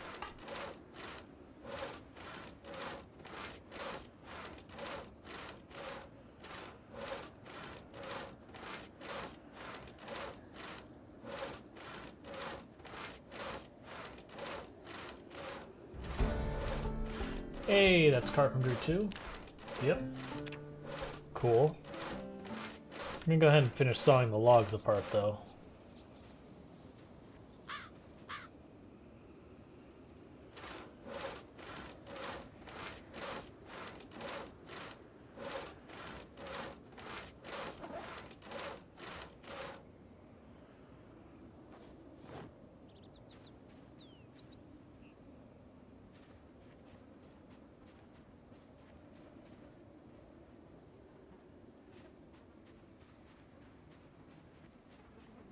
Alright, so I'm going to take all these tree branches, I'm going to dump them on the ground over here just so I can find them. Put all the twigs in the grill. Maybe we make a run to the library. We'll see how tired we are after this.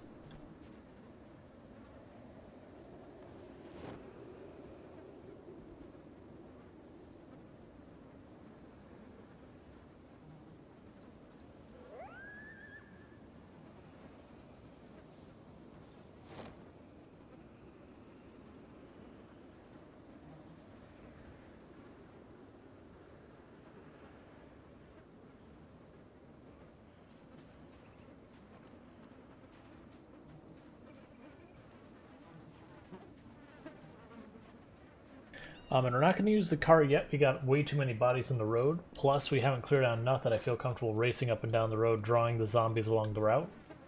But we will start using the car pretty soon. Yes, as far as I can tell, the grill, the antique stove, the fire pit, all those kinds of things, fireplace, they all have unlimited fuel capacity. As far as I've been able to find. If they do have a limit, it's got to be real high. Like, absurdly high, like hundreds and hundreds of hours high.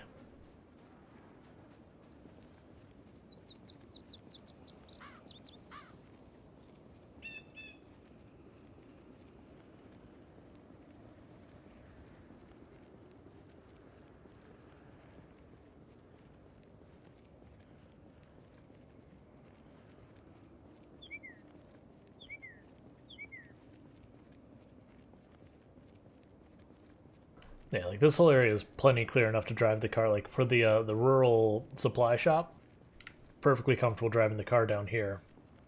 It's just the library all the way down in that end that I'm like, all right, we haven't cleared there in any meaningful capacity, so figure that's not a good place for us to just trek.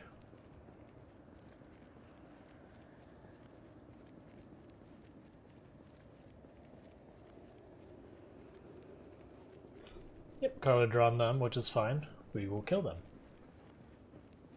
and then they will not bother us ever again.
Okay, we've literally got zombies inside the bookstore.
Yep.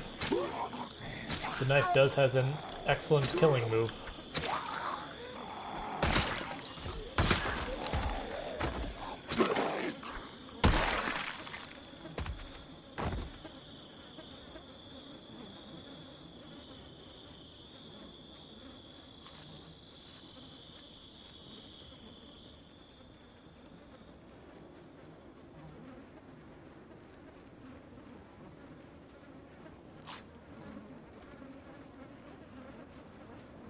Okay, I don't know how many more are in there because I only saw the one go in that I'm sure of.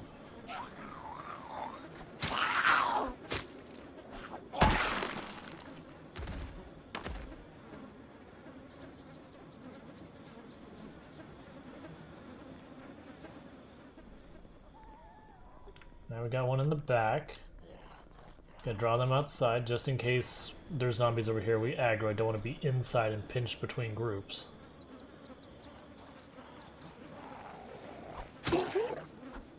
Alright, so we want carpentry and foraging intermediate as the ones we absolutely really want. But we'll take extras as we can make it happen.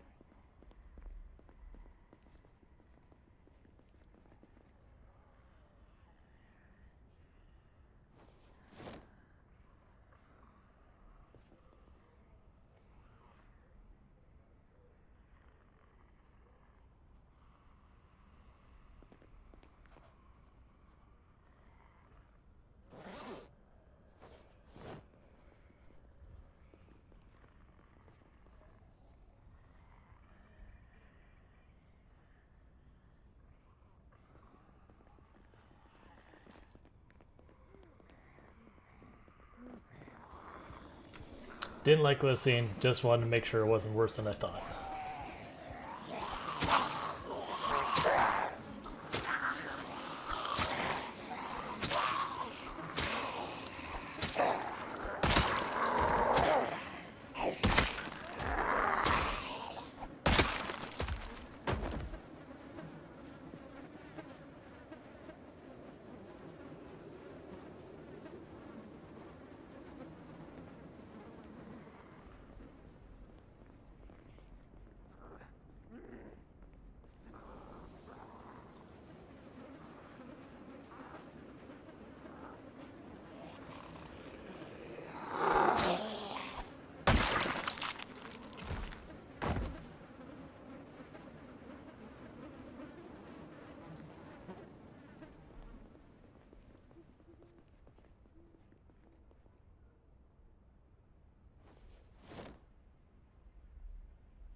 I think that's good enough. Let's not push our luck.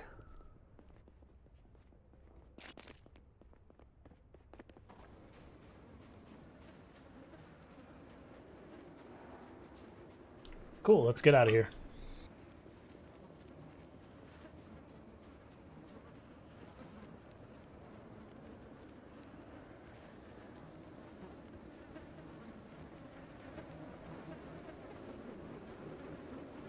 I need to start carrying a book on us that each time we need to sit down and recover, they can slowly work through our books little by little versus having to sit there and just binge read them one by one.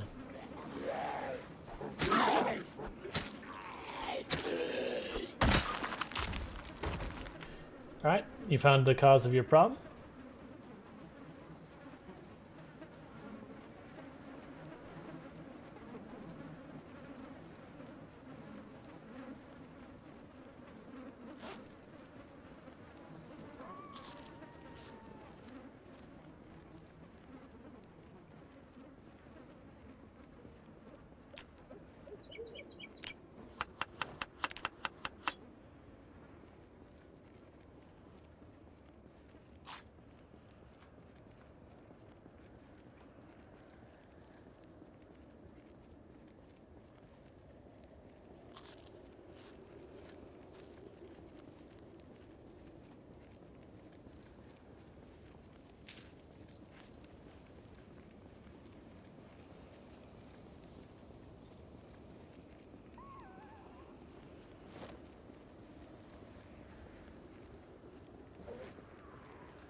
Cool.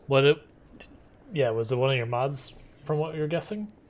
My assumption is you said that and then you figured it out, so I'm assuming you just tried turning on and off. Gotcha.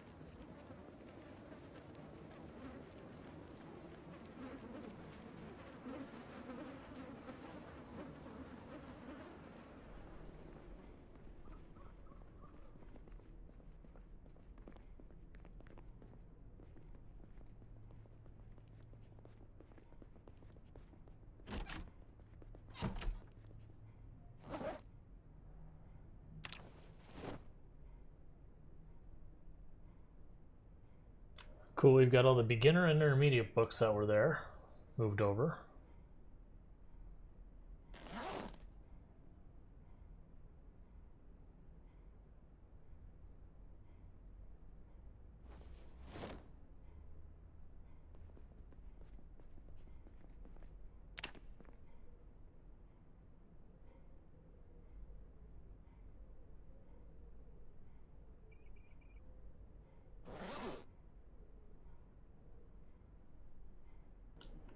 Let's see.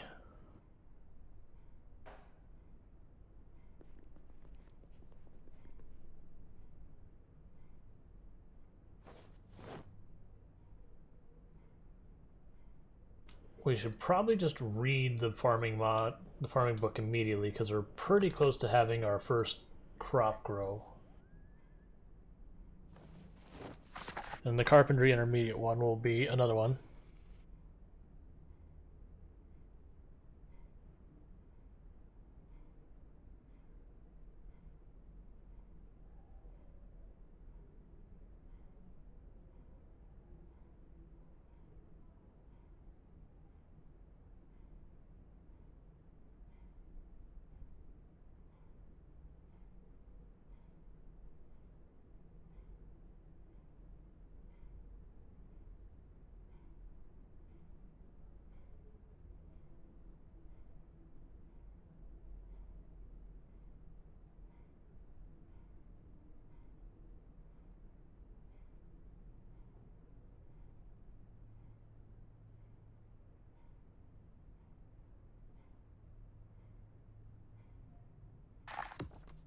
Alright, so we've read that book. Cool.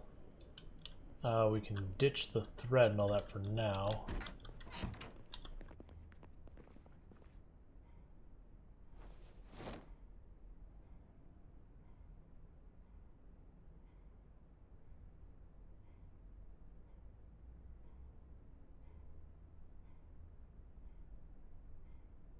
I think that'll do. Okay, and the farming book gets put in the fire.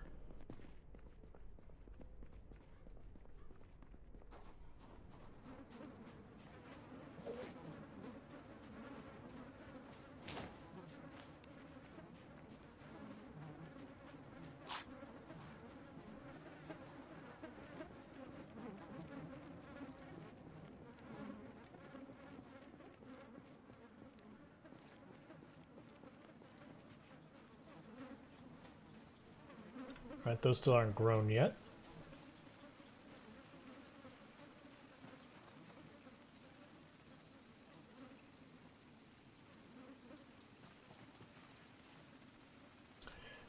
Here, I'll show you in just a second. So if we were to look at the world map right now,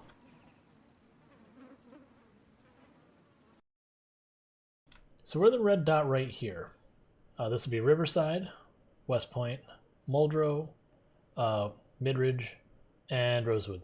So we're kind of not quite in between, like just middle of between of Rosewood and Riverside.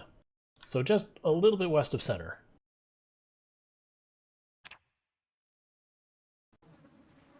But this is why I'm intending on making my my long-term base, and then as we go take the other territories, we'll build forward bases somewhere in the city to just push in from, clear everything out. I do feel like we kind of have to read the carpentry and the foraging book, but the other books we can wait. Oh yeah, this is Ekron is the name of the city. It's nice where it's like kind of, it's not quite rural, or I shouldn't say rural, it's not quite low pop. It's like somewhere between like low and medium pop, but like not quite medium pop. So it's a pretty good starting place to get yourself situated till you're better equipped to take on higher pop areas. I just like because there's a gas station right next to water. The pop isn't too high. What am I doing? There's not books in here. Why am I doing this? Okay, so we have the carpentry intermediate and we have the foraging intermediate books. I feel like we just gotta binge read some books, unfortunately. We're not gonna go through all of the earlier books, But we are going to do these two.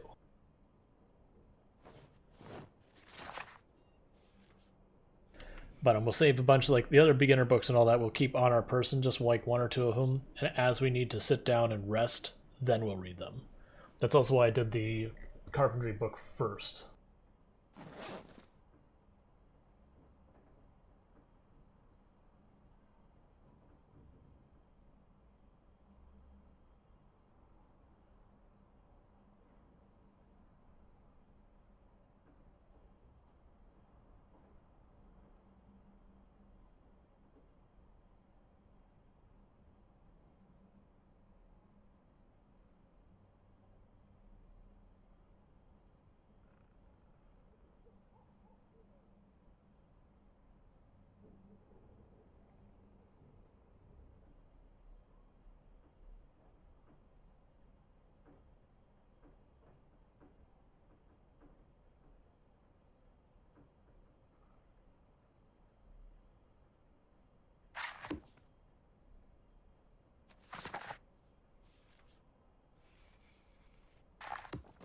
Yeah, we need to eat.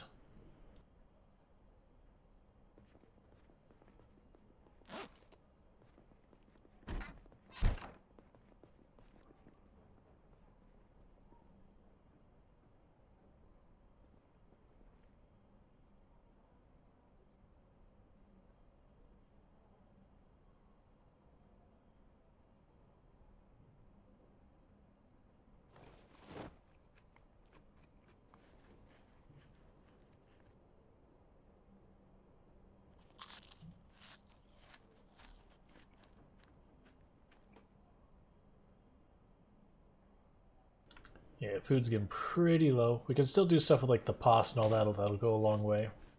And we also have the grocery store, like one building south of us that we basically haven't touched. Like we took stuff like chips and that was light and easy to carry off the shelves, but we left the rest alone.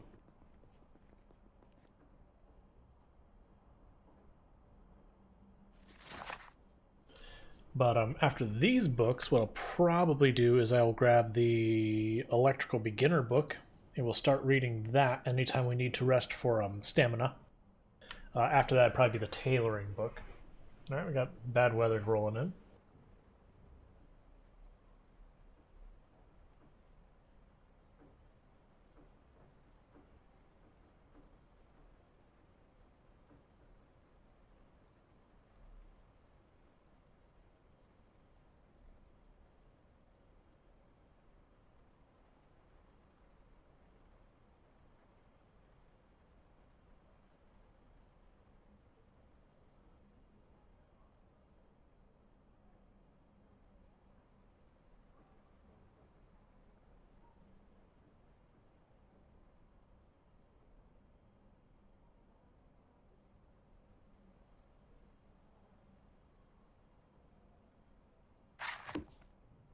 Okay, so now we're just going to go ahead and immediately, we're going to eat first.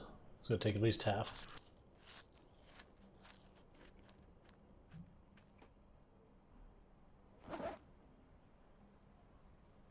Drink a little of our water.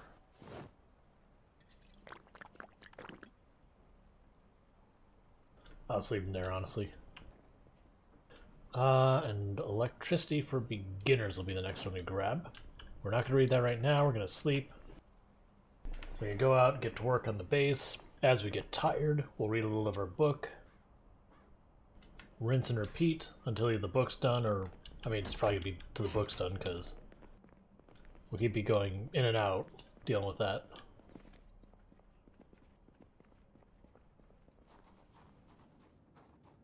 Any zombies we see must die at this point.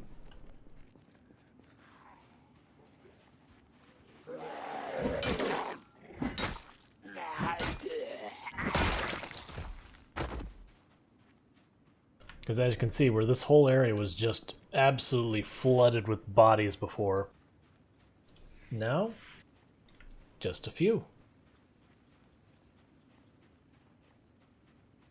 And eventually we'll find no bodies in this area at all.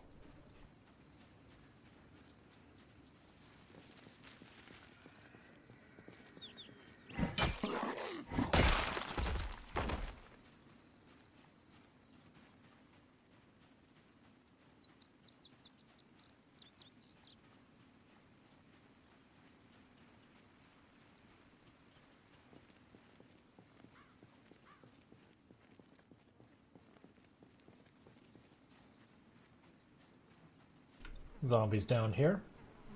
Anything in our territory dies.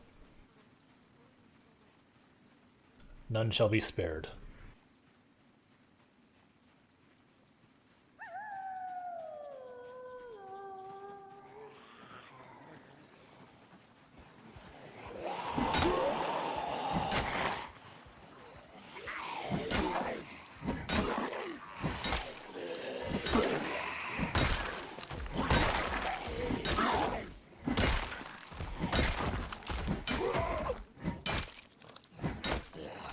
There are not chainsaws by default. There is a mod for chainsaws. I've not personally used it, but I have seen other people use it.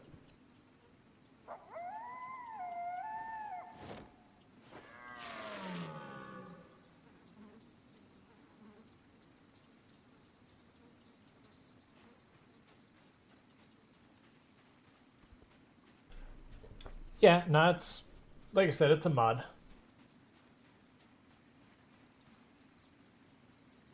So we have red carpentry for intermediate, so that goes in the fire. We've red foraging for intermediate, so that goes in the fire. We want to top off our water.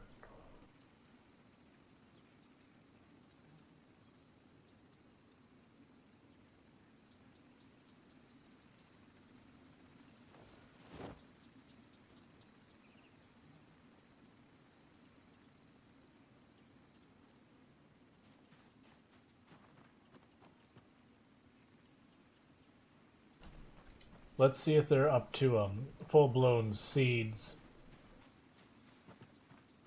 Because eventually they'll get to the point where they'll give us seeds. Ready to harvest. Young.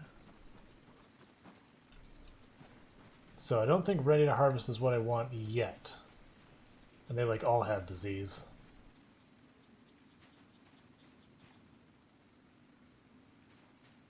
Because we want to wait till they're seeding.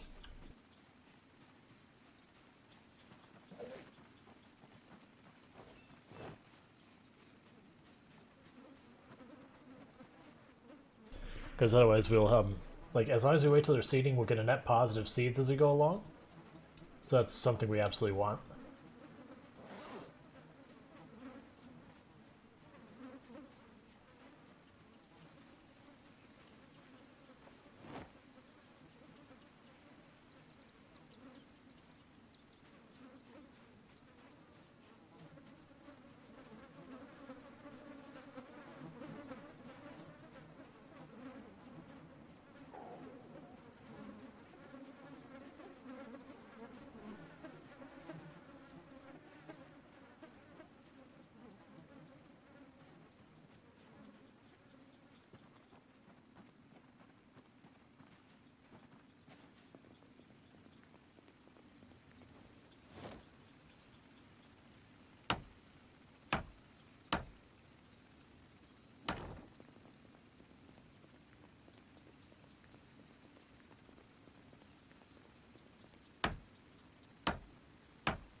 So square this all off real fast.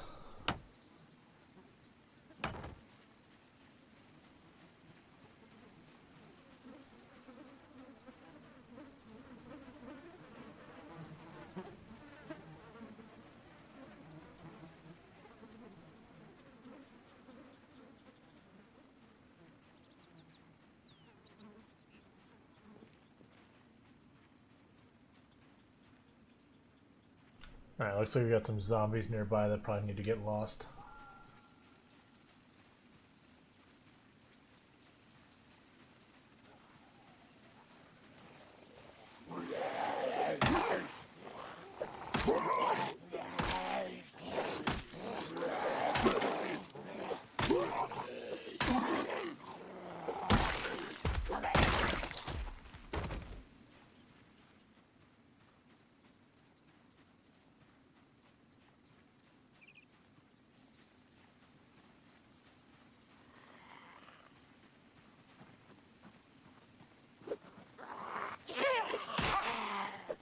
Hunting meth, excellent.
I'm just going to overburn the hell out of us. This is going to take too many trips otherwise.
Alright, we'll take this last load and we'll put all that up.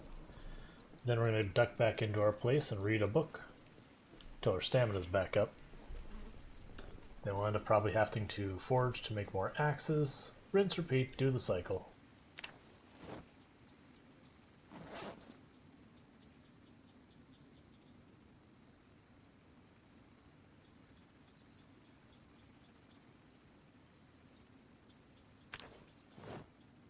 And they should only have to go and wander around the road looking for chipped stones.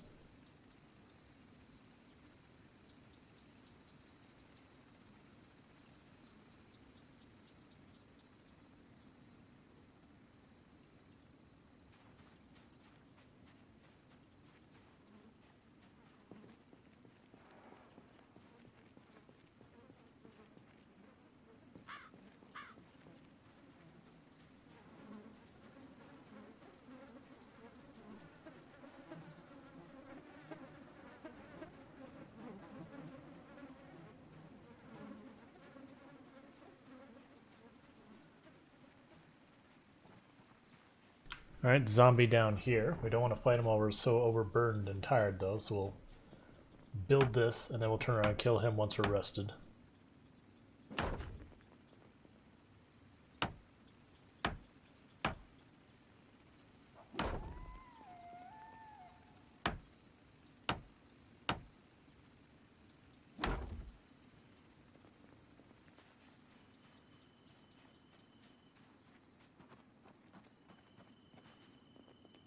But then the reason we're fencing this in is the zombies can trample your plants and kill them. So we want to put a stop to that.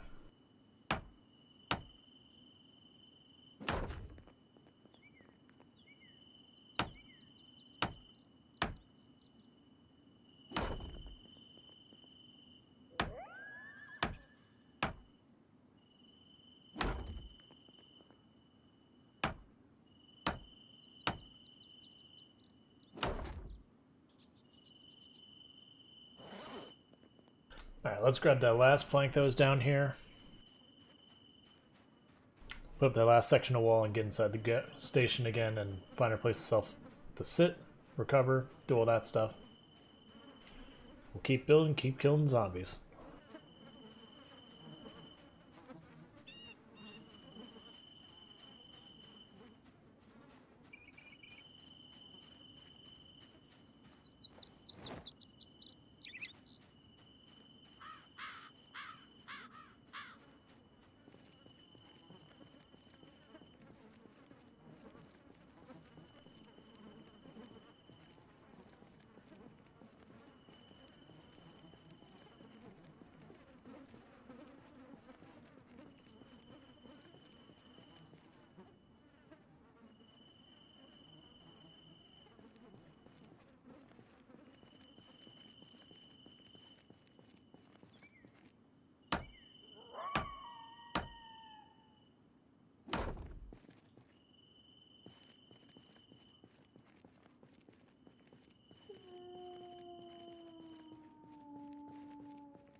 Put up the leather strips.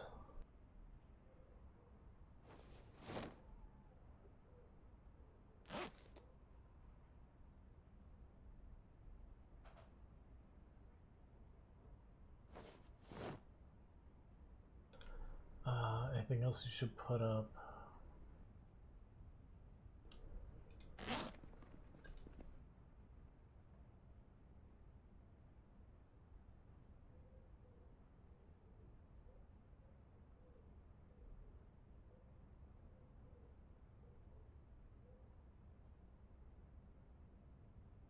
Guess we'll just drink an entire soda. Then we'll hop down to the grocery store probably the next day to get ourselves some more food off the shelves. While we're waiting for this cabbage to come in.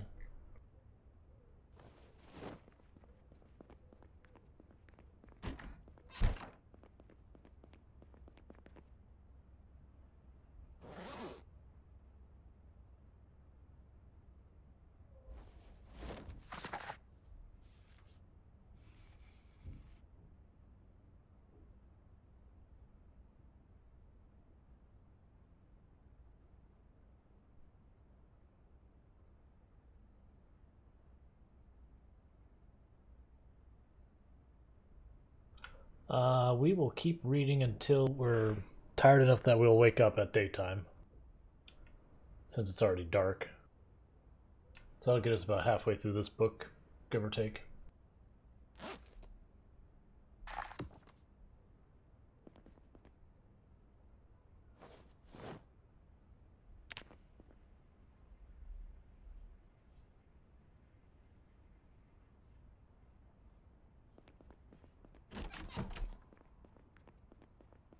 Alright, let's hit up the grocery store, get ourselves some more food.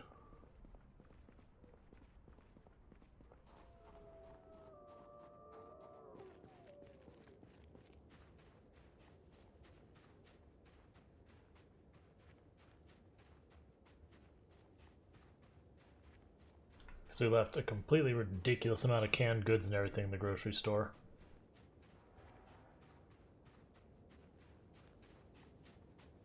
Bunch of pasta and stuff like that too.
Let's just go ahead and wolf down the chocolate.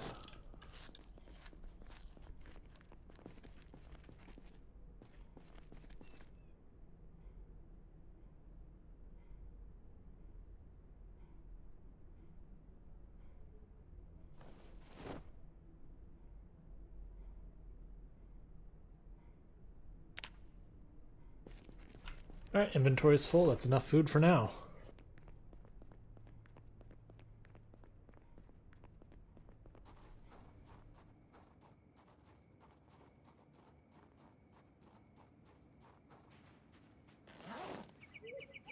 And got ourselves a proper watering can for dealing with the plants. That'll be helpful.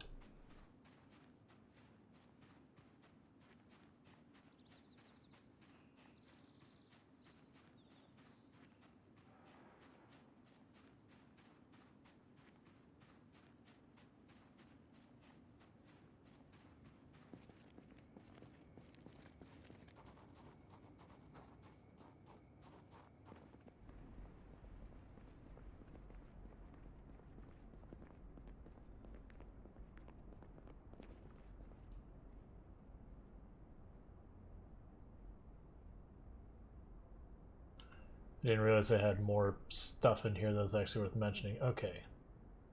That'll come down with us because to leave that downstairs. Batteries get out. Actually, transfer all.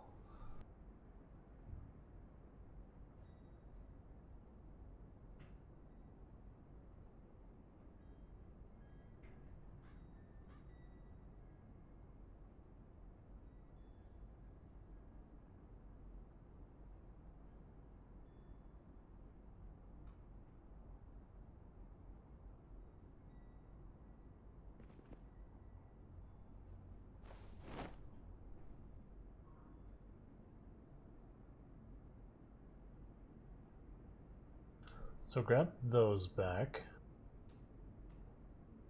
Start grabbing these empty bottles because I can fill those up with the water we have.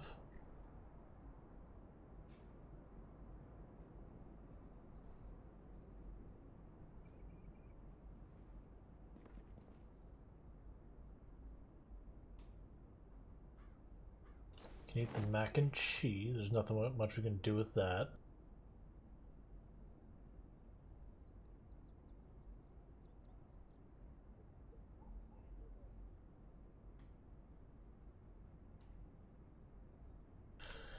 And I guess after that we eat more cereal. It's not going to help us lose weight, but it is what it is. Let's go back in here. We'll sit down, recover our stamina.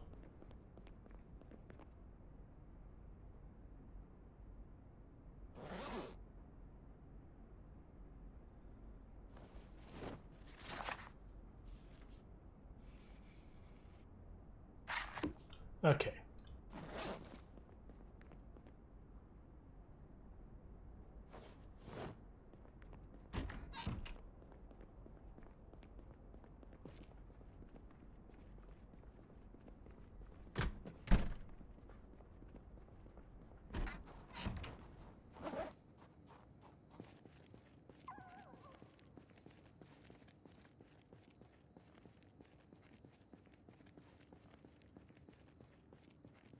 Now, before we get into it, let's go ahead and kill this zombie we saw the other day out in the road.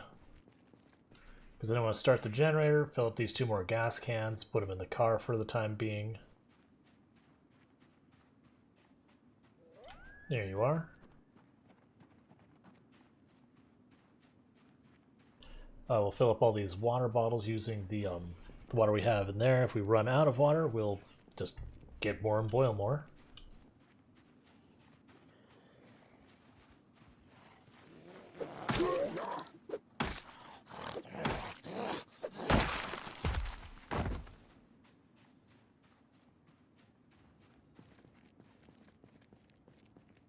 Yeah, so at this point, I'm on the watch for watches and such that I can take apart for XP. Just since we've got so far in the electrical book, it's now actually worth our effort. Actually, let's fill up the water real fast.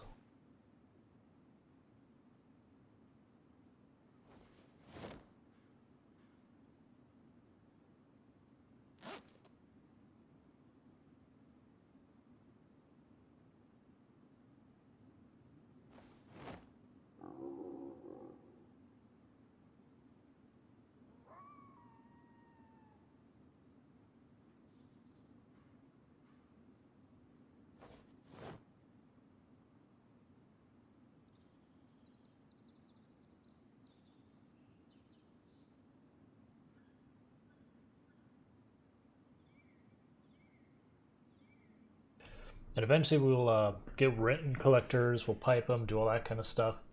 For the time being, this is our source of water, so it's not the most efficient thing, but it is what we got.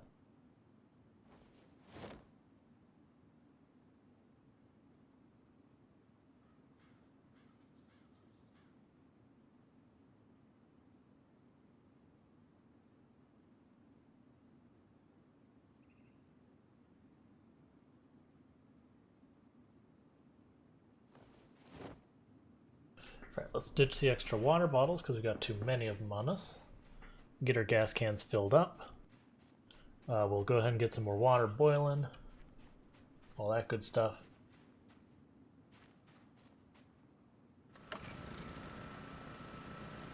Water bottles first.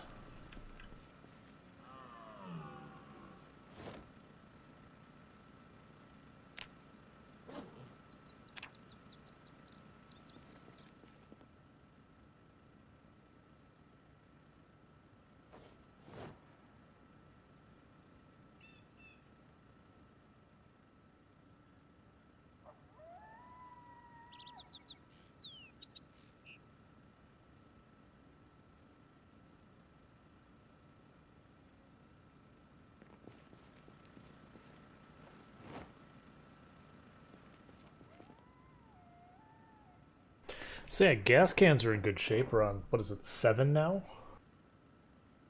So we can keep plenty of gas in storage at all times. Have a car to drive around and get cars with.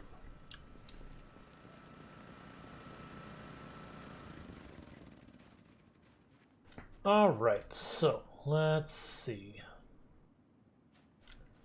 We've got a big pile of branches over here. We need sharpened or chipped stones to make more axes, to cut more trees, to get more wood, all that good stuff. Right, these first.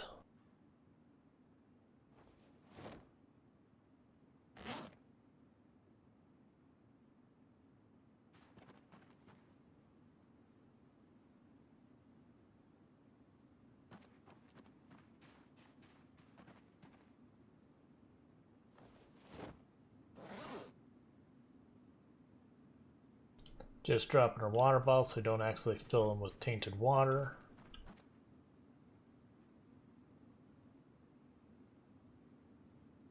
Yep, fill them all. That's fine. We don't need the bowl filled, but it's just easier to say fill them all.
Alright, so we've got all that done. We need to... I don't think I have anything I can light this with. Oh, I do. Cool. So boil the water.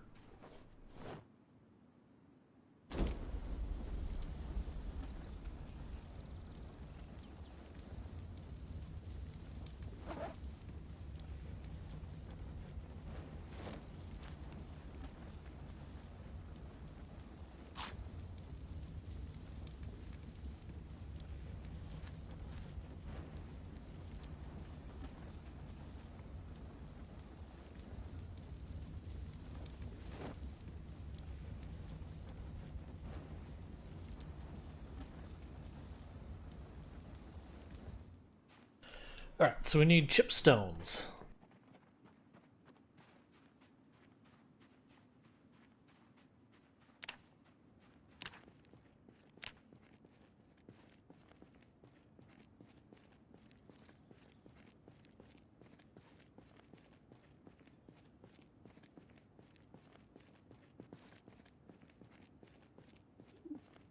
Oh, right, the helmet.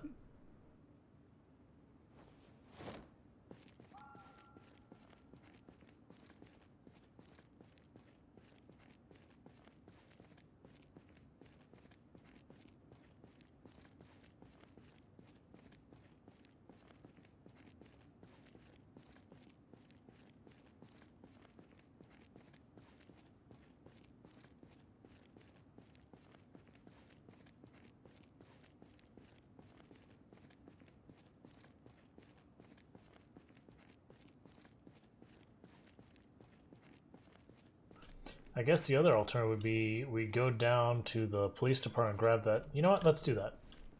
Disable search. Let's take our car, go down to the police department, grab our axe we stashed in the vehicle,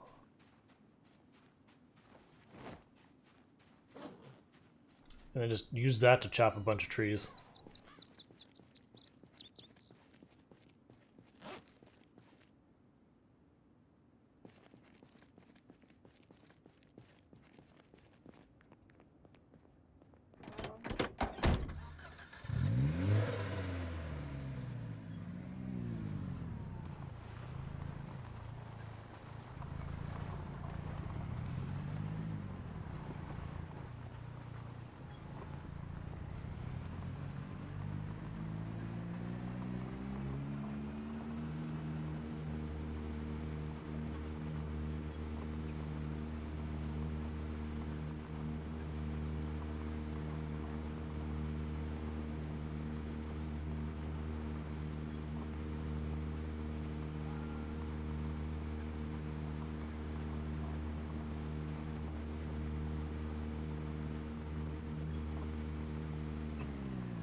Okay, our axe should be in there. We never looked at these two cars, I don't think, though. Let's quickly take a peek. They're both wrecks. Not gonna bother checking to see they gas or anything. What we might do is when we go to get our mechanic skill, we might just tear these two cars apart.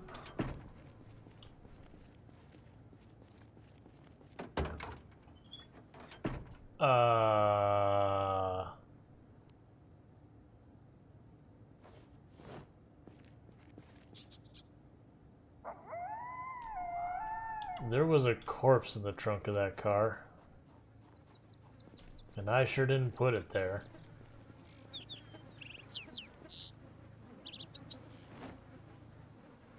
Yep, not gonna worry about it. We're just gonna get our axe and we're just gonna leave.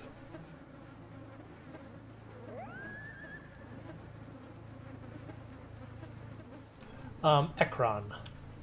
So it's not one of the towns you can like spawn in or anything. It's between Rosewood and Riverside. So kind of just west of center map.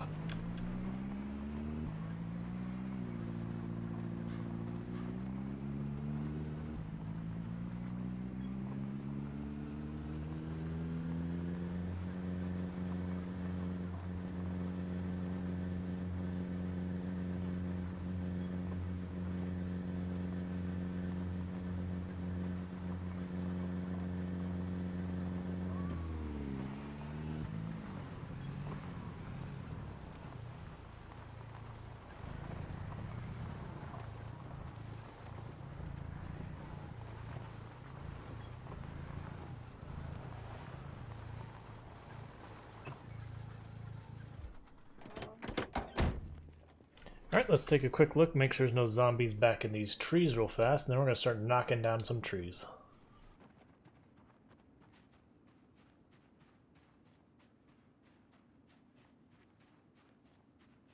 Looking pretty good to me.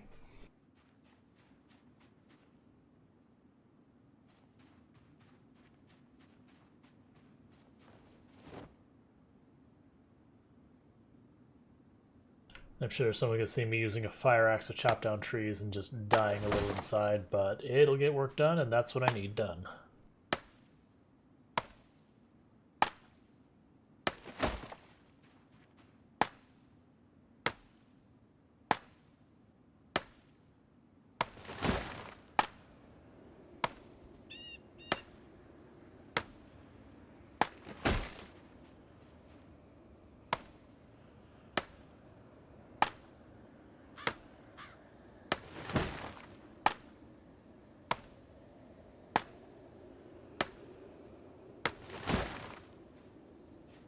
Right, we've cleared that whole area. Rather than keep pushing ourselves to the point where we get ourselves in real danger, just going to have us go back upstairs, read a little bit more of our book. We're going to kind of ping-pong back and forth. Eventually, when we get this like as an enclosed space down here, we'll be able to stay down here and not have to run up and down. I will grab that ice maker and put it there.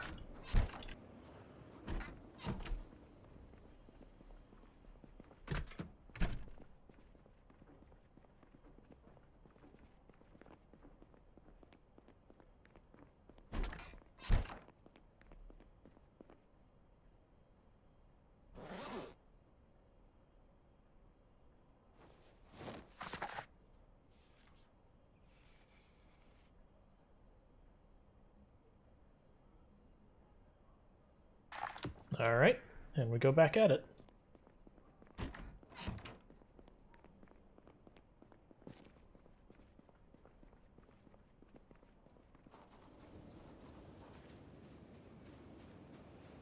Might be good to chop down these trees next. Like, these are the ones that are more important for where we're building next, but I feel like these ones are a current annoyance.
This will be the last one before we go back in and rest again.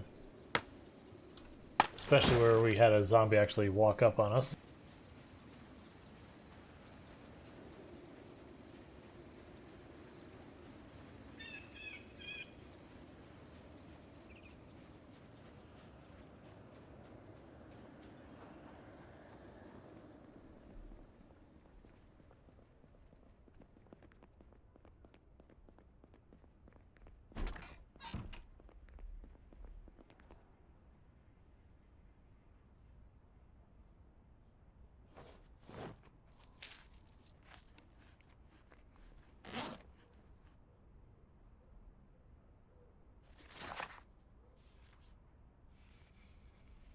Alright, we're going to finish electricity for beginners. Really nice. Let's grab tailoring for beginners for the next one.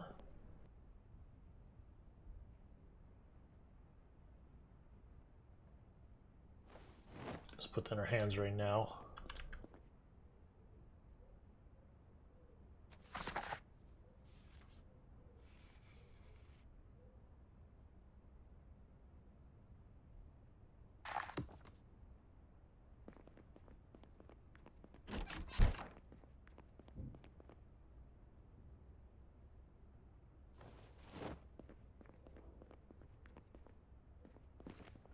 Yeah, I guess we'll go to sleep. I didn't want to go to sleep this early, because it means we'll wake up at nighttime, but you know what, we're just going to keep reading books.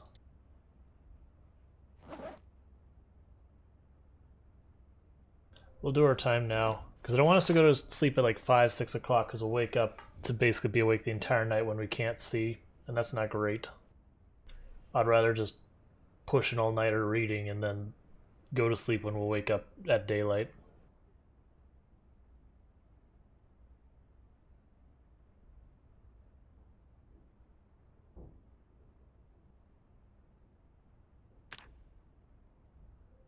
So yeah, first aid, cooking intermediate, fishing and trapping. Fishing will probably be the next one we do.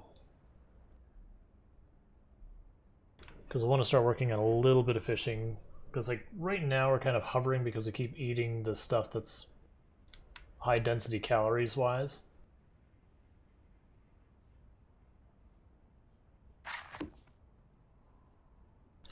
Alright, let's grab fishing beginners, put that in our bag.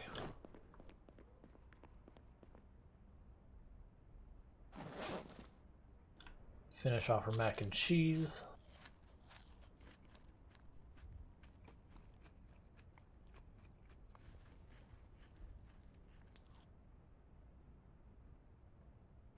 Eat some cereal.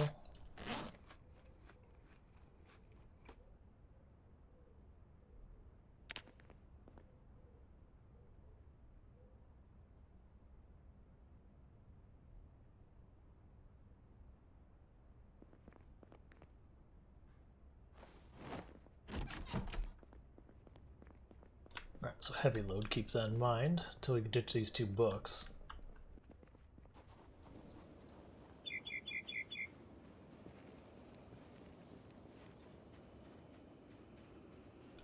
Alright.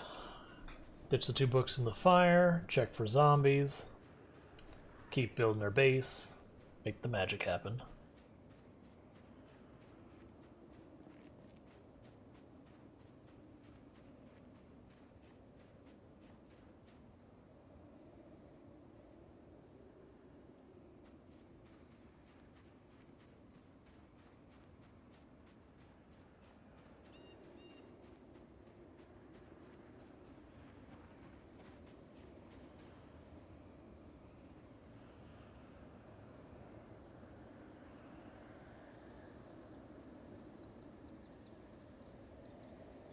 Check on our cabbage, because these might be in close to done.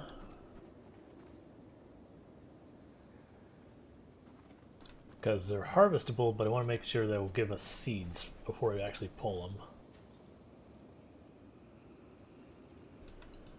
Ready for harvest, ready for harvest, ready for harvest. Okay, so none of them say that they're ready for their seeding. young. Young.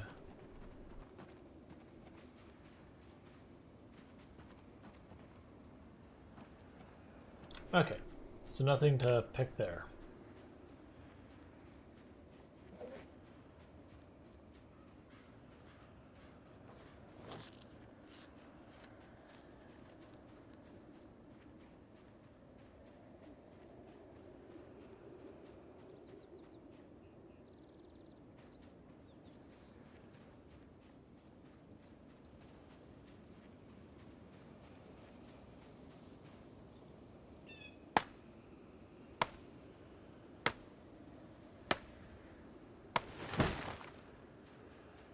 And I'm deliberately bouncing around so that zombies, if they're in there, that they'll hopefully come out and we'll hear them and see them long before they can reach us.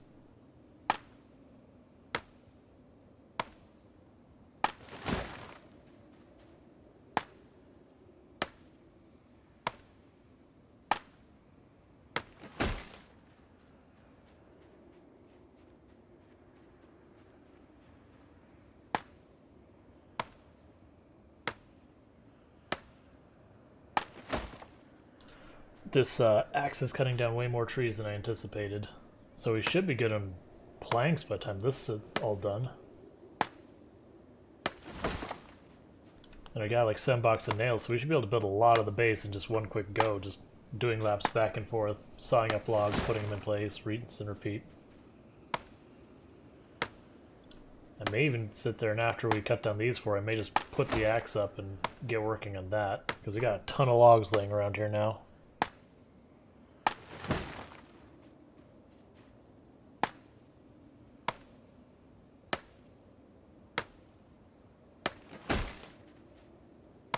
Yeah, we put up the axe after this. Just worry about sawing the logs, putting in place, all that.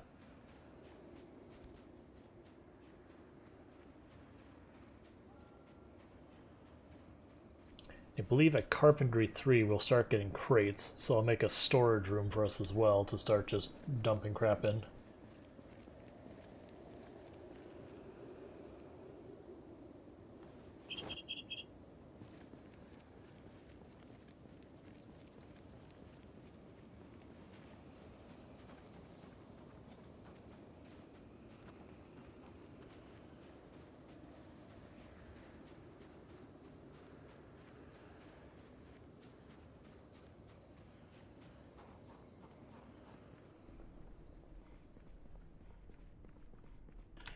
Yep, always gotta have bots popping in all the time.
Couldn't quite carry the last plank. That's fine.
Get this all framed in, start building the wall on it, all that good stuff.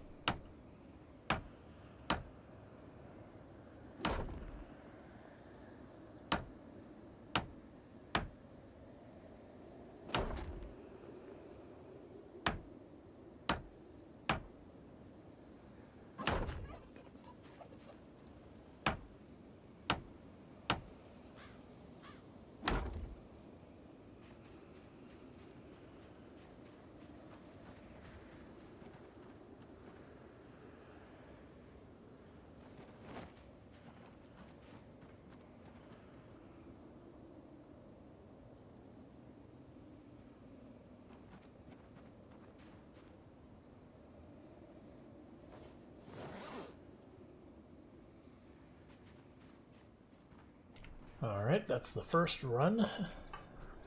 Probably looks like maybe I'll be able to get 2 runs per time before we get tired. It might end up like expanding that later, but that's just for right now. We're gonna build that farm. We'll build a building on the south side of it for actually having living area.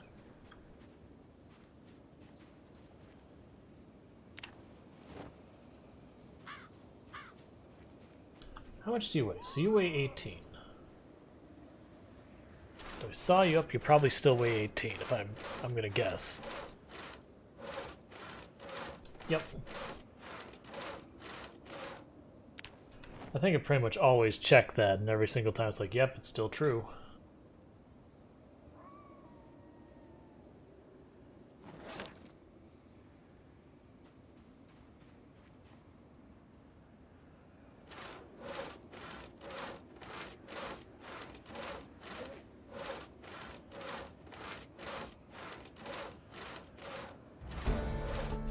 Hey, Carpentry 3. Making progress.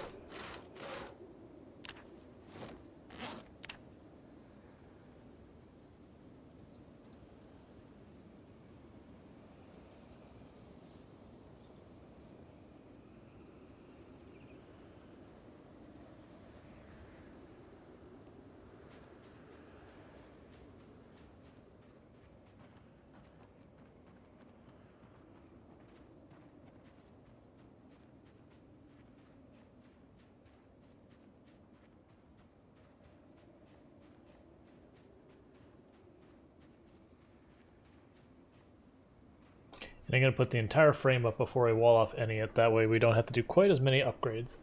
I'll have a door on this side is the intention. Then we'll have like a room here. Then we'll have the freezers and that on that side of the room. So that they should be in range of the generator.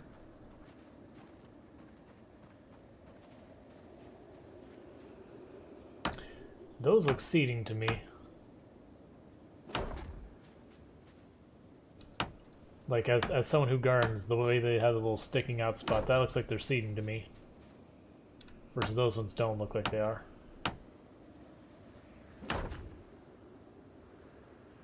Did I run out of nails?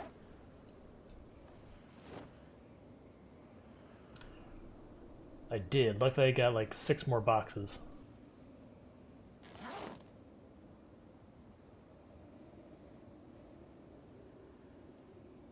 which works out because we're right about the point I wanted to go upstairs to deal with the exhaustion. So what we'll do that, we'll grab the nails, and then I'm going to take the freezer from over there and move it in range of the generator, and now the generator will just be on forever. Because I'll need to actually deal with keeping the stuff frozen so we can use it.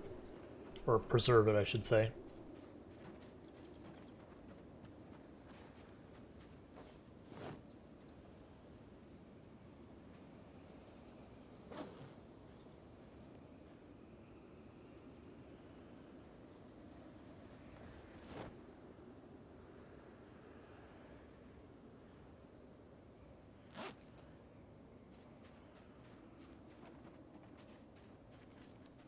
It's probably going to push us up to gaining weight, isn't it?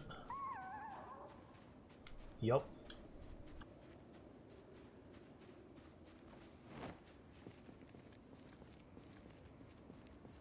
Good thing is that cabbage is just done, so if I keep making small salads, I should lose weight off of that if I'm not mistaken.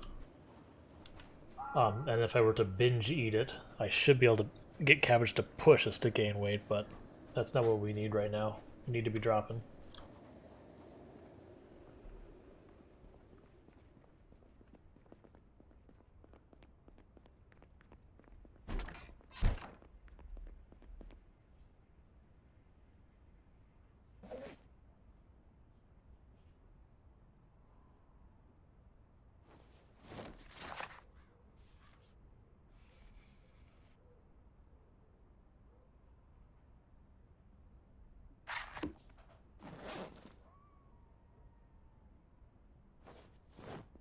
About halfway through that book.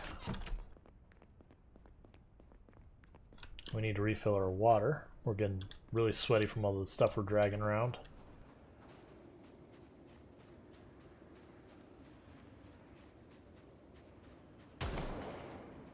Alright, meta event. So let's oh wait, I was gonna grab that freezer. But let's grab the water first. Let's see if any zombies move around this meta event that's a concern.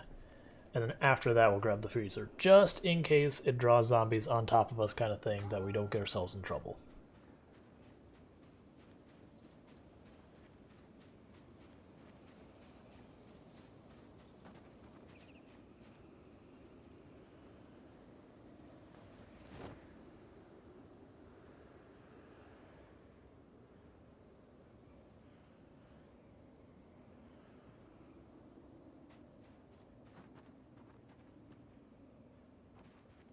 Yep, no sign of zombies. Okay, let's grab this freezer.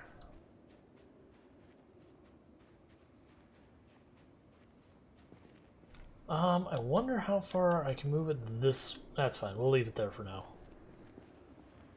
And eventually I'll make it so we have an upstairs balcony. We'll put the generator on so it can reach the pumps without being in danger of being attacked.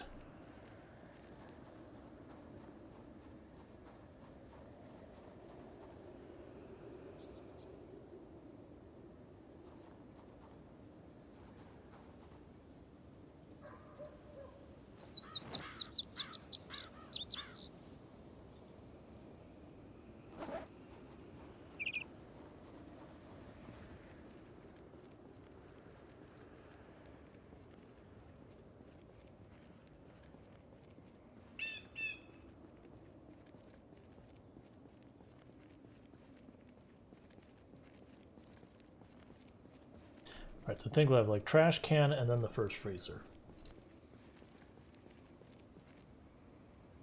Yeah, so I think the first freezer will be here.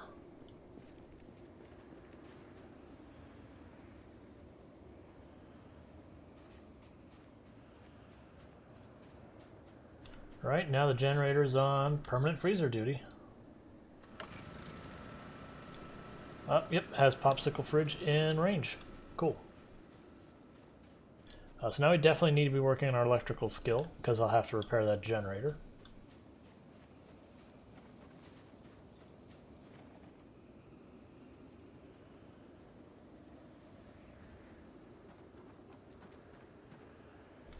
Okay, seed bearing, probably seed bearing.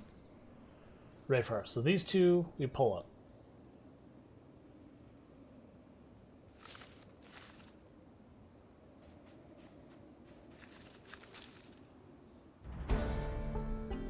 be farming one.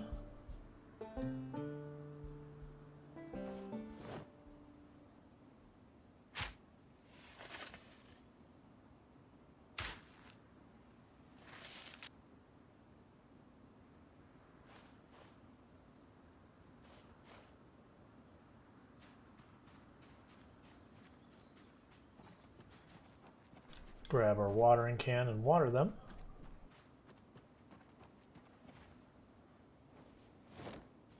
That's not what I want the watering can.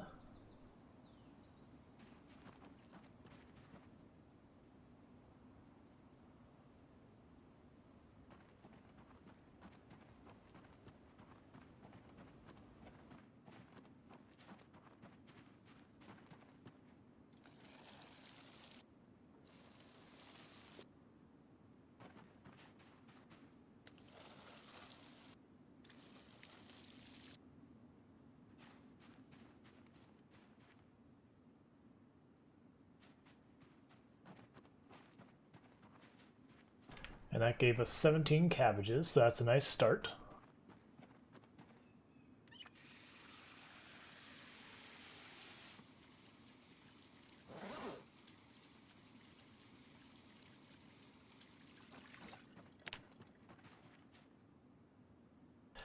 So we are at Ekron, which is a small town that is between Rosewood and Riverside. Just a little bit west of center of map. Okay, so let's take the bunch of the cabbage. We'll put like most of them in the freezer for now.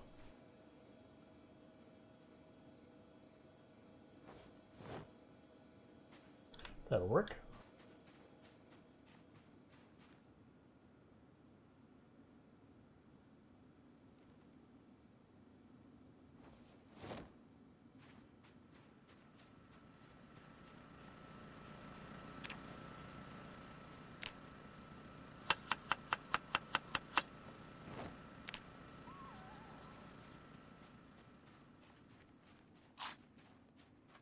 So I'm going to be building my permanent base, because we're going to be killing off all the zombies on the map on the highest population settings possible.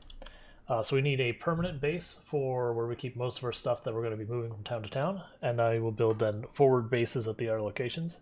Since this is kind of close to center map, my plan is to basically live here, so we'll have a farm here, we'll have like our actual building and probably storage and a sleeping spot here, and we'll probably expand it as needed.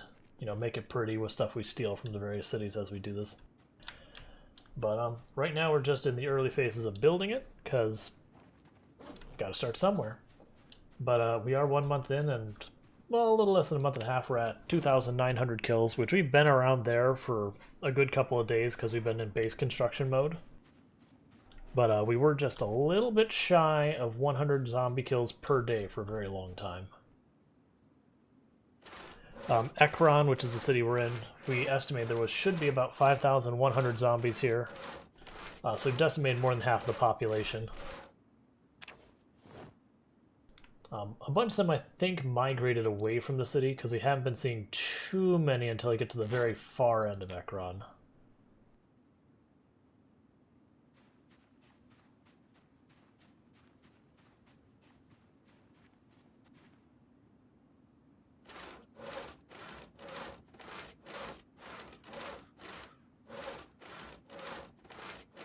But yeah, it's been going well. We are gaining weight, which is really not what we're aiming for, but we'll hopefully be able to sort this out with the cabbage.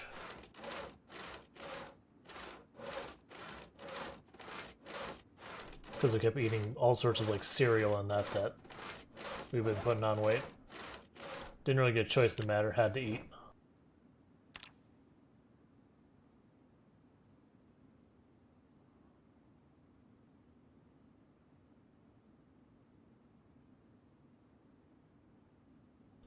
Oh, I didn't grab the nails. That's right. That's the whole reason we went in there, was I needed nails.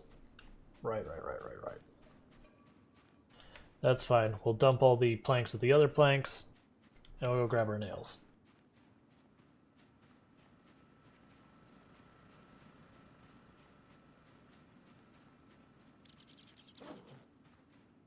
Yeah, so I'll probably have like a couple of freezers and some either like a stove or an antique stove, or maybe even just, I mean, not the grill. I always get paranoid to put the grills inside because I don't know if they're safe inside or not.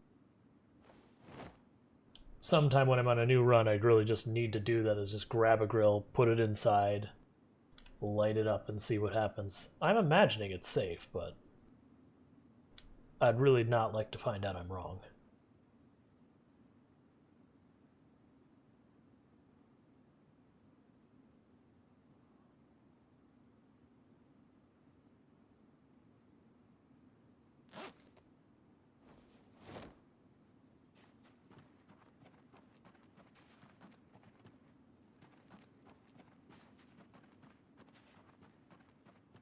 But yeah, the reason we chose this location, we've got gas, we've got a source of water, we can forage here.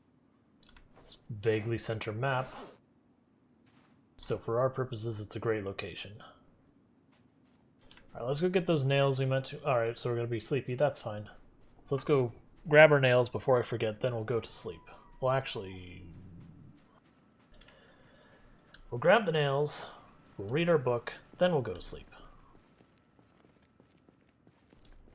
Because unfortunately, because of how much we're pushing our character, we keep falling to sleep or getting tired really early.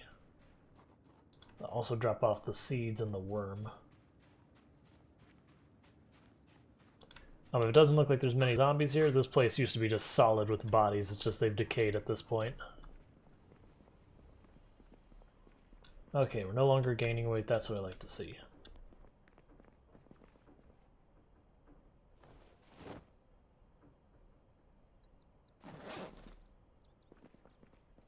Nails.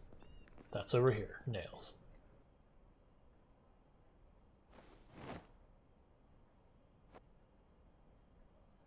We'll open 2 boxes.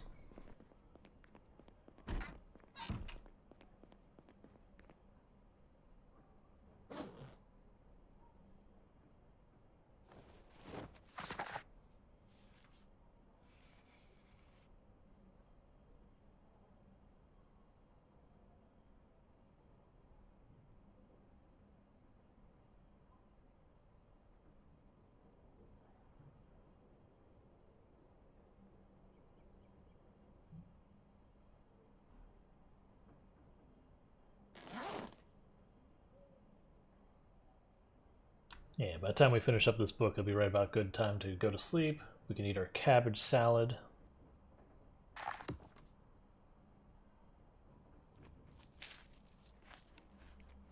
And my hope is we won't continue gaining weight as we get ourselves back hungry. So that would be a sign that we'd be able to slowly lower our calories. Or lower weight.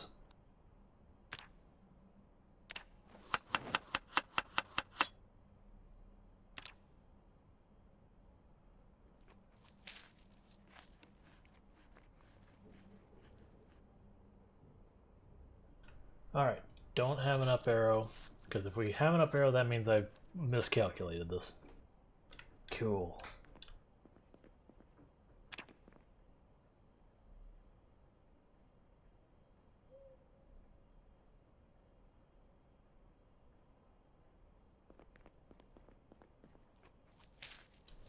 First aid for beginners, trapping for beginners, mechanics for beginners will be next.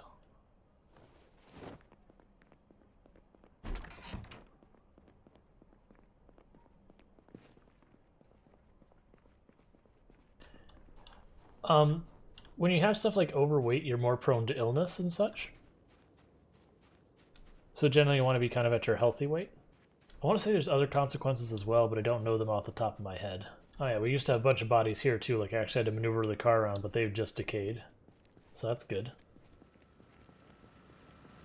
So generally you're trying to aim to be relatively okay-ish weight, like healthy weight. Like right now we're considered overweight. When we started, our character was obese. And we worked our way down.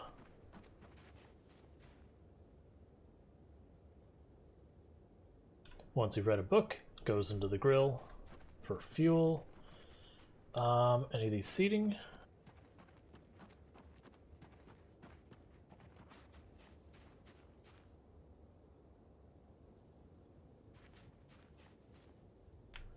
Gotcha, thank you for that information.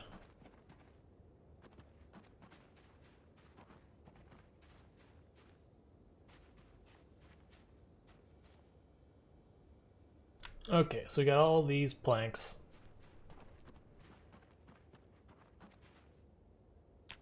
We're not going to put the effort in putting in multiple pouches.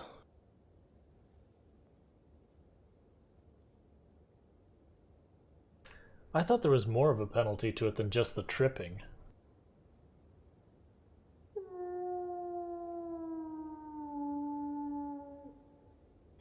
Like, the tripping sounds like absolutely something. I thought there was something else, though. But I could absolutely be wrong.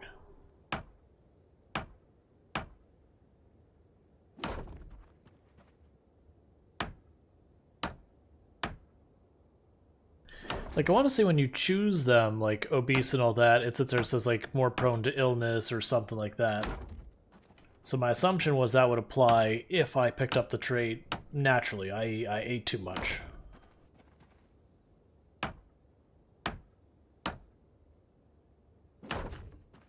Yeah, that would make sense.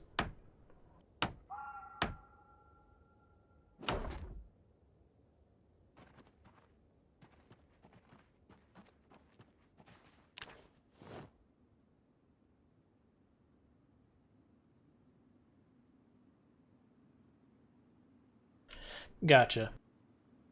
I feel like with the traits you can, acquire or drop, that the penalties that they come with should be acquired and dropped, like all of them.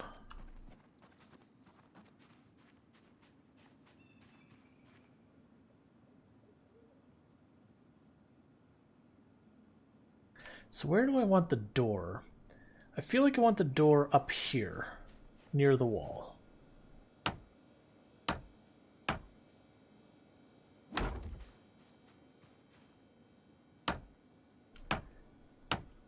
And maybe a second door. Yeah, maybe two doors. One here and one up there. That way also if we get in trouble we can, circle around here. Not that should, like, at this point that isn't really a feasible thing to run into trouble here because there's not enough zombies in the area anymore.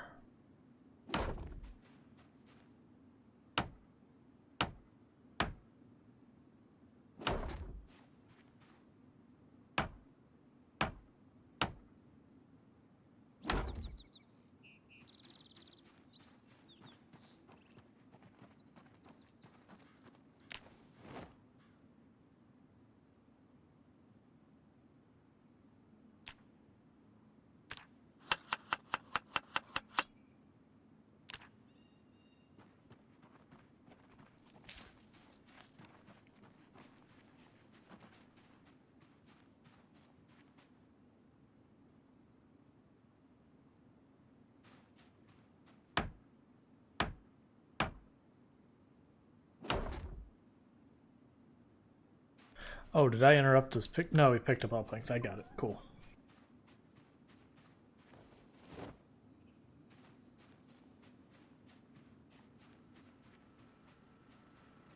Oh, zombie in the area. Zombie's gotta go.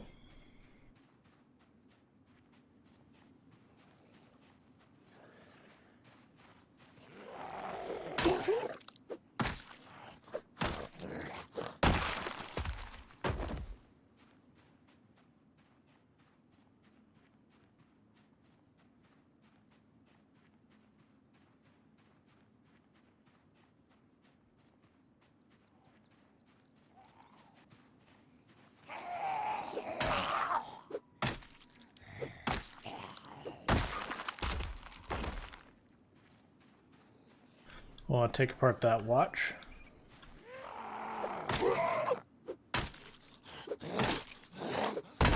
Oh, we also got tailoring books, so we want to start shredding clothes again. Not gonna worry about shredding denim, though.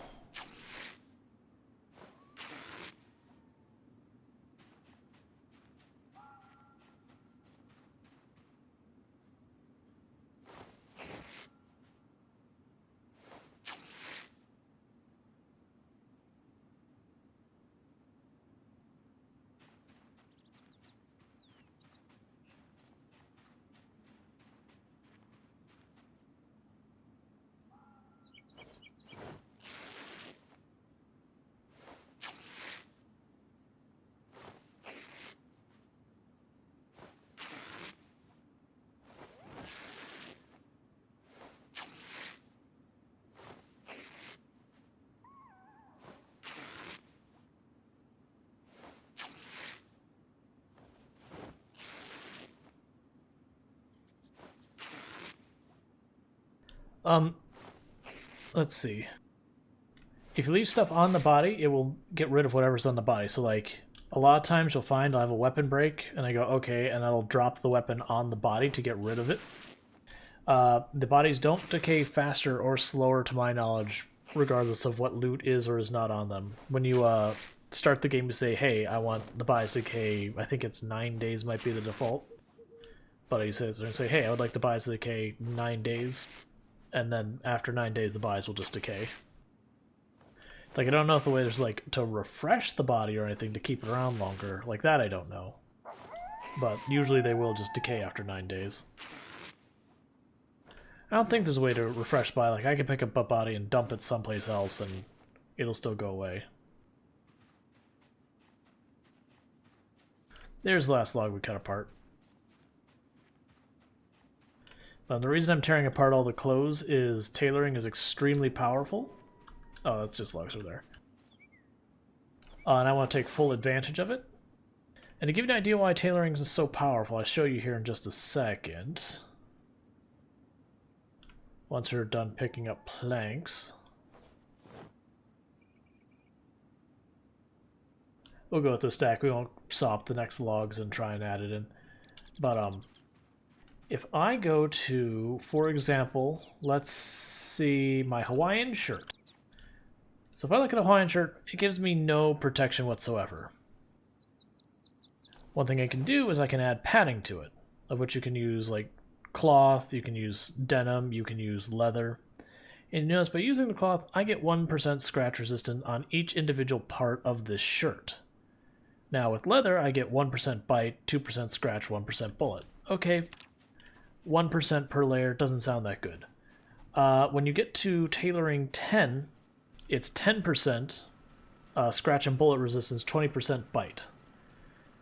You can actually get your protection on here so that almost everything, with the exception of your shins and your hands, will be at 100%, so you cannot be scratched anywhere but your shins and your hands, unless clothing gets damaged and you don't repair it.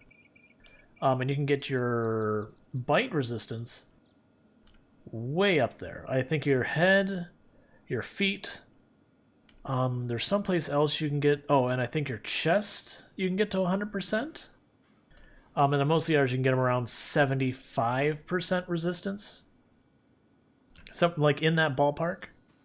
So as you can imagine, being able to just almost guarantee yourself to not get scratched, saving a few spots, and to give you like a 3 out of 4 chance to get out of jail of a bite is amazing. And on top of that, once you get over tailoring 8, when your clothing gets damaged, you know how like it keeps, like, you have a hole in it, you can put a patch over it, but you never quite recover the full defense, you have to replace it. After 8, that's not true anymore. You can actually 100% fix any repairable garment.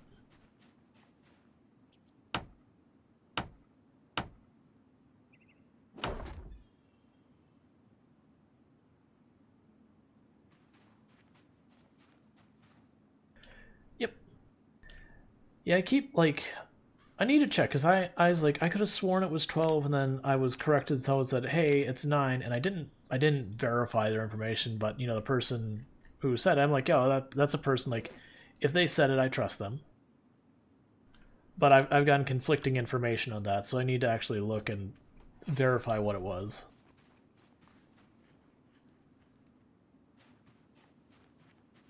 I will warn you, with the tailoring, it is one of those things that's a bit of a grind to build up.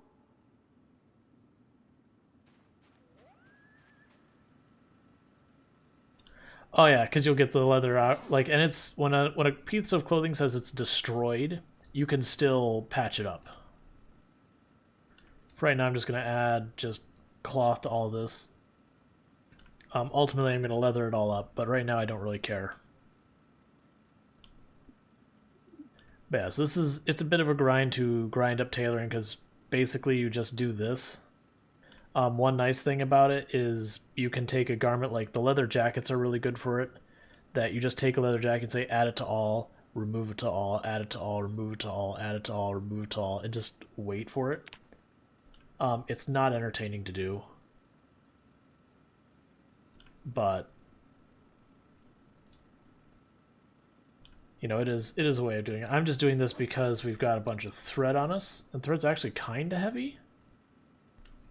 So I just want to burn up the thread.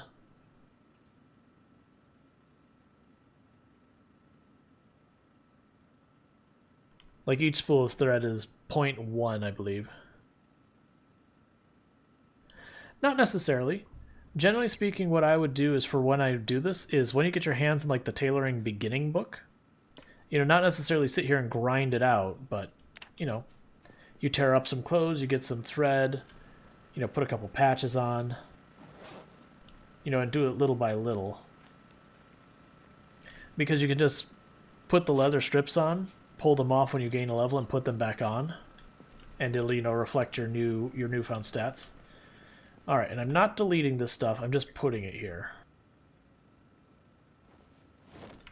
So I'm using it as temporary storage.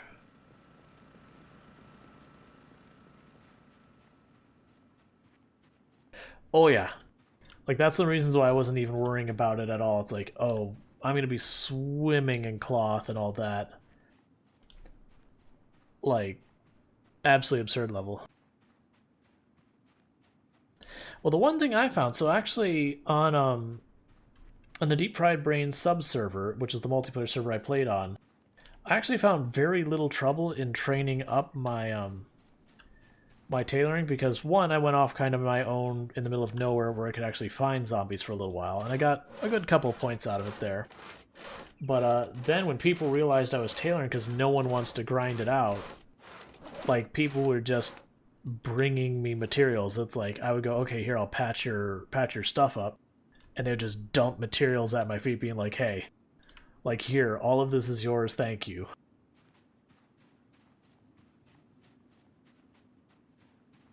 Yep. Because there's a weird thing that when you recover materials, you'll also gain a little bit of tailoring. So you're more likely to recover materials with the sheets than you are with the leather. So weirdly, using sheets is just better XP than leather, hands down. And it's weird. Oh, I think Fenrir already beat me to that. But yeah, what Fenrir said.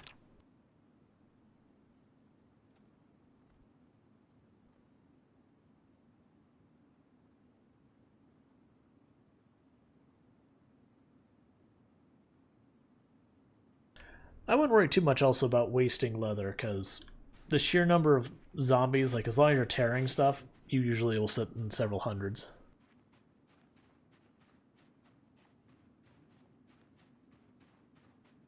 Yeah, no, I agree. But we actually did on stream, and, like, don't get me wrong, the sample size was not tremendous. But we did a couple runs where we pulled off the sheets, put the sheets on, pulled off the sheets, put the sheets on, checked what our XP was before and after, repeated the process with leather, and we had multiple times in a row where just the sheets always won. Like, they never beat, like, the leather never won. Now, why that is, I might be getting wrong, but that was just our experience.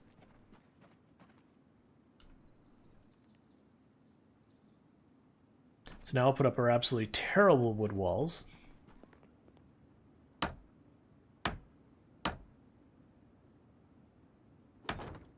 Not going to put much effort into upgrading these later, but the ones we actually have our base with will make nice and pretty.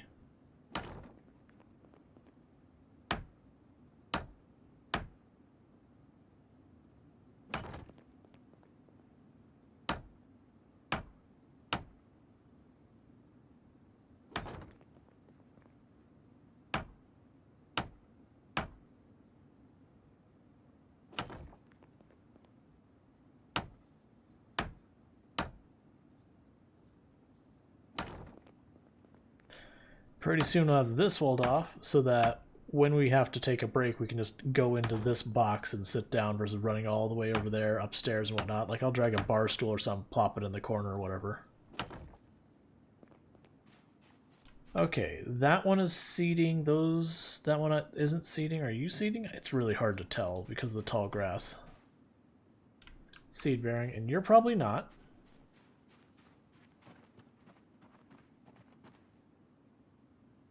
That's fine, so we'll just go like this. This should give us enough seeds for all of them, so we'll just grab all the cabbage.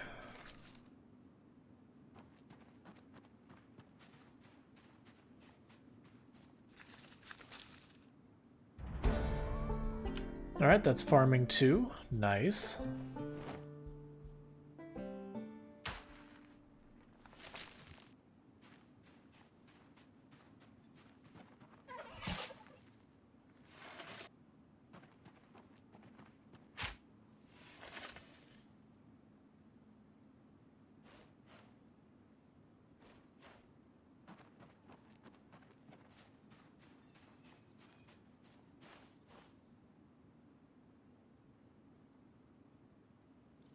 Let's get these bushes out of here.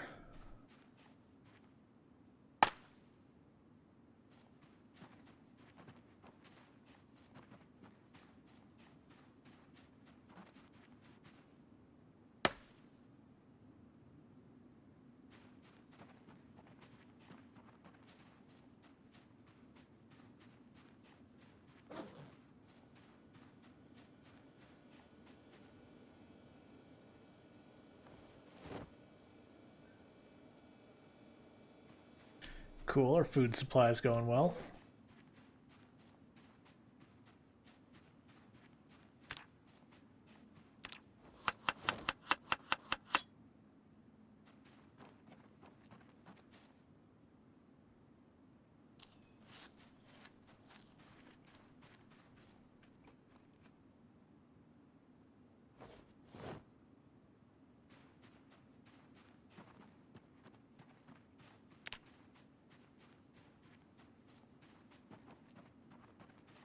Check a random one, see if they need watering.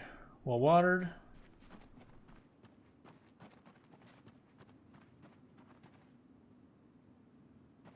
Man, these all look like they're fine.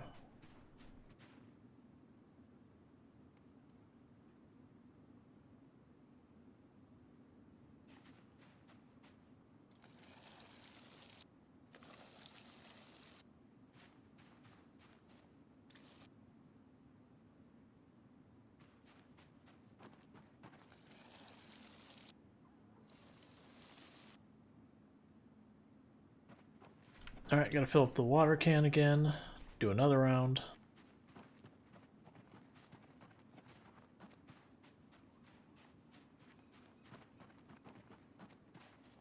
And eventually I'll get like 6 watering cans so that when I go to do this, I'll just fill up all the watering cans, stroll over, water the whole thing.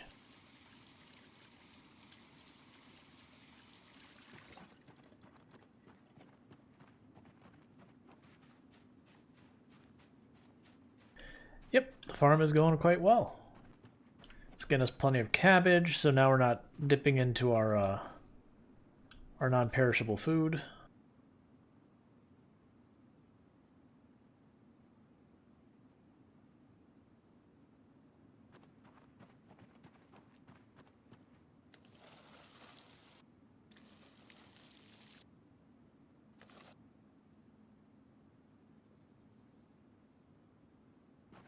Okay.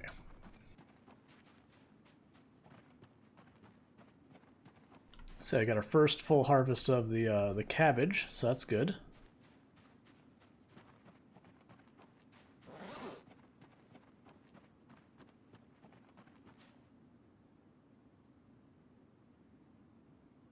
Let's actually fill this up before I forget.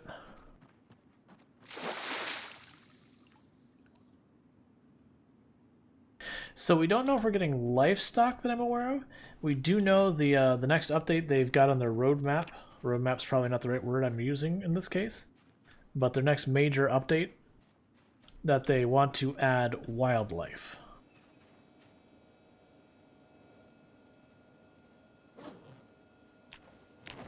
And the only thing I know about it is that they had a picture of some type of antelope, gazelle, or not antelope, like deer or something like that.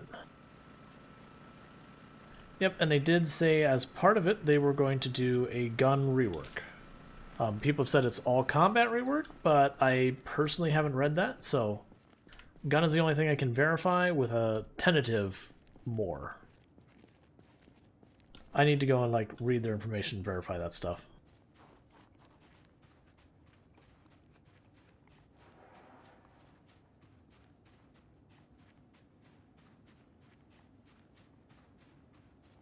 Okay, we are gradually losing calories. Awesome.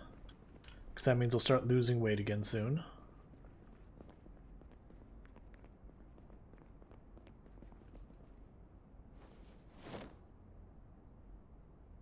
Alright, so I was stockpiling thread. Here's some leather strips.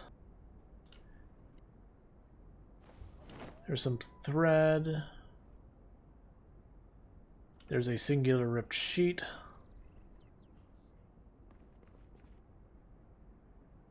There's more ripped sheets. More thread. More leather strips. Grab the dirty ones too.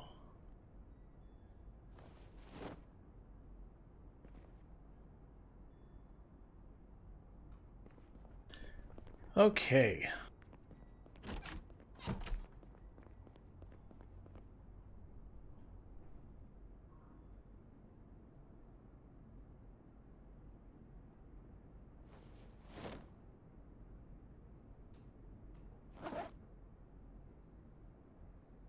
What I'm going to do is I need to use the restroom. Do I ever finish the mechanics book? We did.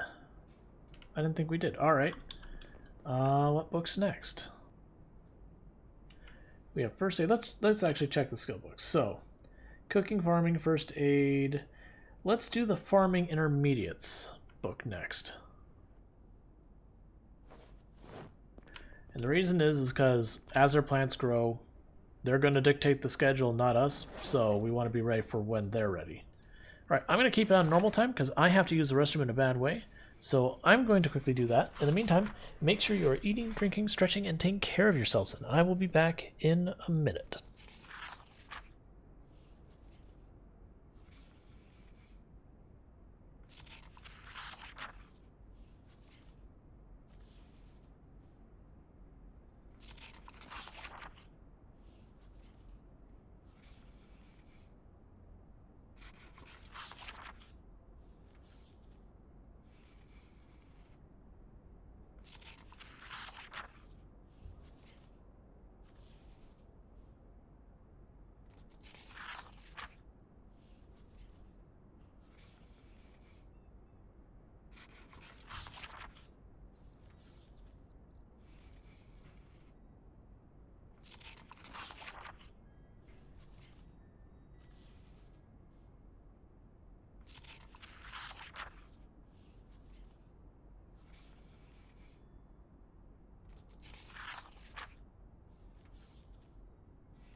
Okay, and I am back.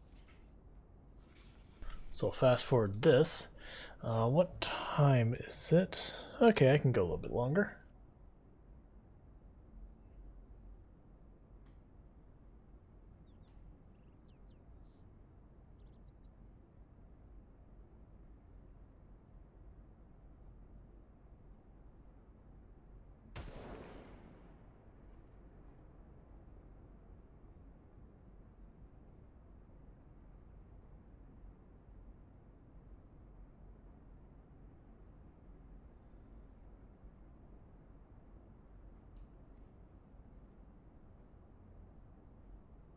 And I'm deliberately just keeping our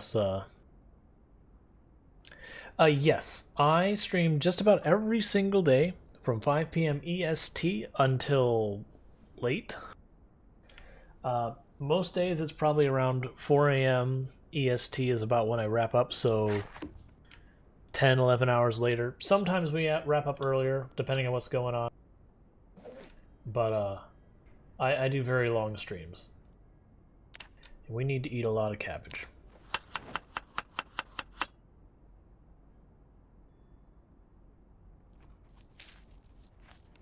But yeah, it's pretty like Usually I'll announce on either Twitter or Discord when I'm going to take a day off from streaming, and that's usually because there's something scheduled that day that, like, you know, doctor's appointments, some event going on that, you know, my wife wants to go to, that kind of thing. But it's not super frequent.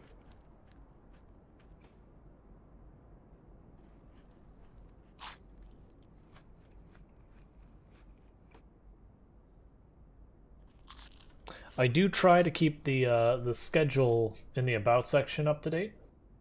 Sometimes it's, you know, a little behind, unfortunately, so far as when I'm going to take a day off. But like I usually do always get it updated before I take the day off. It's just sometimes I don't get it updated to like the day before.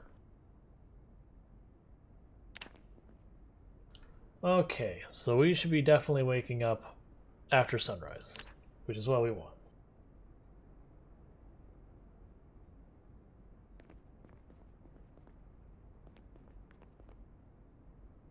Oh, we finished it. We bailed out a few seconds early. Okay. So we finished those books. We'll come back in when we need the next book. We have zombies outside from the sounds of it. We are way overburdened.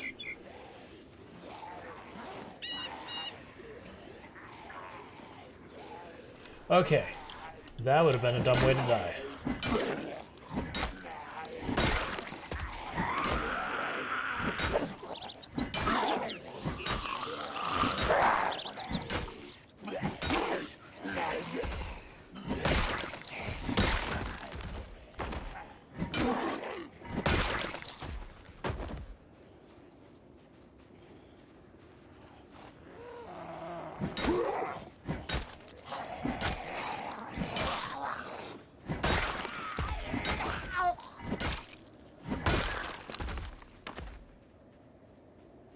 And our duffel bag's there. We're just going to do a quick walk around, make sure there's no more zombies around to surprise us.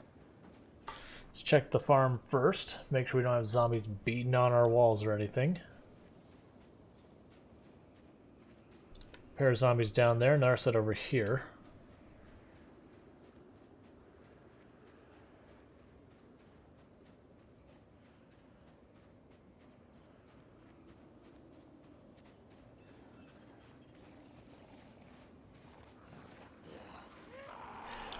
Yeah, from time to time, not a lot. Like, it's actually good, just, you know, I don't sit there and, like, grind it out or anything. Try and spin back and grab some of these bodies.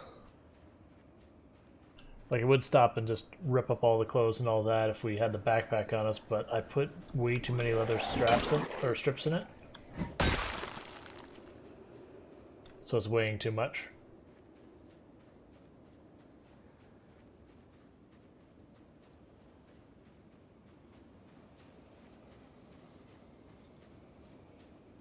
Well, I'm glad you have escaped.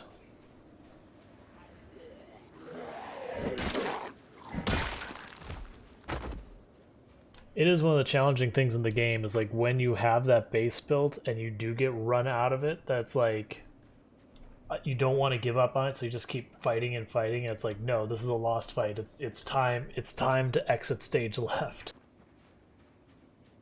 But it's just really hard to get yourself to be willing to walk away from it.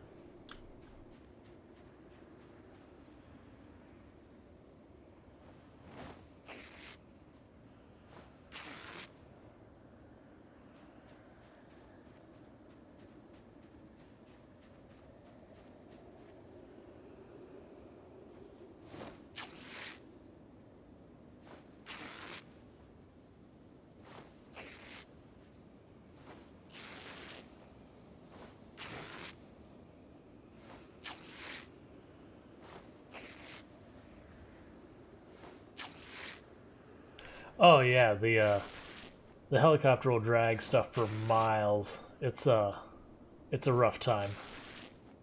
There's a reason the helicopter for a lot of people is a run ender.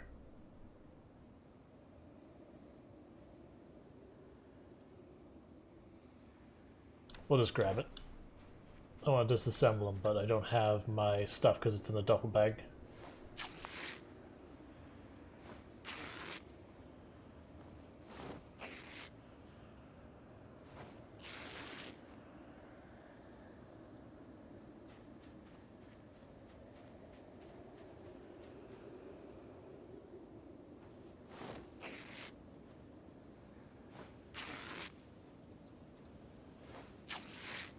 The part of me wants to be shredding these and collecting all this stuff for both the tailoring, and then if I have just an abundance, I can just dump it into the grill for fuel.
Okay, it's damaged. I'd say if the long sleeve t-shirt wasn't damaged, we're gonna get to the point where we're gonna start keeping some of the stuff.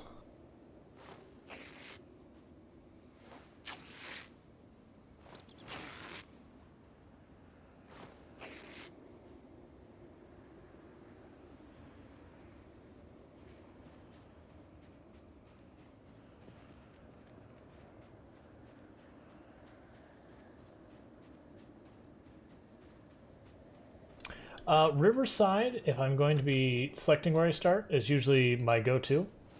The population density is not... It's one of the lower population density starting points. Really good loot. Primarily the thing I'm concerned about there is between the bookstore and the post office, you can usually get almost all the books in just those two stops, and they're only about a block and a half away from each other. Plus there's the bait shop in the West End has rain barrels just inside, like ready to roll. So that's all really good for when you're starting off.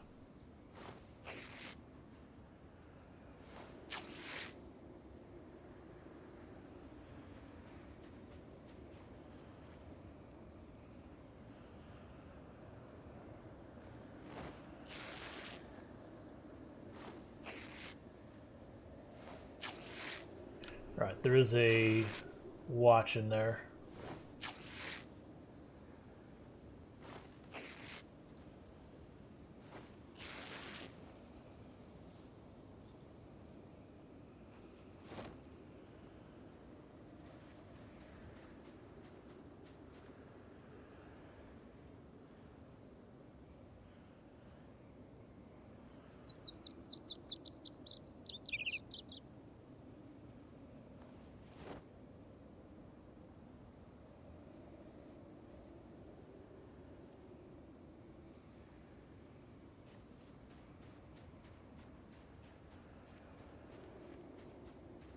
Oh yeah, Muldrow is actually probably my least favorite town. It's got very high zombie density, which can be pretty rough. And the loot I found, like, it's got some warehouses and that are right, but I've generally found its loot to be less impressive by comparison to the zombie pop. Now there are people who absolutely would disagree with me, and that's fine. But it's now one of the towns that I will frequent, generally speaking.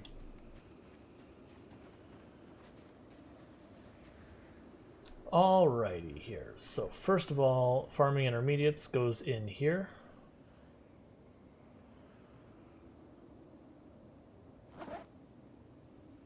Mechanic beginner goes in here.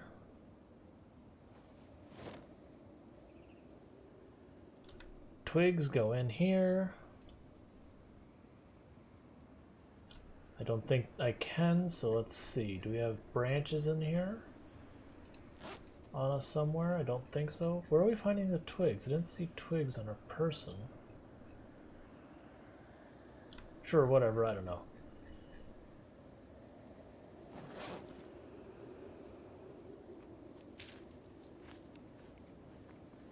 Yep. It's one of my favorite towns. It's also close to a lot of interesting places too. There's a country club nearby, there's a bunch of farms. Some good stuff out there.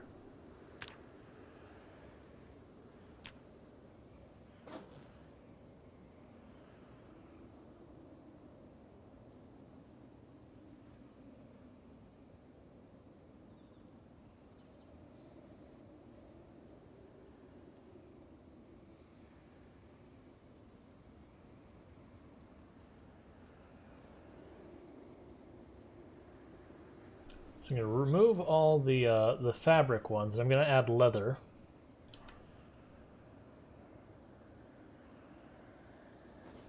And I'm going to go and I'm going to grind up a bunch of materials again.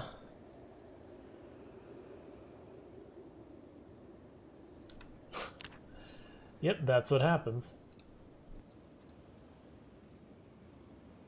Should probably be watching out for one with a leather jacket instead of shredding the leather jacket. Just use it for training tailoring.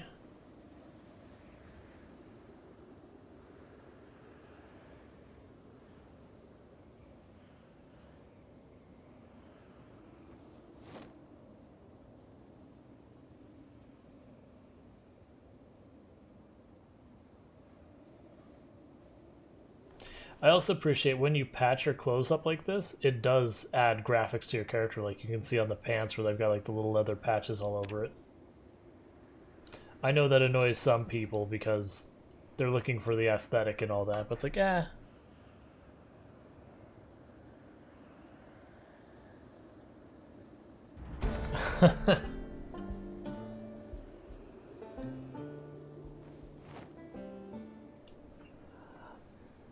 No, that's okay. Like I'll probably be on that server again at some point, but I'm kind of invested in this run at this point. Oh, I meant to do that in fabric. I'll just find another piece of clothing to use for training. Leave all that alone. Let's find a body real fast to grab a piece of clothing we can go. Preferably a long sleeve shirt or a jacket or something. We've already stripped most of these ones. We'll check one of those ones we killed out here. Probably extreme heavy load. Yep. Let's be smart about this. Let's drop off the leather.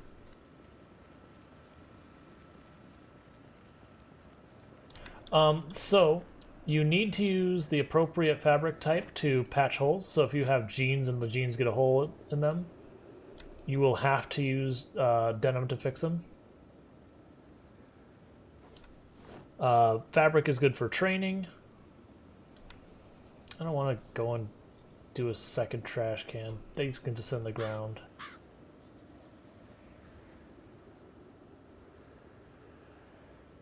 The dirty ones can sit on the ground.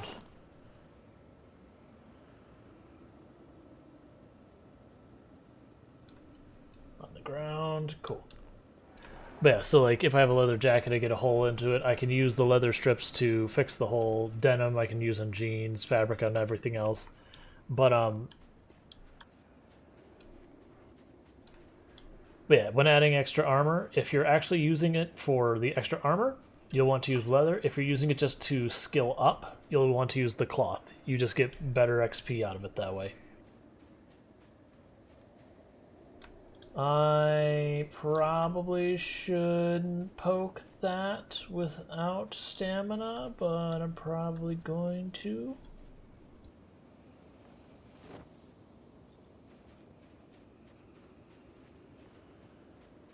Yeah, we'll poke it. We shouldn't because we're basically max exertion. We are max exertion.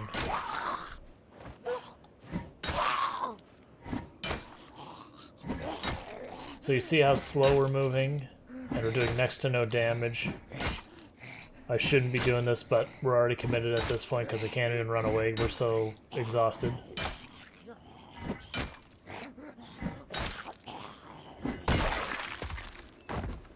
Okay, where is your sweater?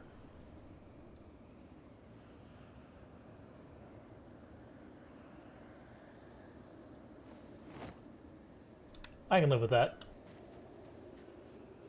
So we're going to go back home, and I'm going to burn up a whole lot of thread and other materials. Yeah.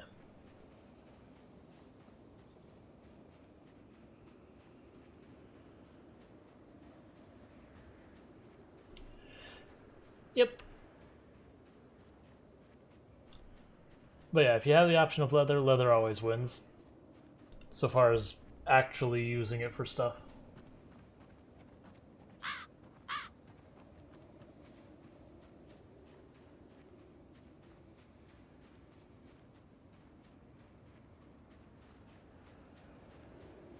Do either of these bodies have anything? Well, we shouldn't be wandering around like this, honestly.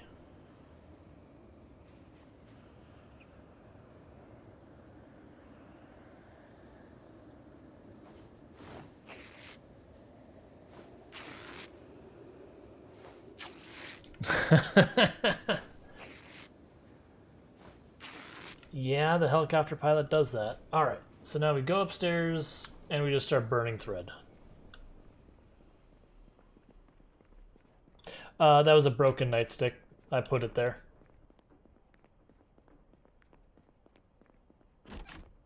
In its past, it was a good nightstick. Hey, Buddy Fox, thank you so much for the raid. We are in the middle of getting some tailoring going and sitting down because we're exhausted and carrying too much.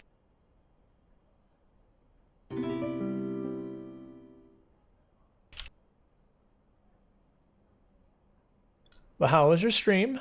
More Project Zomboid? Awesome. Hopefully the only deaths were zombies, and if not, hopefully at least the deaths were educational. At the moment, we're just sitting on the ground recovering our stamina, and while we're doing that, we are working on a little tailoring. Where did that sweater go? I did pick it up, right? Did I really just leave the sweater behind? Ah, that's fine, whatever, I don't care. Sure, we'll practice in the Hawaiian shirt.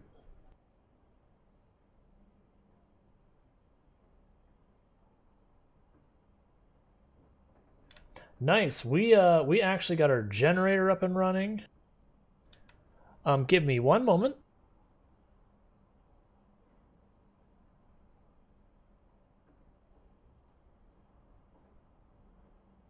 Okay, you can do the clip.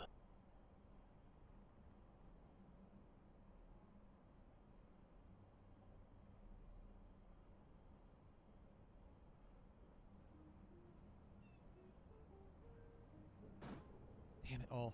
Okay, we'll get this. It's gonna be fine. It's gonna be fine. Okay, it's not gonna be fine.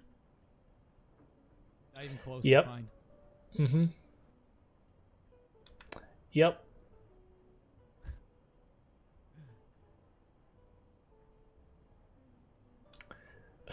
Anyone who wants to watch that clip, you can. Like the link's there. I'm not gonna play it on stream and all that. Just enjoying it real fast while we were doing the resting.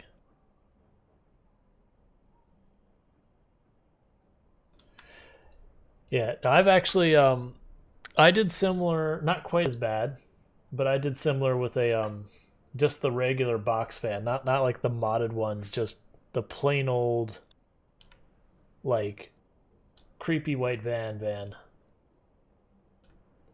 But I wasn't banging into every wall. But yeah, I see what you did where you turned and you just managed to aim it just right to put that box right behind you and the wall right in front of you. So it's like trying to figure out how to get that maneuvered back in path.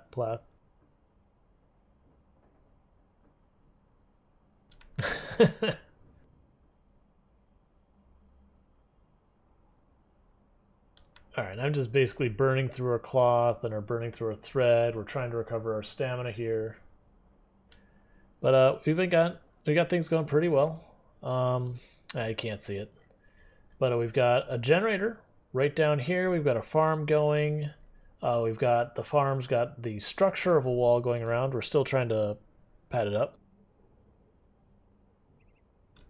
So that's all fantastic. So we have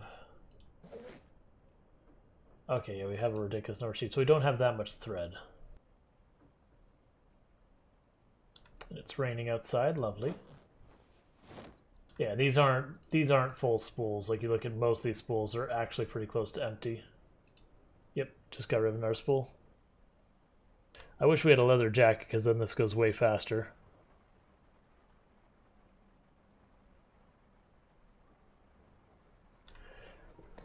But yeah, so it sounds good. Yeah, we've gotten to the point where we're just over a month and 13 days we've survived on 16x population. We've killed just shy of 3,000 zombies. We were doing just a teeny bit below 100 zombies a day, but then we've secured this location and we've been working on making this our long-term base. So the plan is we are planning on eradicating all zombie life from all of the major cities in Project Zomboid and the roads in between them and whatnot. But the first thing is I wanted to get a long-term base that I can drop off my stuff, that we can have a farm, so as I need food, it's just covered. But, so that's what we're working on right now, is getting that long-term base. And I chose North Ekron because it's roughly middle map. It's slightly to the west of middle map, but it's a good place where I have gas, I have water, I have forgeable area. There's a library right here, so... Not a library, bookstore. So it seemed like a pretty good place to set up. Plus it's lowish, medium-ish pop. So it's not too bad to have to deal with fighting our way through it.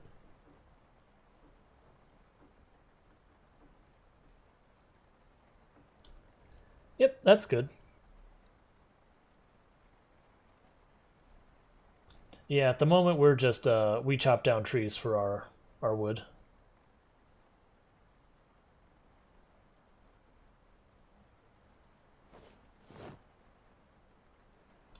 Alright, burning through that thread.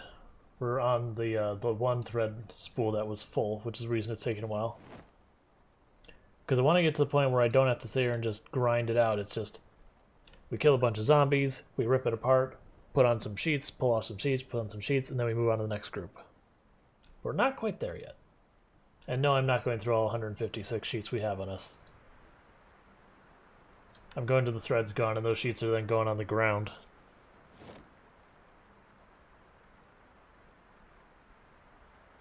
Actually, we are at the point we've recovered our stamina, so let's get moving.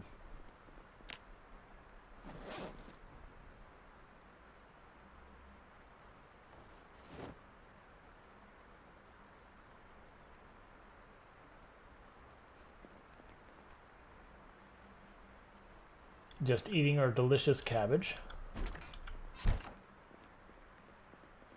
You know, just eating an entire head of cabbage, not a good time. You just get food. No one's happy about that. But if you put a cabbage in a bowl and change nothing else about it, it makes you happy. Because that is just how cooking in Project Zomboid works.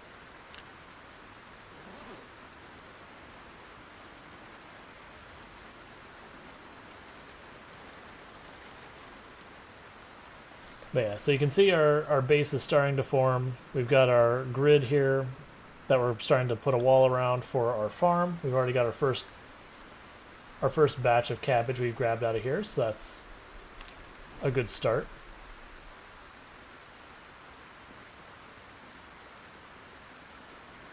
Let's see, where were the... Let's get the dirty cloth off of us.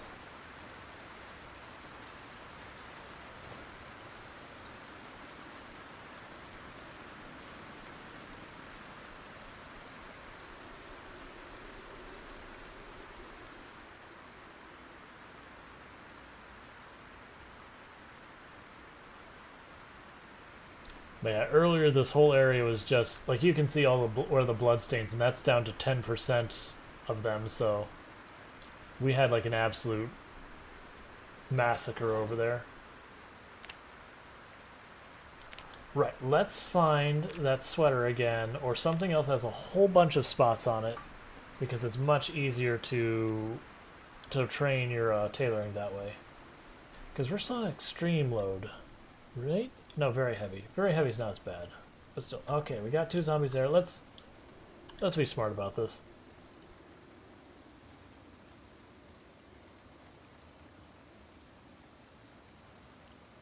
drop our duffel bag on the ground. Oh, duffel bag's full. That's fine. Yeah, we should be okay to fight them with where we are. But I'm hoping to find a long sleeve shirt or a leather jacket would be best. But a long sleeve shirt would be decent. Just for basically wanting it to have many spots as possible on it for tailoring, because it's just easier to train tailoring if you have some with lots of locations. Like, I think the pinnacle are long johns.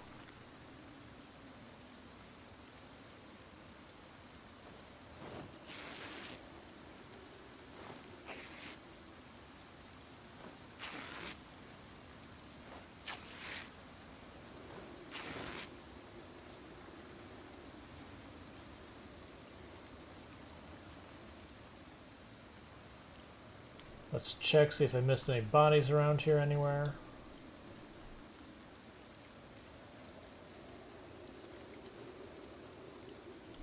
Polo neck sweater? You got a bunch of spots, right? You got spots. Polo neck sweater? Oh, I bet you what I did?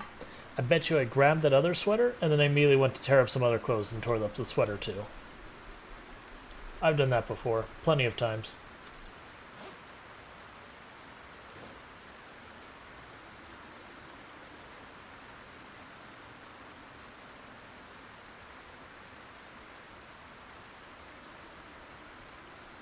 Well, I guess we're getting pretty tired. We just go inside and keep taking care of all the thread.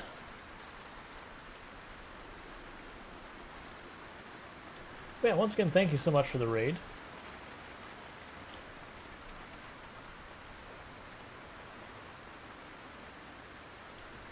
We're probably going to work on this tailoring for a little bit, just until our thread's gone. Then we're going to take all that cloth and just dump it over by the grill so that we can feed it into the fire whenever we need to refuel it. Probably just leave the sweater on the ground with it. And so that way when we get a bunch of thread, we just work on training.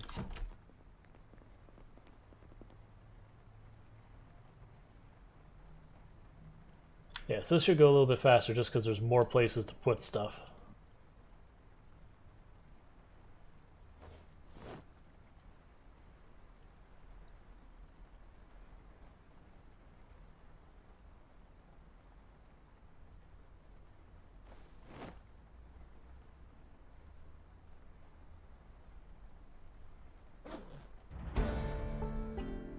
Hey, is that tailoring too? Cool, then we're stopping because I'm not getting incomplete credit.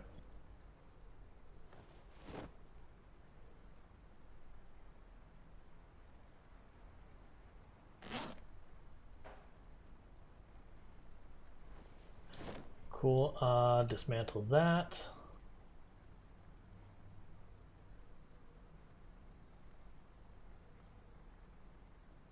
Put all that away. We quote-unquote cook our cabbage.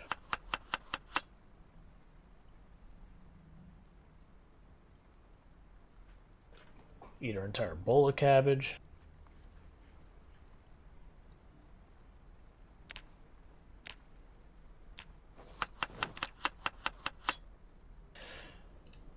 Do I have tailoring intermediates? That's fine, because we don't want to go to sleep at 7 p.m. because we'll wake up in the middle of the night, and if it's storming and it's dark outside, we're going to see absolutely nothing, so we just read our book, go to absolute maximum fast forward.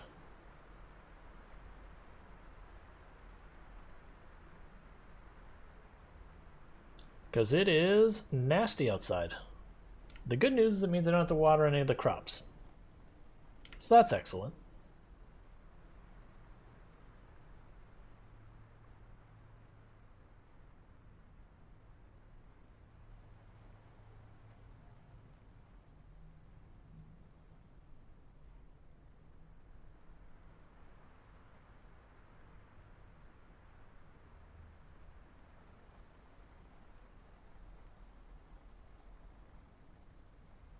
But yeah, we've already got ourselves situated with a car. We've already got ourselves situated with a generator. We got the connection manual. We got the herbalism magazine. Got most of the books. We are in good shape for this point. Ekron's population is pretty heavily decimated at this point. We haven't eradicated the population, but we've definitely knocked it down a good peg.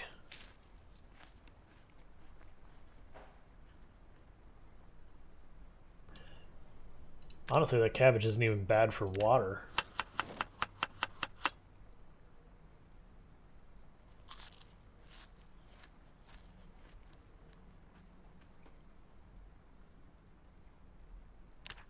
You know, I think we might be at the point of actually wanting to wear long sleeve shirts because we're starting to get a wee bit cool just in our little house, which is awesome. I like being able to wear more clothes. All right, we had a nightmare. Lovely. That's fine. I actually don't care.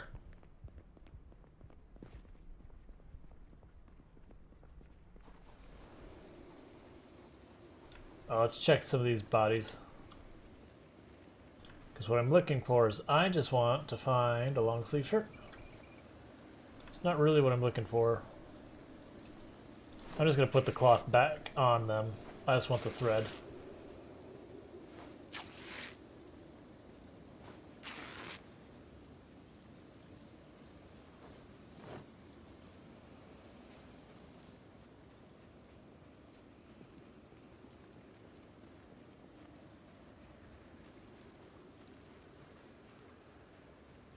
Okay, let's go ahead and drop off this book at the fire.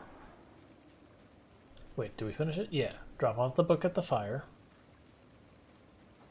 Alright, so we should keep building on this thing. We got all these logs already cut, ready to roll. We're sitting on, I think, another 6 boxes of nails.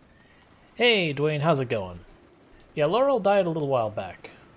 So we don't have a new rip, but if you haven't seen that one, you know, that was a painful death because it was 100% user caused by thinking it was perfectly fine for me to turn for just a minute. It was not. We died.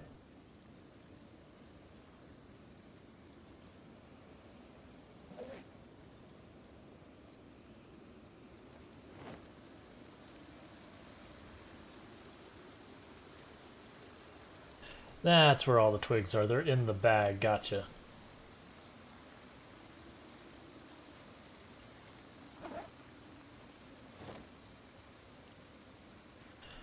Let's check, see if we have anything we need to be harvesting or anything at this point. Maybe the radishes?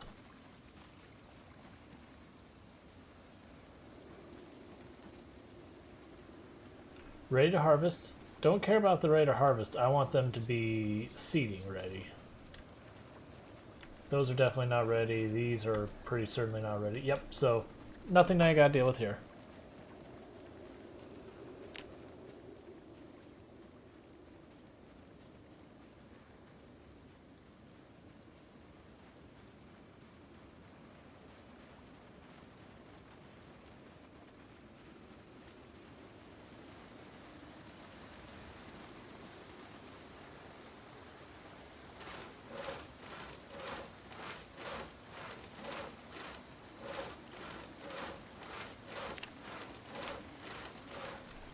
Carpenter's getting pretty close to 4, which will be nice.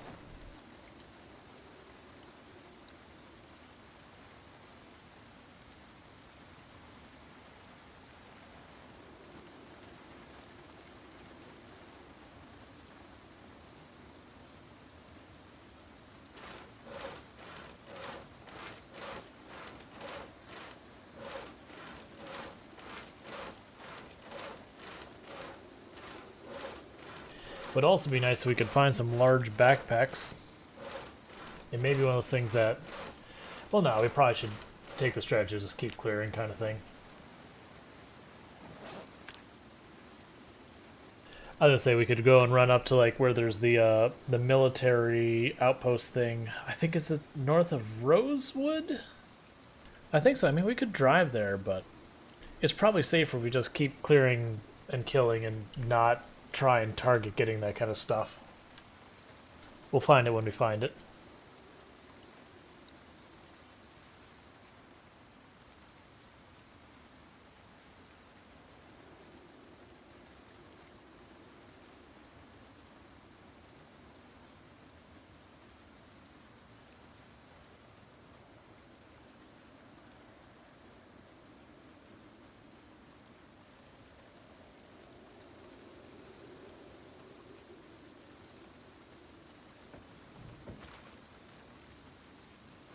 might actually put a window or two here. Well, no. No, we'll wall it off. Because I'll have the actual place we're staying over there. I'm just trying to wall off the farm.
Oh, there's a bunch of logs. It's like, where are the logs? I know you had a bunch of them.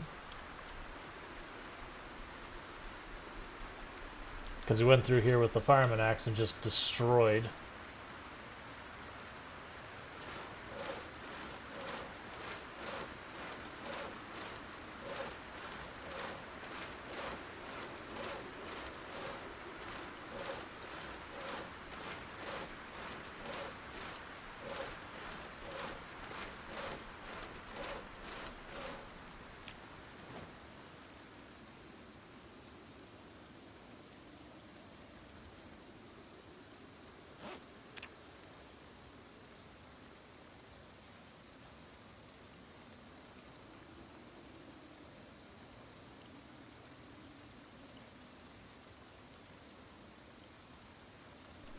Let's grab that and go.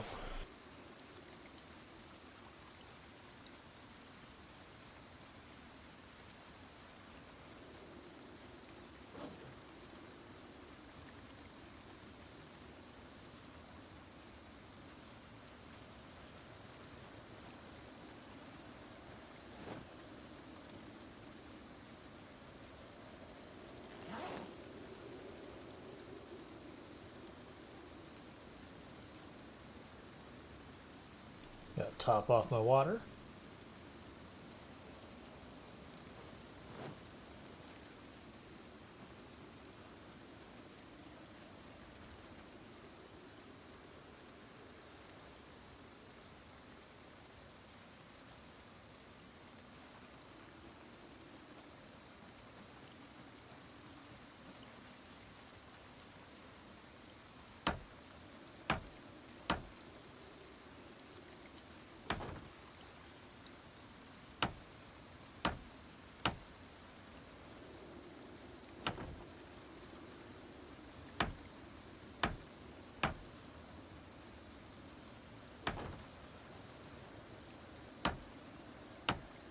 It'll be nice when I can actually get a vehicle with some proper storage on it to bring all this stuff up here.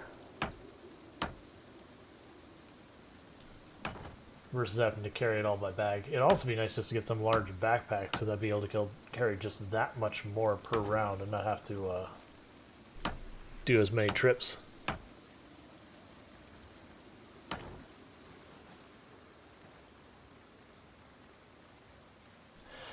Actually, there is a trailer I know where is. I think there was a trailer down by the church. The problem is the car I've got is kind of a piece of junk. It works, but it's kind of a piece of junk. I probably could go down. I haven't checked the trailer and all that, but I probably should go down and actually grab it. I'm more concerned about driving that car around here and the grass is having it blow out a tire right away.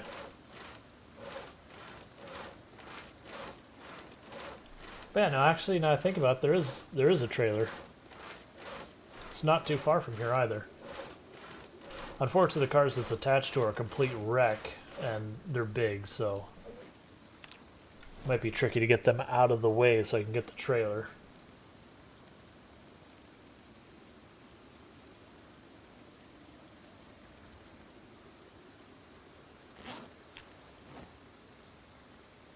Yes. I am running almost entirely vanilla.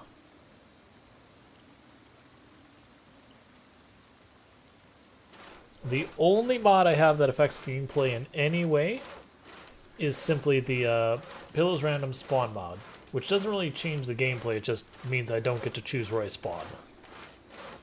And yeah, technically that can give me an advantage or a disadvantage, it's just not something I control. And where we spawned this time I don't believe was particularly impactful on anything anyway. We spawned at a trailer park that we got unceremoniously evicted from immediately by the number of zombies.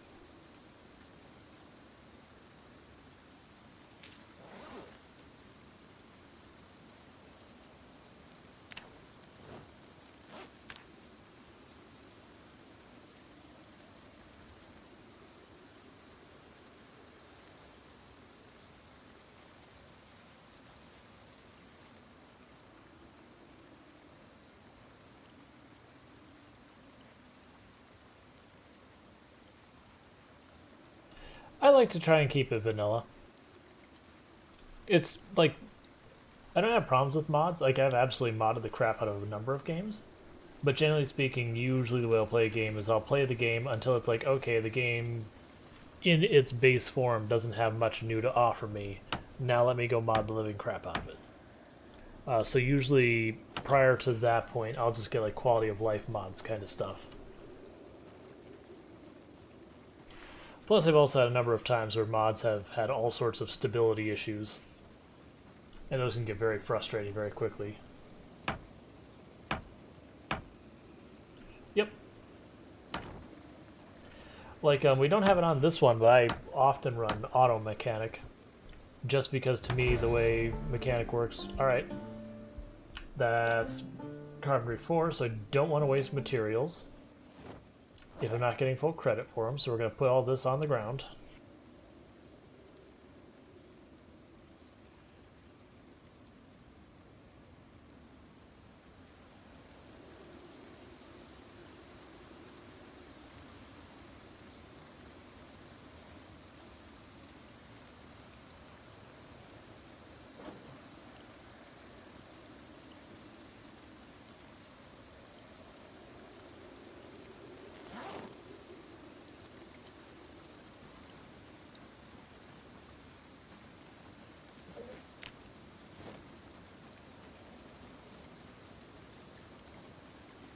I think there's another bush I moved down here.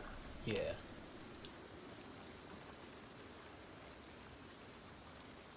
Okay, like it keeps looking like I didn't put a door frame there, and then it, you know, loads in, then we have a door frame.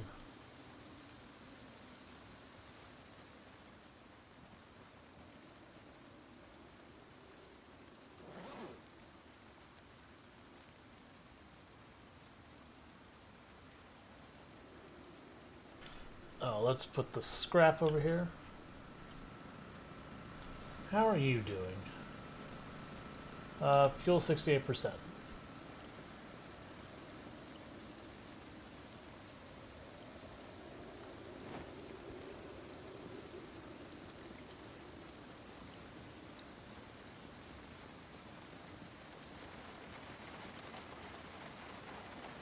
Yeah, so I've got gas to spare. I just need to put storage for it. Like that's the other problem is I need to build some more storage.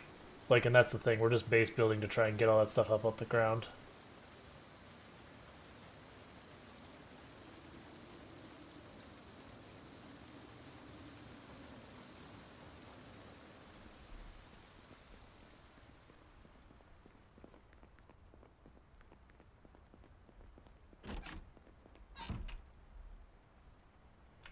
Alright, so carpentry, was it advanced or experts? I don't have that here, but we probably have it at the bookstore. Intermediate, first aid I don't care about, trapping I don't care about yet. We'll do the cooking.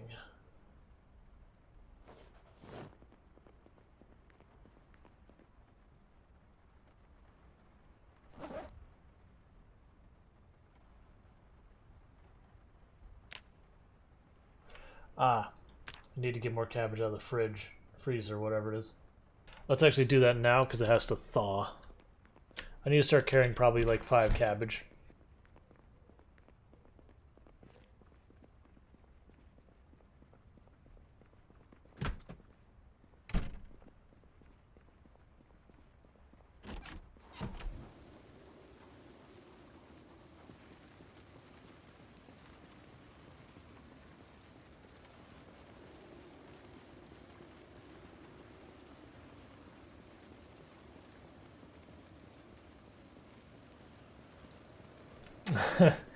I can imagine. I've heard things about Louisville being, you know, just with the sheer number of zombies being pretty rough.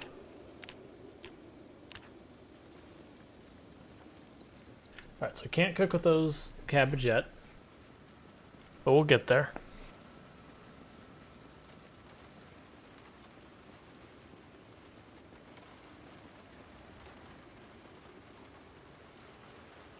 Yeah, so I think the next day what I'm going to probably do is take our car, drive us down to the bookstore. We'll probably have to fight some zombies down there. Start grabbing some of the, I think, is it Expert is the next level book? Advanced? No, it's probably Advanced. But basically go for the next tier book, just start grabbing a bunch of those, bring them back here. It's only 1. That's fine, whatever.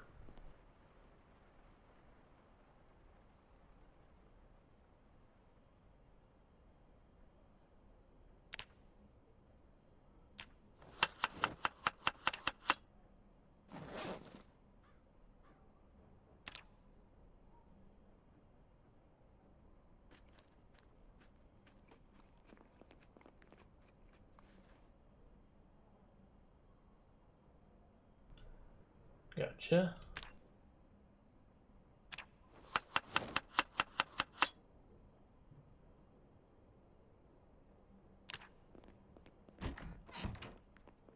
Yeah, and I have no idea how bad Louisville it is itself. Like, I haven't actually gone there yet on a playthrough, and I really do need to because it looks fantastic.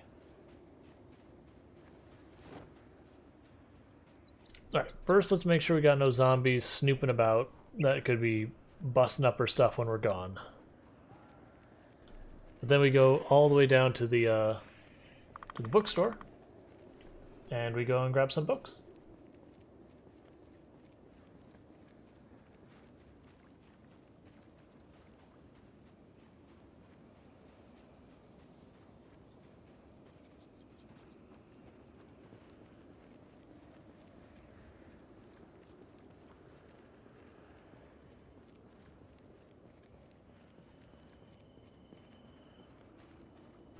Alright, we got a little group of 5 down here. We'll go ahead and get rid of them. Rule is, no zombies are allowed to be within visual range of the base. All zombies must be purged.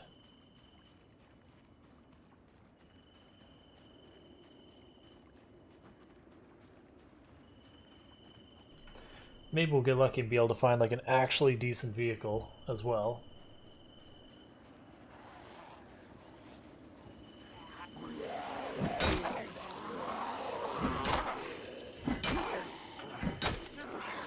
Like I do know, once we get electrical 1, what I'll probably do is make a pit stop. I know where there's 2 cars wrecked right next to each other. And I'll make it a point to drop by each day to tear them up to get some mechanic skill. Because if we get a mechanic 2, then we can start hot wiring everything. Alright, let's see. Formal shirt, but it's got a hole in it. Grab the duffel bag. It's got water in it, but that's fine. We'll deal with that later. Hoodie's all messed up. You're all messed up. Sure. Okay, so we're going to just shred it all. We'll keep the thread and dump the rest.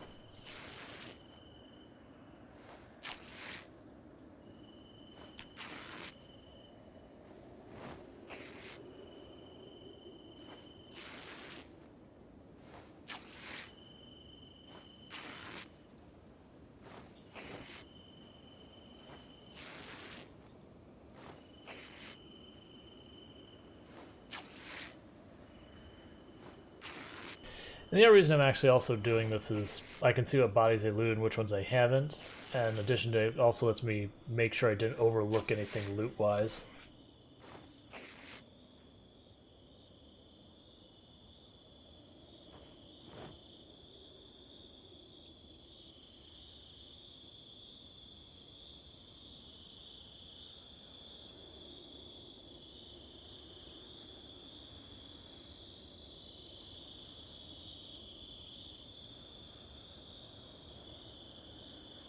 Just consolidating them so they don't weigh as much.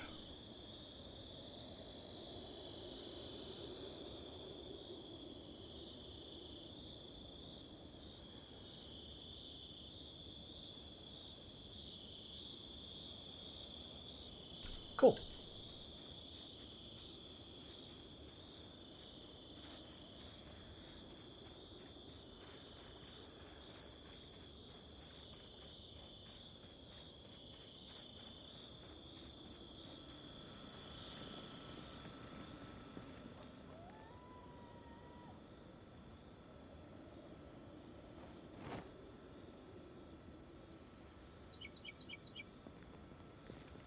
Alright, let's go get our books.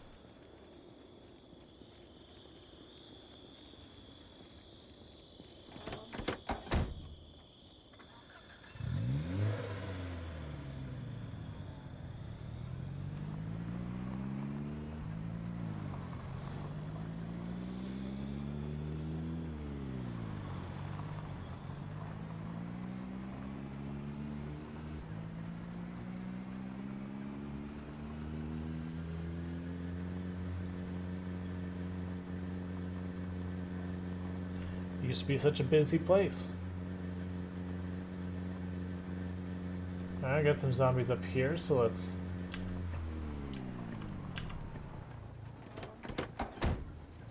clean up the streets.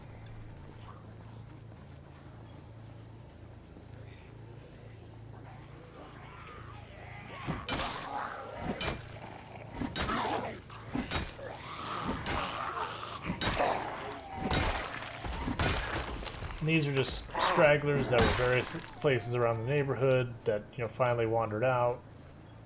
They heard us zipping around, all that kind of garbage.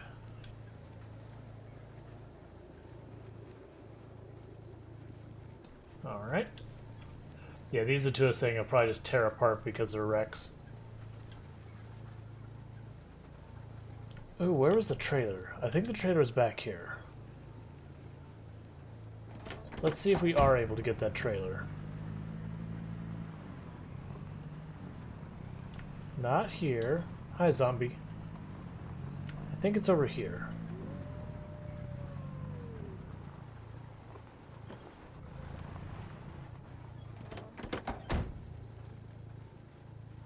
Nope, I think I'm wrong. Where was that trailer? I saw it was over on one of those side roads over that direction. It was in a black truck.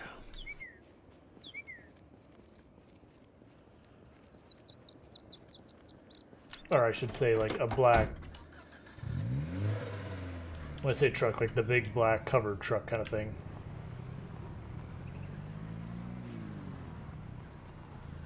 Oh, it was over here. We just weren't looking far enough. Okay. I might be able to weasel in and get that trailer off of that thing.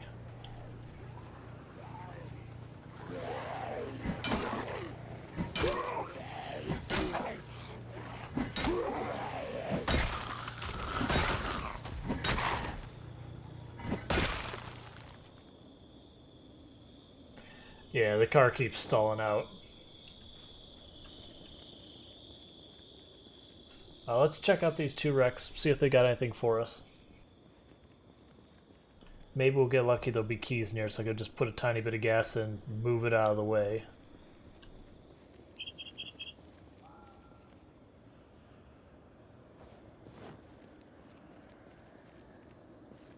Nope, that is a wreck. It is going nowhere under its own power. Alright, that's locked.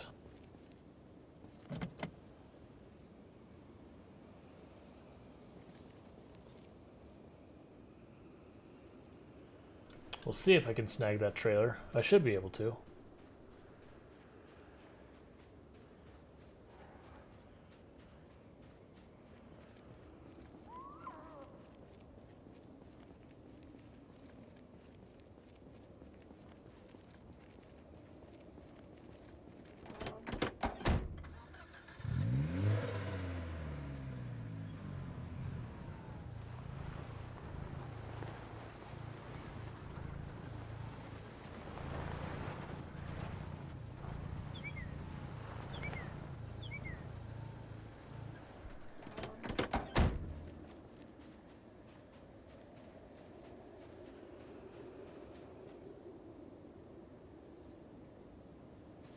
I don't know what's going to happen when we do this because it's attaching to that.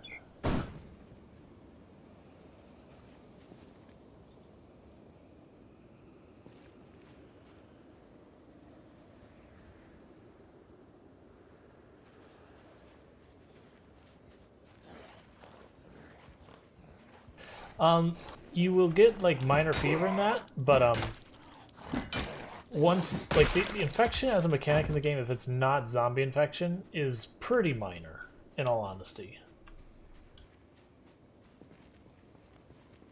Like in my opinion, more minor than it should be.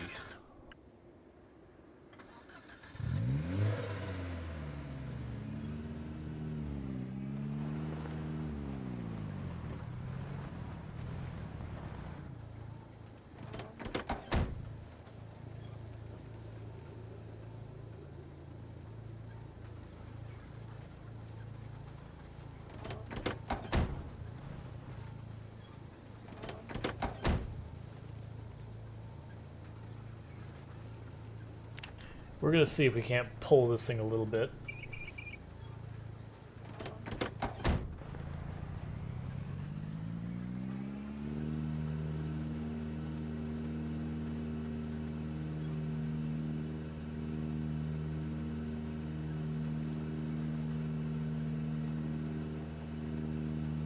Good enough.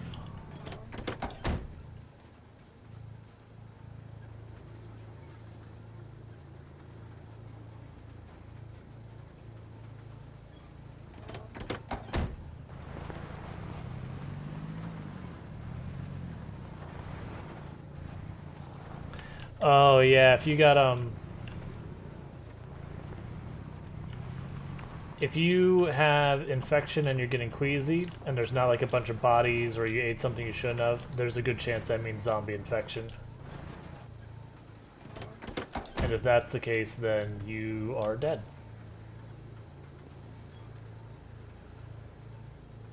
Unfortunately.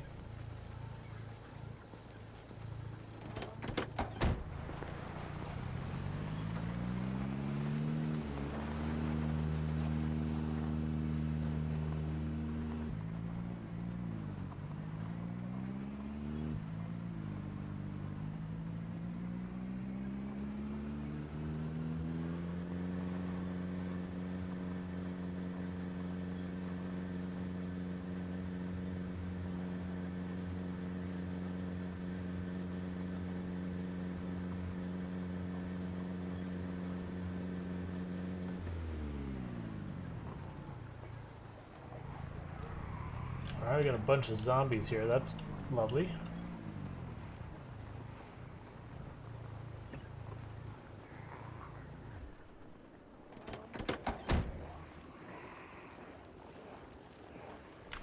You know, I didn't want to fight him in the road, but we're gonna... Actually, we're panicking.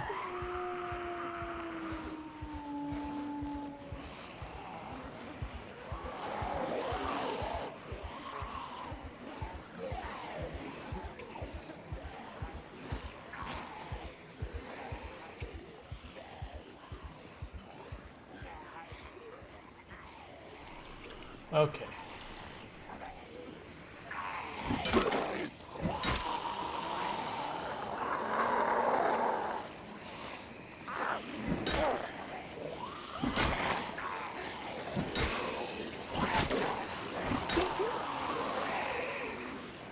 I miss when we had streetlights.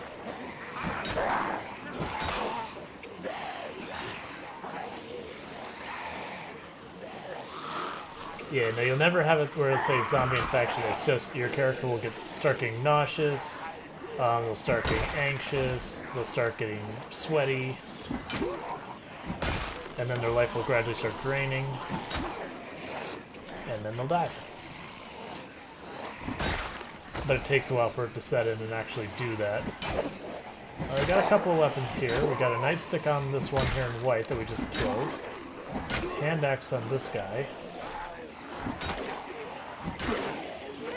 So we do want to make sure we retrieve those.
Okay, there's a bunch. Oh, still more alive.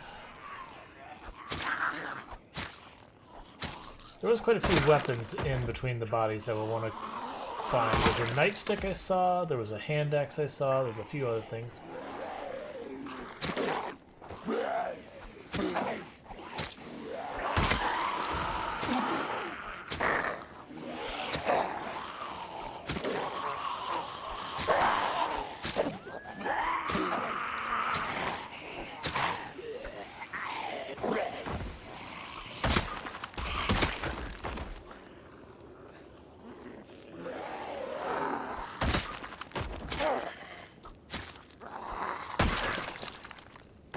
Alright, so let's see.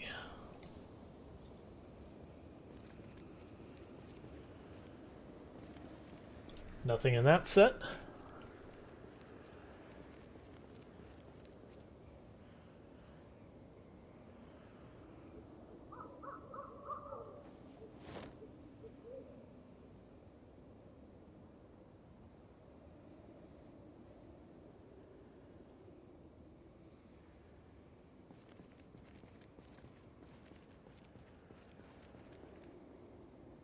Got vitamins.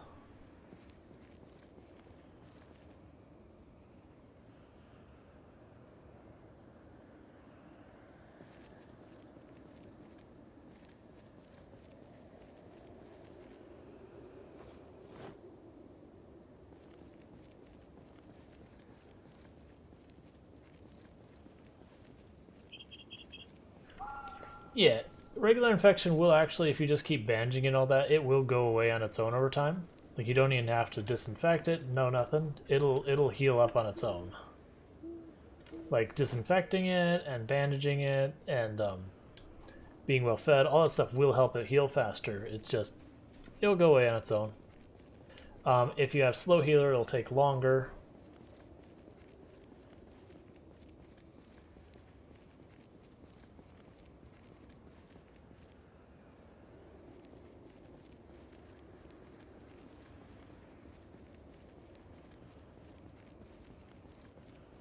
Yep, and that infection is the bacterial style infection. It's not zombie infection. Like, you could be zombie infected and have that as well, but you can't tell. Not until you got the cues that show you that, like, oh, we're getting anxious and everything. Okay, clearly we're zombie infected.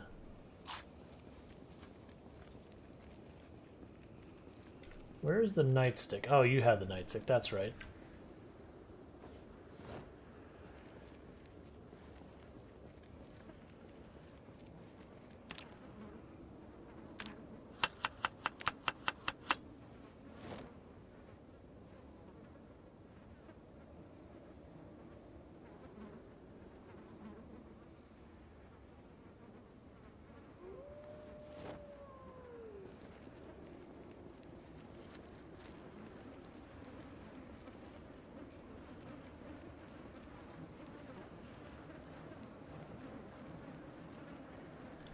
Yep, gotcha.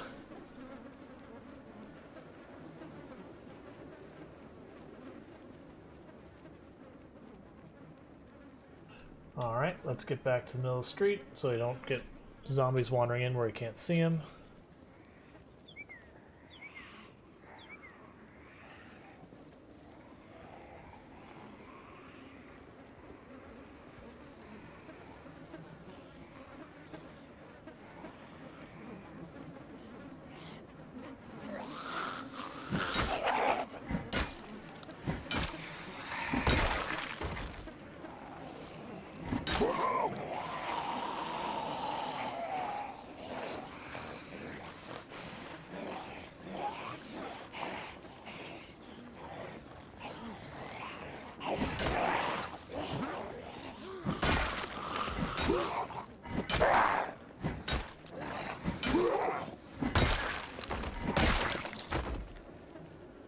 I think she had a leather jacket. Oh, that's a regular jacket. Ah, that one's destroyed. So I'm looking for a leather jacket that isn't destroyed. Cool.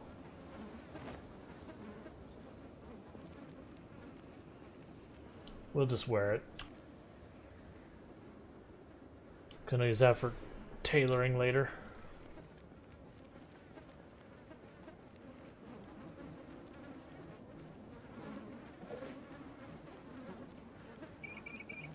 We need to ditch some stuff, so let's just go up to our vehicle, which is conveniently stalled.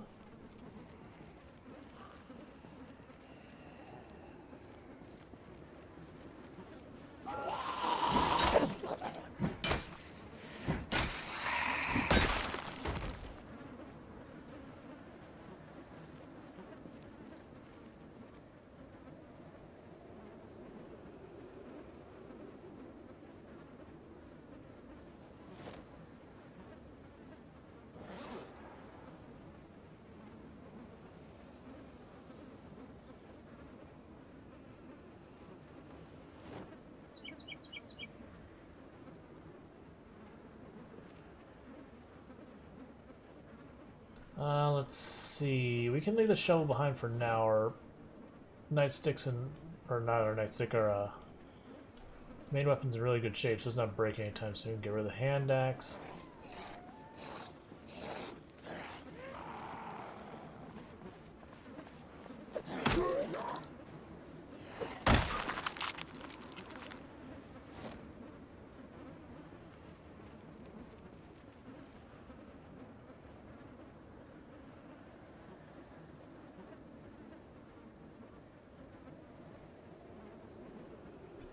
Let's see, I think that's everything out there. Cool, put that in there.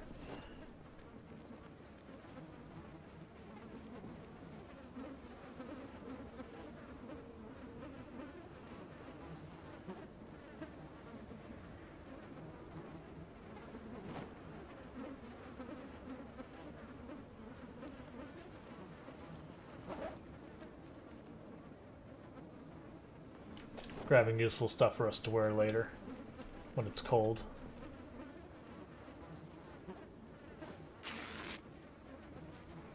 I see you two. Let's get this over with.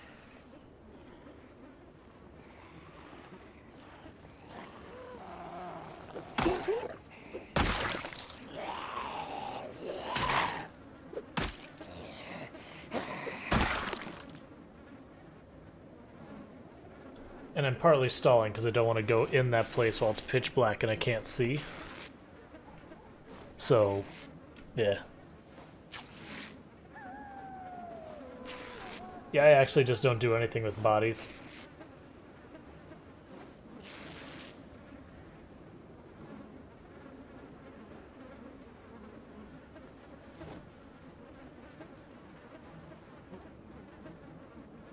I just let them rot. And they'll go away on their own.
Yeah, no, I've never liked fire as a way of dealing with bodies, because really the only way to do it safely is to get all of the bodies, pile them all in a spot, put the campfire down on that spot, then light it. And then even then, yeah, like you said, a lot of times it'll burn up a whole area, and it's just not like... I would rather just pile all the corpses in a corner, pretend they don't exist anymore, and then they go away after a little while. It's just safer.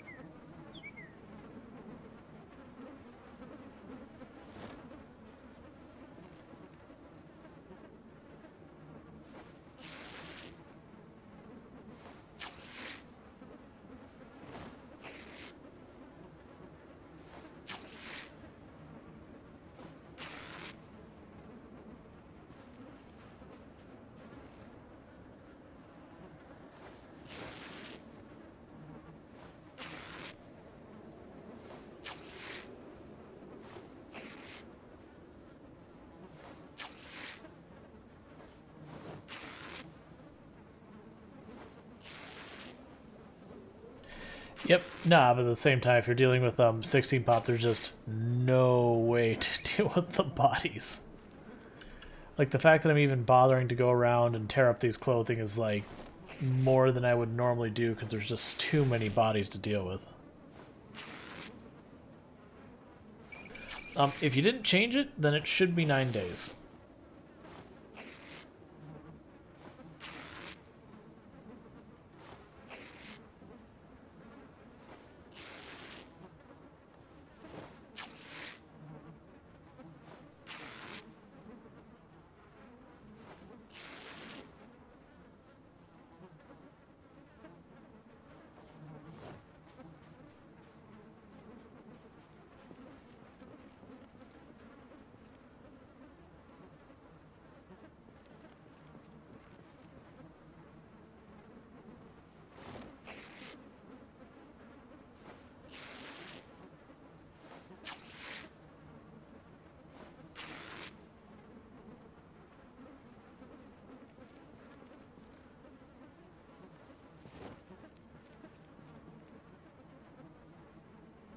Alright.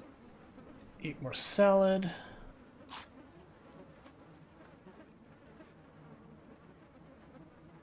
Let's go ahead and finish it.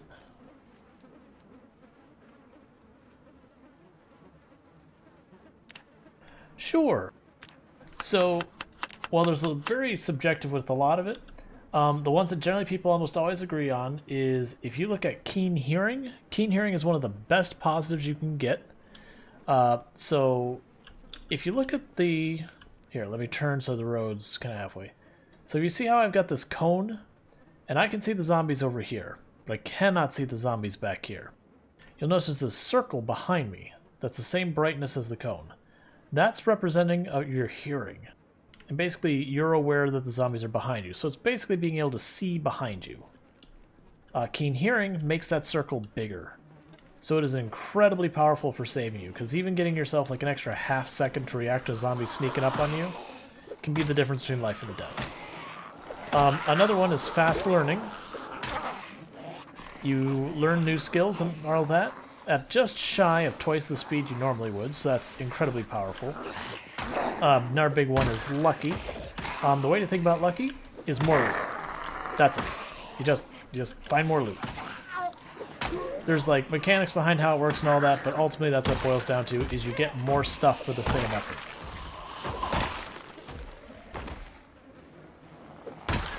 Those are the positives that, generally speaking, almost everyone's like, oh yeah, you know, like they agree for the most part on those. For negatives, that's where things get a lot more, like a lot of people have more different opinions. Like some people would prefer to go underweight, some people prefer to go overweight. They're easy enough to manage. Like if you're underweight, you can just overeat to gain weight.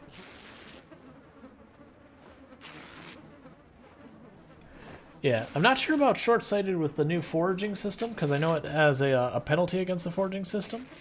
But smoker generally isn't that big a deal, and it also has benefits, weirdly enough. Like if you're sad, start smoking.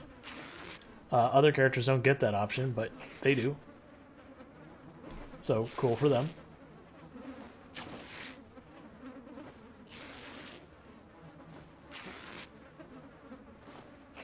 Yeah, smoker's a pretty popular one. There's also slow healing.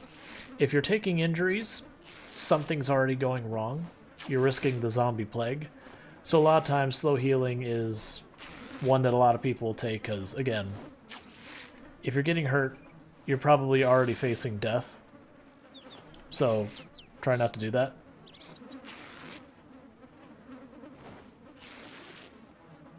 Some people take thin skin. I'm not personally the biggest fan of taking thin skin. It gives you a lot of points, but it makes you more prone to getting injured if something hits you, and the chances of the injury being more serious are higher, if I'm not mistaken. Someone could probably give me more specific information on how that all works, but...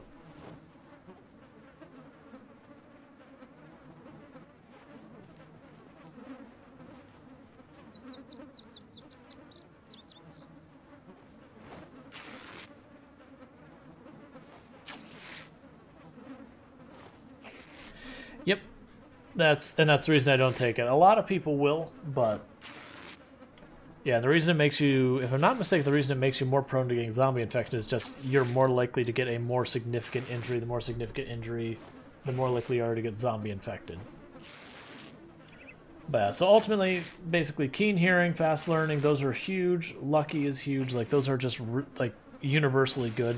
There isn't a build that doesn't benefit from them. And then it's the negatives are kind of where you have more of the gamble where people disagree.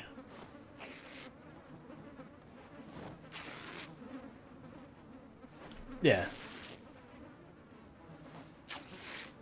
About the worst you should ever get injury-wise most of the time is like scratches from, you know, tripping over fences and that kind of stuff. Like that happens. But like anything more significant than that, you know, then something is very not right.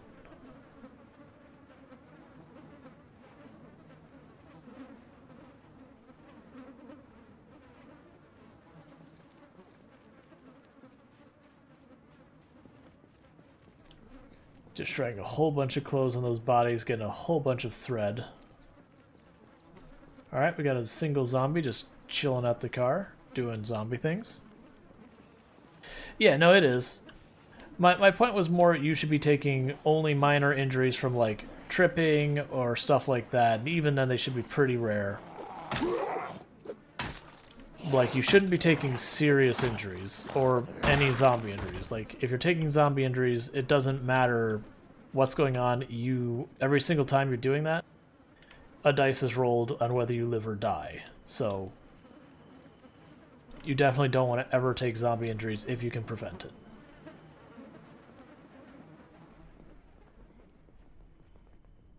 Let's first make sure we're actually clear, because this place has been in zombie territory a while.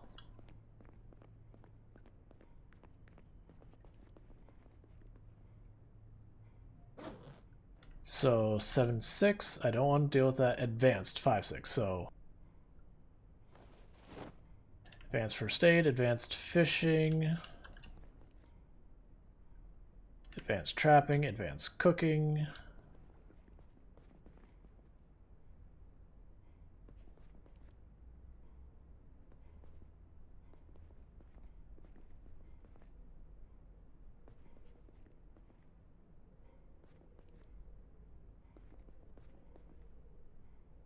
Advanced farming.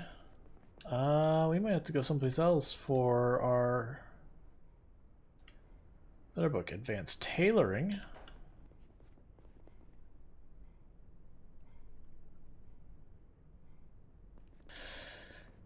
Let's see. Advanced metalwork, one last shelf. Advanced carpentry. Okay, cool. I got worried there for a minute.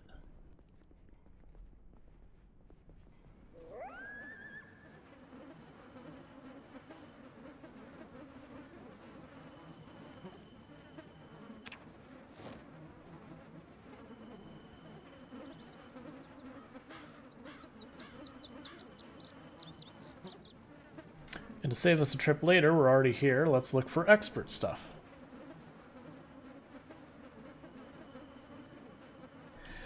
It's just the way I like to go. It's not like some secret strategy or anything like that.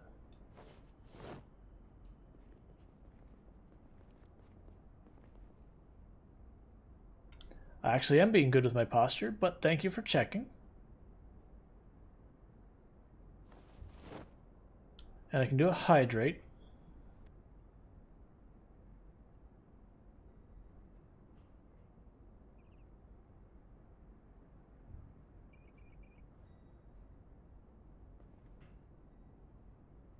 Yeah, so looking for expert and master books. Yeah, you delete those points.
Alright, I think that's all the books of value we've got out of here.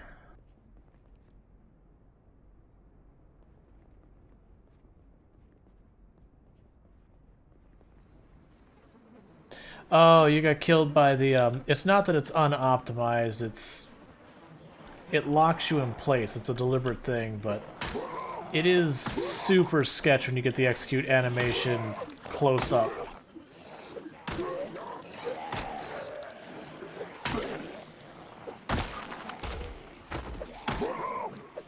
Yeah, it is one of the flaws of the spear, as it were.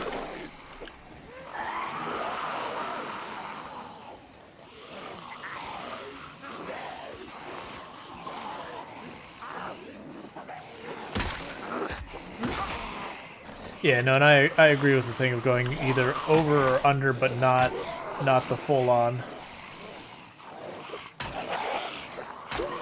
Like, I go obese on my characters, but it's one of those things I tell people, it's like, this is not a good build. It's not like, it's not a good beginner build, it's not a good advanced player build, it's not a good build, I have fun with it. But, like, objectively, there's better.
Yeah, the only downside with the high thirst is if the water goes off and you're not ready from it. But that's not too big of an issue if you're in an area with lots of houses and all that. Hey, how's it going, Integer Smirk? And just so people know, pretty soon I'm going to be calling it a night. It's almost, well, it's after 4:30 a.m. my time. So what I'm probably going to do is we're going to get ourselves back to the gas station because we're getting ready to be sleepy in game 2. So that works out for us. But we'll get back there. We'll get all situated, and then I'm going to find someone for us to raid playing Project Zomboid. So if you stick around, I'll find someone to raid, and we can keep this raid train going. But I do want to thank everyone who has been tuning in. It has been fantastic.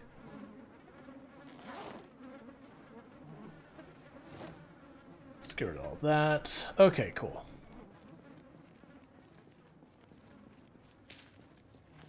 Yeah, so we're going to take this back.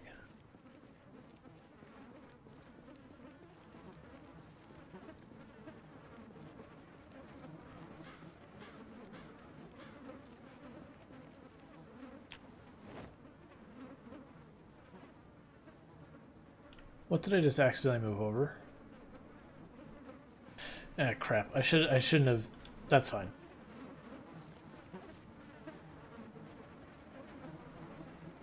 That's the reason I need to be going to bed, because I'm making dumb mistakes. Nothing that's gotten us in trouble yet, but like moving loot in the way. Okay, there's a body there with a hand axe, so we want to get that.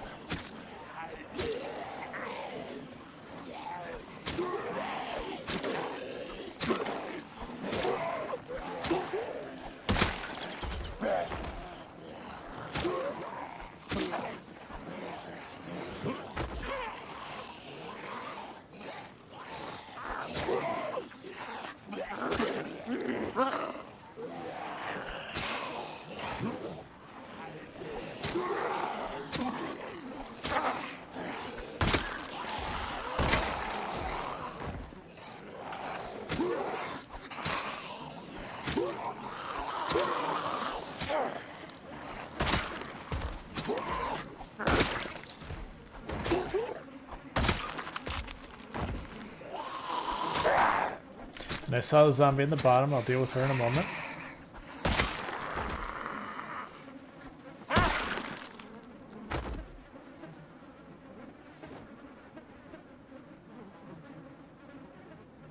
Oh, I put my water bottle and my food in the vehicle. That's what happened.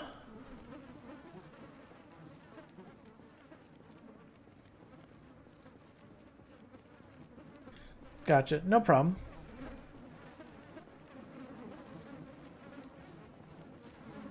Okay, you walk away then. It's probably a smart thing for you to do. Okay, grab that hand axe.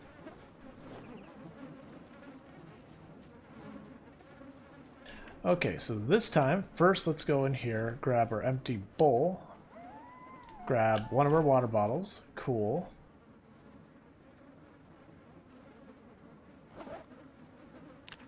And transfer this bag in here. Because that's the whole point, and why I keep a second bag, is then I know I don't even have to worry about what's in there. I just hit transfer, I dump it into whatever container I want, and it's fine. Stop coming over here. I'm just trying to wrap up so I can go home and go to sleep. And you're holding me up.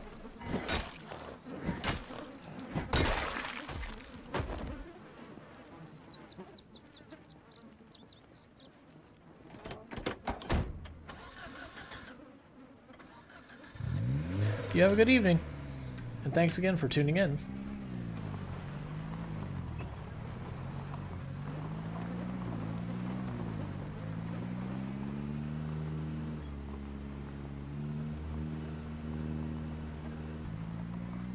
Okay, while we're on our trip back, just going to go ahead and do some of the outro stuff, which is, thank you so much for everyone who has been tuning in, who has been chatting, who's been lurking, who's been following, who has been subscribing, doing the bits, doing the donos, the hosts, the raids, all of that good stuff. It all helps, and I really do appreciate it. I do hope you have enjoyed the stream, and while there is probably still another minute or two left, what I'm going to go ahead and do is, in just a few minutes, I'm going to get us a raid going. In the meantime, make sure you are eating, drinking, stretching, and taking care of yourselves. And getting enough sleep. I almost forgot that one. But we're just going to pull right up here.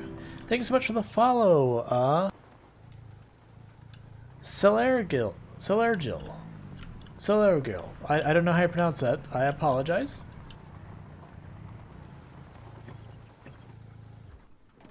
I'm killing the one zombie here, because if I don't kill him, I'm gonna forget he's here tomorrow and walk right into his face. Come on. Get over here.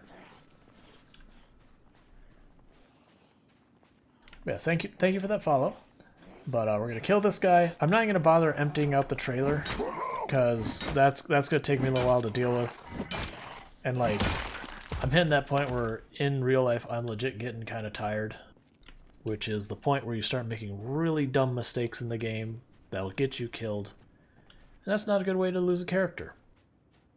So we're just going to get right in here right away and get ourselves safe into bed. But yeah, now we found the trailer that we saw earlier. We grabbed it. I didn't even look at to see what shape it was in. It doesn't matter. Regardless of shape, I'm going to use it. Okay, so we're going to wrap up. So if you bear with me for just a minute, I'm going to pause.